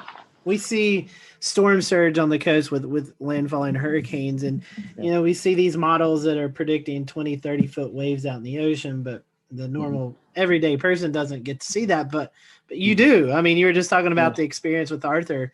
I mean, I'm sure the first time you saw it was like, oh my gosh, but have you kind of got used to the fact of seeing these huge waves now after being out there so long? It's funny, the smaller waves, just the 12-footers or so, those actually impact harder than the big ones. We have these legs that are 42 inches in diameter, so relatively speaking, they're very narrow. But if you catch completely square to the cross pipes at the 12-foot level, a 12-foot wave, you know the weight of water, it's quite a bit per cubic yard. You feel it, just a shudder like that. That was a good one. That hit well. The huge waves, they look strange because they really do look like hills rolling past. And then occasionally one of them will break over like you would see on a small wave on the surf. But then you look across it and you realize that it's breaking over hundreds of feet wide and 7 or 8 feet, the top of it's cresting over. And you're just thinking to yourself, if I had a jet ski, I bet I could ride that all the way to shore, but I don't know.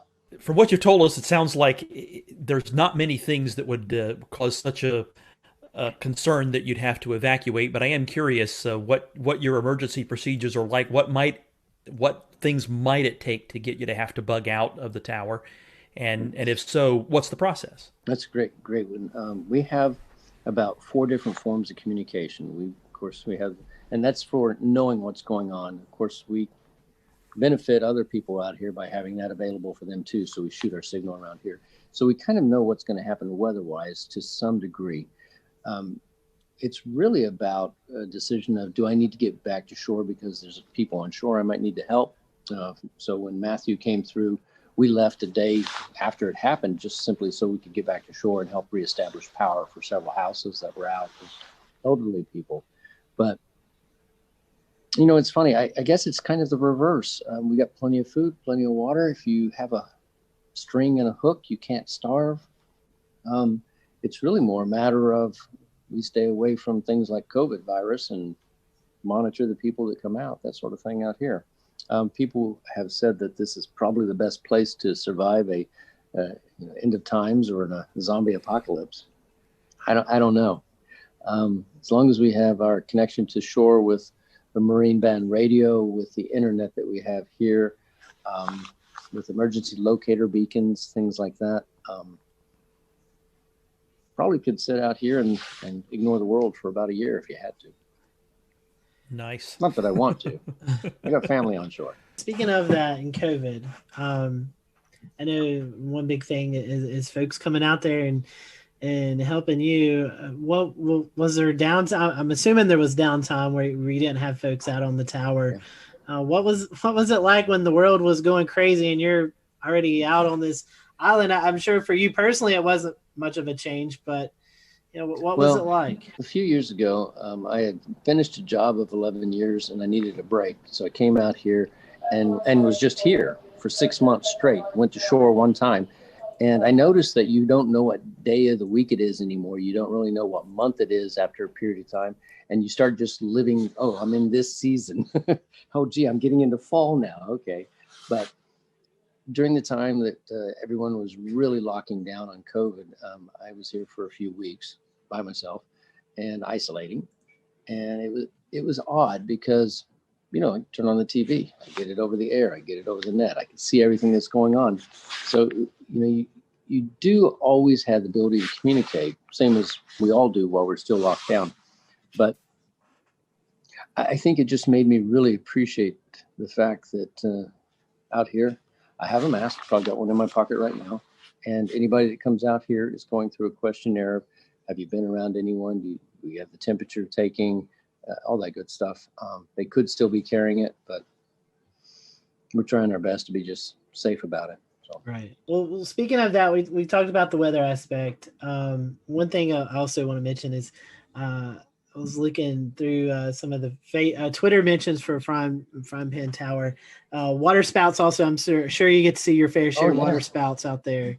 Oh, that's amazing, yeah. But any other memorable moments? I know you were talking about the meteors a little bit earlier. I mean, you are out in the middle of nowhere, dark skies, so I'm sure you can see all the meteor showers and International Space Station travel across the. I mean, any other memorable moments out there? Any sunsets, sunrises? We did a time lapse of what was it, the Neowise comet that was off, and we could see it pretty clearly. And what we didn't realize in our time lapse was that the ISS, International Space Station, came cruising right past. So it's all on the time lapse with, there's the comet, there goes the space station, and there's the meteor. It's just, you don't know what you don't know if you're not in a dark enough area to see it. On the same type of thing, you might look down at the water, and I didn't know this, but there's a shrimp variety that when they snap their tail, they make a blue flash. And I'd never heard about that, but I was looking down in the water one evening and all these little blue dots of light of all these shrimp just pop, pop, pop, pop, pop. And it was like incredible. How would you have known? So, you know, the wildlife that you don't see when you just look across the ocean is all abundant underneath there. And it's just increased my desire to help educate people. So we have the above camera, the water level camera, and then the shark camera down on the very bottom that we do for explore.org. And that's in classrooms all around the world with kids watching it. Just kind of fun. So hopefully they'll learn about the ocean and, you know, keep the straws out of the turtles' noses and understand the power that is in our oceans. I mean, the weather is by virtue of this enormous body of water that gets heated up and moves around. I mean, the things that our world does, I just think there's so much for us still to learn. And I really applaud what you guys are doing on sharing and discussing what's going on with the weather, because, you know, it's not a matter of do I have on a jacket so I can go from my apartment to the car. It's what's happening in the world and why are there, you know, storms and fires in different places. And that's all about weather and what's happening, right? Yes, that's true. The one thing I'd like to learn, those spiny lobsters, how do they compare to Maine lobster? What do they really taste like? Oh, I had thought they would be, because they're so large, that they would be tough, right? Nah. They have no claws, but they can have very long legs, almost like, what is it, a snow crab, those giant ones. And their tails are usually about that big around, about that long, and they're deliciously fresh and soft. We have divers that come out here and they'll grab them. We have a lot of rock ledges. So if you grab the one or two out of there, next day another one will move in, because they're always looking. So they're migrating at night, running around. And they brought up 4 enormous ones. We filled up a stainless steel bowl that was about this big, full of lobster meat. We all ate. There was 6 of us, and we ate so much lobster we couldn't stand it anymore. So the next day when we wanted to go fishing, we were fishing with lobster meat, which is just ridiculous. So it's really, really good. For those folks who are listening tonight and they may feel like, you know, this is a worthy cause that I want to give to, I know, looking at your website, I mean, you've got a shop with apparel that you can do. You have a list on Amazon that folks can purchase and send to you, all sorts of way to help out the cause. So tell us about that. And I even see a signature coffee blend. So tell us about all the different ways that we can help you guys out there doing the research you're doing. It's really funny. A few times I would have a conversation and talk, you know, people that would be watching about, you know, having this cup of coffee or that cup of coffee. And I finally came across one. And mind you, if you're stuck out here, I'm not going to go and grab a Starbucks or a Pete's or a Dunkin' Donuts. And so I found a blend that was incredible. And the company that makes it, Black Powder, said, well, I'll tell you what, we'll make you that particular variety and we'll give you a percentage of the proceeds for the nonprofit. I thought, oh, win-win. And then they gave me free samples. So I'm going to drink that coffee because it's really, really good.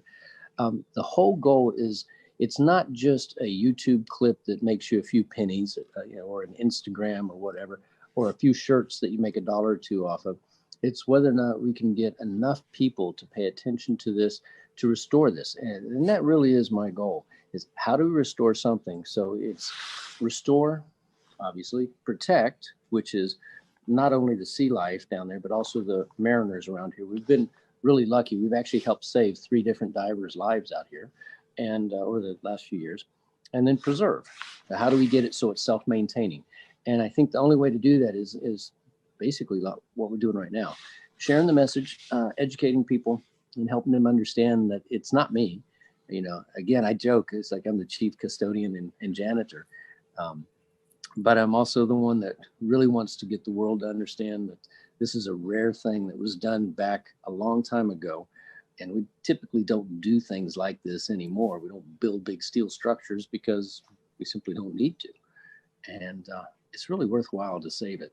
That's all we're trying to do. Interesting that you say that. I was looking, you know, you're on the wish list, you have like an AED, and I never would have put that together with, you know, folks who may be out there and, you know, 30 some miles off the coast and they need immediate medical attention. That's a great thing. Had a heart attack when you had to, you know, get him out of here. We had the helicopter flew out here and grabbed him. So a big Coast Guard helicopter snatched him off, and he was okay. Next day, he was fine. Wow, amazing story. Well, Richard, you know, I personally want to thank you for what you're doing, and you were talking about Dan about getting some storm chasers out there. We may have to pitch in on a helicopter ride and come out and at least have a meal with you or something. I'd love to get you guys out for a weekend, and you know what? If you give us enough notice, we'll find a volunteer with a boat and just have you guys come out on that. How's that? Hey, I am down for that.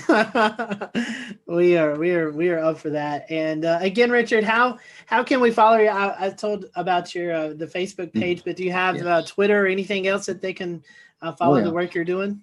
Yeah, we've got you know, we're either Frying Pan Tower, I forget what it is, original or something. So we have an Instagram. It's easy to find us. You search for Frying Pan Tower, clearly. There is also a in the middle of the woods, a frying pan light tower, not a light tower, but a tree tower for observing for other things. You'll know it when it's us because we have water around us. So we have Twitter, we have YouTube, we have Instagram, we have Facebook, and I don't know what else. Well, you're talking about and our website, of course. Yeah, at the explore.com, which we got permission to air some of the footage during hurricanes. Oh, good. Explore.org. They're good. Yeah, folks. Explore.org. Yes. Yeah. They're doing good things. Definitely check that out. That's awesome. Yeah, good deal. Well, Richard, we thank you for your time. And for those who are watching here on the Carolina Weather Group, we hope you have a great rest of your week, and we'll see you next time here on the show.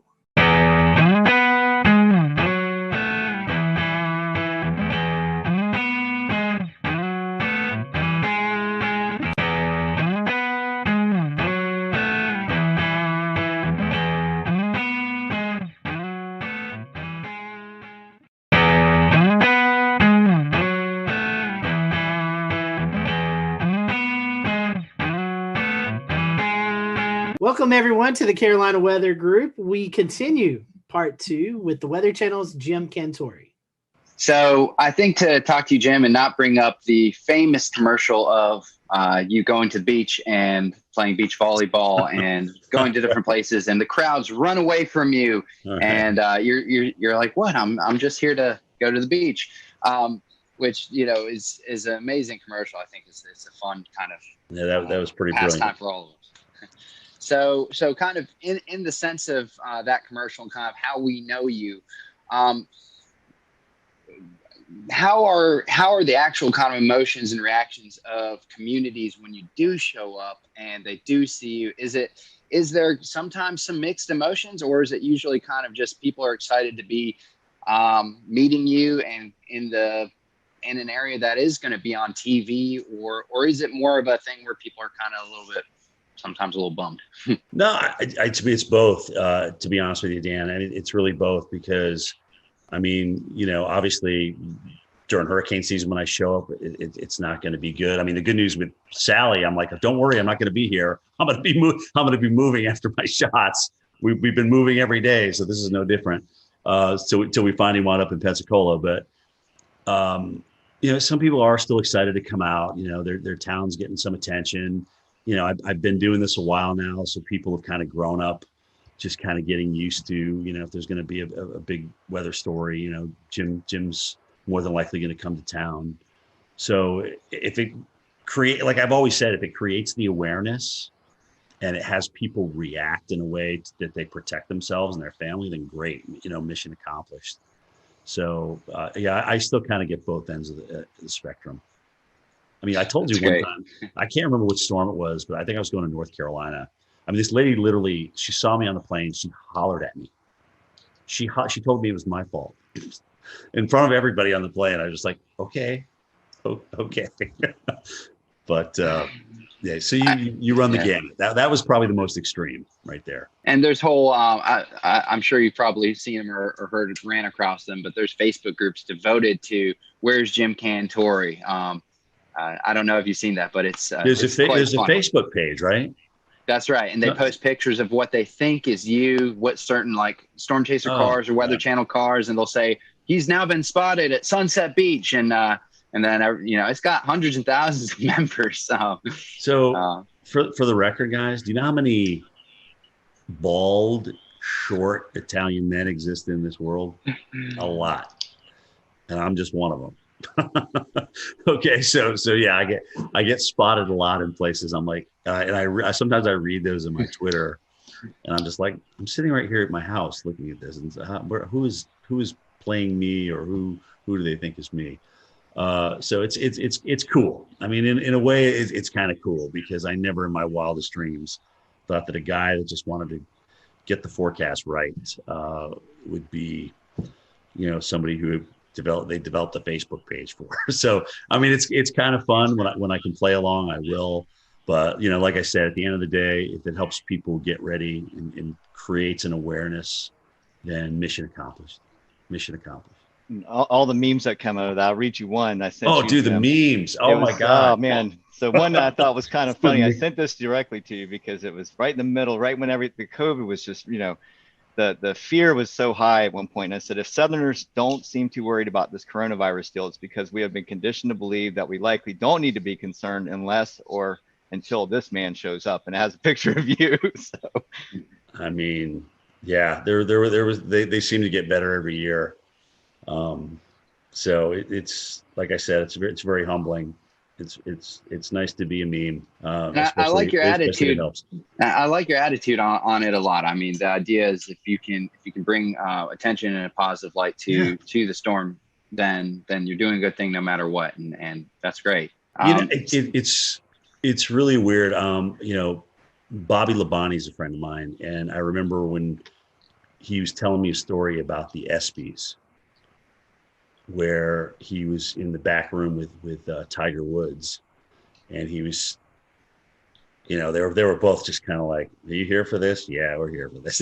I mean, when you don't really want to be in the limelight. Sometimes when you're in the limelight, you don't really want to be in the limelight. It's not what you strive for. It's not. You don't wake up in the morning and say, "Oh gosh, what can I do to make myself more in the limelight today?" I mean, that's just really not. I mean, Bobby is a fantastic race car driver. He won a championship.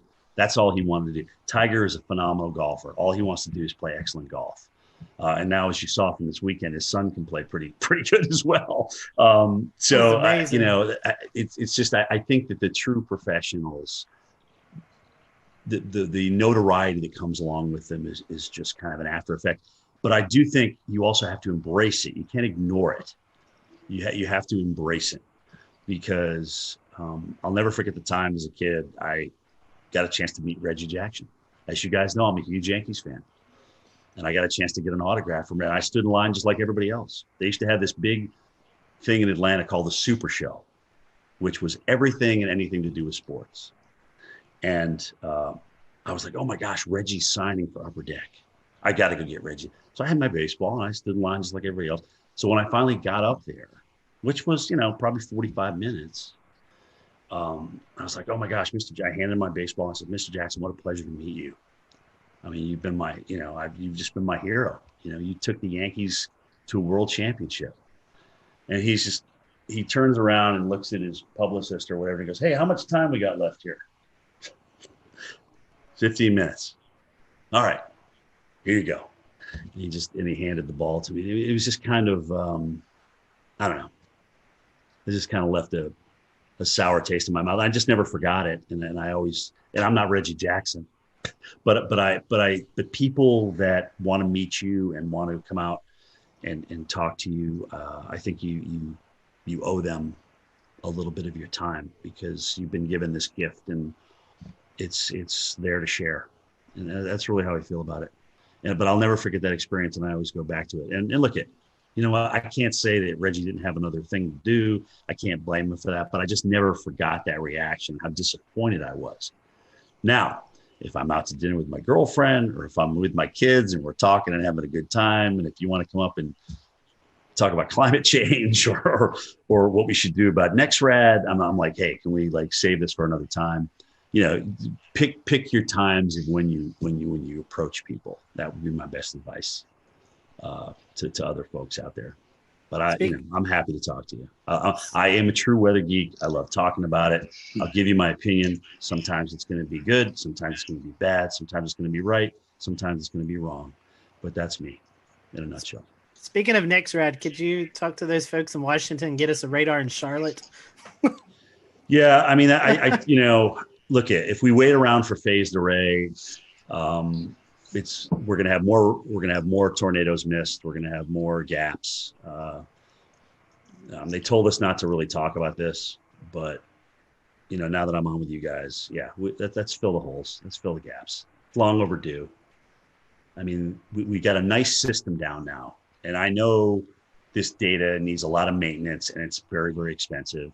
And if that's the case, then come up with a great, new phased array, and let's roll that out. Let's just roll out phased array. But until we get there, let's fix the stuff that we got.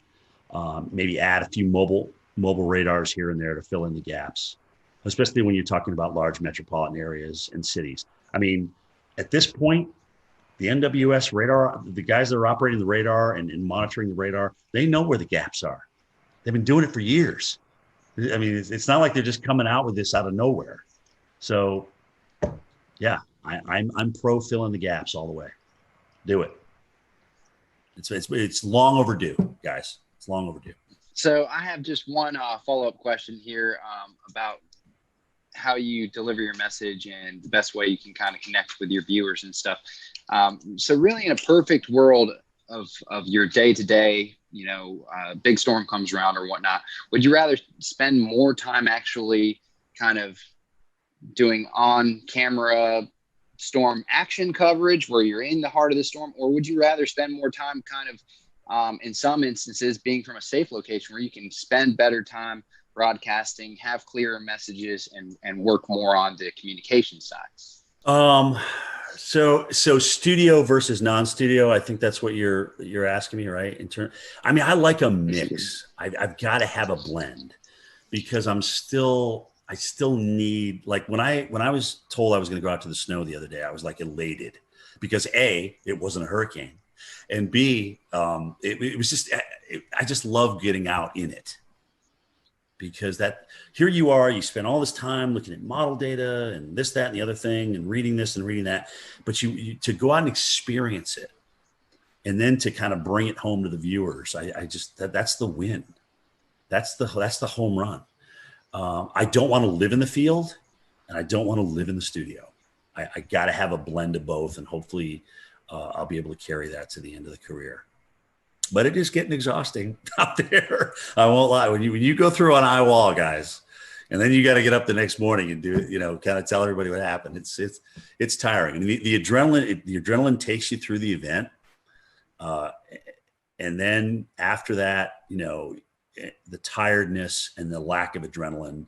I mean, you got to find it from somewhere else. But you still got to put together 2 words in a sentence. So that's how that's going. What's going on, Pete? Hey, what's going on, Jim? How you doing?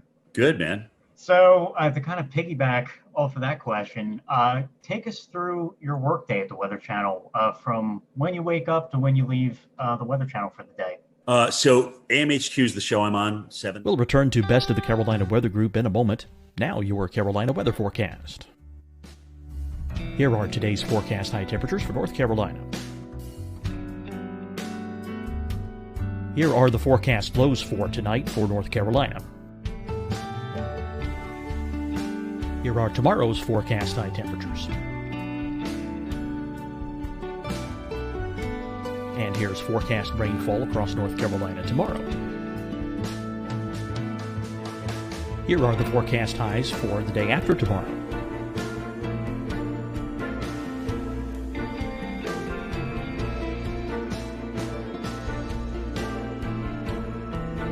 And here's the forecast rainfall across North Carolina for the day after tomorrow. This is the total rainfall forecast across North Carolina for the next 3 days. Here's the severe thunderstorm outlook for today from the Storm Prediction Center.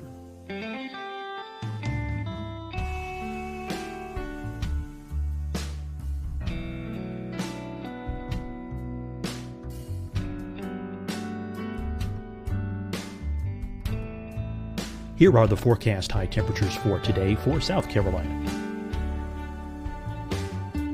Here are the low temperatures for today for South Carolina. Here's the probability of precipitation forecast across South Carolina today. And here are the rain chances across South Carolina tonight. Here are tomorrow's forecast highs across South Carolina. Here are the forecast low temperatures for tomorrow for South Carolina. And here is the probability of precipitation across South Carolina tomorrow. Here's the precipitation chances across South Carolina tomorrow night. Here are the forecast highs for the day after tomorrow in South Carolina. Here are the forecast low temperatures across South Carolina for the day after tomorrow. And here are the rain chances across South Carolina for the day after tomorrow. And South Carolina's probability of precipitation for that night. Here's the Storm Prediction Center's severe thunderstorm outlook across South Carolina for today through tonight. Here's the Storm Prediction Center's severe thunderstorm outlook across South Carolina for tomorrow and tomorrow night. And here's the Storm Prediction Center's severe thunderstorm outlook across South Carolina for the day after tomorrow through that night. Here's the severe thunderstorm outlook for today from the Storm Prediction Center.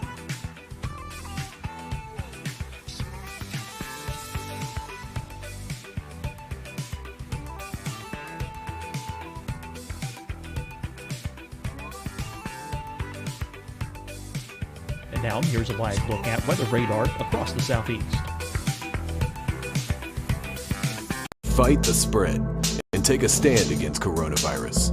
Wear a mask in public. Stay at least 6 feet apart from others. And get tested. Join us and fight the spread. Visit scdhec.gov/COVID-19.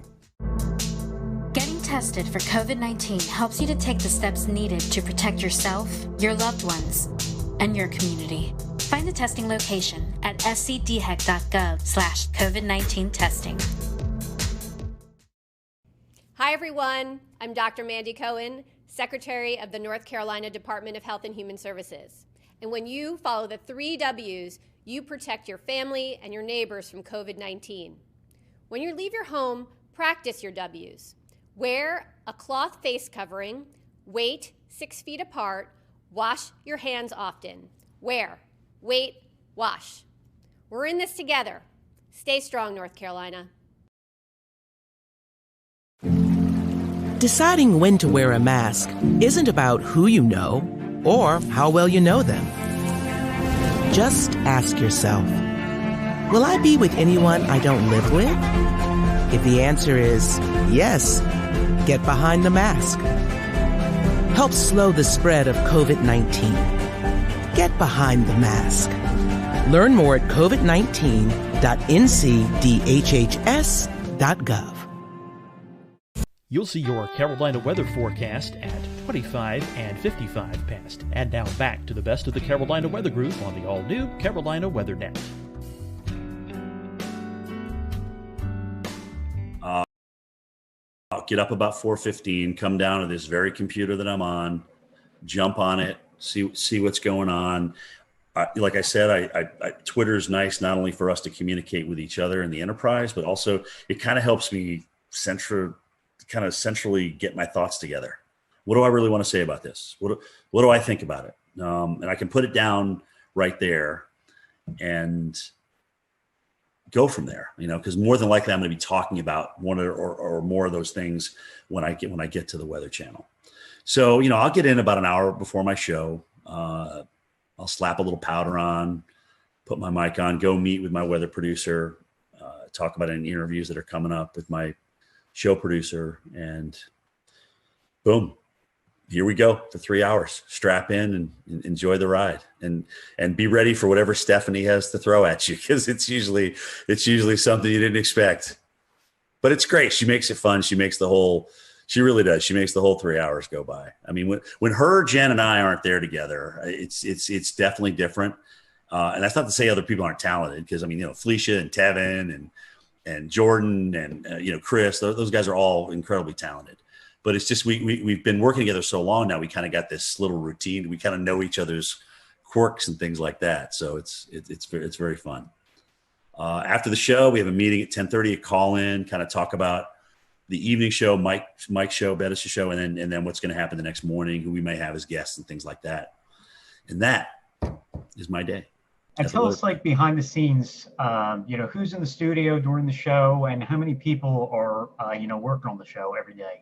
So in the studio, it's either 2 or 3 talent. Sometimes they'll have somebody from home. Like if Steph or Jen are on the road and they just get back, they will have them home for a couple of days. Again, this is all about a part of the COVID thing.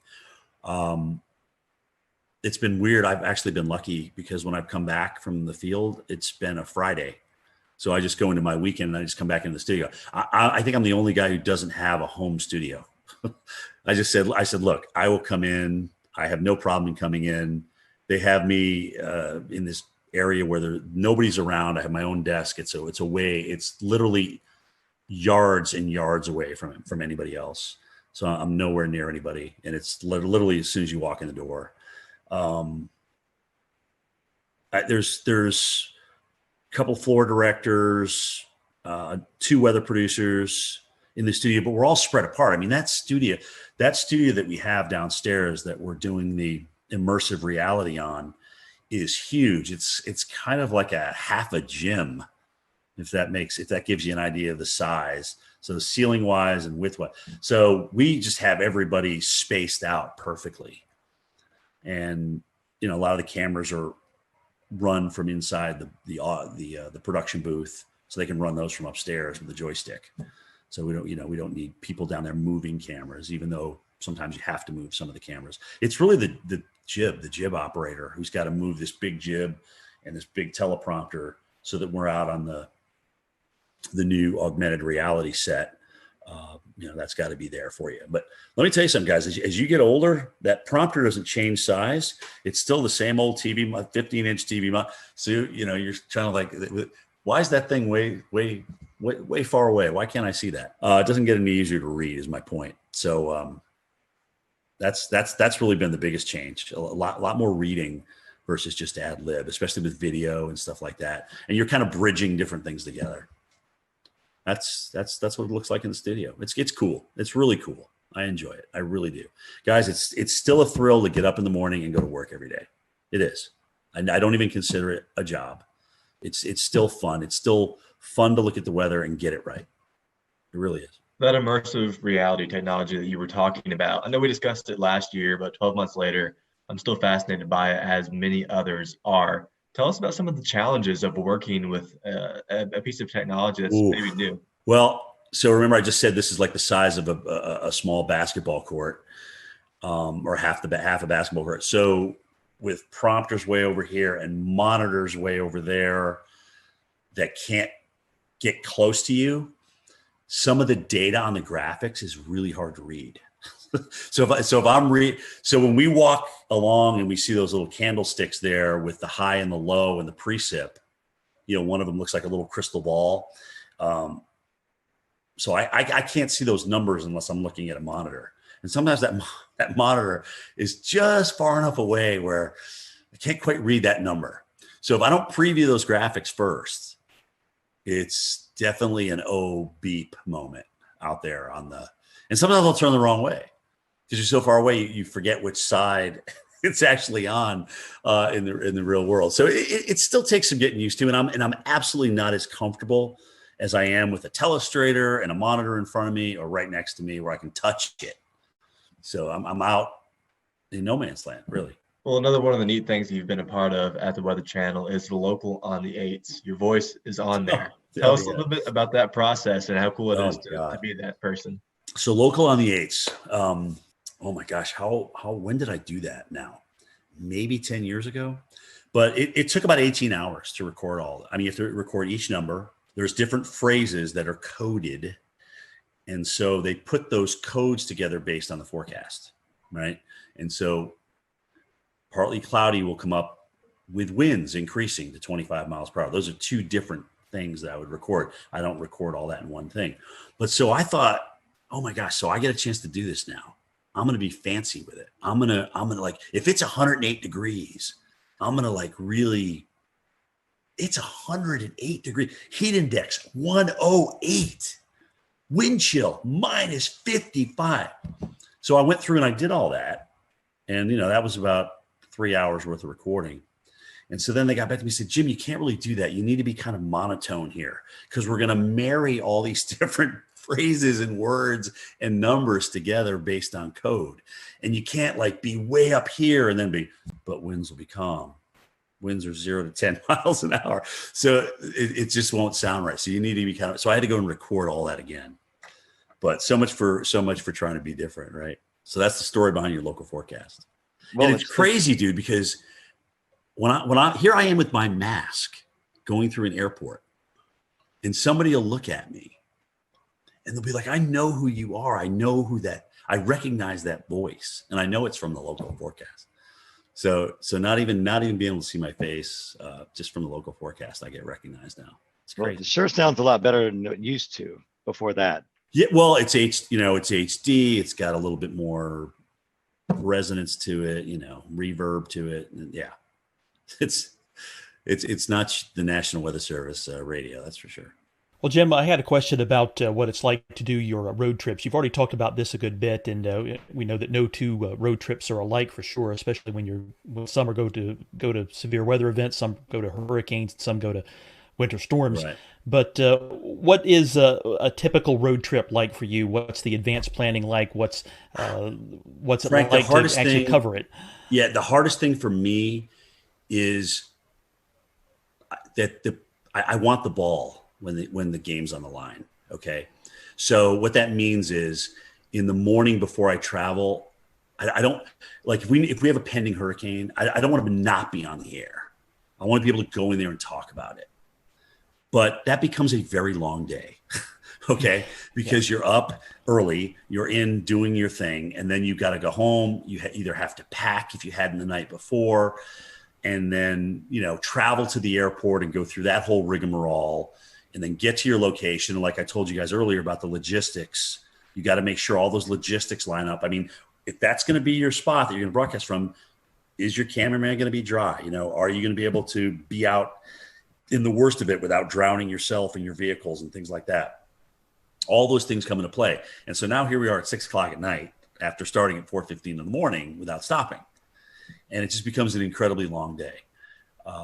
So when it's just a travel day, which is rare, it's like getting ready for the game. You got to pack, you got to have the equipment, you got to execute when you get out there. So you just kind of gradually ramp up and get to your location. And there is kind of between all of our teams out there, like, okay, who's going to get the best location? Who's going to be able to get the best shot?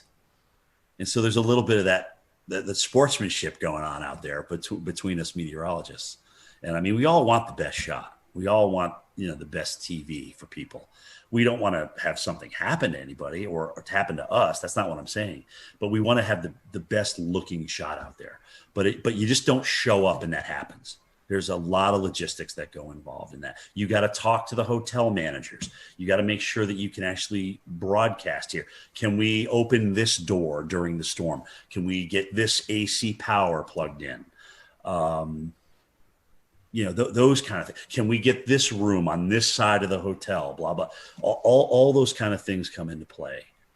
And if you've worked the morning and it's like, let's say it's a Thursday and you've been doing this all week, you're pretty tired by the time you roll into Friday, and you're going to work the weekend because that's when, the storm's coming in. So let's see what, I think I pulled 14 days was the longest stretch, 14 or 15 days this year. It was a long stretch. And how much downtime do you need to rest after something like that? Well, that depends on who's out and who's not. I mean, we're pretty much running a lean, mean fighting machine right now.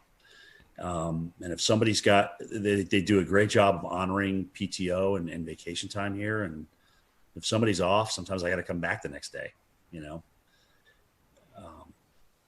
it's tough. That sometimes winds up being the toughest day of all, is the day you got to come back in studio. The adrenaline's gone.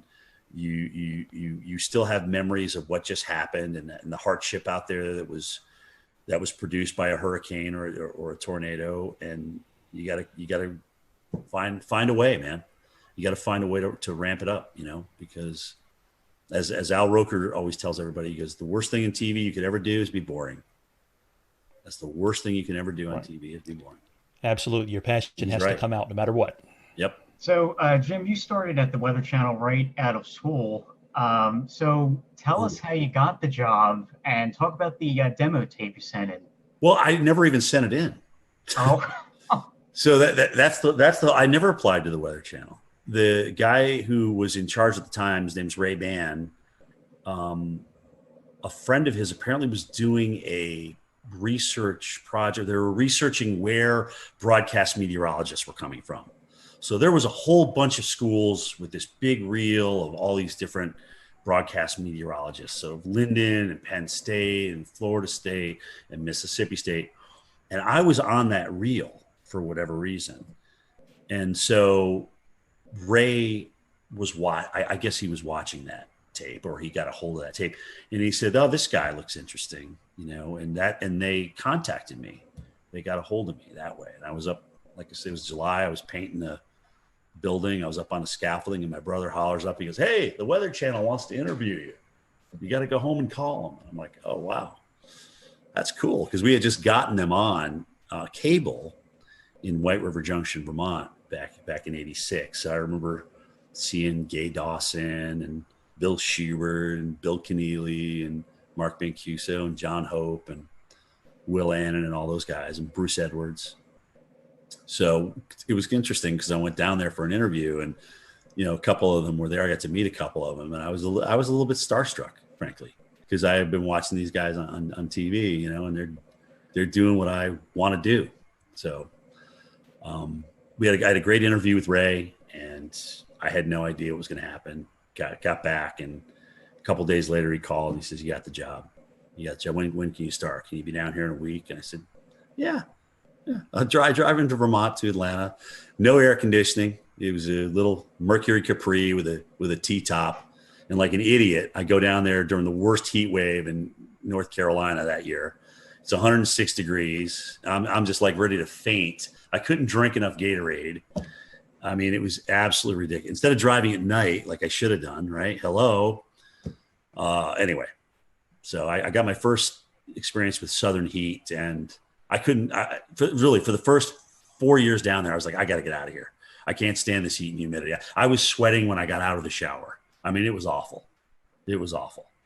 So finally, I got acclimated. About 7 years in, playing softball, just the honeysuckle of the southern nights, the humidity. So I really started falling in love with it. Now at 56, I'm too cold. It's too cold outside for me in Georgia right now. So I'm ready for Florida, South Florida. Speaking of that, what's left? Well, I mean, what's left for you to do or you want to do before you retire? I mean, it's been a great weather career at the Weather Channel, but anything left on the bucket list that you've not been able to get to yet? Yes, there is. I've never done a blizzard in North Dakota. I've got to do one. That's the only state I haven't been in for something for the Weather Channel. So I've got to do a blizzard in North Dakota. I would love to do a Westpac typhoon. Okay, I really would. I would love to do one. Maybe do what was a hurricane in the Atlantic ramming into the UK or Ireland or something like that. I mean, that would be just to kind of experience weather in different parts of the world. Antarctica, this iceberg that's supposed to crash into that island down there. How cool would that be to broadcast live on that iceberg? Right? It's the size of Puerto Rico and it's shaped like Jamaica or something. I mean, it's crazy. Just those kind of things. I mean, I like voicing over storm stories, but I liked doing Cantori stories better. I mean, this is really I've been blessed, man. I got to see a lot of the world. I got to work with NBC Sports during the Olympics. I mean, I got to work out with Al Michaels, who also always called me Dr. Doom. I mean, it was just really cool. I've just had some really cool experiences. But honestly, I'd like my goal, God willing, is I can get 40 years in broadcasting, and that's okay. Maybe I'll be done after that. So that date would be July 15th, 2026. So approaching that, we're almost 5 years. We had a colleague of yours on, Tom Nizzle. He has a mountain. Yeah, he has a cabin up here on Rome Mountain. So we talked to Tom a lot. So what does retirement look like for you? You going to move into the mountains? You said South Florida just a little bit ago. What's it look like after TV life? Yeah, I mean, I love the lake. I love the mountains. It's really an extension of the area I grew up. Think about, right? It's Southern Appalachia versus Northern Appalachia. So I certainly see myself, and I'm a small town kid, guys. I'm not a big city kid by any stretch of the imagination, but maybe split where I live between Florida and North Georgia. I don't know, maybe open a nursery, maybe open some kind of small business. I love doing landscaping. I really do. I enjoy yard work. Maybe I won't in 5, 6, 10 years from now, but who knows? Honestly, I really don't know where it's going to take me, but I'm going to be getting up at the hours I get up and doing that 5 days a week. And sometimes, going through the weekends and working 13, 14 straight, it takes its toll on you. It really does. I'm blessed with a lot of days off as a broadcaster, more than I would think a local market has. So I'm blessed with that, but it still takes its toll on you, man. It really does. So we'll see. Nothing's in pen right now. Well, as we near the end of this podcast episode, we always kind of want to ask a few little silly questions to finish things up and to keep it light before we call it a night. So first and foremost, we'll pry some information out of you. I know that you guys probably have some fancy weather models and weather model providers at the Weather Channel, but do you have a favorite mainstream weather model site to use? Oh, gosh. I mean, first of all, Maui's a genius, sometimes to his own detriment. I mean, but I love the two websites he's designed. Levi does a fantastic job with Tropical Tidbits. I don't know the guys that are in charge of Pivotal Weather, but I think they've done a great job. Weather Nerds, there's just so many. I mean, Weather Tap, I still go back to Weather Tap, look at the radar, especially now that they changed the radar site. But anyway, I mean, it's still, WSI Energy Cast is still one that we can access too. So dude, it's endless. I have literally 60 tabs open. 60 tabs. It's ridiculous. It's absolutely ridiculous. I totally get that. I think, I think probably somewhere around there, 60 to 80 bookmarks, just, So I'm not alone here. Good. Oh, thank God. No. And you're not alone by any means. And especially when you have hurricane updates, when we all know the madness of how often those models update. So which site you're going to is really important. So yeah, they're lined up across the top. They're just lined up. Endless. I guess I'll take the second one here. And favorite weather apps. Do you have any favorites? I mean, I know all of us use Radar Scope religiously, but is that your favorite one? That's my go-to. Yeah. I mean, when everything's on the line, or if you want to see a storm that's gone tornado warned for yourself and make your own opinion on it, it's definitely Radar Scope. I actually wish I bought that company back when it was for sale, because oh my gosh, they're just doing great things. It's just consistent. It's always there for you. They're always upgrading it, always doing tweaks to it. There's different levels that you can obviously purchase, different subscriptions and things like that. So that is my absolute go-to. I love Storm.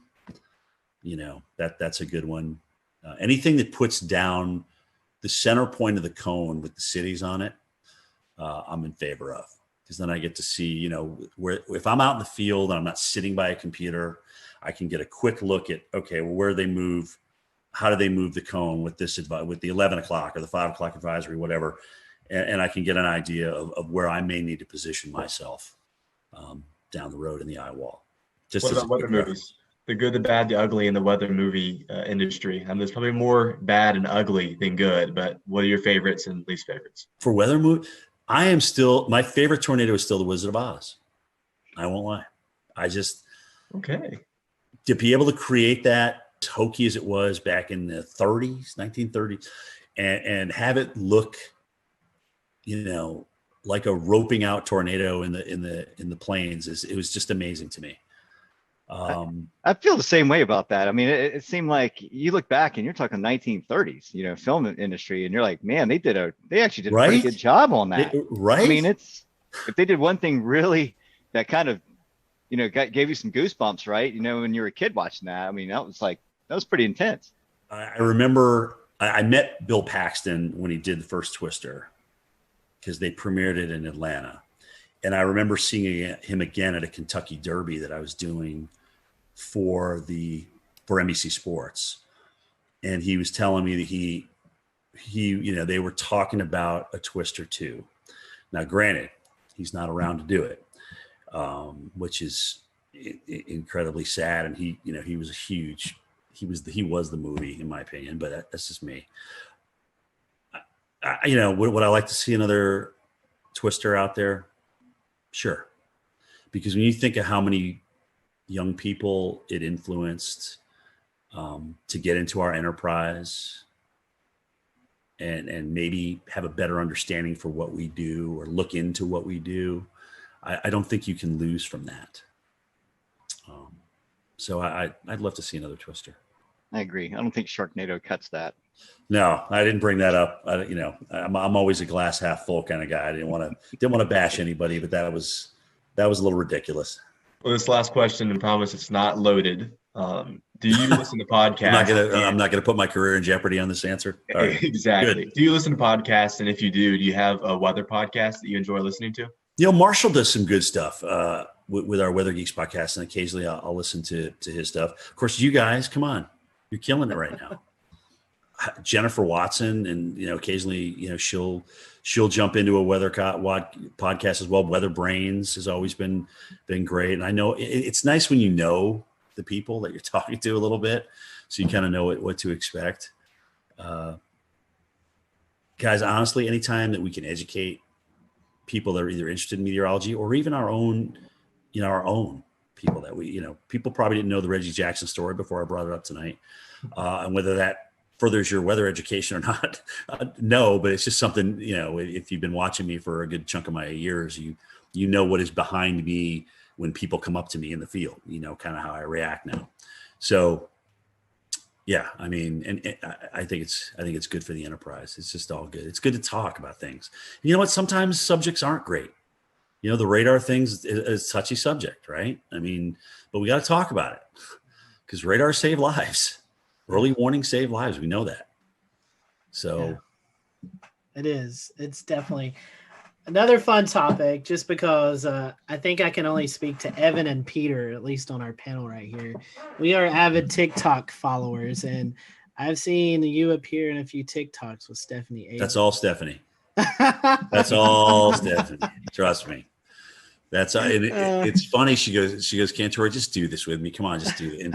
And Steph just has a way to kind of beg you to do what she asks you to do, what she wants you to do. So you did, and I'm like, you know what? Why not? I mean, it's just like, what the hell? I don't want to be a total bore. So I'll jump in. And we'll return to Best of the Carolina Weather Group in a moment. Now your Carolina weather forecast. Here are today's forecast high temperatures for North Carolina. Here are the forecast lows for tonight for North Carolina. Here are tomorrow's forecast high temperatures. And here's forecast rainfall across North Carolina tomorrow. Here are the forecast highs for the day after tomorrow.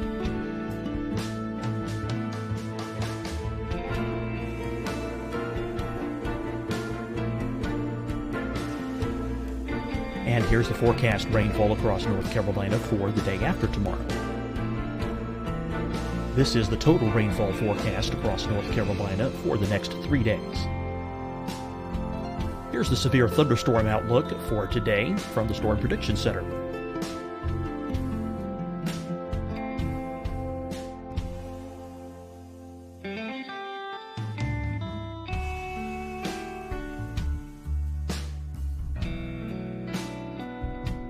Here are the forecast high temperatures for today for South Carolina. Here are the low temperatures for today for South Carolina. Here's the probability of precipitation forecast across South Carolina today. And here are the rain chances across South Carolina tonight. Here are tomorrow's forecast highs across South Carolina. Here are the forecast low temperatures for tomorrow for South Carolina. And here is the probability of precipitation across South Carolina tomorrow. Here's the precipitation chances across South Carolina tomorrow night. Here are the forecast highs for the day after tomorrow in South Carolina. Here are the forecast low temperatures across South Carolina for the day after tomorrow. And here are the rain chances across South Carolina for the day after tomorrow. and South Carolina's probability of precipitation for that night. Here's the Storm Prediction Center's severe thunderstorm outlook across South Carolina for today through tonight. Here's the Storm Prediction Center's severe thunderstorm outlook across South Carolina for tomorrow and tomorrow night. And here's the Storm Prediction Center's severe thunderstorm outlook across South Carolina for the day after tomorrow through that night. Here's the severe thunderstorm outlook for today from the Storm Prediction Center.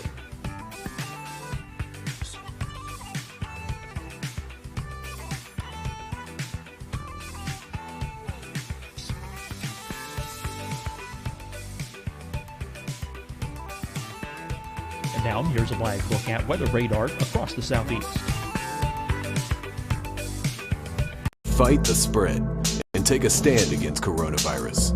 Wear a mask in public. Stay at least 6 feet apart from others. And get tested. Join us and fight the spread. Visit scdhec.gov/COVID-19. Getting tested for COVID-19 helps you to take the steps needed to protect yourself, your loved ones, and your community. Find the testing location at scdhec.gov/COVID-19 testing. Hi, everyone. I'm Dr. Mandy Cohen, Secretary of the North Carolina Department of Health and Human Services. And when you follow the 3 W's, you protect your family and your neighbors from COVID-19.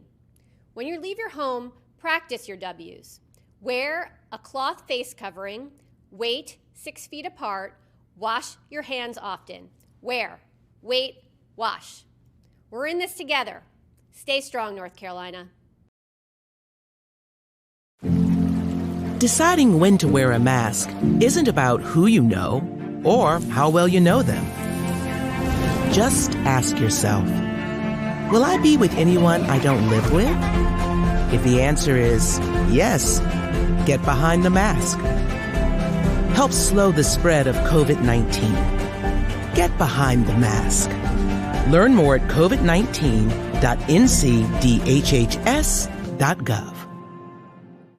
You'll see your Carolina weather forecast at 25 and 55 past. And now back to the best of the Carolina Weather Group on the all-new Carolina Weather Net.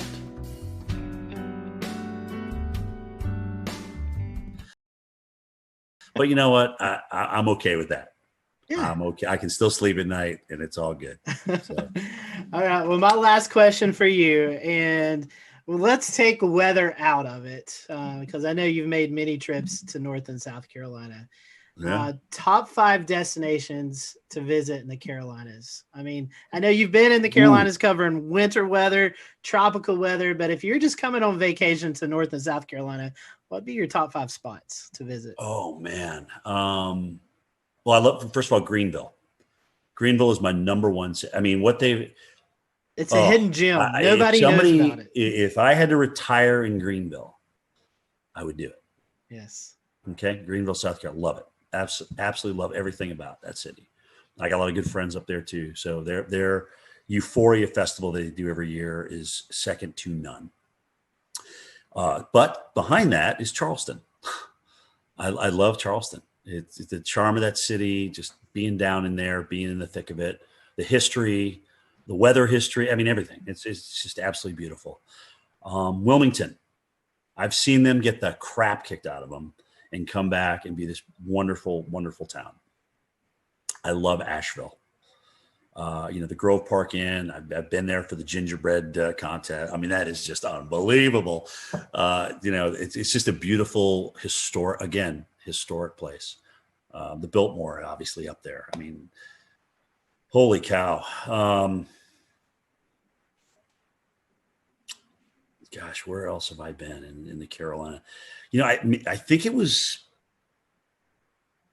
Winston-Salem. Maybe, or was it Hickory? I can't remember. I got a friend that I went. They had just like refurbished the downtown. I can't remember which one it was in, which one I was in, but I thought that was a pretty cool place. I live close to Hickory, and it's recently been redone. So there it was Hickory. Yeah, I was about to say, you're kind of like, what? Where did Winston-Salem. this come from? Where did this come from? All right, who did I offend on this answer? No, you didn't offend anybody. You get your martial arts training here in Charleston. We all know that. Yeah, you did great. I'm in agreement with you on Charleston. It's my favorite place to go. Oh, it's beautiful. And Jay Greenville loves it too, right? Greenville's number one. Charleston's number two. It really is that just like that. I tell people, I say downtown Greenville is the most underrated place to visit. It's a beautiful spot. Not a lot of people go. I mean, you can go out on a nice Friday or Saturday night and go eat dinner, welcome the river. It's a beautiful spot. Like I said, if somebody said, all right, Jim, you have to leave Atlanta, you have to go somewhere else, where would it be? It would be Greenville, South Carolina. I know our buddy Wes Grimes, who actually submitted a question earlier. He loved when you visited Boone a couple of years ago during the big snowstorm. And oh my God, that was awesome! I know Boone loves you, so if you ever make it back up there, I know you'll have a lot of folks and friends up in the Boone area. So. By the way, the Boone stick is still around. Apparently, it's in my producer's Steve Pederak's office. And I'm like, dude, you got to bring the Boone stick back out. I've never pushed so many cars out of the snow in my entire life than in Boone, North Carolina. Well, I will tell you this from a guy, Evan and myself living in Western North Carolina, we definitely hope we can copy that sometime soon because we're in our snow drought. That was the last time we had measurable snow here outside of the mountains was that storm a couple of years ago. It's going to be tough with La Nina, but we'll see, especially strong. If we get a strong La Nina. But it's an active pattern, dude, and we got the negative NAOs, so you may get a little bonus out of that. We'll see. I'm afraid more ice than anything. That's my concern this year. Yeah, that's the models keep head faking though. They keep wanting to bringing the AO back positive again, but it keeps not happening. And again, well, we all know how those forecasts go sometimes. Right. we've all been disappointed a few times. Look at that NAO. It's going to go so negative. Anyway, we'll see. We'll see what happens. Well, Jim, we certainly appreciate your time. We want to wish you a very Merry Christmas and a Happy New Year. And for those who are listening to the podcast, I'm sure they're probably following you on Twitter, on social media, but if they can't, or if they're not, how can they do that? So at Jim Cantori is my Twitter. I don't do Facebook, but my tweets go to Facebook. At Instagram, at Jim Cantori on Instagram. That's more of my personal life than sometimes I'll throw some weather on there. I have been lately, but that's personal's Instagram and weather is mostly Twitter. And that's me, man. We appreciate your time and thank you guys for watching tonight. Yeah. We hope you have a great evening and we'll see you back soon here on the Carolina Weather Group. Merry Christmas, guys. Thanks for having me.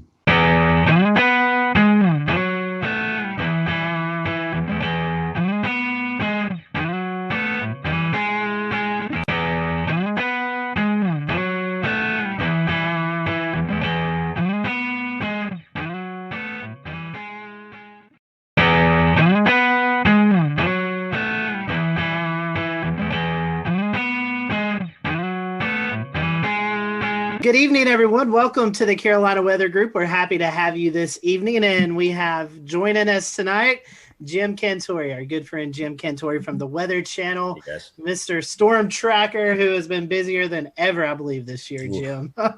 It's been a busy year for you. Tonight, we're going to be talking about reviewing 2020 and just all the crazy things that's happened in the weather community with storms and hurricanes and how we battled it with COVID as well. So a really interesting conversation tonight that we're looking forward to. So Jim, we were just talking a little bit before we started tonight. How are you doing? It's been a busy year. Are you getting any rest here recently? Yeah, I mean it's been good. Obviously it was quite a run in September, and then November, where we're usually just not doing much at all, was cranking up. And obviously it wasn't so much being in the field, but being in the studio, talking about the threats to Central America. But, then there was Ada, where I went and the system was far enough offshore where it didn't really affect us in Marco. And I said, guys, you sure you don't want me to stay? Because there's a chance this could be coming back toward Florida. No, I'll just come home. So Thursday morning, here we go with the hurricane watches out for Tampa. And it's like, they had to fill in that one spot, right? Because it's the only spot that didn't get filled in for the whole Gulf and the whole East Coast. So yeah, with advisories this year. And so I went back out and got into Tampa, and that was the last landfall I did. There's certainly no rest for the weary in 2020. Jim, we've started a new Patreon since we last talked to you last December, and we've allowed some of our Patreon supporters to send in questions. So tonight, we would love to go ahead and start with a few, I think 3 odds and ends questions that won't fit in anywhere. So we figured it's best to throw them here at the beginning where they don't match at all. So first and foremost, from an anonymous Patreon supporter, if you could point to a single piece of technology that has changed our field over the past 20 years, what would it be? I mean, it's got to be numerical weather prediction. I mean, as much as they're not perfect, and trust me, I just did a snowstorm in Pennsylvania that I wish I was in Binghamton, New York for. Okay. Anyway, as much as they're not perfect, I do think that they've helped us, and they've gotten us a much better idea of what we can do with, but the list is close. I mean, you look at the upgrade to NexRad and having radars available to us, and unless they get blown out like Lake Charles did during Laura, they're obviously very, very valuable. I mean, we can see tornado signatures, and we can see the winds. I came in for the Mississippi tornadoes, the twin EF4s there. And I mean, just to see the width, here's the width of this thing. You're like scratching your head. It's like, is that right? Is that really like 1.5 miles wide or whatever? So the radar is certainly a close second. The new GOES and what we can do with GOES. There's just so many things that are available to us. And honestly, guys, social media wise, I think a lot of us are communicating with each other. A lot of us are getting to know each other better on Twitter and Facebook, especially Twitter. I really like Twitter for us because it's quick, it's to the point, and you kind of know now, if you follow certain people, where they stand and where they're going to go with what they're thinking. And I will say, for me, certainly being a veteran, to learn from you guys, from the younger generation of stuff that I didn't go to school for, but yet I'm going to school through you. I mean, I never even heard of PV streamers before Philip Pepin talked about them many, many moons ago. So it's like, wow, that's pretty cool, and it makes sense to me. So those would be my top 4 without question. All right, 2 more. Both of these coming from Wes Grimes, and the first one's kind of an interesting one. So, is it possible? And he said he's heard this before as maybe a wives' tale. Is it possible to forecast low temperatures overnight using the dew point in the evening if it's relatively tranquil weather? Yeah, that's what I did in college. That's what I did at Linden, because I would get, look at the dew point and what it was going to be like the night before, and I'd be like, okay, well, we're going to kind of settle back down toward that, all things being equal. And it was usually within about 10 degrees of what that dew point was. So it's part of the equation. It's not all of it, but I thought it was part of the equation. It's a neat little forecasting tip. Yeah. And last but not least, a favorite topic of yours, when you go out and you go storm chasing, how do you end up in the right place at the right time? Well, dude, sometimes it takes a lot of work. Like Sally, oh God. So I'm like, you want me in New Orleans, but the models are trending east. I'm like, we're flying into Gulfport. We could really stay right there. So we went all the way to New Orleans because that's where they wanted me. I'm like, all right, whatever. I just do what I'm told, And then we made our way back to Gulfport the next day. And I'm like, okay, well, you realize though, we're go back to Gulfport, but it's probably going to go even farther east than that. That's what the models are trying to do. So the next day after Gulfport, we went over to Pensacola and finally kind of found a home there on the eastern side of that thing with the storm surge. But it's not easy because there's a lot of people making up their minds of where we should go and where we shouldn't go. And, I appreciate the fact that they let me chime in with my opinion. It doesn't always get me far, but the most exhausting part about travel is not necessarily broadcasting for the hurricane. It's doing the morning show and then having to pack everything up and move to another location. Because once you get to that location, it's not just, okay, we're here, let's do our live shots. It's, okay, where are we logistically going to be? what's going to make the best shot? Is there going to be storm surge here? Are we safe here? Is my cameraman going to be protected throughout the live shot? So there's all these logistical things that come into play. So by this point now, it's 6 o'clock at night, and you're exhausted because you've been up since 3, and now you got to get ready to do the whole thing again the next morning. So every time we move on a day we do live shots, it just exponentially wears you out. But I appreciate the fact that they do give me a say in my locations, but it is up to me to get my team in a good spot. Like where we at the Golden Nugget for, oh God, what was it? Beta? I don't even remember the damn name of the storm. What was the Mississippi one that crushed them? You guys jump in. Delta. Okay. Delta. I knew it was a Greek name. I just couldn't remember which one. So Delta, I'm like, this is going to be a great shot because the water's going to come right in here, and this is just going to be a great shot. So that allows us to get there and really set that up and make sure we had higher ground and get our cars up there and things like that. So it takes a lot of work. What you don't see behind the scenes, I think is just as important, if not more, than what you see on camera. And Jim, this one's coming from me, man. I'll tell you what, this year has been interesting with the tropics. I mean, we've cleared over a third of the Greek alphabet, and it's just been an unreal season. I mean, when we talk about, will we ever see something like this again? Is this going to be the norm going forward? What ingredients come into it? Tell us what your take is on. Do you think the strong signal in La Nina was a triggering factor? Do you think our warm pool in the Atlantic has a lot to do with it? I mean, kind of give us some ideas of why you think we had such a hyperactive season. I mean, it was off the charts. If somebody would have told me we were going to have 30 storms this year, I would have been like, no. I mean, we're going to have an above average season, but that's a pretty bold forecast.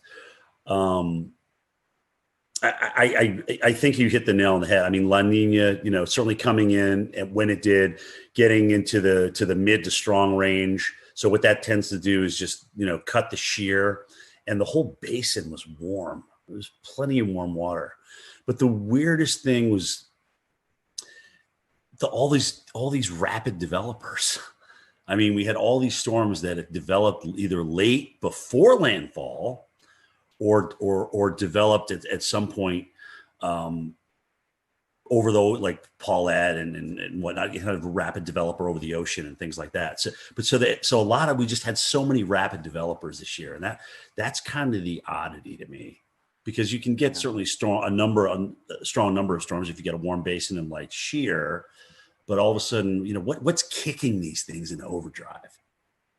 And in some cases, at the last minute, when normally the continental shelf will weaken them, we already had a bona fide cold front come through the Gulf of Mexico and South Florida, and here's Ada. Now, granted, I think that did weaken it as it made its approach toward the west coast of Florida, but still, to even get something, I mean, that John Hope was our tropical expert, way back when, and one of his rules was, once you get that cold front through, that's it. That shuts down the Gulf. And we had a couple of storm threats after that. So, I guess in 2020, the 2020 factor kind of applies here. Yeah. But I think it's really interesting how many rapid developers we had, and so many of them close to land. I mean, even, look at Iota and Zeta down in Nicaragua. I mean, we had to wait till the last storm of the season to get the Cat 5. I mean, goodness gracious, that's crazy. Yeah, there was definitely a lot of RI this year. And what I felt was interesting is that you didn't see a lot of rapid dissipation over land. I mean, these things stayed strong over land for some time, whether it could be attributed to brown ocean effect or whatnot. But you brought up a good point. When it got wrapped up along cold front, usually when hurricanes enter into a baroclinic environment, they fall apart pretty quickly, or they get pulled up along it and stretched out. And these storms defied odds this year. Some of these just they did. They never got like dry air intrusion. It was like they were like protected from this cocoon. And that's the other thing too. If you get a rapid developing system that comes ashore and is accelerating onshore, moving onshore, it's going to take a lot longer to wind down. I mean, you should see the mess that Zeta did in northern Georgia. I mean, there's a lot of trees down up here. And it reminded me of Opal back, I think was it 95? Was that Opal? That's right. But it kind of did. It was like one of these storms that actually was a 5, went down to a 3, but it was holding its own, and then it accelerated up in North Georgia. So it takes a while for these things to wind down, but they just cause a whole bunch of tree damage, man. It's a mess. I think I remember seeing the power outages. It was more in Georgia than Florida, than Louisiana per se. It was like over 1 million without power in northern Georgia. So that was. Yeah. And it kept going too. I mean, we had a lot of trees down in western North Carolina and up into Virginia too. That's true. That's true. Once we get off hurricane duty, it's kind of hard to lose track sometimes, or it's actually easy to lose track of what actually happens after that. But it's just been amazing to me, these things as they come ashore, especially this year. Like you said, their damage path has been incredible. And even if it's a TS or a depression, I mean, something, it's like they just don't want to die. They don't want to go away. And that's the year it's been. One more for me. I'm going to pass the baton off to Dan. And the question is, you've been to a lot of places this year. I mean, you probably wouldn't be able to remember off your memory, but give us some of the more significant places you went to experience storm chasing, whether it be hurricane or winter storm, even earlier in the year. Well, yeah, actually Milwaukee was the only winter storm that I did last year, which was kind of mind-boggling because they're so fixated on the Northeast coast. It's like, well, guys, what if Kansas City gets 2 inches at rush hour on a Tuesday morning? That's a big deal. Plus, they were concerned about the COVID thing and everything toward the latter part of the season. I thought that was awesome being in Milwaukee. Great city, seeing the Lake Michigan just go crazy in Milwaukee was pretty awesome. That's kind of started the year. Then we went through all the hurricanes. I went to New Orleans 4 times. And interestingly enough, New Orleans really never got a big threat. Okay. They had the one storm toward the end there that hit them pretty good, but they never really got a big threat that flooded them. And that's really the biggest issue for New Orleans. But flying there 4 times, I thought I never done that before. I think they were in the cone like 8 times or something, 7 or 8 times this year. It's just crazy. And then the snowstorm, I just went Bethlehem, Pennsylvania. I knew Philly would change over. I knew they would mix. I knew we'd actually mix with sleet in Bethlehem. I just didn't know we'd get dry. The dry slotted thing is what really killed us. And then to see 4 states with 40 inches plus, I'm like, this is just absolutely nuts. Absolutely nuts. From a low pressure system that I don't even think broke under the 990s when it was doing its work. I mean, really? That's crazy. I know, non-lake effect too. I mean, that was right. all just the low. All-time snow in Binghamton. All-time single day. So they broke their all-time single day by almost twice as much snow.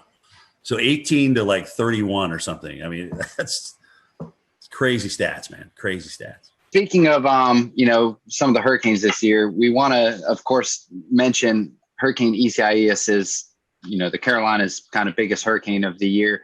I was there in Wilmington myself for the storm, and we know you were over in Wrightsville Beach there, Jim. Yep. So we have a video that we want to play, and kind of the best way to describe what happened there with you. Video says 1,000 words, so we're gonna play the video and kind of just if you could kind of tell us what happened over there in Wrightsville and kind of what you experienced.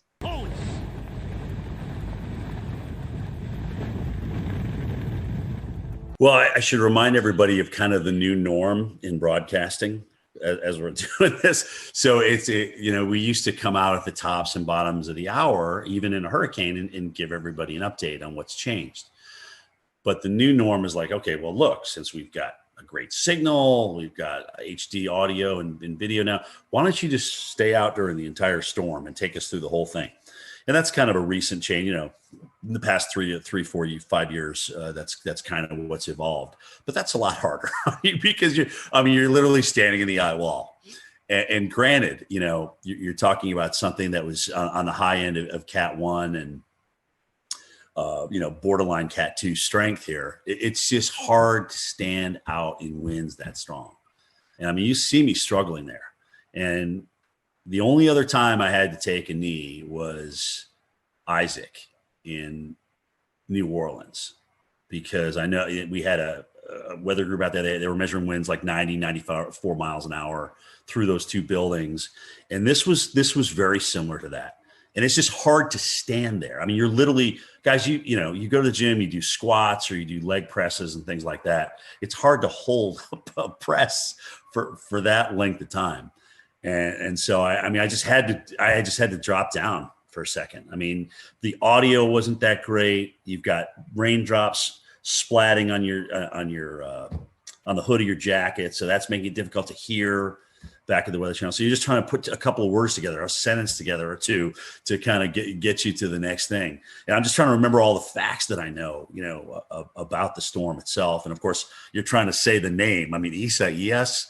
I mean, goodness gracious, you know, it took me about 3 days into that just to learn how to say it right. So that was a tough storm. I mean, it was, you know, those winds were up there, you know, 80, 90 miles per hour coming around the side of that building. And it was just tough to stand through it. But again, it's like, take us through the eye wall. That's my job. That's what they're asking me to do. I'm going to do it to the best of my ability. The good news that, you know, I didn't get hit by anything. The good news, the wind was essentially coming off the water, and whatever was being blown off the top of the building was being blown inland and not down at me at ground level. I probably should have had a helmet on, frankly. I definitely should have had a helmet on for that storm. Well, Jim, we've all faced the coronavirus pandemic.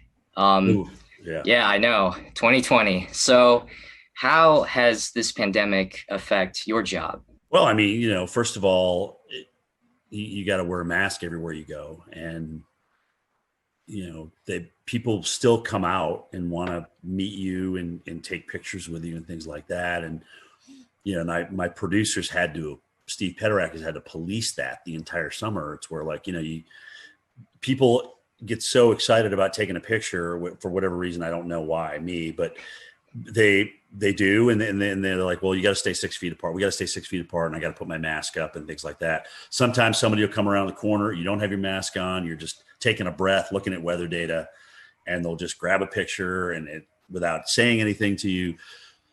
And then management gets upset with you. So that a lot of that to tell people to kind of like, well, take a picture with me, but you got to move away. You got to stay 6 feet away. But I get it. I totally get it. And we played by the rules as best as we could the entire summer and even into this first winter storm that we've dealt with.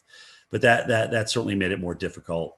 You know, you got to get more rations because restaurants and things aren't opening. They're closing down a lot earlier. Some of them never even are open. So we got to make sure we can eat for 3, 4, 5. We'll return to Best of the Carolina Weather Group in a moment. Now your Carolina weather forecast. Here are today's forecast high temperatures for North Carolina. Here are the forecast lows for tonight for North Carolina. Here are tomorrow's forecast high temperatures. And here's forecast rainfall across North Carolina tomorrow. Here are the forecast highs for the day after tomorrow.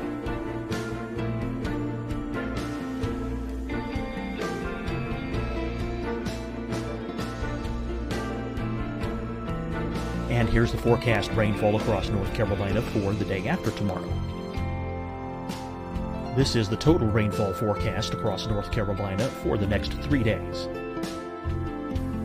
Here's the severe thunderstorm outlook for today from the Storm Prediction Center.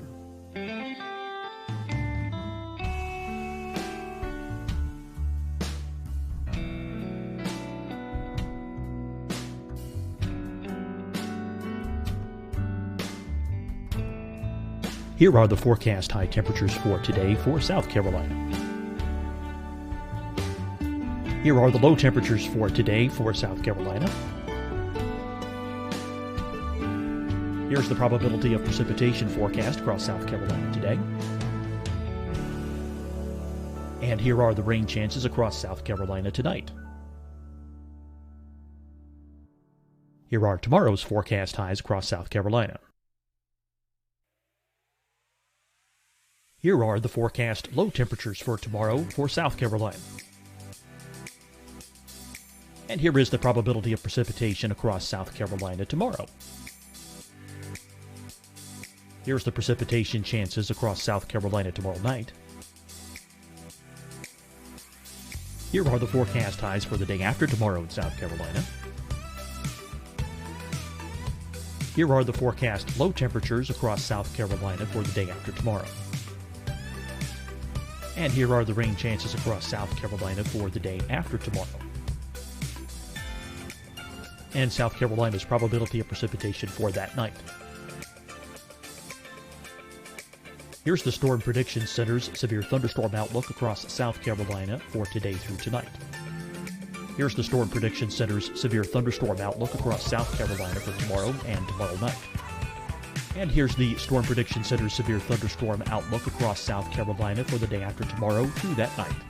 Here's the severe thunderstorm outlook for today from the Storm Prediction Center.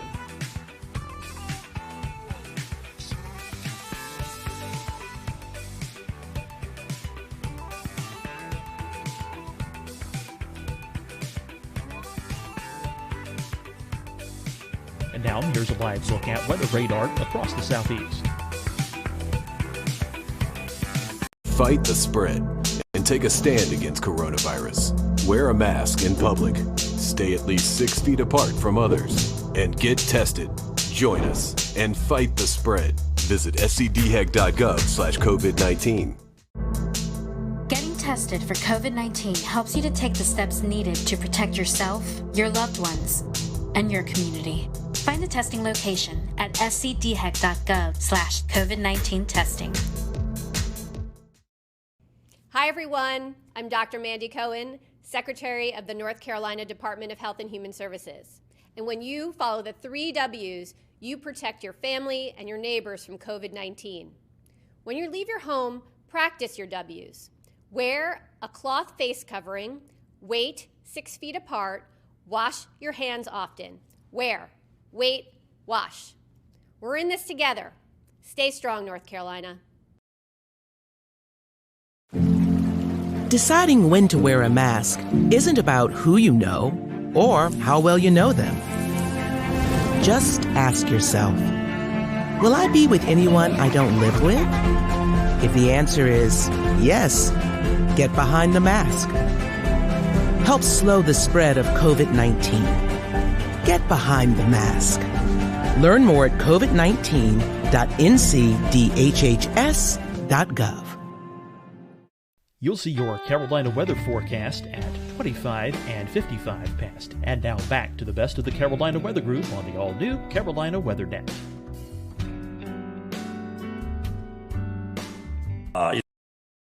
We know we're going to lose power, so it's going to be hot in the rooms and things like that. You just got to the pre-planning was a lot different. We had to make sure everything was buttoned up in terms of being able to eat, being able to follow the COVID guidelines, remind people that, look, at the shelter that you went to last time may not be the one that you go to this time because they're only taking half the people. All right. You may have to go and be bused farther north. And people that were in the surge zone, it was like, how do you convince people? Oh gosh. Okay. Look, it's one thing asking me to evacuate. I know this shelter. I've been there before. It's okay. But now I don't feel like going on a bus and being shipped to northern Mississippi or northern Louisiana to get out of harm's way. So that took some convincing for folks. But I think the fact that if there was one good thing, if you can call this good, the fact that Louisiana and Mississippi were kind of in the bullseye and were dealing with this so many times, they kind of had the system down. So they just put it back in motion every time we got a new storm. So we didn't have to test so many different areas. That area dealt with some of the worst storms, but they really had it down. That's a very good point. Yeah. Wow. Nice. That's the one silver line. Well, Jim, we're talking about COVID, and I think pre-COVID, this has lost, in my opinion, a lot of attention. And I guess, with as crazy the years has been, but we had a pretty active early spring severe weather season. March 3rd, 4th, as COVID was starting to happen, we had an EF4 tornado that just went right through downtown Nashville. Yep. I mean, it was one of the eeriest video. I mean, it was, I think, one of the most captured videos on Twitter, just with that, we also had severe weather here in the Carolinas, where downtown Charlotte, EF2, I believe, that went through just south of town. So copied with a month later, the Easter outbreak, where we had an EF4 and of all places, South Carolina. I mean, it was a pretty crazy severe weather season. And then I guess you kind of cap that off with the derecho in Iowa. I mean, what was your thoughts on any of those events that kind of stood out to you? I mean, the record for billion-dollar disasters stands at 16, but that's going to be broken this year. Okay. We are going to have more than 20 billion-dollar disasters. I don't know if it's going to be 21, 22, 23. I'm not sure. But that's just, I mean, this was just an off-the-charts year for big weather. And you're right, it was everything. It was the severe, with the tornado outbreaks, especially in metropolitan areas. It was the number of hurricanes that we had. It just the fires. We haven't even touched on the fires out west. I mean, goodness gracious, just again, and there was no stopping it. It literally started at the beginning of the year and just kept on going. And, La Nina, as you guys know, especially in the Southwest, does not favor big rainfall. So, you wonder what next year brings once we get into spring and spring bloom, and that starts to dry out, right? So, yeah, it's crazy. And I mean, look at the drought growing right now. If you take a look at the drought monitor, it's almost kind of scary seeing it kind of creep out of the Southwest into the central United States and the northern, Omaha. You're not really thinking about Omaha being dry, but they're starting to dry out a little bit. So drought's going to come into play big time as we get into 2021. That's going to be a big player, I think, for a lot of people. But yeah, it was just nonstop, man. I mean, and it would be easy to just say, okay, well, because of COVID, everything was exacerbated. No, no, we had 30 hurricanes. Okay, we had tornadoes hitting big cities, and I mean, it just literally lined up right with each other. And we just had an epic nor'easter, like I said, that dumped 40 plus inches of snow over 4 states, which wasn't one of these things where we saw it early. We knew there was going to be something, but in terms of nailing it down as to just how big this was going to be over the interior of New York and Pennsylvania and New Hampshire and Vermont, we didn't know that until it was really day of. And I guess it's a sore topic for some, but it's something that really needs to be addressed. Is I think we can contribute the climate change, global warming, to some of these bigger events that's taken place. I mean, they're only getting worse, and the climate the climate continues to warm. So I mean, it seems like they're going hand in hand. I mean, what's your? Yeah, I mean, it's time to accept it. It's time to accept we have a warmer planet. We have warmer water as a result of that, which helped us obviously crank out 30 hurricanes, 30 named storms this year. And honestly, I just like we like to operate at 98.6, the planet likes to operate at a comfy temperature. And when you thrust something that's uncomfortable to it into it, then it's going to react. Extremes breed extremes, and I think we're seeing that. So. I mean, here it is. I mean, now that saying that we're not going to have 30 hurricanes every year, we're not going to burn 5 million acres in California every year. But, I think these are the kind of things that we can expect. And you kind of wonder what's next, right? I mean, when we come out of this drought that we may get into here, do we flood everywhere? I mean, you wonder if you're just going to flood everywhere to get out of it, because it's always like yin and yang. But it's happening like one right after the other. It's almost like you go from drought to deluge or deluge to drought. It's just crazy. Another thing to tie onto that, as of this taping, December 22nd, the Carolinas, Greensboro, North Carolina, is 1.2 inches, I believe, from being the wettest season on record. So the opposite of the dryness, the drought. And quite frankly, we've not really had a major tropical system that's moved through the area that's dumped 6, 8, 10 inches of rain that we can see from landfalling tropical systems. So think about that. As dry as it is over a huge chunk of the West and now building into the central U.S., the Southeast and Florida has been absolutely soaked. And, the Northeast is probably going to come out of drought before we end 2020. When you count the snow and the rain they're about to have with this next system on Christmas Eve and Christmas Day, I mean, they're probably going to come out of drought. And that was getting to exceptional. You start depleting reservoirs in the Northeast with that population concentration, and that's a really big deal. Okay, they've always kind of come out of it recently, but there's a lot of people up there that depend on reservoirs and water. So you dry it out up there in an extreme level, and it's bad. So they got lucky. But they just literally, once we got into fall, boom, all of a sudden we just started erasing these droughts and starting getting some nice, tropical moisture into some of these systems that came north. So they lucked out, in my opinion. It is actually good to see that there's been some rain and snow up there through the fall. I can tell you firsthand, it was a long, hot, dry summer at State College. Right, and actually it was a beautiful fall, too. So they got the best of all worlds. Right. Jim, we're going to transition over, speaking of wildfires, to the West. So again, another crazy year with the 2020 wildfire season.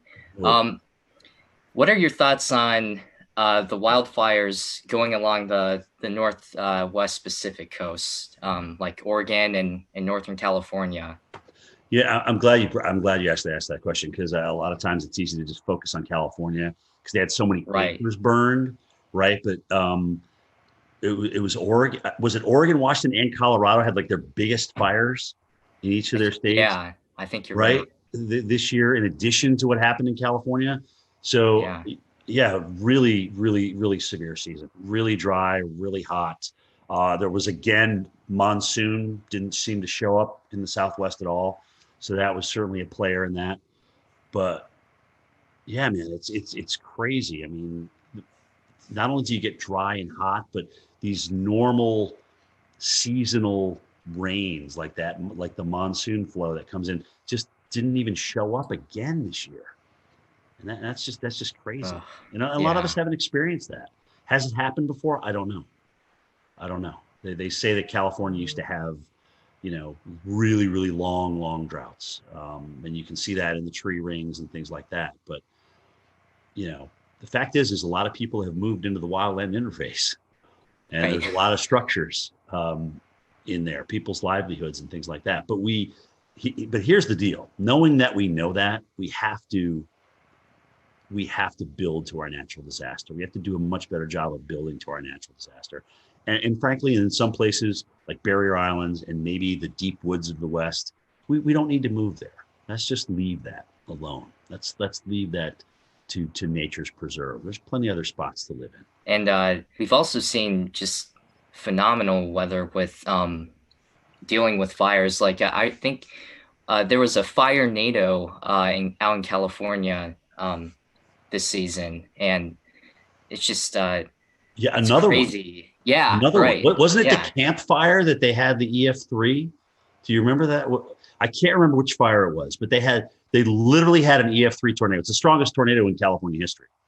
And it had what would have rated probably EF2, right? Yeah. With this one. Yeah. So the strongest, isn't that amazing? The strongest tornadoes in California history have actually come from fire nados. Wow. Using the term pyro tornado at a conference I attended. Alex Hoon, one of the incident meteorologists out there, coined that. Are they acknowledging that as the strongest tornado, or are they kind of putting an asterisk by that and just saying? I'm not sure if they're calling that the strongest tornado or whether they're had the asterisk like you said, but it certainly has been recognized as a fire generated tornado. Right. I mean, well, there's video of it. You could see it on the radar signature. I mean, the damage. Right. Signified EF3 damage. I mean, I don't know what else you need really. I think that was the Loyalton one, right? Is that the Loyalton NATO? Fire NATO. It was the one with the campfire, I'm pretty sure. Yes, the camp one was the big one. That was the big one. Right. That was really wild. I'll say one other thing about the fires was seeing the difference in smoke. You know, when you have your Diablo winds, your Santa Anas in California, the sagebrush, right? You have the white smoke that goes up with. Further north you went, it was more peaty. So there, you know, just the fact that fires could burn in these wet environments was a feat of itself. But you could see the different, like the greenish colored smoke and the real dark gray. It was really gnarly on satellite. You know, it was wrapping out over the Pacific Ocean, and boy, that was intense to see. Yeah, so you're right. Some of those satellite pictures and the type of pollution that they had in San Francisco for days and days and days. I got a nephew out there. He's just like, you can't even breathe. You don't even want to go outside. It was really bad. Even inside your home, you could smell the smoke. That's how bad it was. So, yeah, man, we need a break.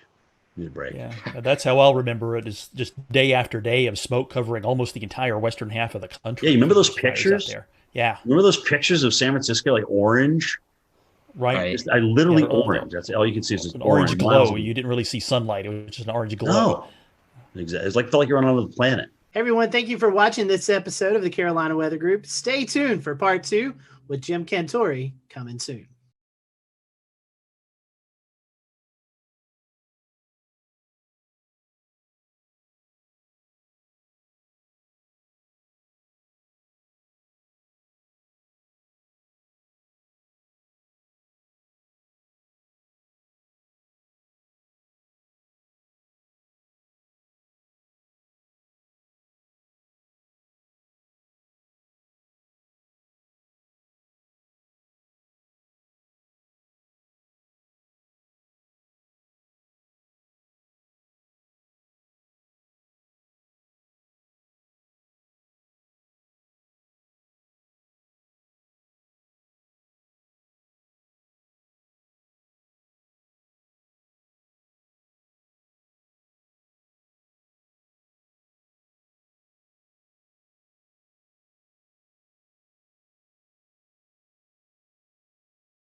We'll return to Best of the Carolina Weather Group in a moment. Now your Carolina weather forecast. Here are today's forecast high temperatures for North Carolina. Here are the forecast lows for tonight for North Carolina. Here are tomorrow's forecast high temperatures.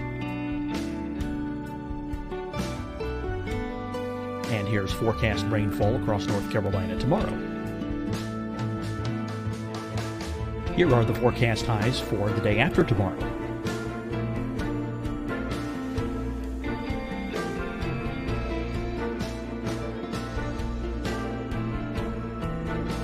And here's the forecast rainfall across North Carolina for the day after tomorrow.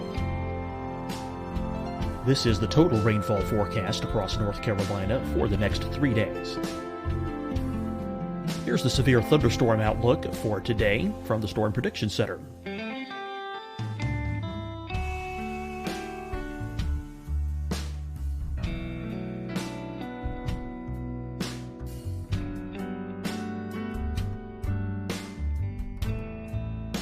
Here are the forecast high temperatures for today for South Carolina. Here are the low temperatures for today for South Carolina. Here's the probability of precipitation forecast across South Carolina today. And here are the rain chances across South Carolina tonight. Here are tomorrow's forecast highs across South Carolina. Here are the forecast low temperatures for tomorrow for South Carolina. And here is the probability of precipitation across South Carolina tomorrow. Here's the precipitation chances across South Carolina tomorrow night. Here are the forecast highs for the day after tomorrow in South Carolina. Here are the forecast low temperatures across South Carolina for the day after tomorrow. And here are the rain chances across South Carolina for the day after tomorrow. And South Carolina's probability of precipitation for that night. Here's the Storm Prediction Center's severe thunderstorm outlook across South Carolina for today through tonight.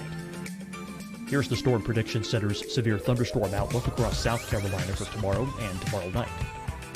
And here's the Storm Prediction Center's severe thunderstorm outlook across South Carolina for the day after tomorrow through that night. Here's the severe thunderstorm outlook for today from the Storm Prediction Center.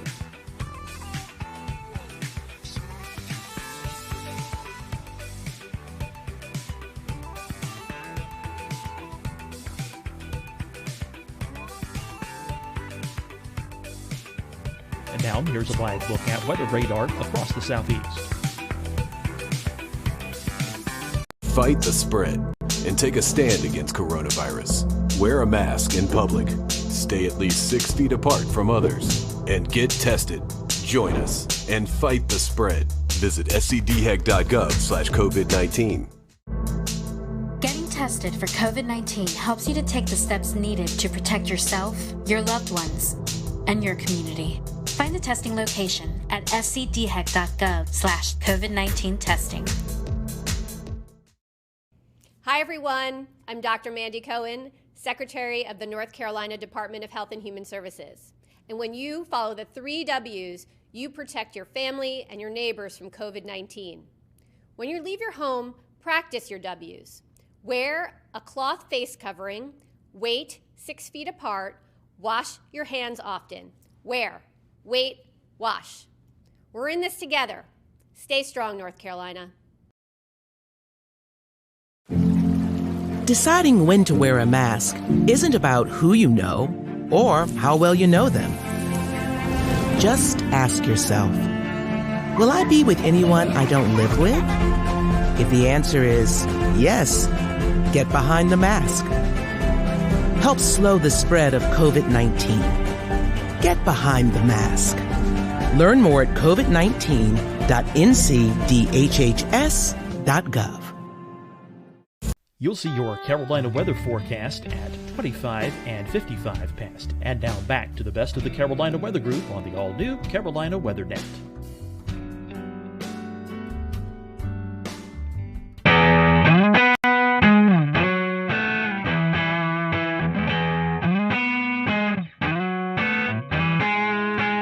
Good evening, everyone. Welcome to the Carolina Weather Group. This is the April 15th, 2020 edition of the Carolina Weather Group Get Together.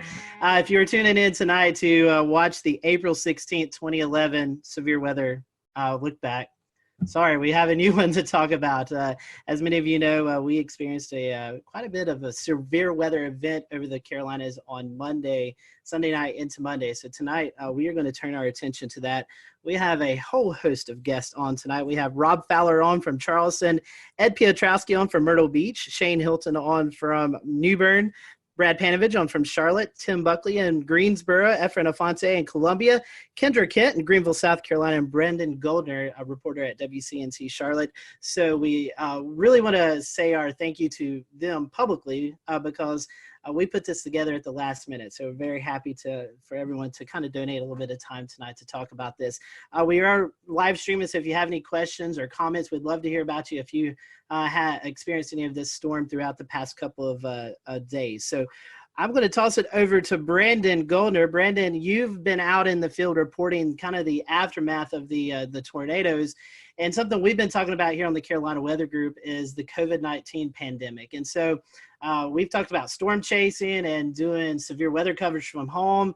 I know that you ran a little spot about the recovery efforts in COVID-19. I think we're going to dial that up, and then we'll toss it to Brandon and let him kind of give us a few of his remarks from his story. Brian Morris. You want to carry that one side? Is an essential worker. Go out that way. Let's take it to the van. He's cleaning up this Gastonia sunroom after a tree slammed into it, one of 5 emergencies his company, Custom US, had to go to. It was kind of unique in that they were all very large trees, and that doesn't happen as much. Well, it also doesn't happen as much cleaning up during a pandemic. Morris and his co-workers have to wear masks when going into people's homes. They also have to ask clients if they've been around anyone who's sick. We've been keeping the pace. Utility crews are also trying to keep the pace and restore power to nearly 39,000 customers. North Carolina Emergency Management Director Mike Sprayberry says the largest outages are in Mecklenburg, Anson, and Richmond counties. For families uprooted from their homes, the Red Cross's Robbie Sofoli says volunteers are helping them virtually, using platforms like FaceTime and Zoom to interview clients. We are an organization that really relies on interpersonal connections with our clients and really trying to provide compassion and care. And it's a little difficult to do that right now, but we're adapting and using some of those different digital platforms. Family and friends helped Robbie Clark's parents clean up a tree that crashed through their Kannapolis home, all while following social distancing rules. I'm just hoping that everything gets sorted out pretty quick. All right, so that was a report from Brendan Goldner. Brendan, I'm going to bring you in. This is something we've been talking about, COVID-19 and how it's affected the weather enterprise. As you was out reporting, talking to the folks, what was it like kind of in this new time that we're all experiencing? You know, it reminds you, we're all talking all the time about reporting during the coronavirus, and yet, Mother Nature, the weather, doesn't care about pandemic. It's going to do its thing. And so, obviously there's the challenges with us as a crew. It was me and photojournalist Kevin Wardlaw. We have the 6-foot stick with the microphone at the end that we have to use to interview everyone. And we have to keep that social distance. But what was really fascinating was talking to some of the disaster recovery crew members, Duke Energy, the Red Cross, how a lot of them have had to change up a lot of what they're doing when it comes to cleaning up during the coronavirus. Duke Energy, they've been trying to do the social distancing, keeping the 6 feet distance, but when they're trying to repair power poles, a lot of times they have to be in close proximity. It's the same way with these disaster recovery people that was in the beginning of the story. They're wearing the masks. They have to ask everyone before they go into a house whether they or interacting with anyone with coronavirus. And it's the combination of all of the weather damage with having to deal with the coronavirus. So it's been really a double whammy for a lot of people.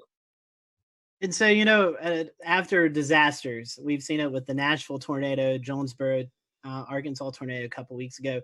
The community really comes together. How do you think that, how is the community interacting with their neighbor neighbor helping neighbor.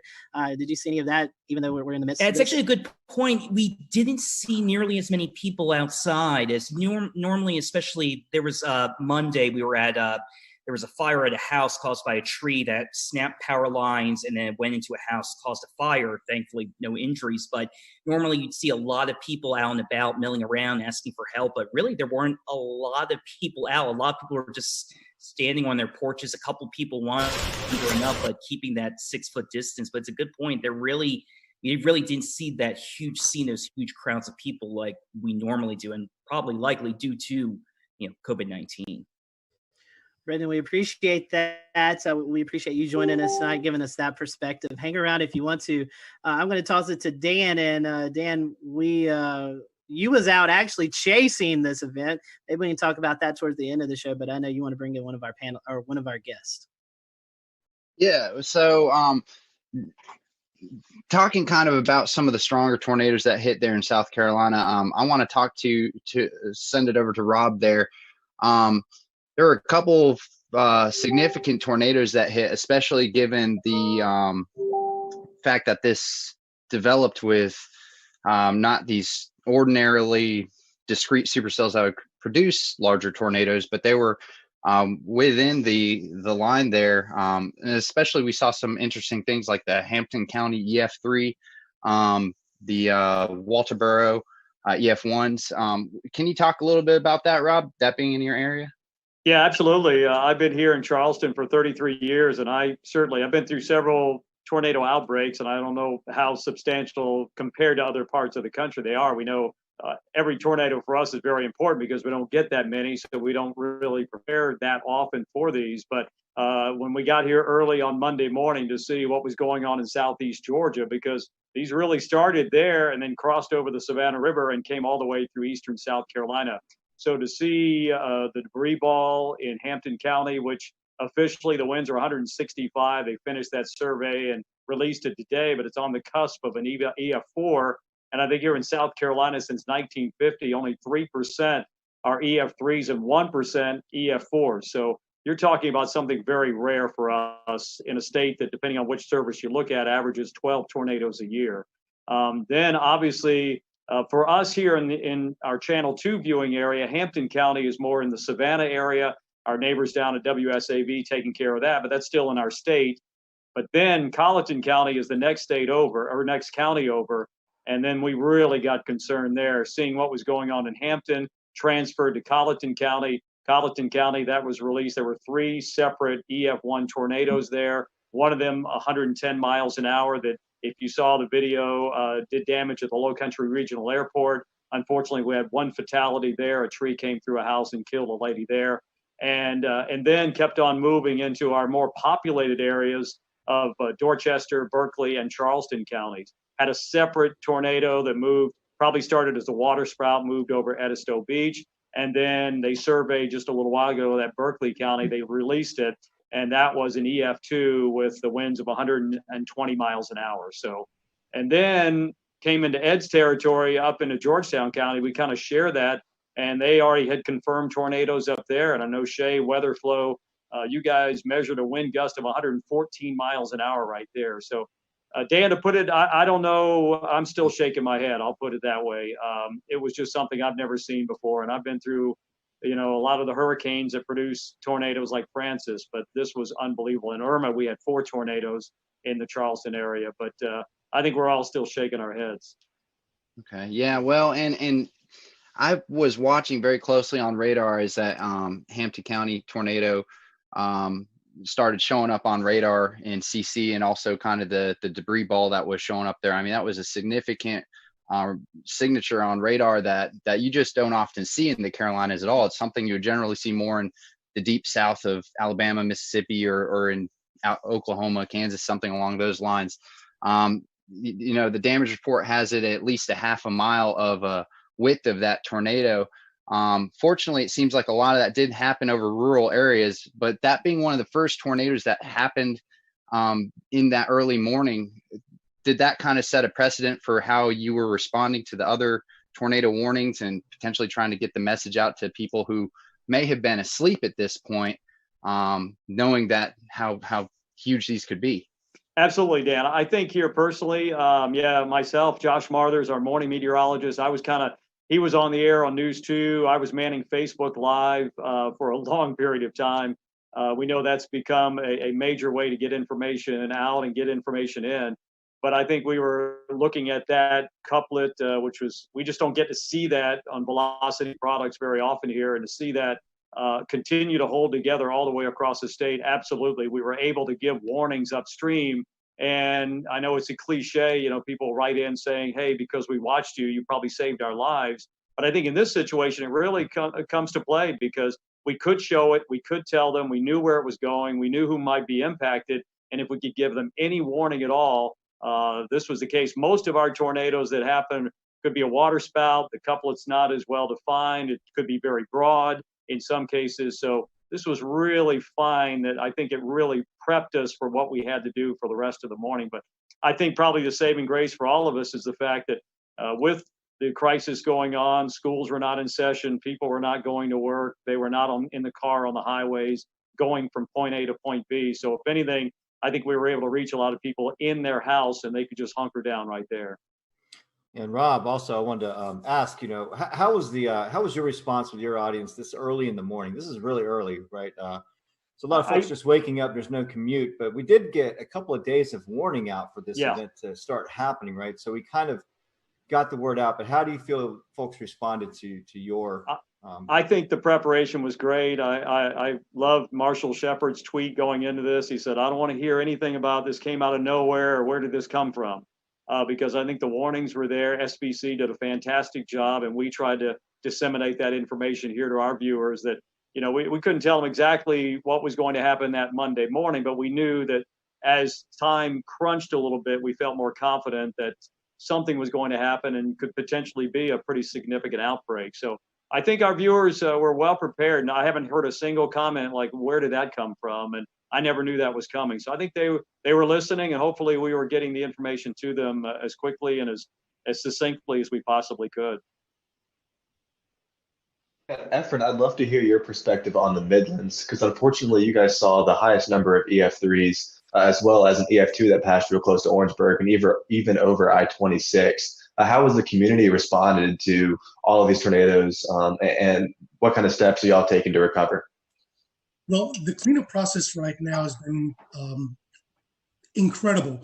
There's been a lot of community help in this. And even with the coronavirus, in which a lot of people are taking heed to that warning, there was a very large presence of people helping out. Now, the EF3 tornadoes that came through part of the CSRA, the Low Country, into eventually our Southern Midlands community, those areas are very rural.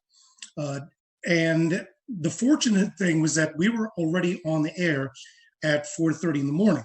And there were a lot of storms that were crossing over the Savannah River into the upstate, but there was already a knowledge of all of our viewers, since we've been talking about it in earnest since Friday, that we're looking at the possibility of strong thunderstorms. That was the message on Friday. The message on Friday was like, there's very likely going to be a severe weather outbreak of some sort in the lower Mississippi River Valley. That message usually is taken with a grain of salt, because it's not us. It's not even near us. And as we got into Saturday, our morning meteorologist, Danielle Miller, started emphasizing that we're looking at the possibility of strong to severe storms in South Carolina. Half of the models from Storm Prediction Center and their risk included the northwest half of South Carolina, and then on Tuesday, the eastern half. So the message was already out there. And by Sunday, it was a clear message that this is going to be an event that we're going to see storms on Sunday, probably late morning, that may be strong to severe, but at least the knowledge that there is going to be storms on Sunday, but that's only the first round. The stronger storms and the worst ones are going to be in the overnight hours. And that was the biggest emphasis that we sent the message. And the worst part was waiting.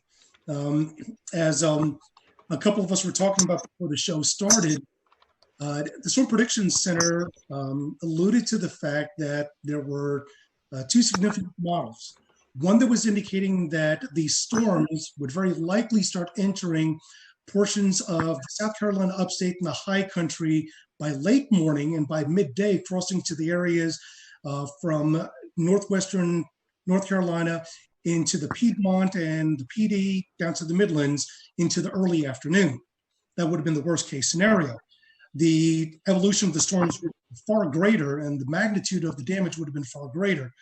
The other model was one that verified, showed that it came in a lot earlier. The problem is that when you have storms that are that early in the morning, and the first tornado warning actually came out, I believe it was 6:30.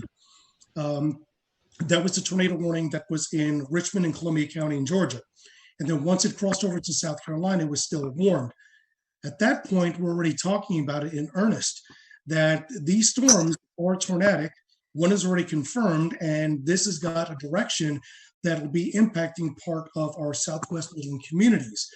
And at that point, things just exploded. The one interesting thing that we did watch very carefully and with great concern was when the tornado was confirmed crossing out of Richmond County, crossing into Richmond County, Georgia, into Aiken County, South Carolina.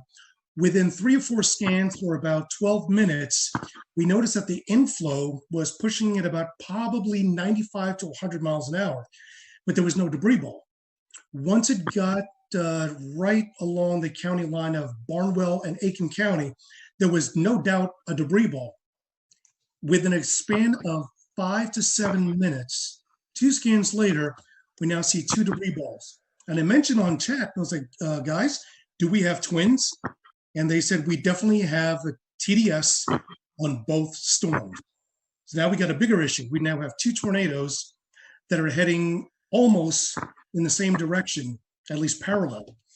And the message is already out. You have to take your tornado precautions. The craziest part about this is that, and I'm sure a lot of the meteorologists here will say, Rob alluded to it, this is something that does not happen in the Carolinas. We're well known for the Carolinas to have the type of tornadic event that's low cape, high shear, versus when you go out into the central and southern plains is the exact opposite. And we've had our fair share of tornadoes that have been low cape, high shear, but nothing to this magnitude. I'm really hoping that the viewers were prepared. Unfortunately, we had 2 deaths out of the EF3 tornado that went through Western Orangeburg County in the community of Livingston, and as well as 7 injuries. But this happened at least later in the morning. If this happened 2 or 3 hours earlier, the result could have been significantly different. Efren, you were talking about the twins. There's some speculation on Twitter, and after looking at the radar scans, it could have kind of been like a Fujiwara effect, like they were kind of dancing around each other. Any comment on that? That's a good possibility. Keep in mind that the only data that we can go off, since we can't really go off of any visual satellite, is off of the radar, but that is the possibility. However, both of the debris balls were running parallel to each other, probably about 7 to 8 kilometers apart, but they were going unidirectionally. Usually when you see a Fujiwara effect, you see the debris balls that are actually dancing around each other. They really weren't dancing around. They were running parallel. So at the very least, we know that this was 2 confirmed separate tornadoes. Was the debris ball and eventually the second one from the original tornado that came out of Aiken? Because the deadly tornado actually originated in northern Bamberg County, northern Barnwell County, and then eventually moved into southwest Orangeburg County. But just as the initial tornado dissipated, the other one continued going. So I don't believe, in my best experience, that was the Fujiwara effect. It could have been, but I didn't see enough motion between the 2 TDSs to facilitate that idea. Yeah, definitely a busy morning for you guys. I want to bring in Kendra Kent. This is kind of where as the storm system moved in, it kind of hit her area first. Kendra, first of all, we hope we can see you or hear you. Sorry, Scotty. You're fine. We can hear you now. And I just want to ask you, I know you guys kind of started the live coverage first when these storms first moved in. Mm-hmm. Tell us a little bit about your morning and how things went there in the Greenville area. Well, I feel like I learned a lot from this particular outbreak. And can everybody hear me okay? Yes. Okay, good. Sorry you can't see me. I hooked up to a computer that doesn't have a camera, apparently. Anyway, no, we started the coverage a little after midnight. We had a rogue warning. It was essentially a shower that just started rotating. You could tell how much dynamically was going on in the atmosphere. I mean, it was just things were beginning to blow up. So I think I knew from about 12:30 in the morning that we were going to have a very, very long night. We ended up with an EF3 tornado. And as we were talking about earlier, that's incredibly rare in South Carolina, especially in the upstate. I feel like we get wedged in so much with cool air. It's so rare we can have all of this come together to produce such an event. And this was the biggest in the upstate, the strongest since 1994. It hit Seneca. We were on air with the storm as it moved into Stevens County, Georgia.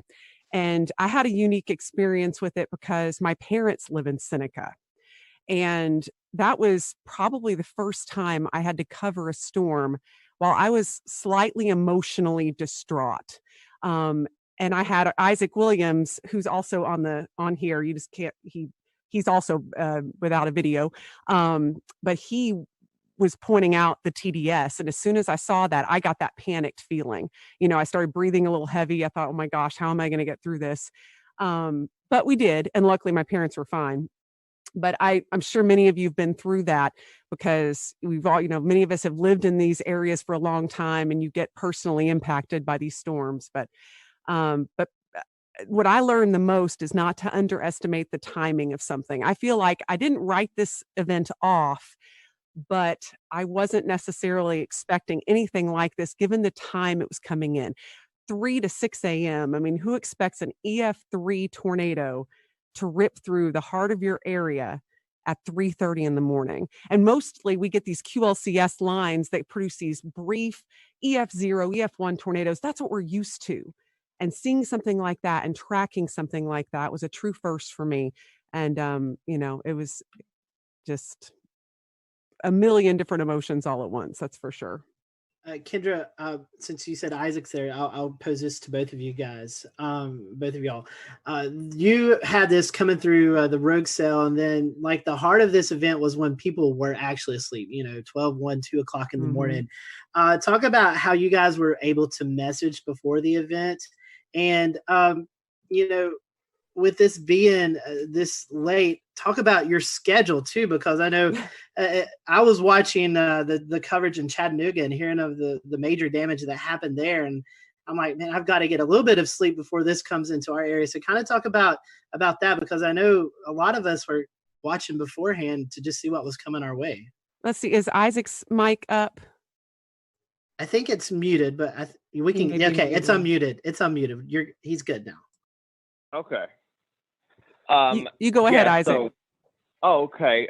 Thanks for having me briefly. I'm one of the morning people, so I'm like almost up past my bedtime here. But so just to kind of with the messaging and any rest. Unfortunately for me, I have plenty of interest in Mississippi and Alabama. That's where I'm from, and for whatever reason, a lot of people still ask me, about the weather there, and they depend on me, and that's great. So I didn't actually sleep going into this event. So that's not uncommon for me because I am a severe weather nut. But that being the case, in terms of messaging, we started talking about it, I think, on Wednesday. Just kind of highlighting the threat for storms. That gave people about 5.5 days, and of course we started ramping up, the wording a little bit more once we got to, Friday and Saturday. And, Kendra always, mentioned, like when I first was hired here, we do get a lot of wedge events, and we started that day in the 50s. And I'm like, back in my head, I thought, what if the wedge holds and, we're going to be seen as like hype people, and that's not what we want, but we don't want severe weather either. I think our message was pretty stern by Sunday morning when we got up and saw they had pulled that enhanced risk over a little bit into the upstate, which I've been here 3 years, not nearly as long as Kendra, but I think that's only my personal third enhanced risk here. So, I knew that I see parameters, and parameters mean nothing unless you have. We'll return to Best of the Carolina Weather Group in a moment. Now your Carolina weather forecast. Here are today's forecast high temperatures for North Carolina. Here are the forecast lows for tonight for North Carolina. Here are tomorrow's forecast high temperatures. And here's forecast rainfall across North Carolina tomorrow. Here are the forecast highs for the day after tomorrow.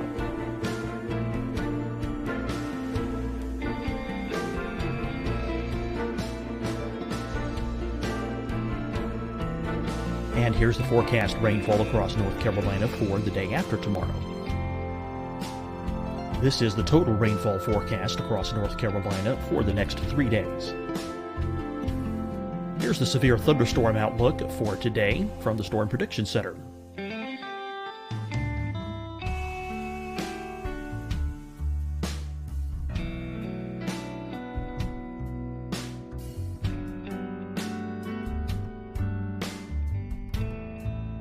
Here are the forecast high temperatures for today for South Carolina.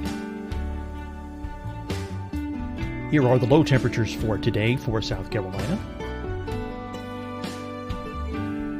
Here's the probability of precipitation forecast across South Carolina today. And here are the rain chances across South Carolina tonight. Here are tomorrow's forecast highs across South Carolina.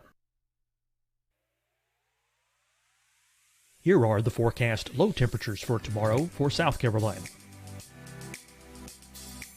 And here is the probability of precipitation across South Carolina tomorrow. Here's the precipitation chances across South Carolina tomorrow night. Here are the forecast highs for the day after tomorrow in South Carolina. Here are the forecast low temperatures across South Carolina for the day after tomorrow. And here are the rain chances across South Carolina for the day after tomorrow. And South Carolina's probability of precipitation for that night. Here's the Storm Prediction Center's severe thunderstorm outlook across South Carolina for today through tonight. Here's the Storm Prediction Center's severe thunderstorm outlook across South Carolina for tomorrow and tomorrow night. And here's the Storm Prediction Center's severe thunderstorm outlook across South Carolina for the day after tomorrow through that night. Here's the severe thunderstorm outlook for today from the Storm Prediction Center.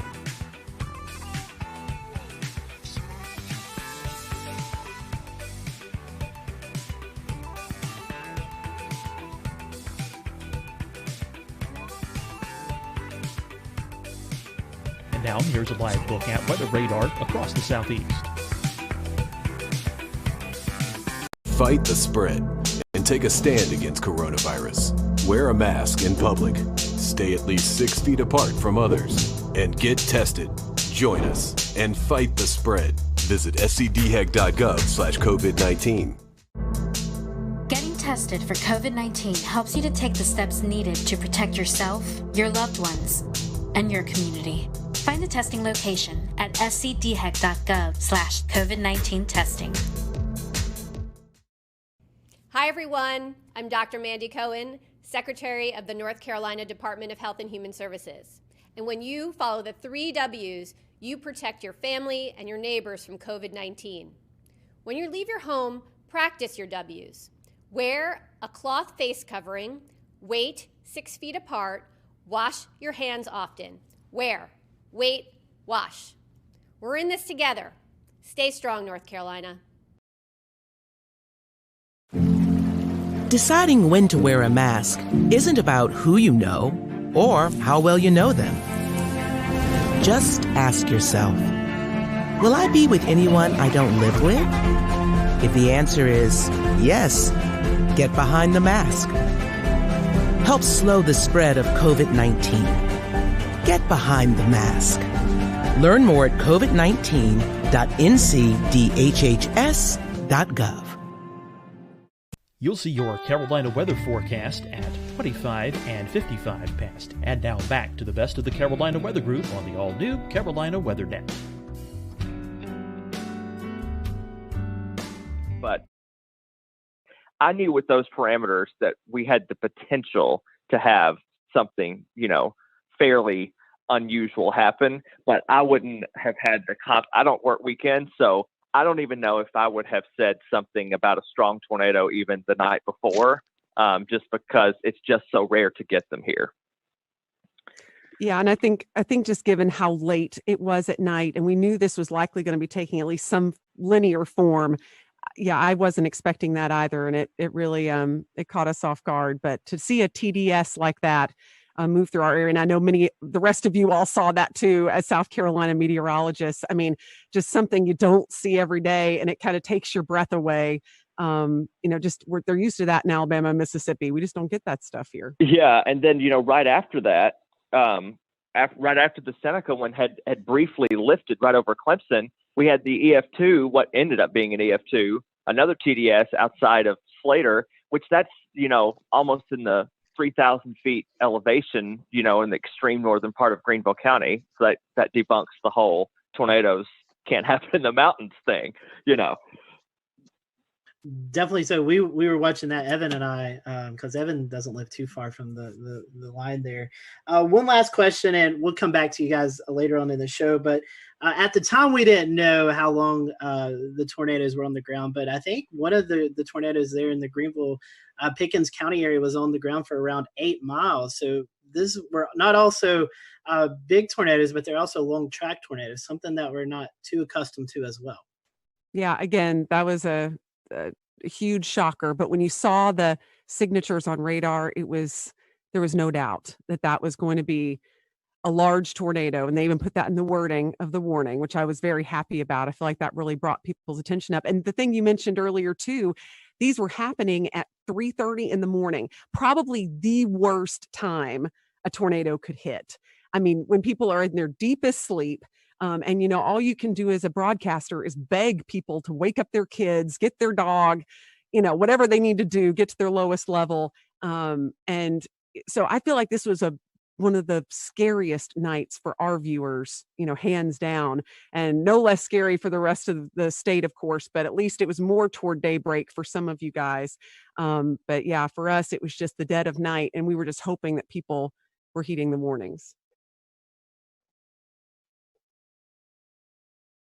Right. And for sure, with that, with the Seneca one, we were in a situation where the TDS was so strong, so fast. Like I don't want to say it came out of nowhere, but like that TDS appeared and it was like violent looking, like on the first scan that I saw.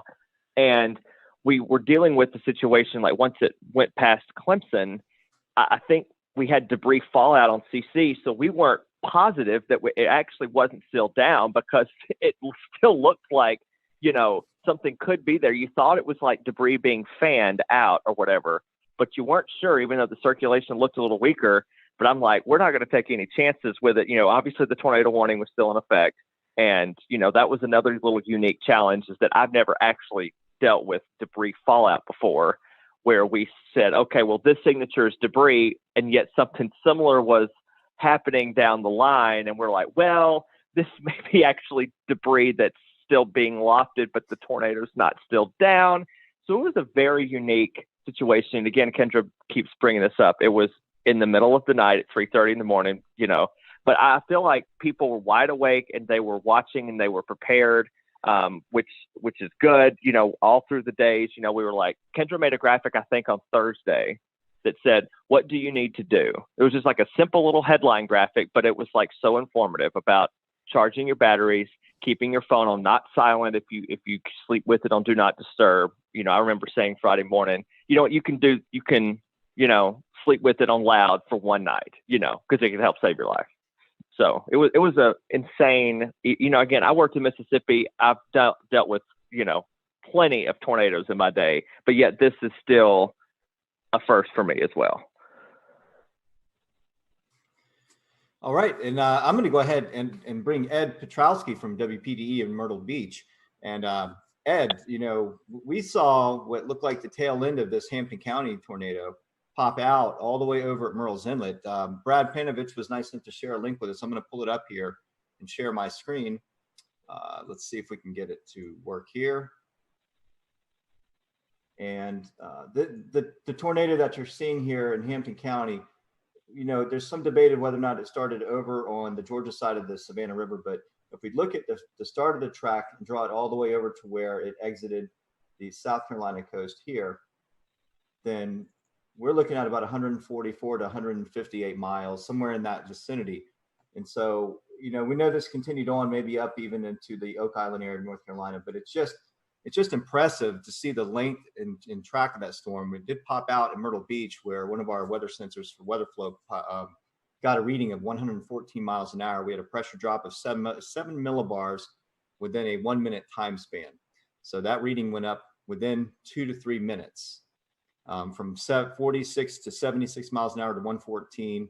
And so talk about that area and how it affected your viewing portion of that area of Myrtle Beach. But for us, considering what happened across the rest of South Carolina, we were relatively unscathed. We had no injuries and no deaths. There was never really any really tight circulation anywhere in our viewing area. We were, of course, watching the ones that were over Orangeburg County and also down near Hampton County in the morning while we were on the air with our regular morning show at 5 o'clock in the morning. And those were the two big storms, two supercells that we were watching very carefully, knowing that they were heading generally in our direction. The one in Orangeburg County faded away before it ever got to our viewing area. But the one in Hampton County that eventually went over Monk's Corner, eventually got into Georgetown County, and they warned for that one where there was EF1 damage done in Sandpit and Graves. And then you hit a really populated area on the south end of the Grand Strand where Litchfield Beach is located and Pawleys Island as well. And they both took a hit by an EF0, EF1 tornado. There was substantial damage done to trees and even some homes in Litchfield Beach and also in Willbrook. In fact, one of the things about a lot of people being home is a lot of people took videos. We were able to get pretty good video of at least damage and high wind knocking over trees, but not necessarily a tornado touching down. And then, of course, it went out over the ocean, became a water spout, and that's when it rolled over the Murrells Inlet jetties with the recording of 114 mile per hour winds. And, I look back in that and I think, my goodness, if that was just a couple of miles west of there, we would have had substantial damage on the south end of the Grand Strand. And if it had paralleled the Grand Strand coast, it could have buzzsawed the entire Grand Strand, nearly 60 miles with extensive damage. So we were very fortunate that it actually went out over the ocean. And that was really the only set of tornadoes from that particular supercell that we had in our viewing area. Although I will say in Marlborough County, which is just to the east of Chesterfield County, in the northern part of the state, we had a massive microburst of 110 mile per hour winds that did substantial damage in Wallace. And of course, everybody, when they get that kind of wind, thinks it was a tornado. But in reality, it was a microburst. Although on radar, it did have some rotation. It wasn't very tight there either. But Steve Paff, who works with the National Weather Service in Wilmington, those guys do a phenomenal job. They went out and did the survey yesterday and were able to pinpoint where they had 80 to 110 mile per hour winds. And, typically for us, in the summertime, we get those pulse thunderstorms where we'll get 60, 70, maybe 80 mile per hour winds with a collapsing thunderstorm. But in all the years I've been here, I can't recall one time where we've had a microburst that caused 110 mile per hour winds, but you hear it all the time. They're just as damaging sometimes as tornadoes. Wow, that's pretty impressive. Yeah, just looking at that, the one at Litchfield, they classified as an EF2. Do you think the Waccamaw River Basin had something to do with reforming of that? Or do you think the mechanical features, right, when it came to land, maybe help with strengthening or re-intensifying that system? Yeah, there's a lot of, I don't know if you want to call it debate, but there's a lot of speculation out there that there could have been some sort of a influence of the ocean, the wind coming in off the ocean at that time, perhaps creating some sort of a boundary to help intensify the storm itself. But yeah, it was an EF0 over Litchfield Beach, and then it blew up to an EF2 when it went over the Murrells Inlet jetty. So it got pretty strong fairly quickly. And again, we were lucky that was over the ocean. Literally, the jetties are only a couple of 100 yards away from very populated areas of Garden City. And we had two different people that have homes there who have their home weather units, and they both registered 71 and 72 mile per hour winds respectively. So literally within a couple of hundred yards of where your unit is, we had those measurements. So you can see how tight the wind gradient was between Garden City and the actual jetties themselves. Hey, Ed, there was something, you always try to find something that'll make you laugh in these sad times. And unfortunately, we had some sad times in the Carolinas, but there was a tweet going around of you doing your broadcast. I don't know. I've asked James about it if we can play it. But, Here it comes. All right, I'm going to let it play, and then I want you to talk about it. Okay. Rain is located, and we'll zoom that out just a bit. And whoa! Oh. That was a close lightning strike. I don't know if you heard that at home. I feel like I need to change a short. All right, I'm pulling the audio back down, but Scotty and Ed, the viewers at home heard it, even though we didn't hear it in our headsets. Ed, what's going through your head there? Well, we were in a sense just about ready to wind down. We were getting through this thing for the most part relatively unscathed. Our last severe thunderstorm warning was still in effect, but the storm was moving out of Horry County. And then there must have been a lightning strike within a couple hundred yards to the station, because it was this loud explosion that you knew what it was, but you're a human being. It freaked me out. And as you saw, I kind of ducked thinking something was going on, and then just used one of my classic lines, I need to change the shorts. Just one of those things. And that kind of went around the viewers. A lot of them had recorded it and were sending it to me, letting me know that they thought it was kind of funny. And it's something that, that they needed after a morning like that, being so stressed, and of course being stressed with COVID-19. It was a little light moment toward the end of the severe weather when we knew we didn't have any injuries, which was a good thing. And of course, nobody was killed either. Always good to have a funny moment there. So I want to bring it up to Shane. Shane lives just north of the Myrtle Beach, Wilmington area. Shane, you guys kind of got in on the tail end as well, as the sun was already up. Talk to us about the New Bern, Greenville, North Carolina area and what you guys experienced. Yeah, we were kind of late to the party, I guess, compared to everyone else in regards to receiving the storms, but very much like Ed's situation, very thankful and blessed really to not have any injuries or fatalities with any of our systems. We did end up having 6 confirmed tornadoes. And thankfully for us, the strongest was the EF1 that we had in the Hawes Run area. I believe I've been taking notes here just to make sure it was anywhere from roughly 100 to 110 mile per hour sustained winds. So for us, it was basically like that waiting game where you see the line coming. I was actually filling in for our morning meteorologist. He had a vacation day, but he got reeled back in right towards the end of it. So I was basically tracking it all the way since it was in the mountains, and just waiting, just holding our breath. Our morning broadcast finished up. We had declared it a severe weather alert day for our station, so we were cutting in. We would normally cut in every hour, but our morning meteorologist says, you know what, let's just go ahead and do every half hour. And it was actually very fortunate and wise that we did that, because during the half hour cut in at 9:30, with about maybe 1 minute left in my cut in, our weather radio starts going off in the weather center. And then I said, okay, well, we're starting now. And we were on for an hour and a half with all of the tornado warnings. There just came a point where when we were swapping off, he would just say, we have 4 tornado warnings. And I'd have to interrupt and say, I'm sorry, no, we're at 5 now. I was like, it just keeps on going back and forth. And it was just like a straight line. So when we're trying to describe it for our viewers, it was almost like a complicated mess. And honestly, that's what I started describing it whenever we would switch off and I would be on the screen. I would just say, I know it is very difficult to kind of pin everything out because every warning was overlapping.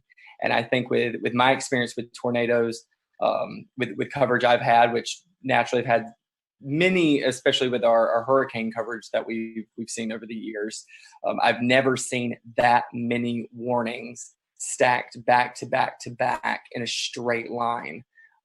It was fascinating, but also terrifying at the same time, because you feel like you need to give equal coverage to each warning in each area in your viewing area. Even though we knew the strongest one at the time was the one we were seeing to the south simply because it had held for the longest amount of time. It seemed like it had the strongest signature. Looking back on social media after everything kind of died down a bit, I was able to see what other meteorologists from around the country had done and taken screenshots and seeing all the feedback and all the scans of it that we weren't even able to see at the time, because we were having to bounce in between 6 different tornado warnings all at the same time. But looking back on it, it was very clear seeing everyone's screen grabs of the tornado warning to the south, that was the strongest one. It had the strongest sustained winds. It had the longest track out of all the tornadoes that we were tracking that morning.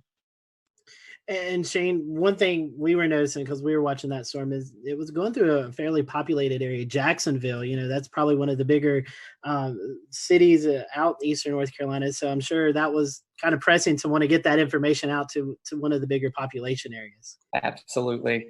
What was really interesting, something I've never been able to do before while we are doing severe weather coverage, is to be able to pick up anything too crazy on our web cameras. And we did have a webcam situated in the Jacksonville area near the Freedom Fountains. And while we did not see the feature at all, you could see it looked like the flags about to be ripped off of the top of the flagpoles. I've never seen that before, and never been able to capture anything during the height of a storm or during a warning before until this particular system. So naturally, yes, we did have all that concern, because even for our specific station, Jacksonville is a very heavy populated area into which they tune into us. They know that we are the closest station to them, so they rely on us heavily. But thankfully, I believe the heaviest damage that was sustained in that area was at a hog farm. So we might have a few pigs that won't be tuning into our broadcast next time. But like I said, just very thankful and blessed that we had 0 fatalities, 0 injuries throughout the entire morning. Shane, I got a good chuckle out of that. Thank you. Tim, we still have 2 areas to cover, Charlotte and Greensboro. So Tim, I want to start off with you. I know you're just dying to talk. We've had you waiting for 40 some odd minutes now, but you guys did have one tornado in Alamance County. Can you kind of tell us a little bit about that, and maybe some of the relief that you felt that there was only one and things weren't quite as bad as they could have been? Yeah, sure. Thanks, guys. So, this kind of thing that we were tracking for days, all of us were tracking it for days. It was pretty much all anyone could talk about for the Easter weekend. So one of the things leading up to it, I kind of sensed I was kind of trying to read the room and on my Facebook page and just see where people's heads are at. It really seemed like people were dreading this, and they were very freaked out, and they really were spooked, just in the sense of maybe they were stressed out already. I am not a psychologist, but there was just a lot of stress building up. And I think whenever something is coming in the middle of the night, people are really worried, and justifiably so. So one of the things we decided to do is just let them know, we're going to be there the whole night, because even with, we had the warm front coming through in the afternoon. I'm always worried about those little warm fronts too. You can kind of get little spin ups. So I was there starting at 8, 9 o'clock, and I just stayed till the morning. We had the rest of the morning Mets come in as well to help out. And good thing that we did, because one of the things, we just kind of walked people through the night. We would just do Facebook Lives, and they would chime in, and we would say, everything's still okay. You can go to bed, but make sure you have the phone, and you got to wake up if the warnings are issued. And people really did that, and I think it helped out. But you mentioned we had one confirmed tornado in our area. We had 9 tornado warnings, and I had no problem with any of the tornado warnings. And a lot of times I'm complaining in the back of my head about some of them, right? None of them were light tornado warnings at all. There was so much rotation in almost every storm that was pushing across our area.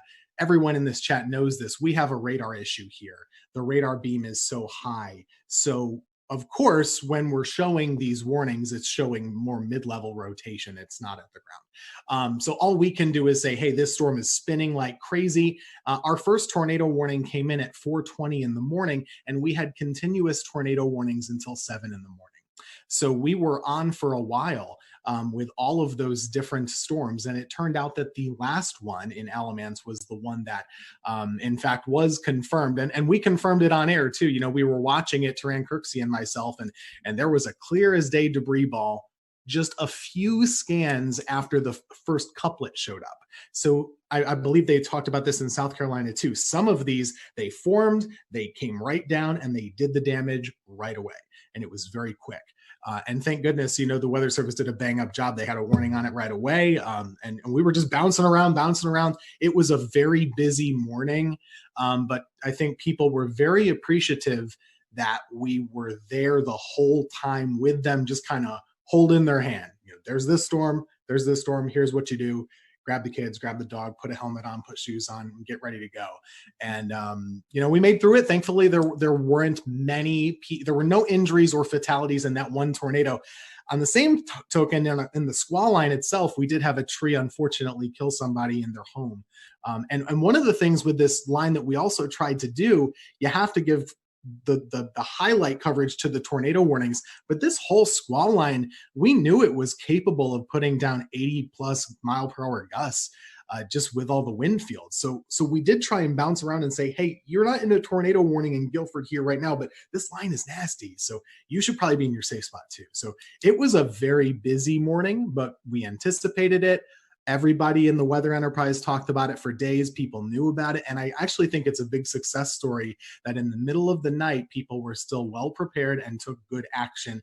And the fatalities really, I think, were minimized, at least in the Carolinas, as far as I could tell. And Ted, you're already kind of making my transition easy, because the second question I wanted to ask was about, there was some information going around on Facebook before the storm that was a little bit unsettling for a lot of viewers, and it was definitely not accurate information, but I know that you were definitely a part of reassuring your audience that the storm, while yes, it was definitely going to be dangerous, this was not something that they couldn't handle. Talk about the importance of the trust that your viewers have in you, and how you're the source where they get all of their information from.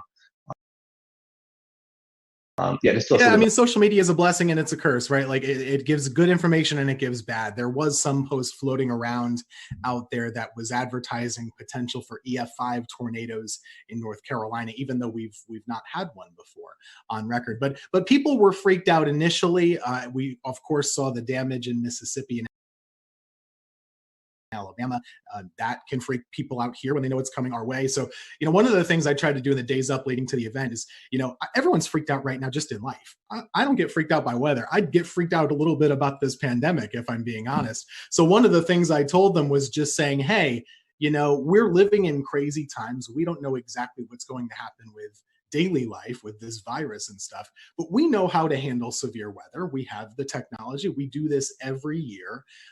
We got this. It could be bad, but we know what to do. And if it is bad, we're going to let you know about it. We're not going to go crazy. We're just going to let you know where the storm is, where it's going, what you should do, and what to do next time, because there's always a next time with weather. This is not abnormal, really. We had a lot of tornadoes, but you know, 1 year ago, basically in April, North Carolina had 12 tornadoes also. So this is not really that different.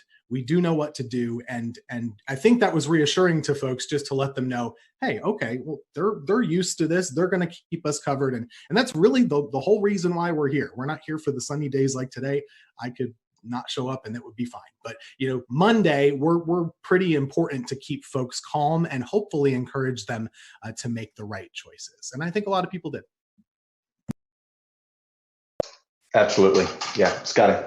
And so, Tim, talking about radar coverage, that brings me to Mr. Brad Panovich. And Brad, unfortunately, we had a tornado kind of go under the radar, like that little pun there, in the Charlotte area. So we had one in Anson County, but you know, you've been on the show several times talking about our radar gaps, and this one kind of bit us in the behind because we didn't catch this one. Yeah, and I'll give a little bit of a pass to the Weather Service on this one, because I think Tim brought up a good point. Something we were doing on the air Monday morning was we were telling everybody to treat the severe thunderstorm warnings like tornado warnings on Monday morning, because every severe thunderstorm warning had a tornado tag in it, and we knew the environment that these storms had. I didn't want people near a window or near the outside walls with straight line winds on Monday morning. So we actually, for the first time in a long time, I basically treated every severe thunderstorm warning like a tornado warning. But you're right. There was no warning with the 2 tornadoes we had touched down in Anson County. Even though in hindsight, looking back even at the Raleigh radar, there were signs of rotation. But I mean, we were all looking at radar Monday. I could have issued 100 different tornado warnings on some of these. We'll return to Best of the Carolina Weather Group in a moment. Now your Carolina weather forecast. Here are today's forecast high temperatures for North Carolina.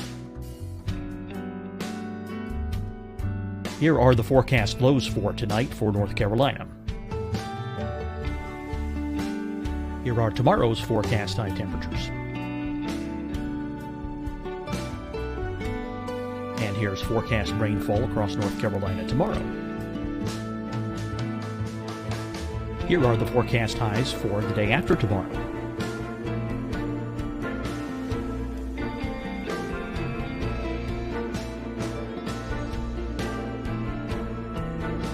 And here's the forecast rainfall across North Carolina for the day after tomorrow.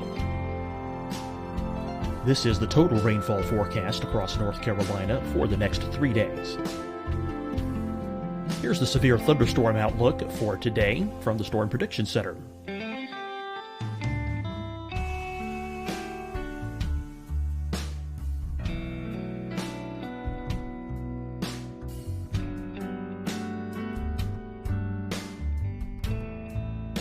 Here are the forecast high temperatures for today for South Carolina.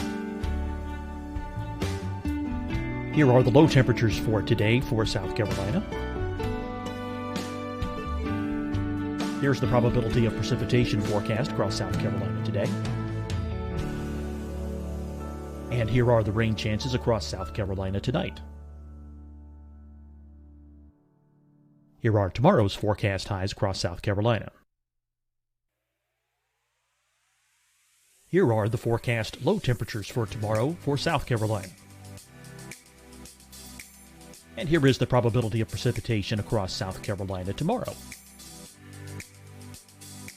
Here's the precipitation chances across South Carolina tomorrow night.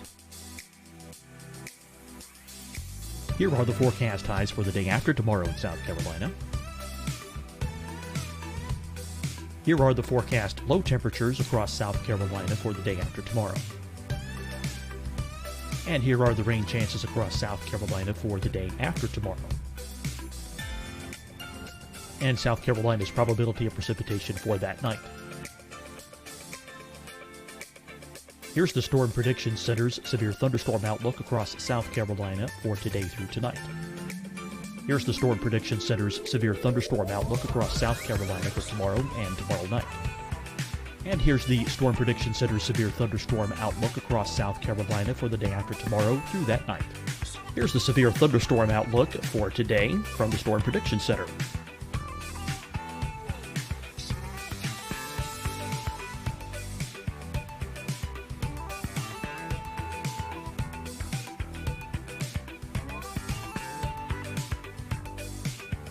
And now here's a live look at weather radar across the southeast.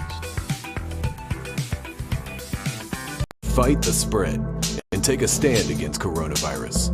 Wear a mask in public. Stay at least 6 feet apart from others. And get tested. Join us and fight the spread. Visit scdhec.gov/COVID-19. Getting tested for COVID-19 helps you to take the steps needed to protect yourself, your loved ones, and your community. Find the testing location at scdhec.gov/COVID-19 testing. Hi, everyone. I'm Dr. Mandy Cohen, Secretary of the North Carolina Department of Health and Human Services. And when you follow the 3 W's, you protect your family and your neighbors from COVID-19. When you leave your home, practice your W's. Wear a cloth face covering, wait 6 feet apart, wash your hands often. Wear, wait, wash. We're in this together. Stay strong, North Carolina. Deciding when to wear a mask isn't about who you know or how well you know them. Just ask yourself, will I be with anyone I don't live with? If the answer is yes, get behind the mask. Help slow the spread of COVID-19. Get behind the mask. Learn more at covid19.ncdhhs.gov. You'll see your Carolina weather forecast at 25 and 55 past. And now back to the best of the Carolina Weather Group on the all-new Carolina Weather Net. Tornado in there. There were several times I saw little couplets trying to spin up where you saw that inflow notch starting to increase and you're waiting for the outflow to kind of kick in, and it never did. So, there probably was numerous small spin ups in there that we never recognized, but it does highlight the same issue, right? We've had this huge radar hole over the Charlotte metro area that goes up into the Greensboro metro and really out towards the Fayetteville area. It's kind of that triangle of just horrible radar coverage. So the Raleigh office, they're trying to issue a warning in Anson County, which is basically closer to Charlotte than it is Raleigh. And the two radars they're looking at is Raleigh, Greer, and a terminal Doppler at Charlotte Douglas, which doesn't actually have the range to make it into Anson County. So it's a tough situation in a morning like that. Unfortunately, that tornado did damage about 10 homes. It was an EF2, and we had several farms damaged. So it did quite a bit of damage, actually picked up a couple mobile homes, but it does highlight the issue. I just hope that at some point, I think this COVID-19 thing has kind of set back our North Carolina radar project to do some private-public partnerships. But this problem's not going to go away. And hopefully in the very near future, we'll have, the goal is to have 3 C-band 1,000,000-watt dual pole radars spaced out over that radar gap to enhance radar coverage going forward. But man, that was, every time this happens, I'm like, I wish I had a better look. I wish I had it, especially that time of the morning when no one's spotting these things. You need that radar coverage. And it really makes it difficult. And I'll just say one of the things about the coverage that morning, everybody knew this was coming. The only messaging issue that I had with this whole event was because of the timing being between day 1 and day 2 outlooks from SPC, there was a lot of disconnect about this thing like skipping over us. And the one thing I tried to do Sunday night and Monday morning was like, hey, you got to understand the day 1 outlook goes from 8 a.m. Sunday to 8 a.m. Monday. And then the new one comes out for Tuesday. It's 8 a.m. Tuesday to 8. And so it looked like it was going to jump over the Piedmont, but it really was just an artifact of it being right at that time of day between the two outlooks. So that was the only issue I had communicating. A lot of people thought this was going to happen on Sunday, and it really was a Monday morning event. So from that standpoint, I'm glad a lot of people paid attention, but the timing was a real problem because of the way the outlooks are issued from SBC. Ideally, we'd like to have had it from midnight to midnight. I think that would have had a much better perspective of what's going on. For the viewers, a few asking about radar. For those who may not be familiar with radar, tell us why the Charlotte area, the Greensboro area, Fayetteville area is kind of in that hole. Why does the radar miss those areas? Oh man, it's a lot of politics. I'm not going to lie to you. When the Weather Service was reorganized, for whatever reason, Charlotte, which is, I'm biased, I live here, but it is the biggest city between Atlanta and Washington, D.C., all right? It does not have a radar within 50 miles of the biggest population center in this part of the country. And that doesn't just affect us. It affects Tim up in Greensboro and Winston-Salem. It affects Hickory, Boone. It affects a large area. And so there's some little stopgaps. And I hear this all the time from people, well, you got a terminal Doppler radar. I'm like, all right, terminal Doppler is a Band-Aid. It's like a little tiny Band-Aid that helps fix a little bit of the issue. But, if I had to tell another meteorologist, hey, I'll take your 88D out and put a C-band, non-dual pole radar there to take you up, they would never want that, right? They would want an 88D dual band radar. And so it's just a Band-Aid approach. And we just have a huge issue with it. And it's unique to Charlotte. We are the biggest city in the country that does not have a radar within 50 miles of the city. So luckily, local governments are recognizing this problem. We've brought it to their attention. I think everyone brings up their phone app and goes, oh, we've got radar coverage. A lot of people don't understand that radar are like cell phone towers. The farther away you are from the dish, the worse your reception is. And so in Charlotte, we got this big population center, and our closest radar or cell phone tower is in Greer, South Carolina. So it makes it incredibly difficult. It's not that we don't have any coverage. I don't want to make it feel like, we're in this giant hole. We just have degraded coverage. We have really poor coverage. We have 1 bar on our cell phone. We want 5 bars. So what we're trying to do is get that radar closer, because the radar beam, as you see in the picture right there, thanks, James, the radar beam goes in a straight line, but the Earth curves. So by the time the radar beam gets to Charlotte, depending on which part of Charlotte you're in, it's at 8,000 to as much as 10,000 feet above our heads. Tornadoes happen down in the lowest 1,000 or lower. So missing a lot of these tornadoes is a problem with the radar gap. And so I hope going forward that this problem will get solved. For years, we tried doing this back 10 years ago, and we went through federal issues, and it's just dealing with the government sometimes incredibly difficult to get things. But now that we have this private-public partnership, it's the closest we've been to solving this problem, because we've got local, state, and even private entities involved, and the data is going to be public and free for everybody. Speaking of partnerships, I wanted to ask Brad and Shane and Tim. Unfortunately, a lot of our other guests had to jump off because they have a 10 p.m. newscast. But in this era of COVID-19, you guys aren't in the weather center with your fellow meteorologists. You're doing a lot of work from home. How was the communication preparing for this event? Was it any different? I mean, I know you wasn't personally beside the meteorologist, but was the communication still there? Was there anything that you think maybe could have went better or not as good? I mean, any comments on that? We over communicated, and the only reason that I really over communicated was watching Ryan Vaughn in Jonesboro a couple weeks ago work from home and cover a tornado there. And I thought, it gave me a little sigh of relief saying it could be done, but they still had somebody in studio.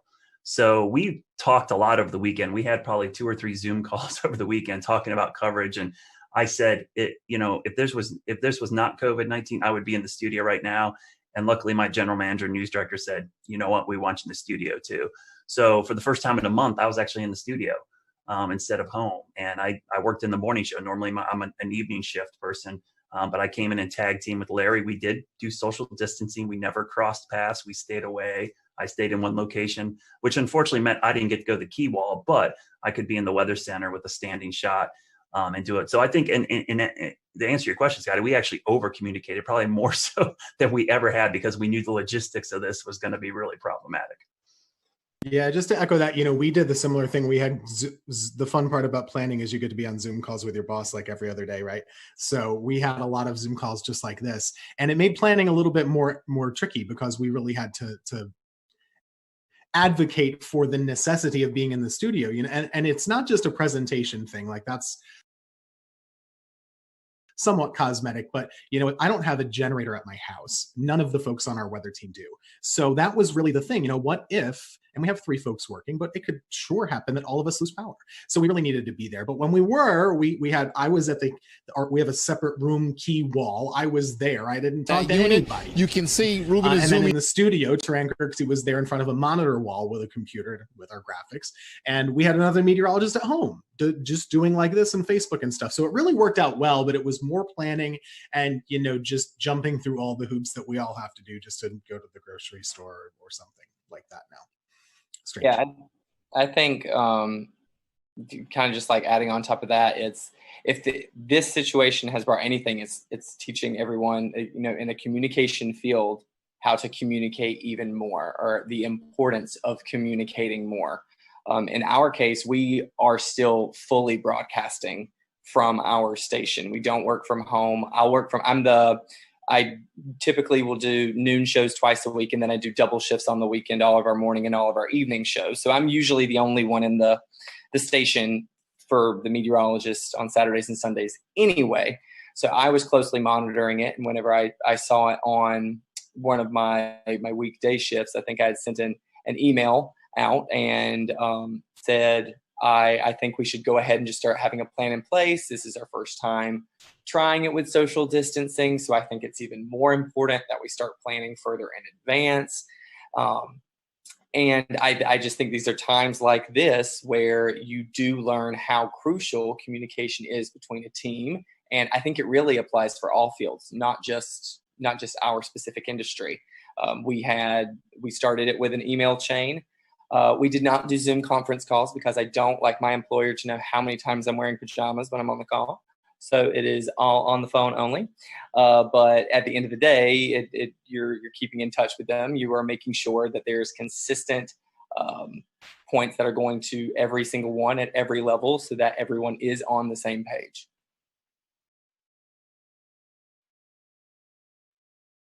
Yeah, I was gonna say real quick, Tim, we had that same issue. That was our biggest concern, was the generator issue. Yeah. You know, I have a great setup here. I'm great, but man, if I lose power, out of luck.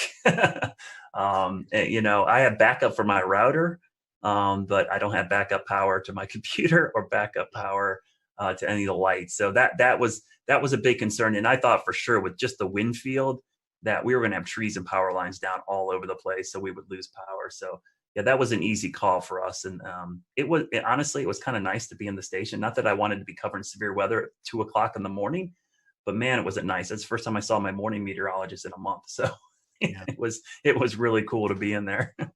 One weather thing, actually, you know, the surprising part, we talk about how many tornadoes there were. We kind of expected a lot of tornadoes. The fact that the wind field didn't materialize as much in regular severe thunderstorms, I thought was surprising. There wasn't a lot of widespread damage in the squall line. There was a lot, but not as much as I thought there maybe could have been. Yeah, I agree. Only thing I'll say is that, and I'll give a shout out to Shay and Weatherflow, because I have 2 Weatherflow stations on my roof. I had 30 minutes of continuous gust over 50, which was the highest sustained gust above 50 since probably Hurricane Michael came through here.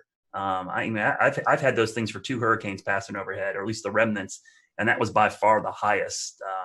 So yeah, it was really impressive. And what happened in our viewing area was we had a lot of wake up calls. People just heard that roaring sound of the wind and the rain hitting their windows, and people were freaking out. They woke up, and so it was easy for me to get people to act because it was so loud. It woke people up from a sound sleep. That sound, and we had a lot of people sheltered in their bathroom for these straight line winds, but. Yeah, I'm surprised we didn't have more damage, Tim, but I was really impressed with the data from my roof. I looked at it and I'm like, I actually had a camera up there that swung around and broke off, and I had to fix it again because my house got hit by a tornado back in February. So and I had a 71 mile-an-hour wind gust with that storm. So it's been crazy having all these events at my house and having this data now collecting from my house. My wife's texting me. She's like, the kids are freaking out. Should we go downstairs? I'm like, yes, go downstairs. Well, Brad, what a way to QC those stations with a camera breaking, right? And then the stations are still standing. But I mean, that's pretty impressive if you think about the mechanical features over land, how trees and other homes block wind, and you're still getting gusts like that. You could almost assume that just above homes, right at the treetop level, probably several notch stronger just because of those mechanical features. But yeah, you know, even here along the coast, just like Tim said, I was surprised we didn't see a lot of those, you know, those gust fronts or there's really strong convergences right ahead of the storms. It never really materialized here. I mean, we got 30 to 40 knots, and then maybe one little spike upwards, but we didn't see any of these big blasts of wind like we normally do here at the coastline, where the energies just drop out of the storm, and then we get a long line of really strong winds. So that was a good thing because it was less damage over the entire area, even though we did have one tornado along the coastline, immediate coastline, and even one just inland. But you know, a lot of folks just saw a lot of heavy rain, lightning, and just some gusty wind at times. It wasn't terrible. So, I mean, there's a little bit of reprieve from that storm, at least here along the immediate South Carolina coast, except for Murrells Inlet area and Litchfield. Yeah, so today's date, I think, is kind of significant too. The initial thing we were going to air today was going to be about the 2011 tornado outbreak that everybody really thinks about when they think about the strongest storm system maybe they've lived through or seen. You know, we chose to do this instead because this was such a significant severe weather outbreak. Going kind of back to you, Brad, and anyone else who wants to talk about it, is there any sort of feedback that you're receiving from the public that this is going to be kind of the new thing in their heads as as the biggest severe weather threat that they've seen? Or how do you think this compares as far as response to what we kind of saw on April 16th, 2011?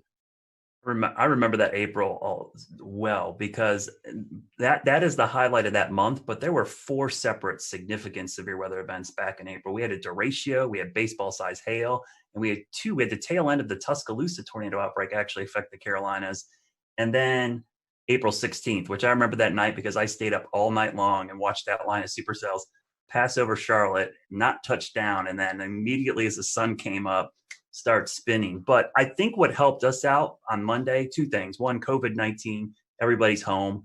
They're sheltering in place already. But 2 was our tornado outbreak back in early February. That was still fresh in a lot of people's minds. We had significant tornadoes that morning, and that wasn't too long ago. And that was in Charlotte. That was, we had EF1 damage across a big chunk of South Charlotte, including my backyard. So I think that in the back of people's minds helped. And anybody who's worked in emergency management or done this, the level of preparedness is only as good as your memory of the last disaster. And in this case, having that last disaster kept people prepared. And so they were kind of ready for this.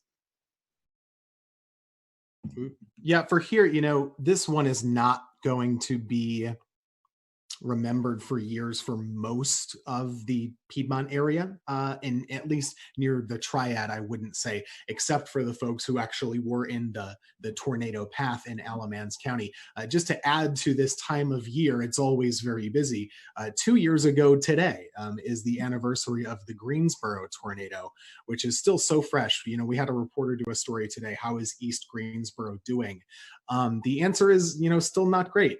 Unfortunately, it was a really rough urban tornado, a strong EF2 that came right through the city, stayed on the ground for 30 miles, all the way up basically toward the Virginia border. And that was just 2 years ago. So for a lot of folks, that's still what they remember, or maybe it's always very personal. So if you're in High Point, you remember the High Point tornado in 2010, right? It just depends on who you are and where you've lived. For me, that April 16th event is still, way up here and everything else is way down. I was working in Wilmington, but that thing was another level. And that year was just another level of severe weather.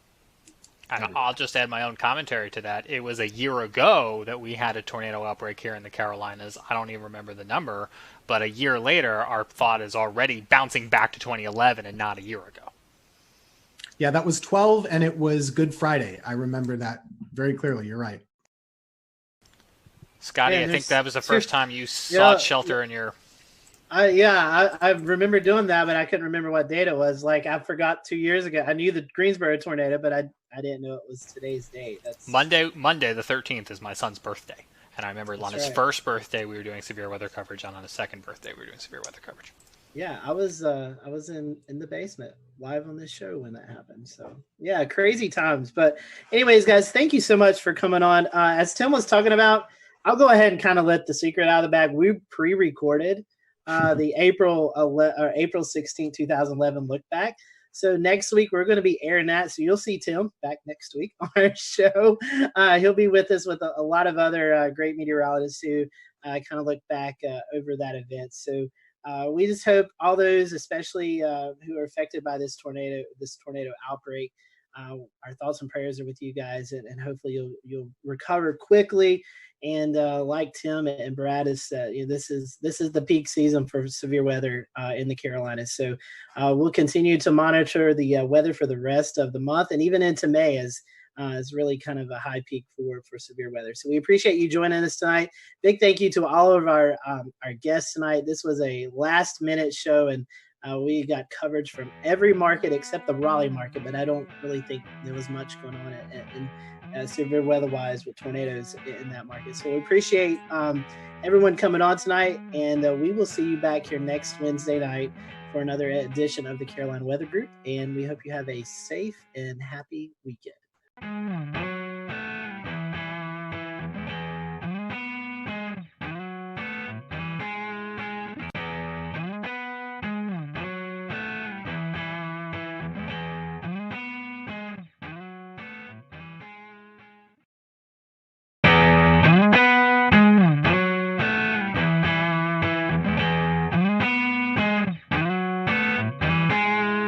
Everyone, welcome to the Carolina Weather Group. We're happy to have you this evening. Tonight we're going to be talking about the 9-year anniversary, April 16, 2011. you live in North Carolina, anywhere around that time period, or even now, you remember the major tornado outbreak that occurred. And tonight we're going to be looking back at that event. We have with us tonight Mike Mays, Chief Meteorologist at WRAL. We also have with us Dan Whitaker and Jeremy Gilchrist. They were out in the field chasing these tornadoes, and so we're going to get their perspective. Also with us, we have Tim Buckley, who is the Chief Meteorologist at WFMY, but at the time was working in Wilmington, North Carolina at WWAY. And we have Gannon Medwick on with us, who is Chief Meteorologist at WECT in Wilmington, but at the time was working at WNCT in New Bern, North Carolina.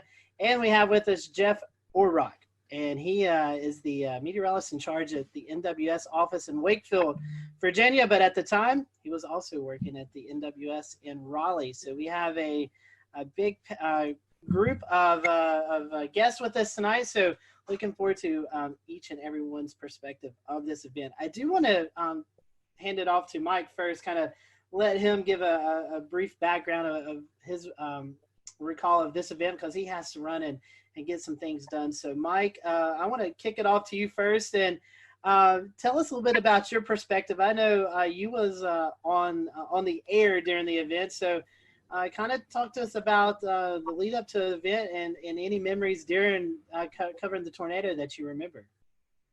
First off, I'll apologize. We got our cleaning crew coming into the studio, so it's probably going to get loud because he's pushing his garbage can around. I recall a few days prior to the event, which happened on a Saturday, SPC putting us in a risk. I believe it was moderate on that Friday, and then Saturday morning I woke up to a high risk. Now, at the time, Greg Fischel, who was the chief meteorologist at the time, was out of town. He had a family emergency up in Pennsylvania, so he had to leave. So I have never covered an event as massive as the one that happened on that Saturday without him being here. So it's kind of like he's Batman, I'm Robin, and then Batman's gone and Robin has to take over. So for somebody who's never been the lead, it was kind of nerve-wracking. But I had Nate Johnson with me, who had tornado coverage experience. He was the chief meteorologist in Abilene, Texas. You guys probably all know Nate. So that morning, just the way the atmosphere felt, you could tell something was coming. And around lunchtime, 1 o'clock, we started having the tornadoes develop over the Sandhills. The first one, I believe, was in Sanford, had caused the damage to the Lowe's home improvement store there and tracked to the north and east. Now, I've been here in North Carolina since 1994. I've been in tornado coverage, but I've never had tornado coverage of long track tornadoes like the ones we saw that day. And at one point we had 4 tornadoes on the ground, and Nate and I were juggling back and forth where I was handling 2 tornadoes, he was handling 2. It was just an incredibly rough day. And I'm sure everybody here in this group has their own stories about what happened. The hardest part for me, I guess, was watching that tornado leave Sanford, and it was making a beeline to my house, to my neighborhood. I have family in town, and I was hoping and praying that they were watching the coverage on TV. And I know, Tim, you're on TV. How do you get the point across to people that you know to take shelter? I couldn't stop and pick up the phone and say, hey, listen, a tornado's coming to the house. You need to take cover. So that's one thing that was upsetting to me. The tornado passed about 50 yards from my house, damaged the subdivision right next to mine. I had some damage to some fencing. That was about it. I was very fortunate. And then after it passed my neighborhood, it was heading right here toward WRAL. And I remember Nate Johnson yelling out loud to everybody in the studio, go to the basement, because it was at the time coming straight to the TV station, but at the last moment, it moved a little farther east and hit downtown instead of coming here. So it was a really, really rough day. And I thought after all was said and done, because we were on there from 2 in the afternoon to 11 o'clock at night nonstop. I mean, we had continuous coverage the whole time. And when it was done, I thought, okay, this is going to be the worst. This is the benchmark of the worst coverage of a storm that I'll have in my career. But then we had Florence, and it was just days upon days of coverage with that. But yeah, it was not the best. And Jeff, from a National Weather Service perspective, how did y'all prepare, and how were y'all getting the message out in the days ahead of the event? Yeah, I mean, the fact that we had the moderate risk the day before, and we already had a feeling we were headed into a high risk, to be honest with you. So, you know, we were already heavily staffed for that day. We already had a pretty good game plan, and I want to say by the time the storm started to move in from the west and really get going, I want to say we had at least a dozen people in the weather office, and we sectorized warning operations so that we could have 3 or 4 different folks issuing tornado warnings simultaneously, and at the same time, folks working with Skywarn. I was kind of helping lead operations and also doing a lot of phone calls to the emergency managers. There's a lot of spin up ahead of this. There was a lot of email traffic, a lot of email briefings the day before. I remember even briefing Seymour Johnson Air Force Base because they were in the We'll return to Best of the Carolina Weather Group in a moment. Now your Carolina weather forecast. Here are today's forecast high temperatures for North Carolina. Here are the forecast lows for tonight for North Carolina. Here are tomorrow's forecast high temperatures. And here's forecast rainfall across North Carolina tomorrow. Here are the forecast highs for the day after tomorrow.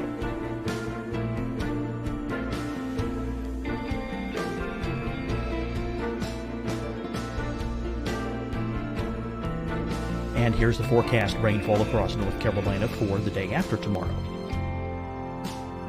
This is the total rainfall forecast across North Carolina for the next 3 days. Here's the severe thunderstorm outlook for today from the Storm Prediction Center.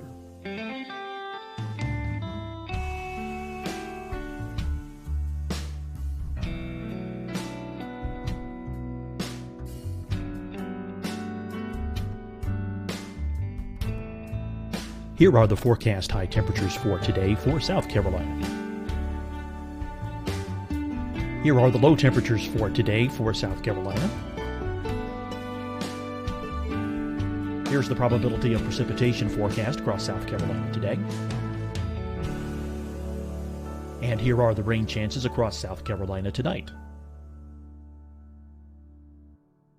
Here are tomorrow's forecast highs across South Carolina. Here are the forecast low temperatures for tomorrow for South Carolina. And here is the probability of precipitation across South Carolina tomorrow. Here's the precipitation chances across South Carolina tomorrow night. Here are the forecast highs for the day after tomorrow in South Carolina. Here are the forecast low temperatures across South Carolina for the day after tomorrow. And here are the rain chances across South Carolina for the day after tomorrow. And South Carolina's probability of precipitation for that night. Here's the Storm Prediction Center's severe thunderstorm outlook across South Carolina for today through tonight. Here's the Storm Prediction Center's severe thunderstorm outlook across South Carolina for tomorrow and tomorrow night. And here's the Storm Prediction Center's severe thunderstorm outlook across South Carolina for the day after tomorrow through that night. Here's the severe thunderstorm outlook for today from the Storm Prediction Center.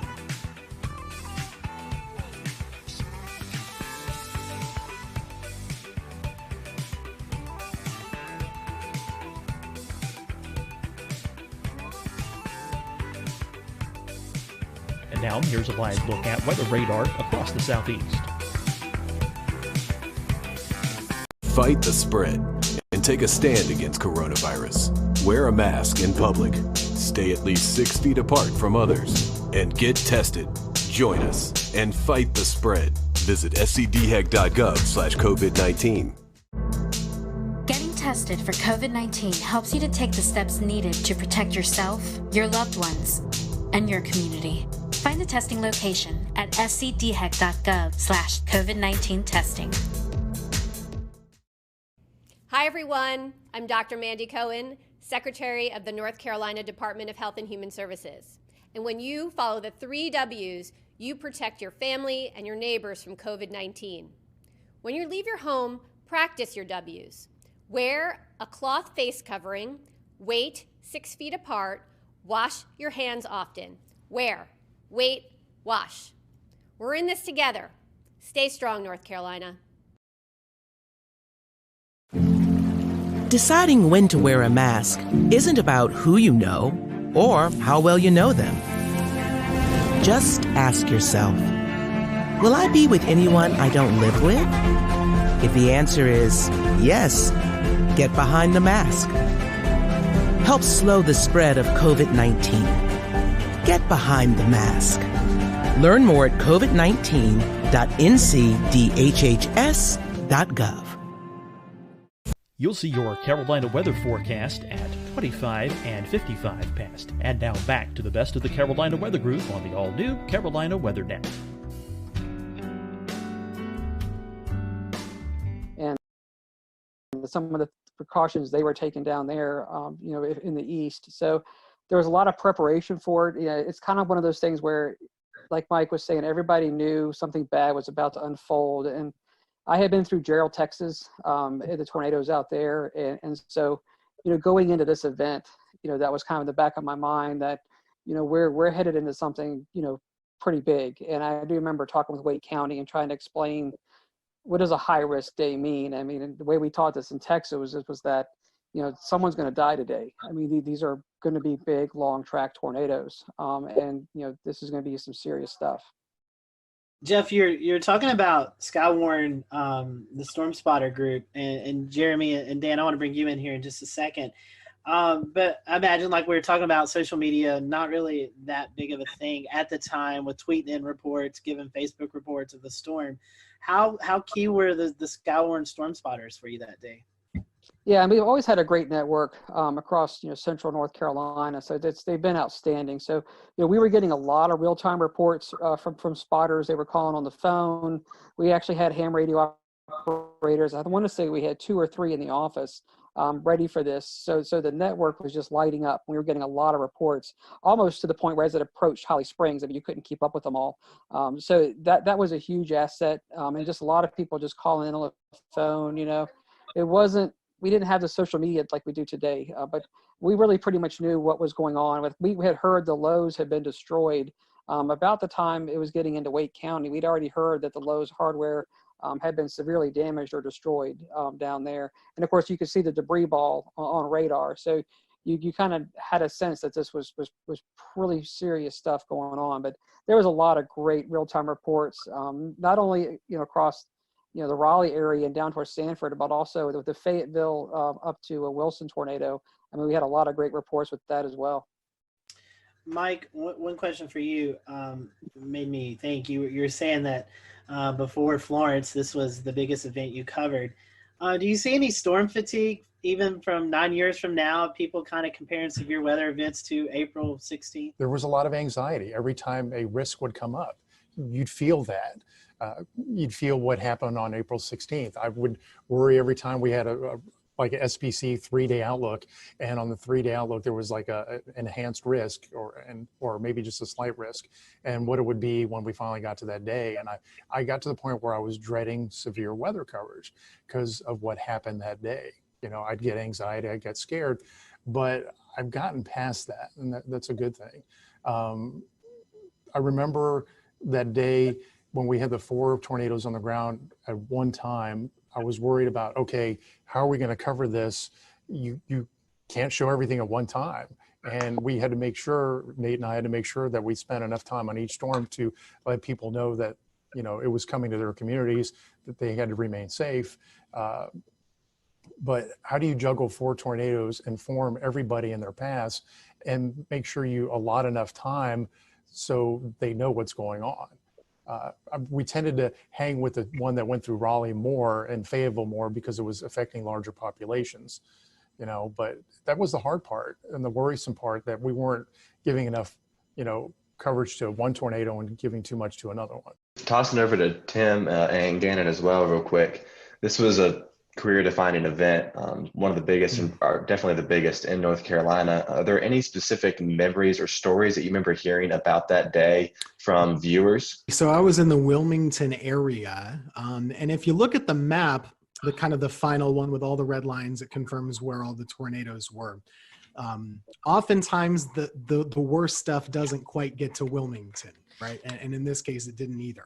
So city of Wilmington was fine. A lot of the populated coastal centers were fine, but on the periphery in the rural areas, most of the tornadoes that we were covering for about 8 hours that day, Robeson County, Columbus County, Duplin County, Onslow County, those counties inland were the ones we were talking about the most. Bladen County had I think a 4 fatality storm. We, as always we do, actually got a lot of angry phone calls that day because most of the people in our area, they weren't seeing much other than blue sky. It was a really nice April morning. It was close to 80 degrees, I remember, breezy. There were NBA playoffs on at the day, so we were kind of fighting that battle in the newsroom, right, keeping people at bay a little bit while we were doing tornado coverage. Now later on, people understood how serious it was, especially once you started to see like the destroyed Lowe's foods and everything. But that was my first time ever really doing tornadoes, to be honest with you. It was my second year in Wilmington. Prior to that, I was in college, so I didn't know a lick about tornadoes. I grew up in upstate New York. I went to school in Pennsylvania. We don't get tornadoes. I mean, not really. So this was new for me too. But myself and Jerry Jackson, we were there for about, I think we went on TV at 2 and we went off at about 8. So it was a while covering these things. And it was just amazing to me how there were very few, if any, false alarms. There were 1 million tornado warnings and there were 1 million tornadoes, to use hyperbole, but they were pretty much each cell produced as it was going through, and it was just boom, boom, boom, one after the other, and a lot of damage was done, especially to the rural areas in Southeast North Carolina. My second daughter was born on the 11th. I didn't come back to work till Friday, just throwing stuff out there. Saw the slight to moderate risk, alerting for storms going into Saturday. I was third on the pecking order to be coming in because we had our weekend person, we had our chief, and I was doing mornings. But it became clear, especially what was going down in central North Carolina. I was personally at home watching Nate Johnson with that tornado. It looked like a wedge, looked like a cloud just right to the ground that I was going in. And it's coming back. To memories about just making sure you spend time on one storm to identify where the rotation is and give enough lead time before you have to move on to that next storm. And at some points there were 6, 8 active warnings. Just a blur the way it just continuously unfolds. You hit a storm, you move on to a storm, you circle back. Population centers, as Mike mentioned, preferred. There was the one at Tarawa Terrace in Jacksonville. That was a big center in the Greenville-New Bern television market. Jacksonville is the largest city. We had to hit that. Then we saw the storm report that the Bertie County storm had actually killed numerous people. Ended up killed 12 people. So that was surreal. When you are warning for storms and getting reports of damage, but no reports coming down off the wire or whatever that there's fatalities, and then all of a sudden numerous fatalities is still weird to talk about. Ended up being 12 in Bertie County. And then finally just going home that night, this event had everything. The event had everything, the setup, and then the final. I mean, sometimes we say as meteorologists we save lives. This was literally the only time that we were able to, some of our crews went out to Snow Hill in Greene County, and they were able to say, standing with a family in their house that was completely destroyed except for the interior part. And they said they were listening to our broadcast and they went into that interior part. So just a surreal event that I never want to forget. And I wanted to, so thanks again to give me a chance to talk to you guys about it and share the similar experiences. Gannon, I think we've talked about this before off of this show, but this was also one of your one of your first tornado events, kind of bigger tornado events to cover, correct? Yeah, I'd gotten to Greenville in October of 2004. There were a couple of active springs and falls as per usual. 2008 sticks out, but like Mike and Tim said, I mean, they're just usually just a couple tornadoes and then you move on. and maybe they're in rural areas and maybe they're not, exceptional damage producers. But then this one just is bold-faced, italicized, and underlined when you look back on it. So yeah, the biggest event, and thank God it's still the biggest tornado event. Dorian was a huge producer, but still nothing compares to April 16, 2011. I've been to a few conferences and I've heard, Jeff, I'll send this to you. Obviously 2011 remembered for the Tuscaloosa, Alabama, April 27th event. Had that not happened, this would have been the event that a lot of the meteorological community would have looked back on tornado-wise, Jeff. As the Weather Service, I know you guys do a lot of meetings and stuff. Has this event kind of tailored some of your studies or some of your outlooks on stuff that you've, I guess, done case studies on this event to kind of find out the whys of what happened and how to better prepare for maybe the next setup we get like this? Yeah, I mean, there's no doubt this event, I mean, it still stands out, even though, like you're saying, the later event was even larger than this one. For our region, this is still, what our benchmark, storm. And, it even went up, not even just the Carolinas, eventually went up into Virginia and did a lot of damage up there too. So, it's been widely studied. It was before some of the newer technology came out with on the radar, even some of the new impact-based warnings. So we've actually gone back in and rerun cases like this with what we call the impact-based warnings. And we did use tornado emergency, but nowadays we even have more tags we can put into the warnings to kind of say, okay, it's radar confirmed on the ground before we even have, spotter reports of anything on the ground. We can confirm it just using radar data. And so we've actually used cases like this and kind of run back through them with some of the new products and new ways that we issue tornado warnings, as well as some of the different dual pole products. So, we do go back in and kind of practice and relive some of these events like this, putting them more into, I'd say, the current time. So this is definitely a benchmark event. We also look at it from a standpoint of, staffing and how do you handle events like this, because they don't come around often. So, you kind of go back and look at, how does operations run in the Weather Service office when you have an event like this, making sure that, you're dotting your I's or crossing your T's. Every storm is being interrogated, simultaneously, and that you've got warning operations going, for each individual storm, and you're doing your coordination with 911 centers and working with emergency management, and then keeping the damage reports, as they're coming in, also sending them out. So, looking at how an office should run, and how we should be running our operations to keep things, being pushed out so folks know what's happening. I mean, we use events like this to kind of go back and revisit and relive, what we did right, and also sometimes where we can improve. But it's important to kind of take these events in context, realizing we'll have an event, something like this again at some point in the future. We hope not, but we've got to be ready for it. And Jeff, one more question, then I want to get to Dan and Jeremy and let them talk about what they experienced out in the field. We were talking before this show. You guys, at a point in time, I think it was 5, 6, 7 minutes, were backed up by the National Weather Service in Blacksburg. Can you talk to our viewers tonight who may not realize in these situations when the Weather Service is actually in danger of getting hit by a tornado, you actually pass the coverage off to a neighboring office? Yeah, so it's similar to what Mike was saying earlier. About probably just shortly after the tornado went through Sanford, and you could see the massive debris ball on the radar.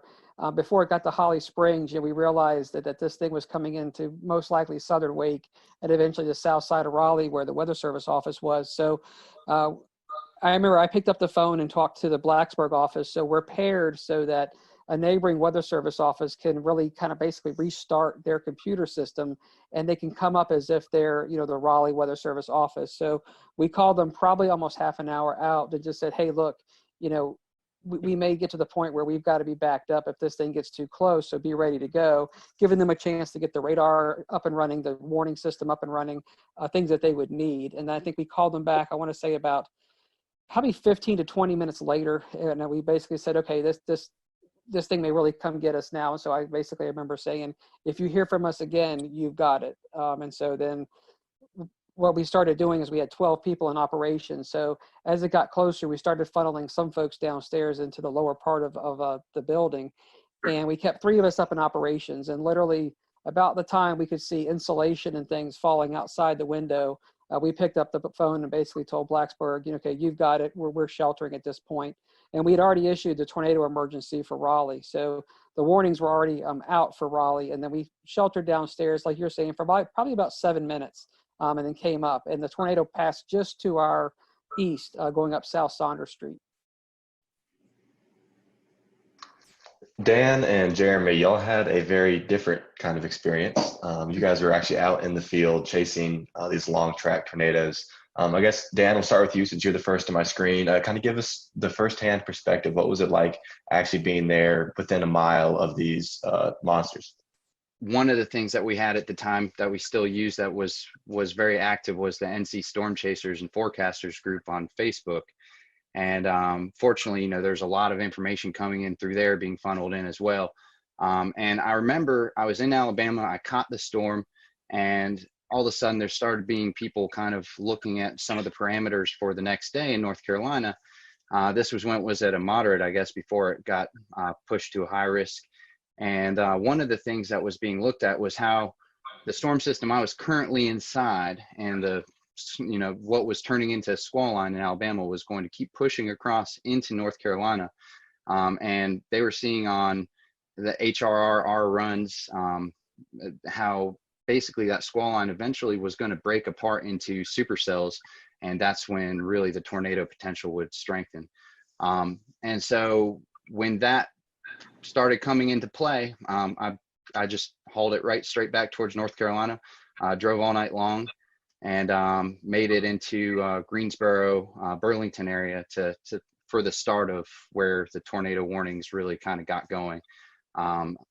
Followed the storm in front of it. I actually was able to bust through it because I was inside of it / behind it until about Charlotte to Greensboro, somewhere in there. I busted through the front of it and got in front of the squall line, and then was in front of it near Burlington to Raleigh, somewhere in between there, maybe kind of close to Durham. And that's kind of when it went tornado warned, and it started to kind of quickly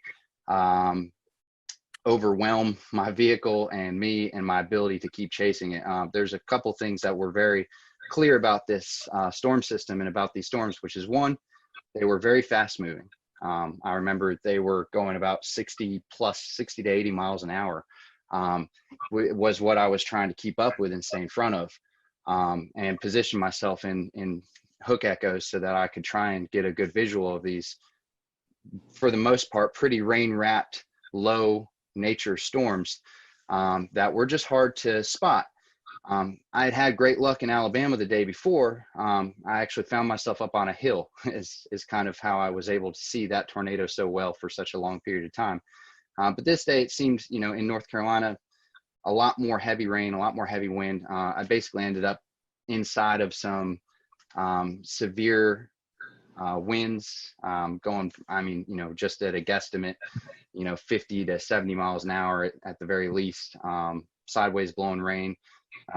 Once I got out of that, I tried to get back in position, ended up in that again. Eventually just kind of the whole storm inside of that tornado warning just overwhelmed me and got in front of me right as it got into Raleigh. And just waiting for this line, and we're sitting there going, oh man, this thing is not breaking up. There's no supercells, what's happening. All of a sudden, obviously within a few frames it started to go. And so we're in Newton Grove still, and which was the right area to be. We just got a little impatient. And so the first one, by then it was already hitting Sanford in the lows.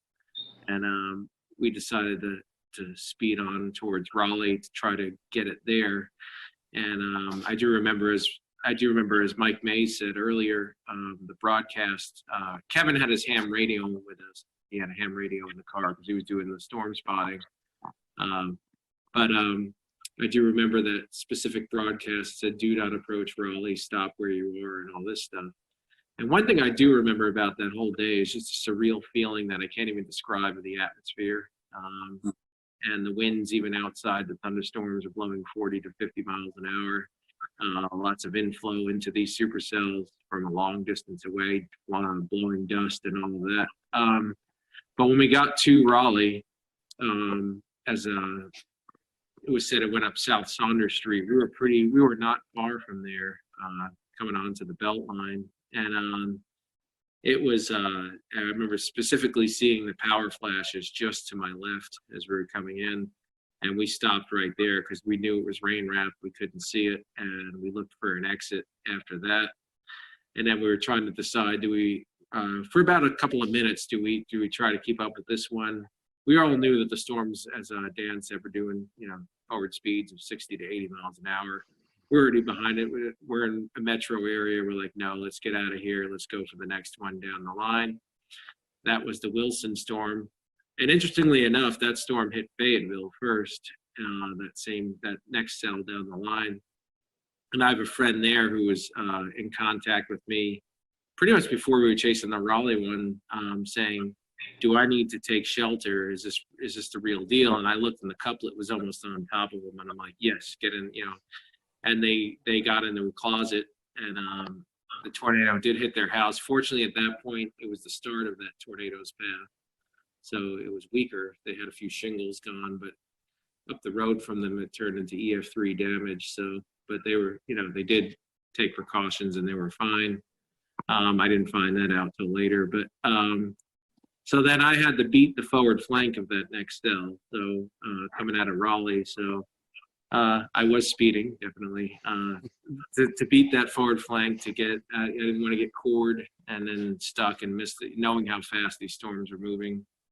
So I was driving a Volkswagen Beetle at the time. And finally made it to 795 area. I got just a little bit south of it, and because I did want to get a clear view if there was a tornado. And then we were going up 795 northbound, so we get a straight on look at it. And I looked to my left, and I saw the rotation. I looked to my left, and like, is that what I think it is? Because it was there wasn't that much contrast at that point. And it was open field, and so we just decided to stop there. And then it came out from some trees, and sure enough, that's the tornado, which many of you have probably seen the video of. Marker 5.5, looking north-northeast. Large tornado on the ground, all the way to the ground. Multiple times. Kevin called it in. I think the tornado was about 100 yards wide at that point. We were about a mile and a half away. I could have gotten a lot closer to it, but I did not know the area that well, so I didn't know if I was going to pull up. And this is the only reason I didn't. I didn't want to lose the view we had, and I knew how fast it was moving. I knew we had one shot to get a look at it, and that was going to be it, and then it was going to be gone. And so we decided, all right, we got a good view here. We're not super close, but we'll just stay where we are, and we're safe here. So we watched it, and then kind of faded into the rain from where we were as the rear flank downdraft came around. And we got hit by that a little bit. And then after that point, we took off for the next cell down the line, which we ended up in Farmville outside of Greenville. And we just missed it. We weren't fast enough. These storms were moving way too quickly. So we just had to find we actually had to use an escape route and go into the rain and hail so we'd get away from the couplet and let it pass, because we weren't going to be able to see it from where we were. And then, so we did. And then we went into Farmville, and we saw the damage there. It just happened, but immediately, amazingly, the emergency crews were there. They were probably there within a minute or two after the storm passed. And so we took a look for a minute, and I remember letting, again, cell phone. I mean, smartphones were relatively new, but I did have one, Pickle 3. And I remember just letting a guy whose house got damaged use it to call his family. And then we wanted to get out of the way of the emergency services as quickly as we could. So then that was it. And then there was a squall line behind that. That was it. And then we went home after that. And then the last thing I remember is going to the NC State Library to upload my footage to YouTube, since I had the super fast connection, as quickly as I could. And I think I remember emailing Mike Mays and sending him the link or something like that right away. And then Ariel, I know, put it up. And then it actually ended up in a few things, like a National Geographic did a special on that whole spring, because, as Dan said, there were a number of outbreaks that spring. Everybody remembers Tuscaloosa and all that. This was one of 3, I think, major outbreaks that they covered in that series. And so it ended up kind of spreading from there. And I think it is still my most viewed video to this date. But and that was about it. That was about the general summary of my day right there. Were you guys able to, after this event, in the days to come, to go out and survey some of the damage? If so, what kind of stuck out to you guys? Our biggest storm was in Bladen County, in Elizabethtown specifically. There were 4 fatalities there between, I believe, Elizabethtown and closer to Bladenboro. Also, a couple tornadoes up there. We'll return to Best of the Carolina Weather Group in a moment. Now, your Carolina weather forecast. Here are today's forecast high temperatures for North Carolina. Here are the forecast lows for tonight for North Carolina. Here are tomorrow's forecast high temperatures. And here's forecast rainfall across North Carolina tomorrow. Here are the forecast highs for the day after tomorrow.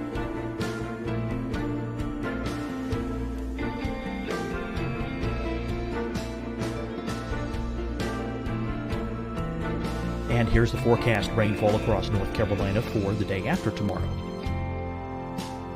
This is the total rainfall forecast across North Carolina for the next 3 days.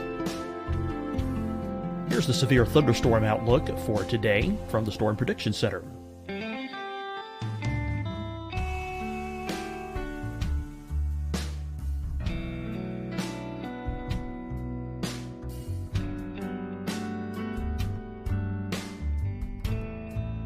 Here are the forecast high temperatures for today for South Carolina. Here are the low temperatures for today for South Carolina. Here's the probability of precipitation forecast across South Carolina today. And here are the rain chances across South Carolina tonight.